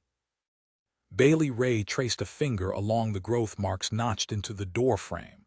A safer subject than the reason for the unsettled feeling that had plagued her since her lunch with Martin. I wish I could have a do-over on so many of those years that I gave Winnie grief. I wasn't the easiest child to love. How tough it must have been for Winnie to raise a surly teen while protecting her from the harsh realities of the lives she'd touched. June's fan kept a steady pace to make up for the air conditioner wall unit on its last legs. I think you were spunky, which was charming, but I understand your point. My early years in Bent Oak were much like yours. I was angry at life and my parents. Winnie was a seasoned veteran when it came to spunky by the time you came around. Bailey Rae sat on the wood floor, the braided rug already rolled up against the wall for charity. I always assumed you were an orphan. A more appropriate statement would be that my parents were dead to me. June forked a hand through her hair. My folks were heavily into drugs and the whole free love scene. Large parties. Guests passed out all over our apartment. Occasionally one would wander into my room. Bailey Rae gasped. I'm so sorry. She'd suffered her fair share of abuse from Yvonne and her boyfriends, but never that. Skeeter nudged June's knee, and her hand drifted to rest on his spine. At times, different relatives would take me in for a while. I tested boundaries often, sometimes for fun and sometimes to see if the love and protection being provided was conditional. Did you go into foster care? Bailey Rae asked. Sorry if I'm being too nosy. Not at all, kiddo, June answered with a bittersweet smile. After my parents landed in prison, I was shuttled back and forth from a group home to relatives who pimped me out to pay their rent. The cycle continued until a teacher took notice. I had an early miscarriage in the 10th grade, just before a history final exam. Her jaw jutted on the last part, her hand stroking Skeeter faster and faster. Bailey Rae wanted to reach out and hug her hard, but understood how sometimes comfort kicked holes in walls that needed to be dismantled one brick at a time. She hugged her own knees instead and stayed silent, listening. I told my teacher everything after she found me having a panic attack in the girls' bathroom. She reached out to a pastor in town with connections to the network. June motioned at the cabin. I ended up in Bent Oak. Winnie and Thea helped tutor me until I was ready to take the JED. I got into college, and here I am, her JED, and now she taught college. You sure did turn your life into a tribute to that teacher who saved you. June angled forward closer. It wasn't always easy or smooth. I can't count how many times I've wanted to let you know I understand the anger inside you. Winnie and I discussed it but ultimately decided we couldn't risk telling you. I wouldn't have said a word. She would have appreciated knowing she had something in common with June, but would she have let something slip in a childish mistake? I trust you, but this is a heavy secret to keep, and you already carried so much. June's gaze shifted to the growth chart etched in the doorframe. Winnie wanted you to grow up free to move forward rather than be stuck in the past. But you all have had to tote those same burdens. We didn't have a choice, June explained gently, her teacher voice coming through in her tone. You do. 2006 Mama had told me that marriage was work, and I believed her. But I hadn't realized that while marriage was work, it shouldn't be a chore. Loving Russell taught me the difference. There were days I grieved that I couldn't give him a child. Even if I'd been able to carry one to term, even if I hadn't needed a hysterectomy, the lies in my past would have stopped me. Thea felt differently, and I respected that. I'd celebrated the birth of her son and daughter with Howard. Russell and I found our own way to build a family, though, first by helping Libby with Keith. Then by bringing June into our home. Tutoring her through her JED and first year of college had been an ironic joy as I finally put to use all that high-priced classical education. Russell suggested I might be coming to peace with a blended identity of Alois and Winnie, and I thought he could be right. We trusted each other's insights that way. So when he telephoned that summer day asking me to drop everything and come up to the gas station, I hadn't hesitated. I moved the pot of preserves off the burner, grabbed a sun hat from the hook by the door, and drove my truck right over. Russell waited in front of the garage, both bay doors open and full with a pickup in one bay and a rusted-out station wagon on a lift in the other. He raised a broad hand, motioning for me to pull over on the side of the building with the bathrooms. Seeing him, I winged yet another prayer of thanksgiving that Russell had survived the fire. The nerve damage in his right arm had been worse than expected. He'd shifted from driving long hauls to managing the gas station and supervising the mechanics. If he regretted the loss of a NASCAR career, he never showed it. He'd stayed true to his word about turning his full attention to growing his grandmother's network with the help of me and my friends. We'd found a safe home for a dementia patient who'd been abused by her adult son in a hurry to obtain his inheritance. There'd even been a housewife who'd gone missing, her cult leader husband pleading on the news for her safe return. Except she'd been locked in the cellar with no heat for weeks for any behavior he deemed unacceptable. We'd made a difference for people, and I finally felt like I was living with purpose. I parked by the air pump and dumpster, but before I could turn off the engine, Russell slid into the passenger seat and pointed the air conditioner vent toward his forehead.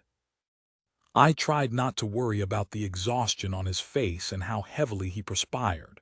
The damage to his lung was more apparent in the brutal Carolina summer. He swiped a bandana over his face, then the top of his head. His hair buzzed shorter these days as his hairline receded.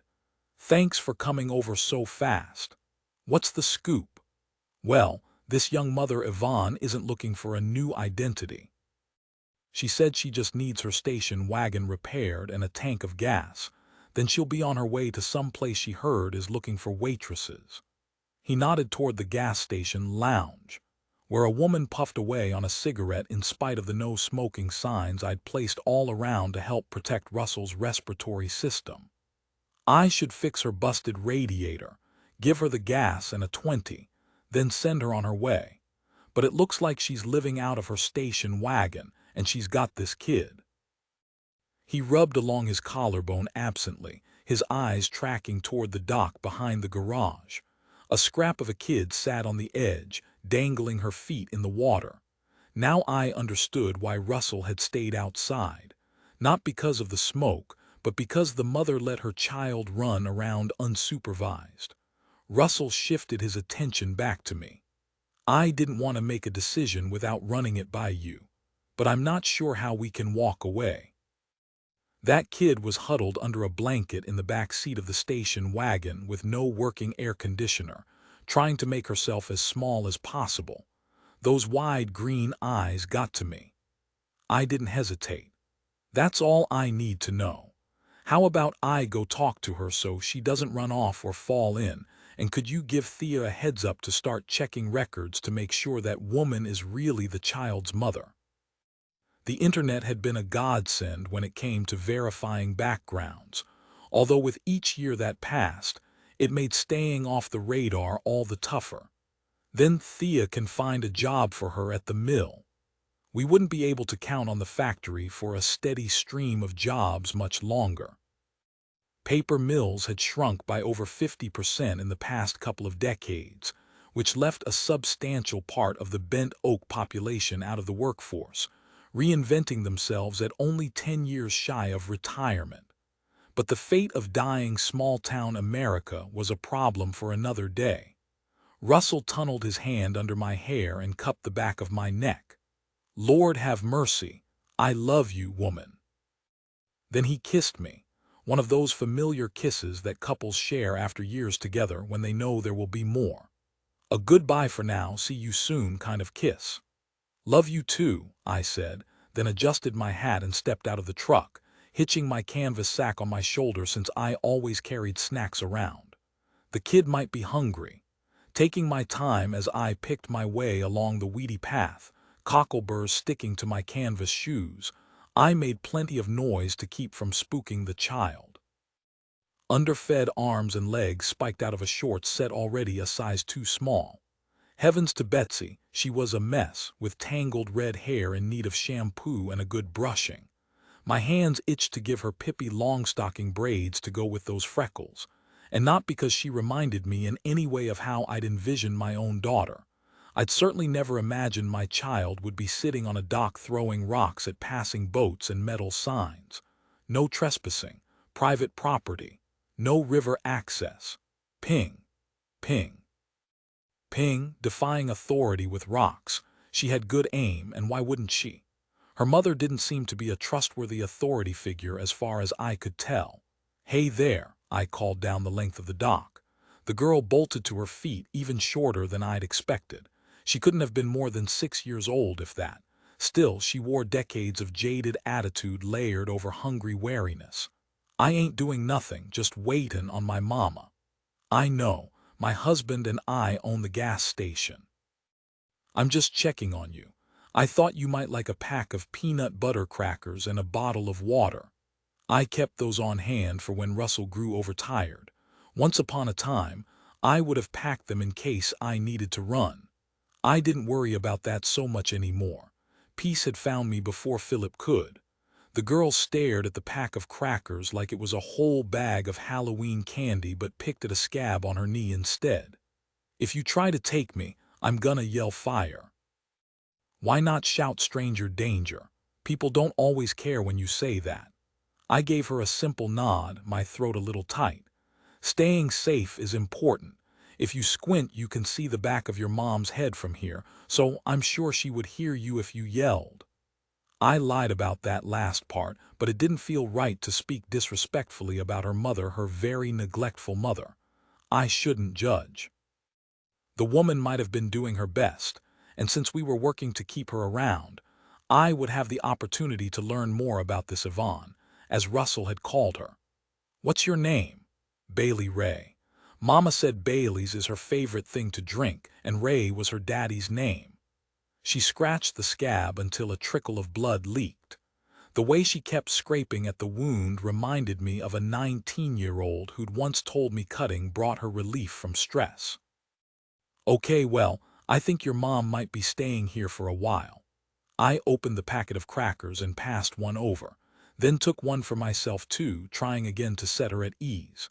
Your car's gonna take a while to fix, and since your mom's already looking for a job, maybe she'll take one here. Grunting, Bailey Rae ignored the cracker and me. She pinged a stone off a tire swing dangling from a branch over the still water. I finished off my cracker before saying, "Bent Oak is a great place to live." Bailey Rae shot a skeptical look my way before tossing another rock toward the swing, sending it sailing through the opening this time to plop in the river. But I wasn't that easily dissuaded. Don't let that no trespassing sign worry you. Since the gas station belongs to my husband and me, we let youth groups from scouts and church go swimming and fishing. I can't swim, and I don't know how to fish. The girl hurled another rock with unerring aim at a slow-moving John boat. Time to try a different approach before some fisherman pulled a firearm out of his tackle box. I bet you can't hit that cypress knee over there. Her little jaw thrust out and she nailed that jutting root dead on. Nice, I applauded while dusting crumbs from my hands. I bet you'd be killer with a slingshot. Why do you care? Bailey Rae turned the full power of her flinty green eyes on me. My mom's not gonna stay here. She never does. You're gonna wake up one day and we'll be gone, with all your crackers and the money out of your wallet. As if to emphasize her point, she snatched up the remaining crackers and stuffed them into her mouth one after another. Her cheeks puffed wide as she chewed. I made a mental note to hide my purse and lock the cash drawer. Well, if you'll be leaving, can I have one of those rocks to remember you by? I keep a jar in the window of my kitchen. It's full of stones from special times in my life that I want to remember. She gulped down the food and swiped the crumbs from her mouth with the back of her wrist. Why would you want to remember me? It was all I could manage not to hug her, but she still radiated so much defensiveness. I figured affection would make her run rather than risk letting the kindness bring tears. Anger was easier than vulnerability, so I settled for a safer way of reaching out. Because you have the best aim I've ever seen. With that great arm of yours, I bet you'd be a whiz at casting a line. She sat up straighter. What's casting a line mean? I'd piqued her interest. I held back a smile. It's throwing the fishing line in as far as you can, since it's gonna be a bit before the car is ready. And while Thea figured out a job for the woman, how about I show you our collection of cane fishing poles? If you like it, we'll drop a line in and catch some supper.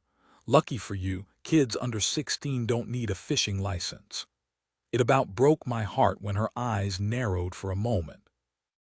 The hardened gesture spoke volumes about the kind of life she'd led so far, but it made the reward of her nod all the sweeter when it came.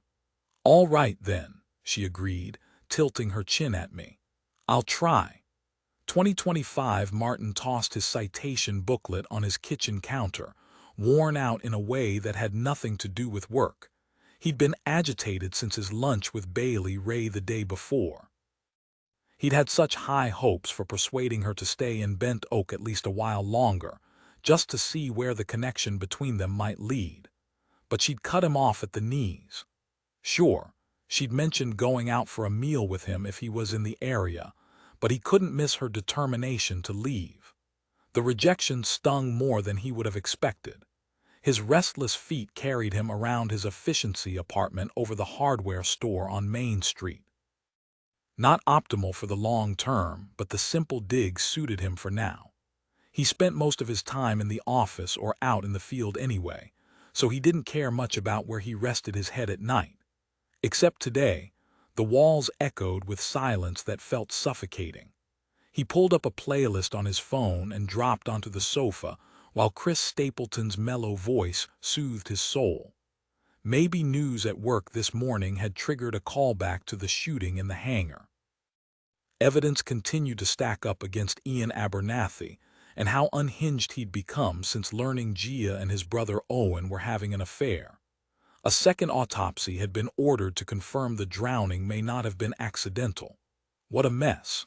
A knock thumped on the door odd, because he never had visitors. He turned off the music and checked the peephole to find Keith and June standing in the corridor. Had something happened with Libby? He unbolted the lock and swung the door wide. "Good afternoon, what brings you this way?" Keith stepped aside to let June enter first, then followed. "Hope you don't mind us stopping by unannounced. Bailey Rae asked us to drop off some things you might like to have. Canned goods and a quilt with a wildlife theme." Any other time he would have been touched by the gesture, but right now it felt like a slap in the face that she hadn't wanted to deliver the items personally. "That's thoughtful of her and of you too to bring it over." June placed a small basket full of jars onto his kitchen table by his work cap. "We're trying to help her as much as she'll let us. She was clearing out the last things in the cabin and wanted to say thanks for everything you've done for us for Gia and Cricket too." Martin closed the door. "I would have come by." June abandoned her unloading to face him while Keith draped the quilt over the arm of the sofa. She's in flight mode, hiding from emotions just like when she was a kid. "Don't take it personally, Martin." Her insight fit well with his own perception of Bailey Rae, even if he didn't much care for the way she'd shut him out. "Is that why she's leaving town? And talking of Loki lunches when he just asked her to stay." Sighing, June said, "She has it in her head that moving to Myrtle Beach is the best way to honor Winnie's memory. Bailey Rae just can't seem to grasp that Winnie would want her to live her best life, wherever that may be." After all she'd shared about her childhood, he could see why she might want to make a fresh start, as he had by coming to Bent Oak. Who was he to deny her a new beginning? "I'll be sure to thank her when I see her at the July 4th market tomorrow. Well, as long as I don't get called into work." Martin scratched the back of his neck. "There've been some teens, up to no good out in the woods lately." Keith dropped to sit on the sofa, making himself at home. "June and I weren't the best of teenagers, but we had good people on our side." He elbowed June lightly. "Remember when Russell taught us to drive? I thought for sure he was gonna have a heart attack." Martin motioned for June to have a seat before pulling up a kitchen chair for himself. "I didn't realize the two of you grew up together in Bent Oak." June tucked her colorfully streaked hair behind her ear. "I, emancipated at 16. Russell and Winnie let me stay with them until I turned 18. Martin reconfigured the histories of Winnie and her friends as he learned those details, trying to make all the pieces fit. At times, though, he felt like those histories kept changing. Keith clasped his hands between his knees. "My mom and I moved here when I was 6, the same day Winnie arrived as well. We showed up at the same time because of a big hiring fair at the mill. I spent evenings at Winnie's and Russell's whenever Mom had a late shift. I was there so much I even carved my initials into a windowsill at the cabin." There was definitely a family vibe among the people Winnie had made her friends. He could see that all the more clearly now. The details didn't matter as much as the connection. And none of the people she'd pulled into her orbit had actually been related to her, a testament to the way people could build strong relationships with the friends they chose. Bailey Rae had been lucky to land in such a supportive community. He had too, for that matter. Of course he wouldn't have got to know these people without Bailey Rae as a bridge of sorts. He would miss her when she left, but he also realized he would no longer isolate himself. Time for him to re-enter the world. He had Bailey Rae to thank for that. Something he intended to tell her when they said goodbye.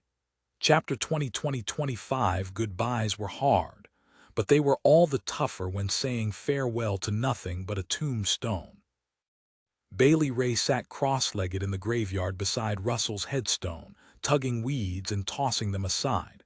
When he died, Winnie had bought a double plot with her marker in place as well, already prepping for the day she would be reunited with the love of her life. No question, some of her spark had dimmed after Russell passed away. Live oaks shaded the slabs, the twisted branches tangling together into a canopy over the familiar family names: Tyler, Watson, Davis, Underwood. And so on for generations. Winnie had brought her here periodically to leave flowers on Annette's grave for holidays and her birthday. Family connections weren't always made by blood, but however those bonds were formed, Winnie had taught her to cherish them. Hugging her knees to her chest, she rested her head against the polished stone, warmed from the summer. I wish I could talk to you and get your advice. I'm trying so hard to honor your memory, both of you. Winnie had always told her to fight for her dreams and never give up. Wasn't she doing so by preparing to move to the coast? Now she wasn't so sure, and she was getting weary of fighting. At the moment, she wished the wind could carry Russell's quiet wisdom that brought order and peace to her life. Mother's Day had been weird enough when Yvonne was around, but Bailey Rae had done her best to give a gift. From coloring a picture of a pretend house to stealing a candy bar from a vending machine. She hadn't realized, though, that the celebration would be even weirder after Yvonne Ballard. Everyone in school had made a popsicle stick frame with a Polaroid picture inside. Bailey Rae had gone along with it, then pitched hers in the trash on her way to the school bus. Even if her mom showed up, which she wouldn't, Bailey Rae was still mad at Yvonne for forgetting her 7th birthday. Now the bus chugged away from her in a stinky cloud of fumes, and she walked down the dirt driveway to the cabin. Her book bag bumped the backs of her legs as she dragged her feet. The straps were too long, and it held monster big books she couldn't understand. She tried to remember that this place was better, with good food, a bed that wasn't on wheels, and people who didn't shout.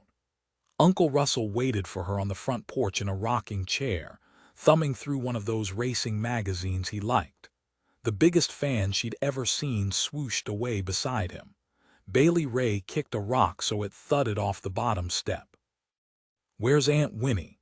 They told her to call them Aunt and Uncle rather than Mr. and Mrs. She slipped her backpack off her shoulders, and it landed on the porch with a thump. Her shoulders hurt, and she fought back tears at the spelling test inside with a bright red F on top. "Winnie had some errands to run, so I came home from the gas station to make sure you got off the bus okay." He set a juice box and a cookie on the other rocking chair. He didn't ask her if she wanted it. Just left the snack there for her to decide. "Do you have any homework?" Shaking her head in a big fat lie, she scooped up the snack, ate the snickerdoodle cookie in 2 bites, and sucked on the straw until the box made that empty sound. "Can I go watch TV with Skeeter number 3 now?" She'd never had a dog before. She liked his floppy ears and wavy fur. Most of all, she liked the way he slept curled up on the end of her bed at night, as if keeping watch over her. Uncle Russell pushed up to his feet. "In a little bit, Skeeter needs to run around the yard for a while." He started down the steps, gesturing for her to follow. "I know you had a mama, but I thought it would be nice for us to do something for Winnie on Mother's Day." "Like what?" Her throat got tight as she thought about the gifts she'd thrown away. I don't have any money." "Winnie doesn't care about money," he said with that special smile he got when he talked about her. "She appreciates thoughtful deeds." "Like if I wash her car?" she asked, trailing him across the yard. "Skeeter likes the hose too." He motioned toward a patch of dirt all churned up over by the barn. A wagon full of plants waited in the middle. "I thought we could plant a vegetable garden for her. She didn't know how to do that, and she didn't want to look stupid." "That doesn't sound very fun." Russell raised an eyebrow. "You think Winnie had fun taking an afternoon off work last month to sit in the principal's office listening to how you headbutted Sissy Watson and chipped her front tooth? She had it coming. The brat shouldn't have made fun of Aunt Winnie." He lifted plants out of the wagon and set them one by one on the ground. "Do you want to tell me why?" "Not really. It would make his heart hurt to hear. Kids can be mean." His words gave her a sick feeling in her stomach, like when she ate too many cookies. Bailey Rae picked up a container from the wagon. The label had a photo along with the word tomato. "I know it wasn't nice, okay?" He stood up straight, his brown eyes surprised. "I was talking about Sissy Watson. First time I saw that girl steal a candy bar in the gas station and try to blame it on her twin, I knew she was no good, and she hasn't gone out of her way to prove me wrong."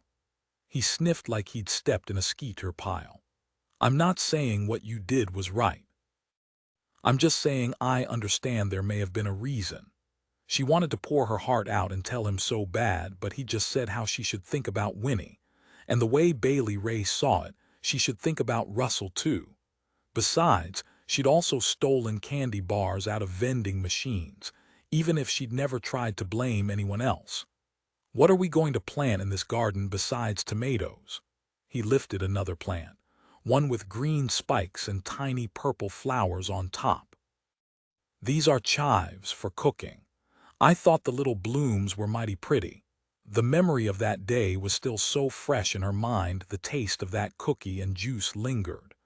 Bailey Rae traced the year etched in stone that she'd said goodbye to him, 2019. How could it have been 6 years since she'd gotten her last hug from Uncle Russell? One of his gentle hugs that had taught her not to fear men.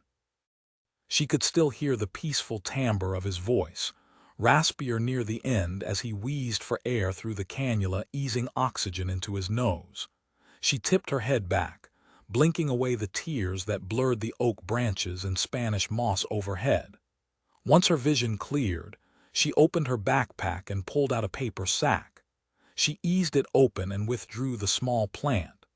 Chives, flowering the most beautiful purple that would return year after year. Sinking back on her heels once she had it well situated and watered, she reached into her pocket and pulled out 2 rocks, placing one on each marker before pocketing 2 loose stones from the ground. Bailey Rae surrendered to the battle with tears and said farewell to the only real parents she'd ever known.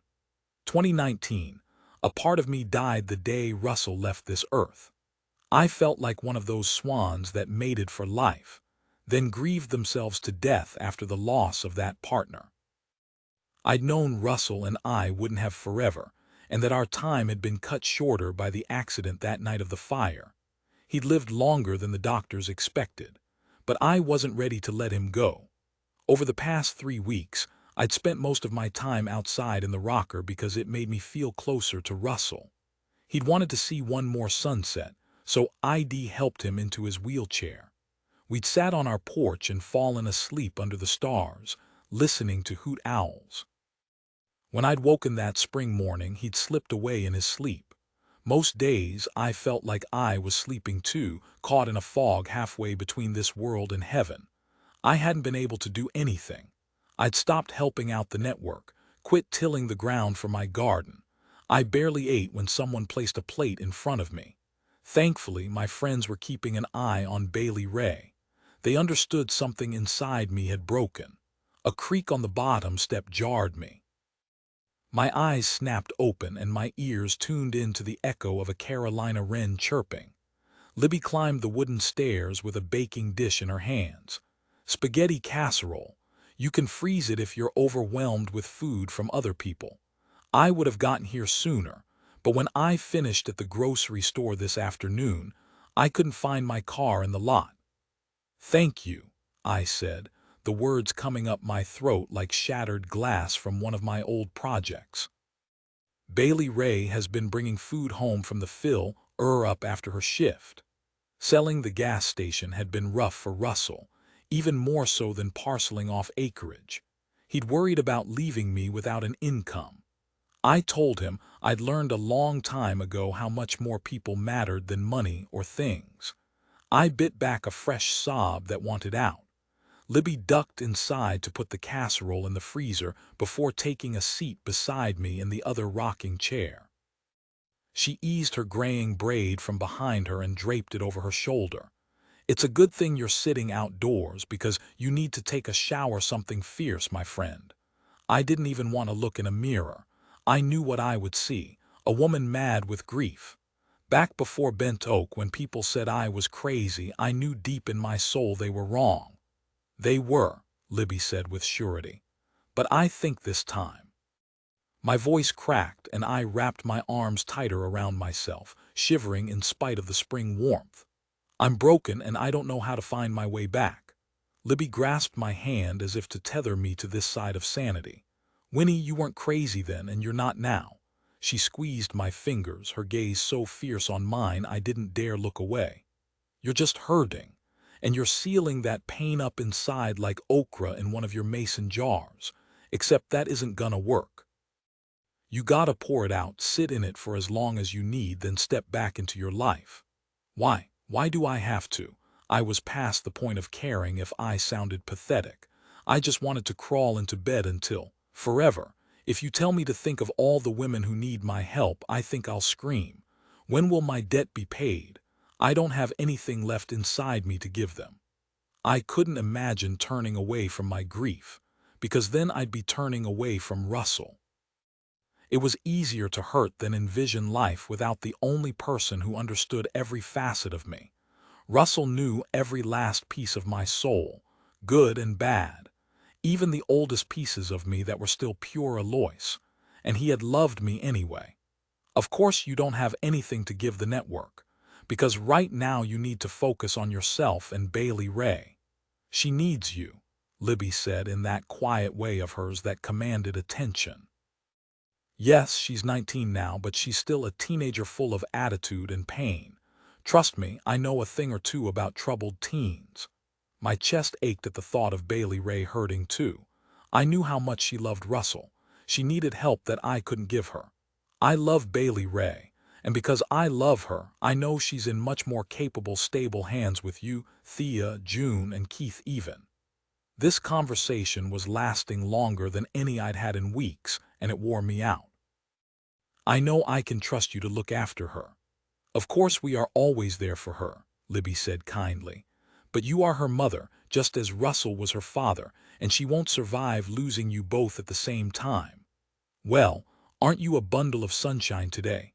I couldn't resist quipping. I even tried to pull a smile, but apparently wasn't very successful. Libby gave me a look in return that broadcast loud and clear I wasn't fooling her for an instant. "Winnie, my friend," she said, her gray eyes as steely as her will.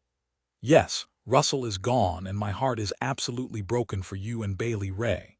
Perhaps the two of you can grieve together, and while you do, the rest of us are here to carry everything else." Somehow her words managed to filter through, bringing a comfort I hadn't expected as she shouldered some of the weight and let me focus on myself and Bailey Rae. With my defenses down, I'd allowed old insecurities to creep in, whispers of Alois. It wouldn't be easy to banish those ghosts without Russell by my side, but Libby was right. I needed to look toward the future. I needed to be the woman Russell had believed in, the woman he trusted, loved.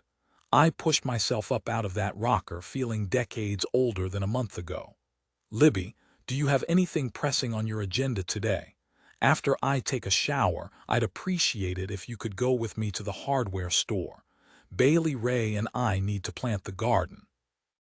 2025, Bailey Rae filled Skeeter's water bowl and left a dish of dry kibble out for good measure.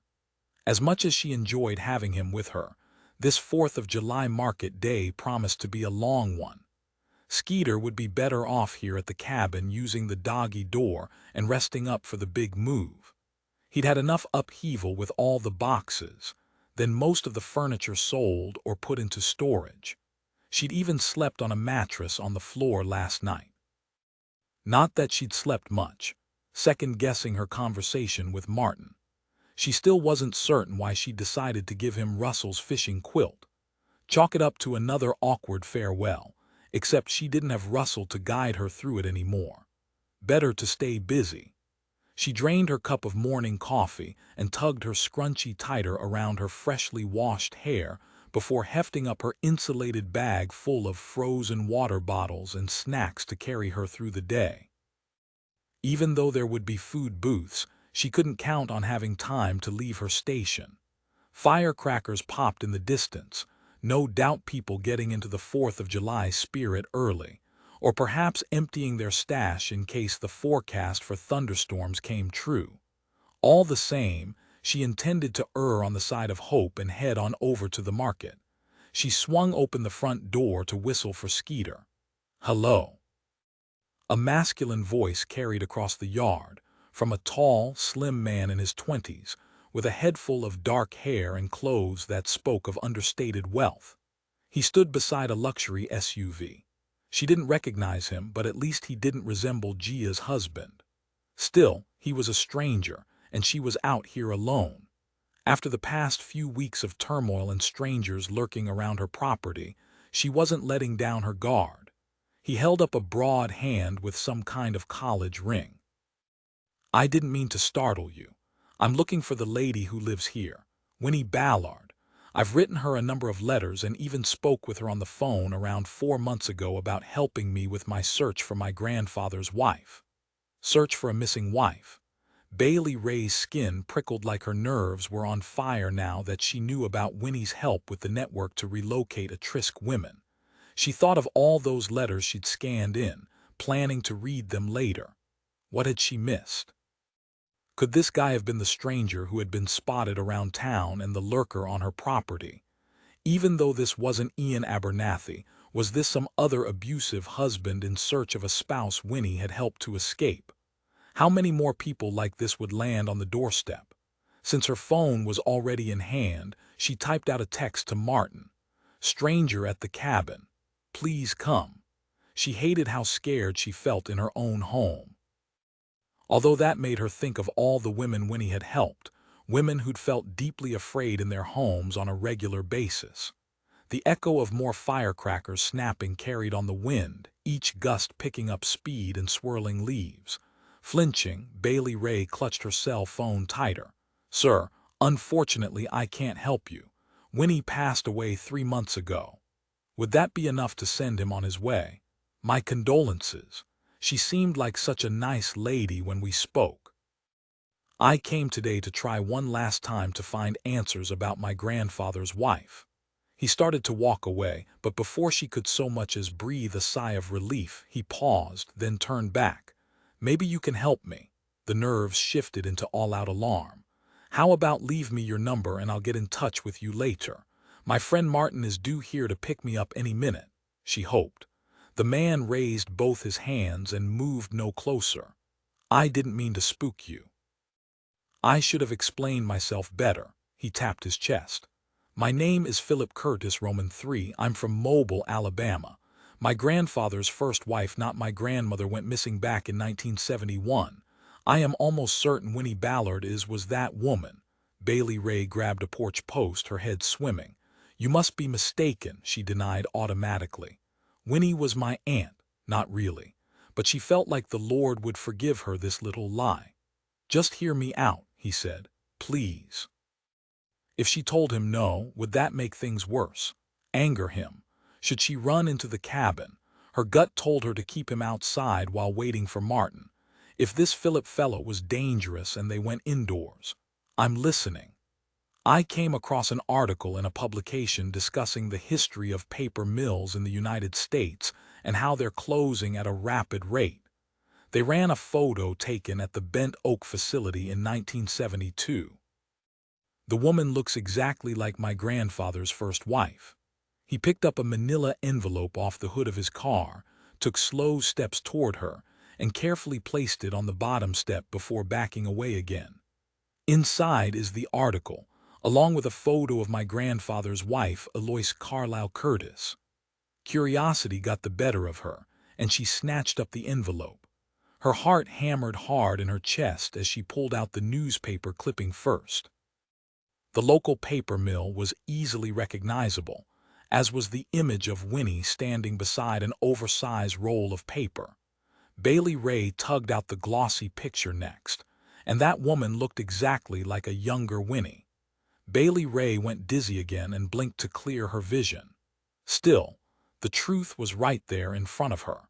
A truth that would have made no sense a few months ago, but after learning about the way Winnie and her friends helped women at risk. The identity of Eloise Carlisle Curtis Winnie was clear. Winnie had been one of those women escaping a dangerous home life. Yet for some reason, when the man had questioned Winnie in their phone call, she denied it. She had wanted to keep her life, her name, and her history safe here in Bent Oak. That reason had been important enough for Winnie to hold her secret for decades, which made Bailey Rae's response simple.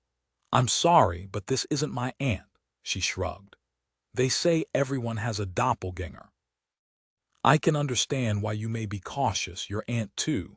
My grandfather was not a kind man. Wincing, he rubbed a scar on the corner of his bottom lip. My grandmother was actually his third wife. His second wife killed herself, which should have alerted my grandma since he had his first wife Alois committed to a psychiatric hospital before she went missing.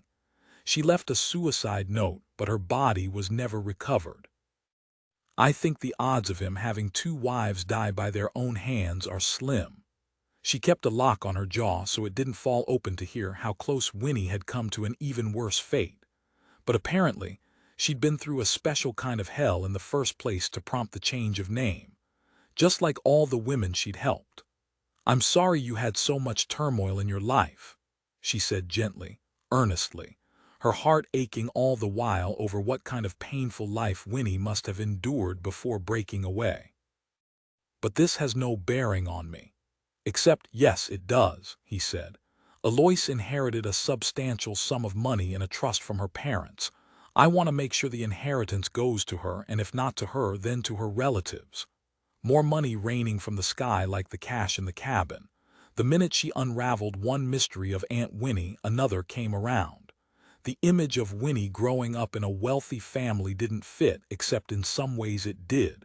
Her education, her speech patterns. Dozens of other tiny things that in isolation meant nothing, but taken as a whole made sense. Well, even if she was who you think, Winnie was a widow and doesn't have any children. Nodding with resignation, Philip Curtis sighed. Just think on what I've told you, and if you need to reach me, my phone number and address are on the envelope.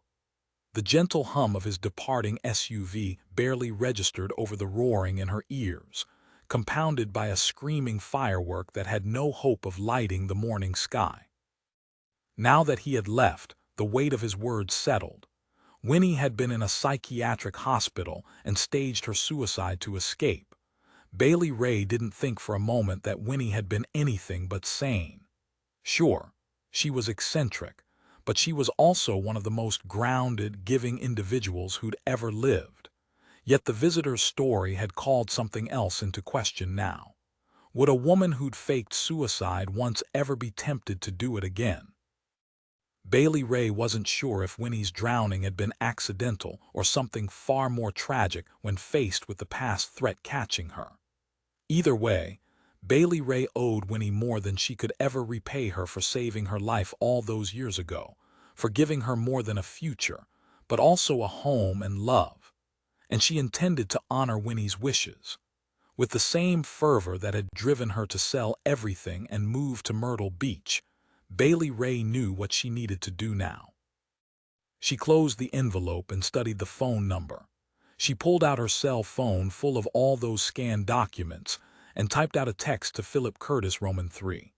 This is Bailey Rae Rigby. We just spoke at my aunt's farm. Here's Winnie Ballard's birth certificate. I hope that clears up the confusion. Best of luck on your search for answers. The whoosh of the sending message echoed her exhale of relief as she jogged back toward the cabin to check that she hadn't left any boxes behind. She willed away bad weather and dark thoughts. Dew brightened the grass, birds lifting their morning chorus with a woodpecker keeping the beat. The garden had been emptied of the last of Winnie's harvest, the earth churned by a hoe and ready for whoever purchased the property. Nostalgia tugged at her as she entered the cabin, her steps echoing in the empty rooms. Her throat tightened, and tears she absolutely did not want to shed burned her eyes. She ran back toward the front door, shouting, "Skeeter, get on over here right now so I can go." Yanking open the door, she plowed through, and slammed into the hard wall of a masculine chest, his t-shirt dirty and rancid with sweat. Nothing like the crisp and clean Philip Curtis, Roman 3. Dread and a horrible sense of foreboding filled her as Bailey Rae looked up into a face she recognized from photographs. His blonde hair darkened with perspiration and his eyes full of rage, Ian Abernathy gripped Bailey Rae's arm in a bruising vice and growled, "Where's my wife?" Chapter 21, Your Wife. Bailey Rae struggled not to wince at the painful pressure on her arm. Wind from the incoming storm swept dust and grit through the open door and into her eyes. "I don't know what you mean." Panic welled inside her. Frantically, she weighed her options, his grip tight on her arm. Heaven forbid that he might shove inside with her. So she pushed forward onto the porch, reaching behind her to close the door.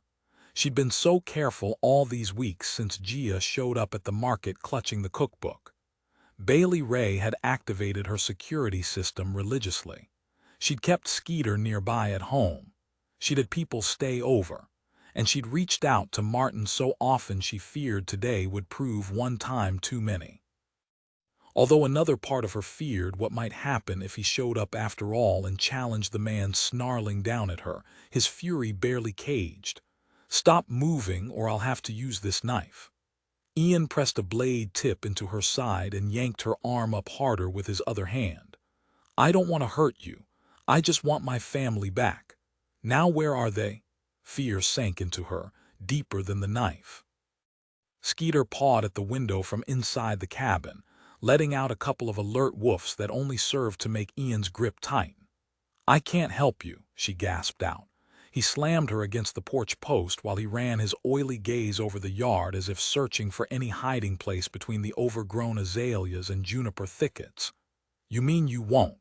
He smelled of sweat and something darker, insidiously evil. "Do you think I'm stupid? I know you helped my wife run away from me with my kid. You and that cop friend of yours." Now didn't seem the right time to correct his mistake about Martin's profession. Bottom line, he wore a uniform and a gun, and she desperately hoped he would arrive soon. She tried to ease away from the knife blade at her side. "Mr. Abernathy, so you admit it. You do know who I am, who my wife is," he hissed, a dark smile tugging at his mouth. "I saw you visit her at the hospital. I've been tailing you for a very long time. Now tell me where you hid my family and I'll be on my way." Thank heaven he hadn't mentioned Gia's recent visit to the cabin. Bailey Rae suppressed a shiver. "Mr. Abernathy, I truly do not know where your wife and daughter are now. They have been relocated, and I'm not privy to those details." "Privy?" he sneered. "Now aren't you all high and mighty? You better figure out how to find Gia or I'll have no reason to keep you alive any more than I did that traitor brother of mine who'd been banging my wife." His words turned the blood ice cold in her veins. The man who held her was a killer, but she couldn't afford the distraction of thinking about that murder. She scrambled for something, anything, to get away or at the very least buy a little time in hopes Martin would arrive, or so that she could get her hands on a weapon. Maybe she could send another soz to Martin. She inched her fingers toward the cell in her pocket. "Let me make some calls and see what I can find out for you. Do not touch that phone." The knife pressed deeper, the tip piercing her Pink Floyd t-shirt, stinging her skin just enough to strike terror.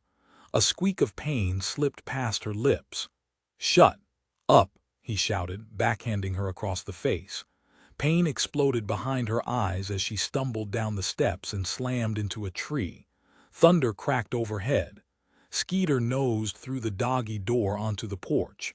A feral growl swelled as the hound launched off the steps.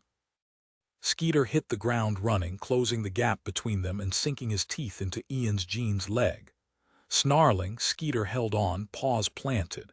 He swung his head back and forth as he tugged on the denim.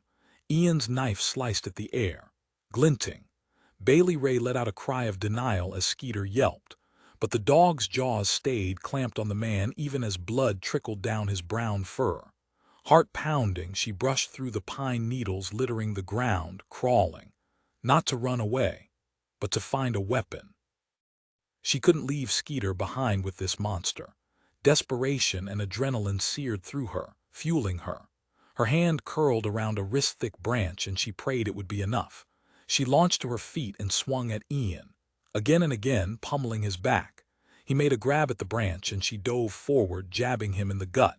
The wind howled, showering pine needles over them. Skeeter still hung on, dragging Ian lower. The dog held his ground despite the wound in his side. Then a low whine sounded in the distance, growing louder into sirens. The police, a fire truck. Even as she heaved the tree branch down on Ian, she prayed her text to Martin could net a result this large when in the past he'd shown up on his own. Ian thrashed and dodged, swiping the knife in a wide arc. "What do you think you're doing?" "I'm stopping you," she screamed back, possessed by the need to stand up for herself. For Gia. For Skeeter. Decades of pain poured out of her in a shout just short of feral. The child inside her who'd once fought to mask fear now harnessed every last drop of it to save herself and her beloved companion. She wasn't curling up under the covers to make herself small. She wasn't lashing out at her loved ones, and she wasn't waiting to be rescued. She was doing what Winnie would have done, taking a stand, leveling that righteous rage at a very deserving target. A pop split the air, ringing in her ears. Another firecracker. And then just past Ian's shoulder, she saw Martin, gun in his hands. Since she didn't see his truck, he must have approached through the woods, his professional familiarity with the land giving him an edge. Her teeth chattered and relief rocked through her so hard the branch fell from her grip. "Freeze, Abernathy," Martin shouted with unwavering authority, "or the next shot won't be in the dirt by your feet." Ian went stock still, only his eyes darting around, assessing his options. Then he raised his hands in the air, tossing the knife to the side with a flick of the wrist. Still jittery, Bailey Rae kicked the blade toward Martin just as Skeeter lurched to his feet with a massive shake-off. Blood still oozed from his side, but he was standing and steady, ambling his way over to Bailey Rae to lean against her leg. She stroked his head, reassuring them both. Later, she would ask Martin for details. Right now, though, she was just so very thankful he'd seen her text. "Bailey Rae," Martin said softly without looking away from his target, "take Skeeter and move aside." Touching her dog's collar lightly, she backed up until coming flush against the trunk of an oak. Only once she had that support did she realize how her legs trembled in the aftermath. Sirens grew louder as two cop cars sped down the driveway toward them. No doubt called by Martin, who still stood with his sidearm trained on Ian. Abernathy wouldn't be able to slither out of the charges this time, not after the attack here and the one on his wife. Gia would be safe from her husband for years to come once Ian was in jail for murdering his brother. She wouldn't need a new identity like Winnie had. Cricket, who'd already suffered enough trauma, wouldn't lose everything familiar to her. How many times had Winnie faced down a similar threat for the good of others, putting herself at risk to save others? A life lived with purpose. For the first time, Bailey Rae not only understood Winnie's commitment, she embraced it on a soul-deep level. Pride filled her for the life Winnie had led, never needing recognition to do the right thing. How fortunate Bailey Rae had been to have such a role model. At last, she understood exactly how to honor the woman who'd raised her, the woman who'd given her a sense of home, the woman who'd given her a family. The wind whipped harder, and tapping echoed overhead as rain pattered along the leafy branches, some drops trickling through, faster and faster. Bailey Rae tipped her face into the shower, feeling Winnie's presence in this place, in the memories they'd made together, all urging Bailey Rae to make the most of this washed, clean, fresh start. Bailey Rae had barely found time to breathe all day, but not for the reasons she'd expected when rolling off the mattress this morning. Yet she couldn't think of a better end than this, sitting with Martin in the back of his truck, leaning against the pickup's cab while the fireworks arced overhead. The residue of adrenaline still tingled through her veins, but slowly peace and happiness were taking over. Even if she hadn't spent hours giving her statement to the police and taking Skeeter to the emergency vet with Martin, she wouldn't have made it to the market. The daytime 4th of July celebrations had been rained out. Luckily, the storm had passed in time for evening fireworks over the river at sundown. The air hung heavy, thick with humidity and sulfur. Roman candles exploded in the inky sky, while children skipped along the shore with sparklers. Girandoles spun upward with a shriek before exploding in an umbrella of sparks. A bonfire had been lit for attendees to roast hot dogs and marshmallows, just as the day had been marked every year since Bailey Rae had arrived in Bent Oak. Except in the past, she'd watched Independence Day displays with Winnie or Russell at her side. Their absence was bittersweet, but today had reminded her to cherish every moment, a lesson Winnie and Russell had stressed often after welcoming her into their family. A great big family bonded by love, if not blood. Beside her on the quilt spread out in the truck bed, Martin hummed along to a playlist on his phone, the best of the Eagles. Had he taken note of her preferences from her concert t-shirts? The thoughtfulness touched her. Skeeter had been stitched up and appeared none the worse for wear, but the veterinarian was keeping him overnight for observation, sedated and calm. Fireworks could be stressful for dogs under the best of circumstances. Saying good night to Skeeter had been tough, but she assured him she would be there first thing in the morning with the very best treats. Bailey Rae rested her head on Martin's shoulder, allowing the familiar refrain from "Take it easy" to fill her. Wise words. Thank you for coming to my rescue this morning. Looked to me like you and Skeeter had the situation well in hand. Even though his voice was lighthearted, she heard the undercurrent of concern, felt the tension that hadn't eased yet from his muscles. This morning's close call would take time to process, to shake free of the emotions searing through them both. A shiver rippled through her in spite of the muggy night air. Skeeter and I sure didn't mind the backup. During the frantic drive to the vet, Martin had explained how the instant he'd seen her text, he'd reached out to the police, but he hadn't waited around for them to mobilize. He'd sped over, except before he could turn onto the driveway, he'd caught sight of her through the trees. So he'd picked his way through the woods on foot for the element of surprise. Martin slid an arm around her shoulders. How much longer until you head for the beach? I was thinking of taking some of my vacation time.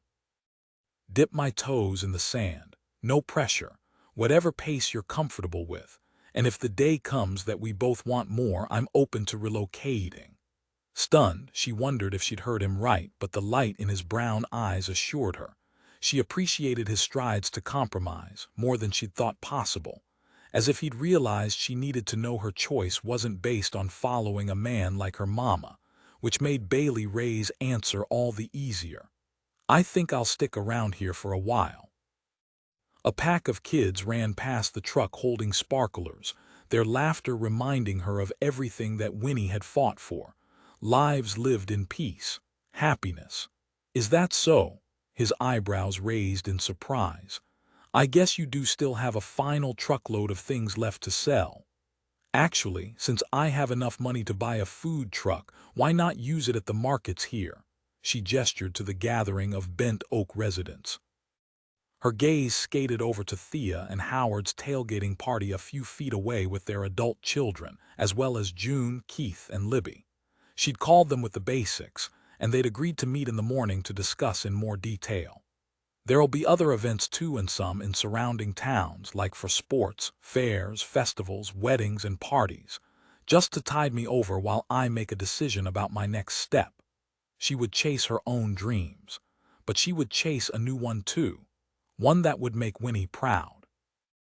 Martin toyed with a lock of her hair. What about all the furniture you sold and gave away? Lucky for me, I'll still have a little extra cash to replace the basics. Winnie had always been emphatic about saving for a rainy day. Bailey Rae just hadn't realized how deep the savings went. Most of the furniture had needed upgrading anyway.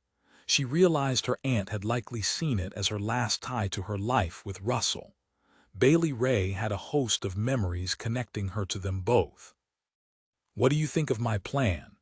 I think folks will line up to get a sample of that pound cake. He tipped her chin upward with a gentle knuckle, pressing a quick kiss to her lips before continuing, and I'll be first in line every time. Industrial fan working overtime, Bailey Rae sat on the porch floor beside Skeeter, who was resting on a quilt. She'd picked him up the moment the vet had opened for business at the crack of dawn. Sorry about the cone of shame, Skeeter. He gave her a woeful hound dog look, clearly not a fan of the plastic cone that kept him from chewing his stitches. The 6-inch gash along his side hadn't damaged any organs but still made her heart ache with the wide patch of shaved fur and painful red sutured line. The horror of yesterday morning threatened to steal today's peace, but she swept it aside. She wasn't living in the past anymore. Ian had already been charged with murder. Between her statement about his confession and evidence connecting him to the crime, the authorities had enough to ensure he wouldn't be given bail while awaiting trial.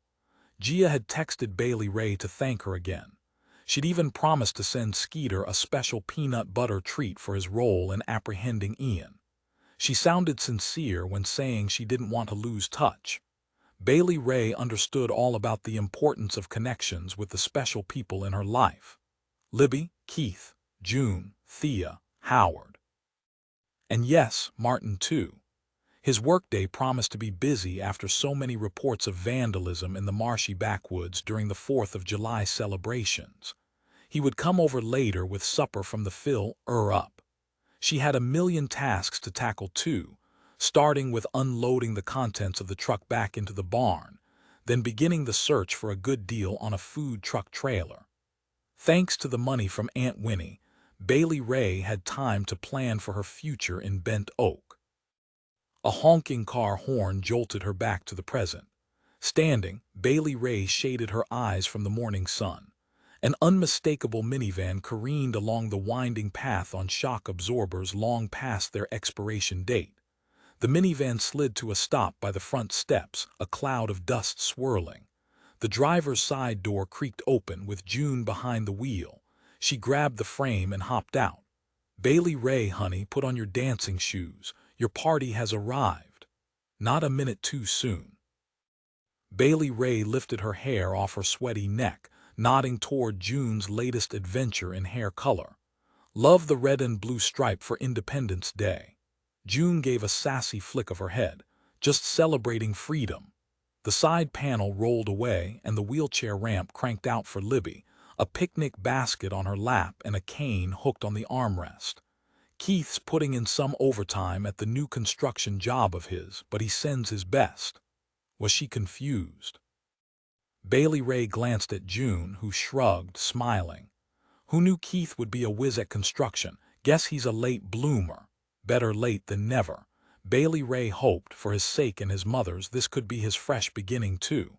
The passenger side door opened for Thea, who wore pink lace gloves. "We've brought chicken salad sandwiches, ladyfinger cookies, and sweet tea," Libby interrupted, patting the wicker basket.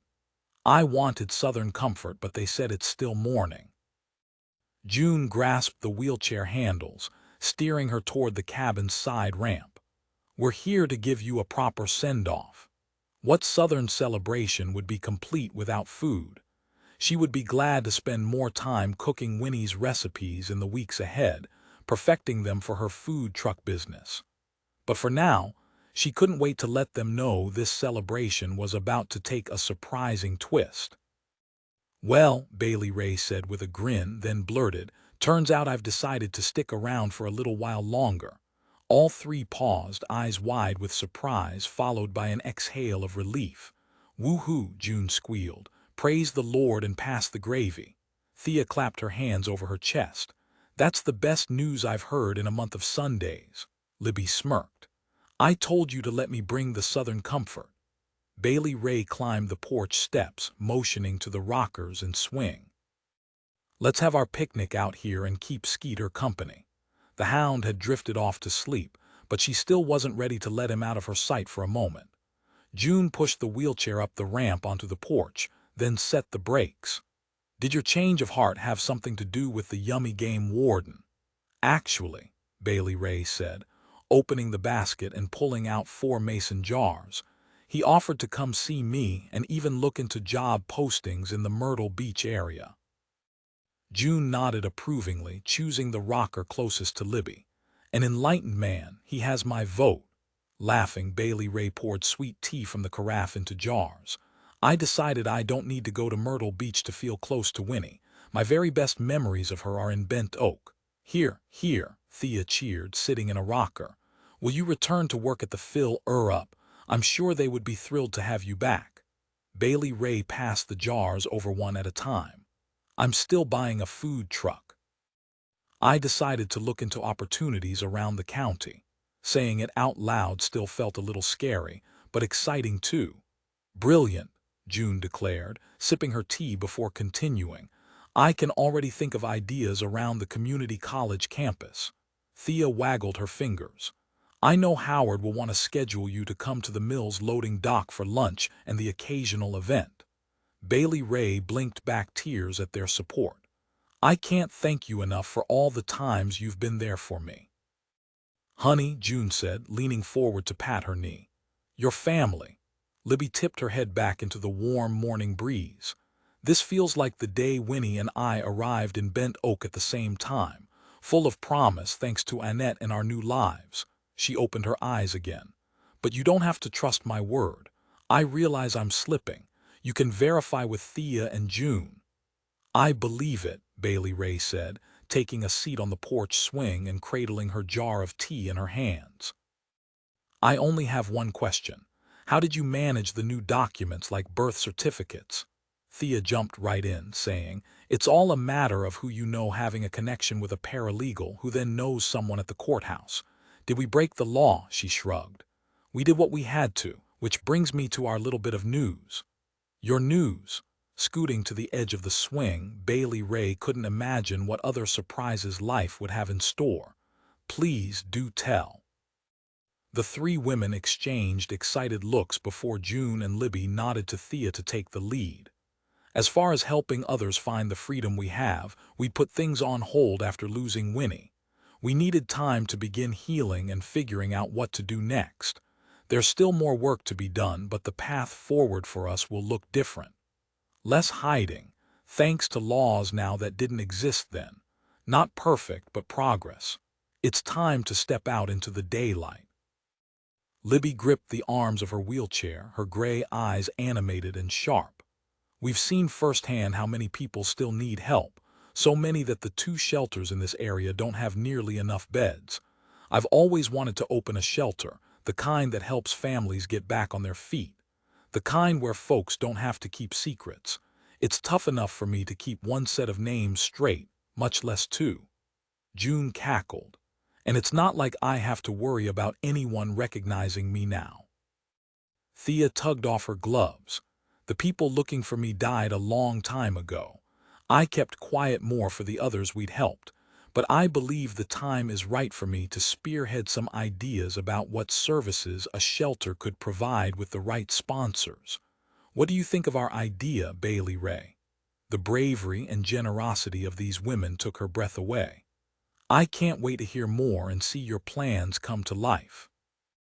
And as if Winnie whispered in her ear, an idea flowered as her gaze fell on one of her aunt's jars of collected stones.